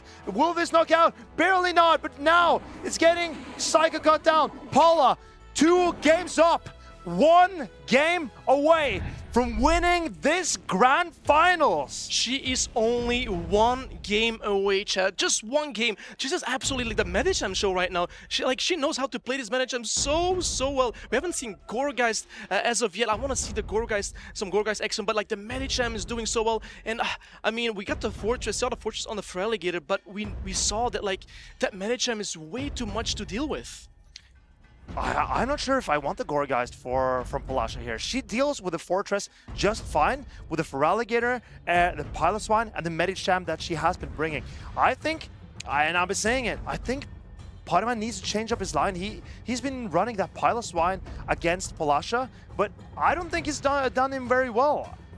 And like, the Feraligatr from Polasha was so he didn't have so any strong. No fast pressure to farm it down. You're like, oh, what do I do? Like, I can't powder slow it down. I have to throw energy. I can't sand neck it down. I have to throw energy. So like, it feels like the Feraligatr might be the star of her team right now. And the Feraligatr has been so good for Polasha, and it's so safe into Pokémon. The trainers, the doubts that they might have, they have to put them aside because this could be the decisive game of the Seville Special Championship. Trainers, this is not the time to go to the toilet. This is not the time to do the dishes. Now, the eyes need to be on the screen because we are getting ready for what could be the final game of the entire tournament. So well prepared with her Pokemon, with her team, her playstyle with Feraligatr, her Piloswine, and we see that both trainers have locked in their team. Let's see how they will win or lose. You see Feraligatr into Corsola! And this is a more neutral matchup than you would expect it to be, but the non-Shadow Feraligatr hangs on in the zero shield scenario and can beat the Corsola just in the 0 and the 2 shield scenario. But Corsola, with its tremendous bulk, will win the 1 shield. Yeah, we see Corsola in the lead here, and there's Medicham in the back for Polasha, so she's probably happy that she sees a Corsola over here. You see a swap into Fortress immediately, but what does Polasha have? She has a Medicham, and I love this Medicham swap. Maybe he's trying to bait out the Piloswine here. And Pokémon, he does not want to... Yeah, I think you're right. He does not want to have the Piloswine on the Togekiss in the back. But Polasha, she realizes Medicham can do so much for her here. Here we see the Dynamic Punch gonna land on the Fortress. We've seen how much damage it does. It does so much neutral damage. And the only thing that this Fortress can throw is Sand Tombs, which is not the hardest hitting move in the game. And we see some Voltrees. All of these moves have no same type attack bonus. Here comes another Dynamic Punch on the Fortress. He might just barely hang on. Pokémon, I think he wants to swap his Fortress out and savor this energy. And he does, and here comes the combination play. This threatens a knockout on the Medicham. And now, Medicham's gone. Medicham is gone, but there's still a Feraligatr with energy and Shadow Claw, so we can overload on the energy, as you can see. But the thing is, the Corsola doesn't have any energy. Here comes the first Hydro Cannon on the Corsola. Will he shield the Corsola? I am not sure. No, he decides not to shield the Corsola. He wants to go for a farm down with his Togekiss, I think. Here comes, I mean, he has to go to Togekiss. There's no way he can go Fortress and give him extra farm for Palasha. I mean, you have to get rid. Oh, okay, he's gonna throw the Rock Tomb here. Maybe a very smart play, but we've seen what's in the back. There's a Togekiss, and there's a Flyer versus an Ice type. Rock Tomb lands. Feraligator's almost out, not yet. And here comes a Sand Tomb, gonna land on the Piloswine here. Oh, but I think an incredibly important thing happened here. Paula swapped, but she did not get a fast attack through. That means this Togekiss, if it can hang on through the Powder Snows, it will win charge attack priority in the 2-shield scenario. It doesn't look like it will hang on, Marcus. I don't know, man. This Powder Zone going really strong right now. I think they're going for the farm down. Palasha's trying to farm it down. Who's going in first? Palasha! Palasha is winning here. Marcus, what's going on? Piloswine is winning a regional. I cannot believe it. Piloswine takes the win. Palasha 3-0! And it's over. Palasha wins after everything she's been through this season. The doubts, the struggles. She came back and she took it all. The queen of PvP is back on her throne. Palasha, Seville Special Champion. She hasn't lost a single match, Marcus. She has won every single match this entire tournament. What a player she is. And you can tell how much it means to her. She's taken down Pokémon.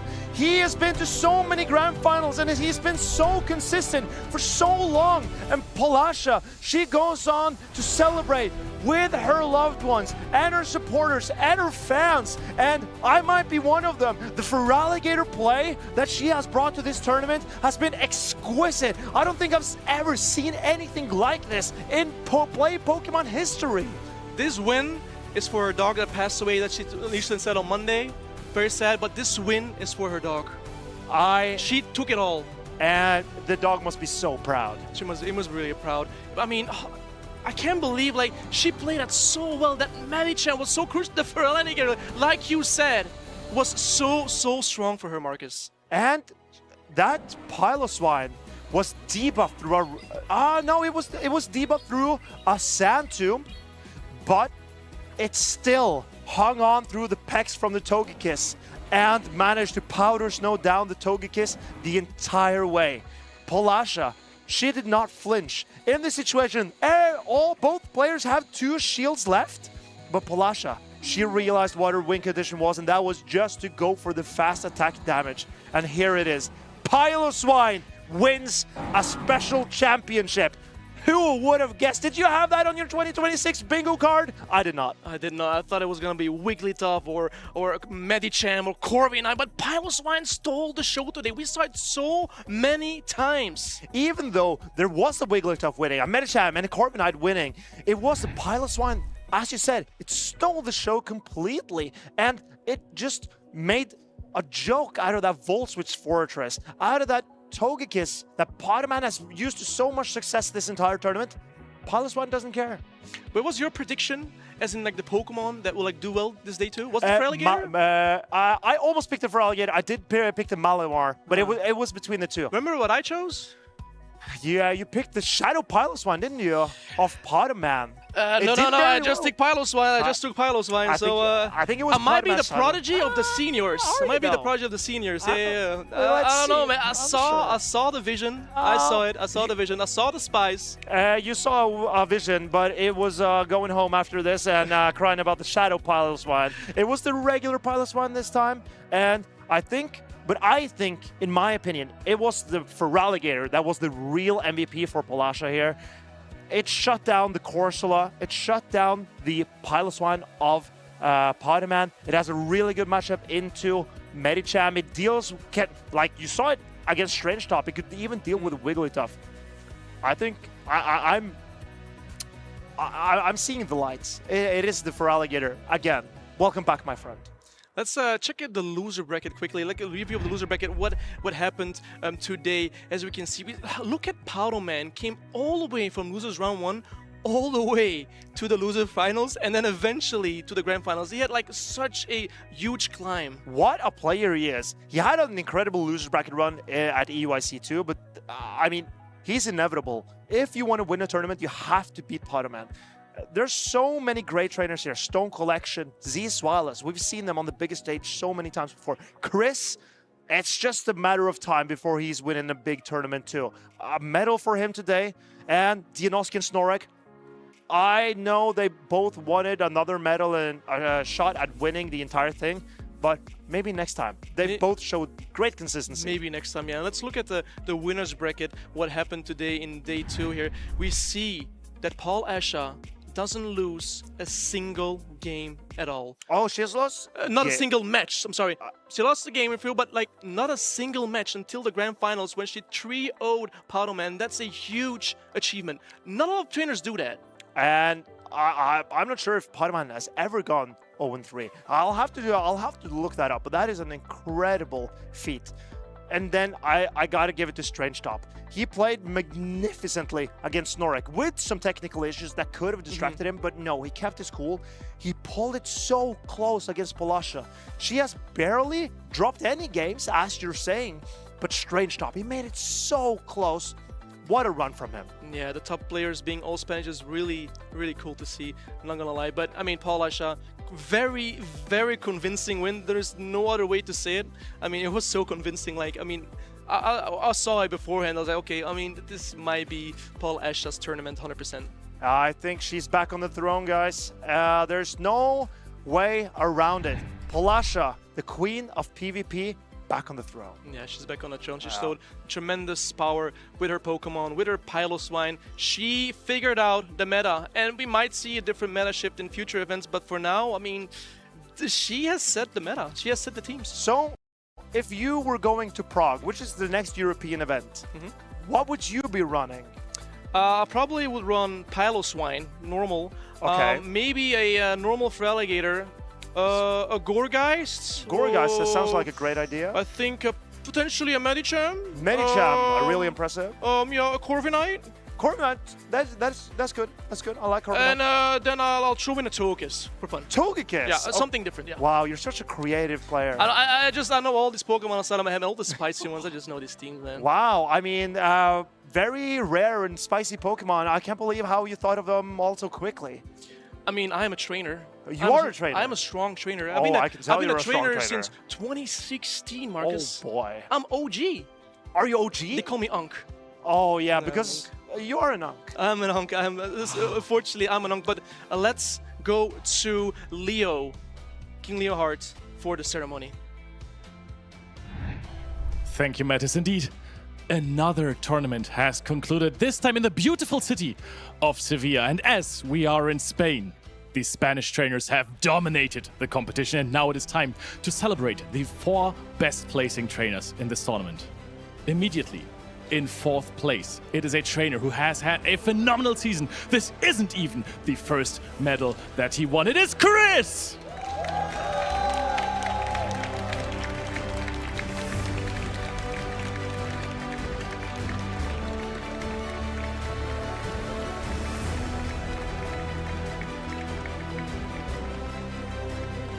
Chris, you were absolutely incredible this entire tournament. You're playing to perfection this season almost. How are you feeling?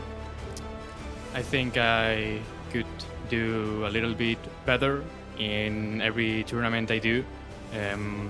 Always like on the last step of the tournament, I maybe like unfocus. And it's a problem that I'm trying to improve and get that gold medal in the future. There's always a little bit of room to improve. Thank you so much, Chris. There's plenty of reason to be proud of yourself. Give it up one more time for Chris!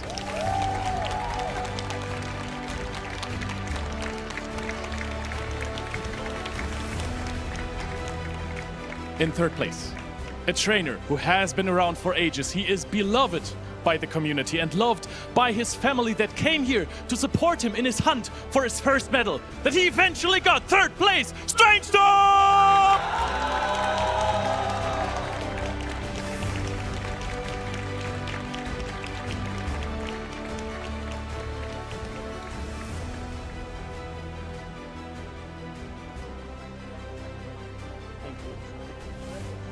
Yes, come over here. Congratulations, mate. How are you feeling right now? Overwhelmed, like I'm lost of words. I don't know why you celebrate that much. I don't know what you're gonna do with Paula, but you need to do higher and louder. But I'm happy and satisfied. I mean, you have played out of your mind in this tournament. Did you see that coming? Not in this tournament, but I knew that I will have my day, and I keep thinking and saying and tweeting that, and I got the help that I needed, and it happened. Well, you did phenomenal in this tournament. Maybe there's also a title on the line in the future. Thank you so much for your time. Congratulations. Give it up one more time for Strange Show.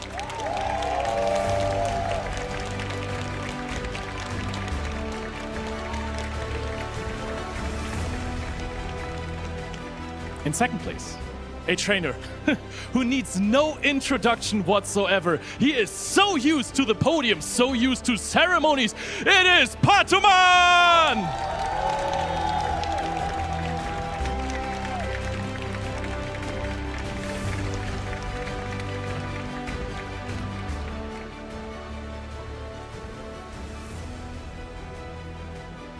Congratulations, Pataman. Another medal for the collection. How does it feel for you?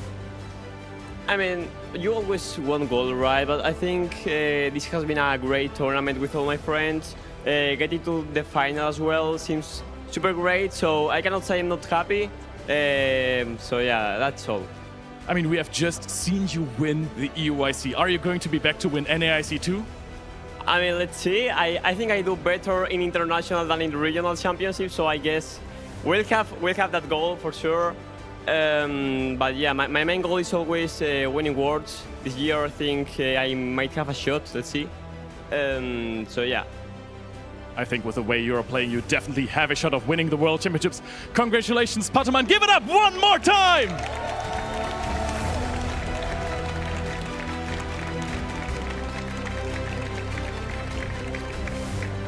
In Europe, many trainers bring spice to the tournament. But nobody does it like she does! The queen of PvP! It is Paulasha!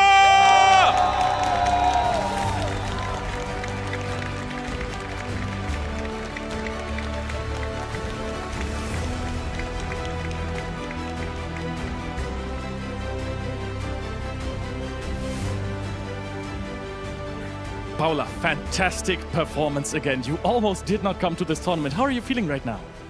I have no words right now. I mean, before coming here, as I said before, my dog passed away on Monday. And before coming here, my mother told me, do it for her. And this is for her. Thank you so much. I think she is incredibly proud right now of you, and I think you should be proud yourself. Can I ask you one last question? How did you come up with the Palos wine pick? I mean, this is all Zizvailus' idea, so thank you so much, Zizvailus. Thank you so much to everyone who cheered for me. Thank you so much, Martin, because I wasn't competing here because I was struggling in practice. So basically, I was like absorbing a lot of ideas about the team. So yeah, basically this is everything. Thank you so much, everyone. Thank you so much to my mother. Thank you so much for my boyfriend. Thank you so much to Zico. Thank you so much to everyone who cheered for me, so I'm so grateful. So this is not only a win for you, it is a win for the community. Again, everyone in Sevilla, give it up one more time for Paulasha!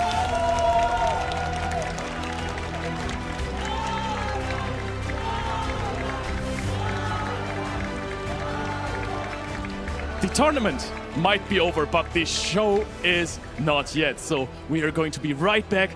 Look at a little TV spot for you.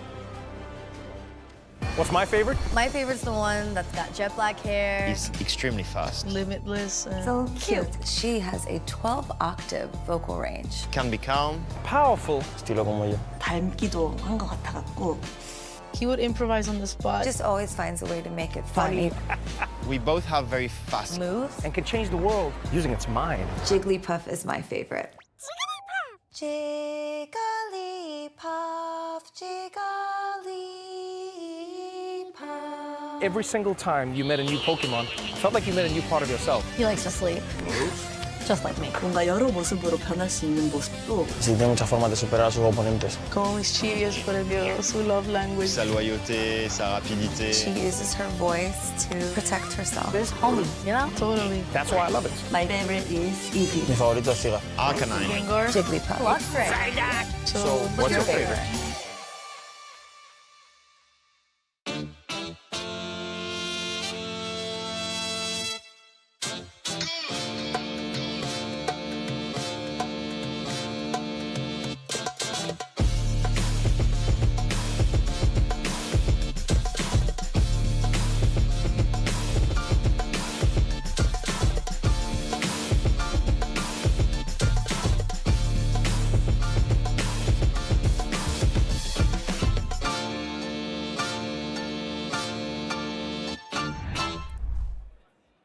I just witnessed Piloswine's presence. What is going on in Sevilla? This was a massive tournament, an absolute firefest of Pokemon Go.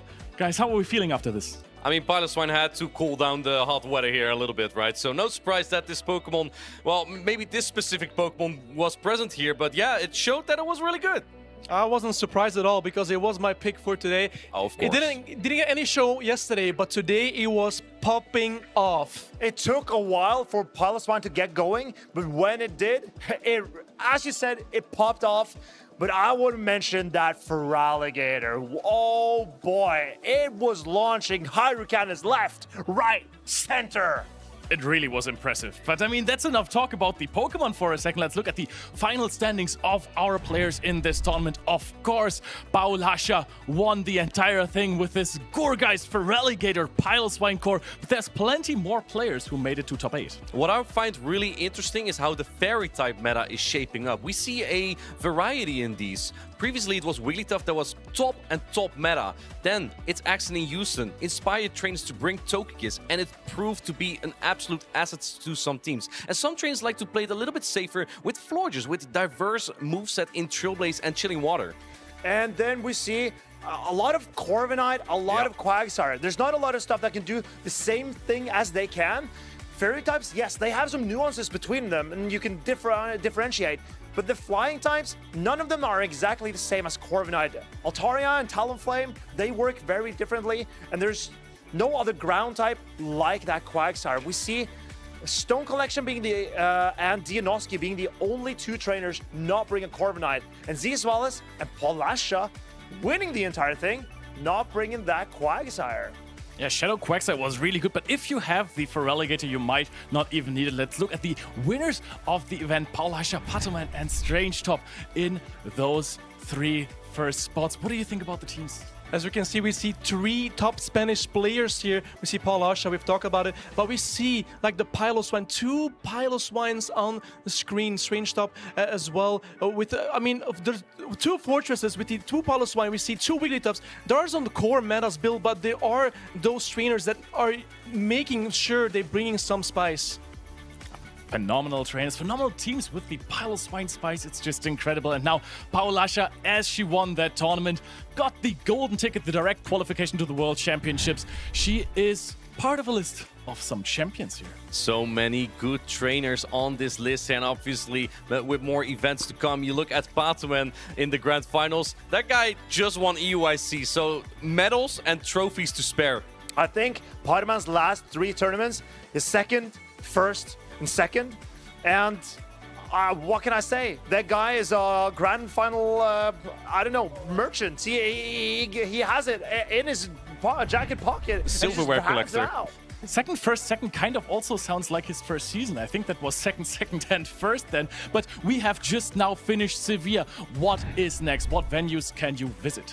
Yeah, now we've done Sevilla, but now, next up, the next EU regional is Prague. Then we have Utrecht, Turin in Italy, New Orleans, and then the final World Championship in San Francisco. And Prague is a brand new location. Yeah. At least for Pokemon Go, we've never been there before. I'm not sure if VG or TCG have ever been there. So next time in Prague, I think that is going to be an event you don't want to miss. I think people are absolutely hyped about it, and that is all to find on this very channel as well. But that's not the only thing that is running on this channel. Right, if you look at the schedule for this week, you can find more Pokemon action. Tuesday and Thursday, you can watch Pokemon DP Battle Dimension. That's Diamond and Pearl, right? Yes, sure. And on Wednesday, we have the 2026 Pokemon Europe International Championships VGC rerun. Marcus, I know that you keep losing in the VGC, so maybe it's something for you to watch. And of course, next weekend, the Orlando Regional Championships. I keep losing in VGC, and I am going to keep losing in VGC, but I will check out the International Championship 2025 rerun, because I know that was some tournament, and there is a very familiar face that ended up in the grand finals, so you should check it out, trainers. Yeah, we love those reruns, but of course the live action is way cooler, and what you should check out next is of course the Orlando Regionals live stream. There you can see the beautiful city, the April 3rd to April 5th. Anyone here competing there? I am not competing. I'm taking a weekend off, actually. I think Nighttime Clasher, what a surprise, is going to be there. I'm surprised he is not here as well. Right? Well, is he maybe going to be in Prague? That would be a good shout there. He is traveling all over the world. So should you, Prague. Look at this gorgeous city. I want to be there right now, actually, as well. Like, straight from Sevilla to Prague. Straight there. And wherever there is a Play Pokemon event, Nighttime Clasher will be there, even if it's a local. That is a good shout. And I mean, if you are at home, if you cannot play with us at these great events, you should catch all the action at home in front of your monitor. Watch the stream, pokemon.com/broadcast. You will find every single piece of content that you want. If you have 50 hours to spare, you can even rewatch Pokemon GO, VG, and the TCG as well. I would love to rewatch all of them. And maybe I will, actually. Yeah, you're just going to look at yourself, aren't you? Oh, well, I will keep rewinding exactly this segment. Yes, and then you can also go to the channels, of course, on Twitch and on YouTube. Play Pokemon or Pokemon Go on Twitch. You can find all the action there, all of those fantastic live streams. There's so much work being put into those streams. There's so many judges, people in production that make these miraculous streams work. This was a fantastic weekend again. Give me one more time. What was your favorite moment, Marcus? My favorite moment was when Pokémon got to that final Togekiss Psyshock against the Shadow Talonflame against Marco Shiny. That just shows how much Pokémon has going for him in Pokemon Go. That was maybe your highlight of the weekend. We are going to show you some more highlights, but that was it from us, from the casters. It was an absolute pleasure to be with all of you, to do a show for you guys at home. I hope you enjoyed it too, and we're signing off. Bye.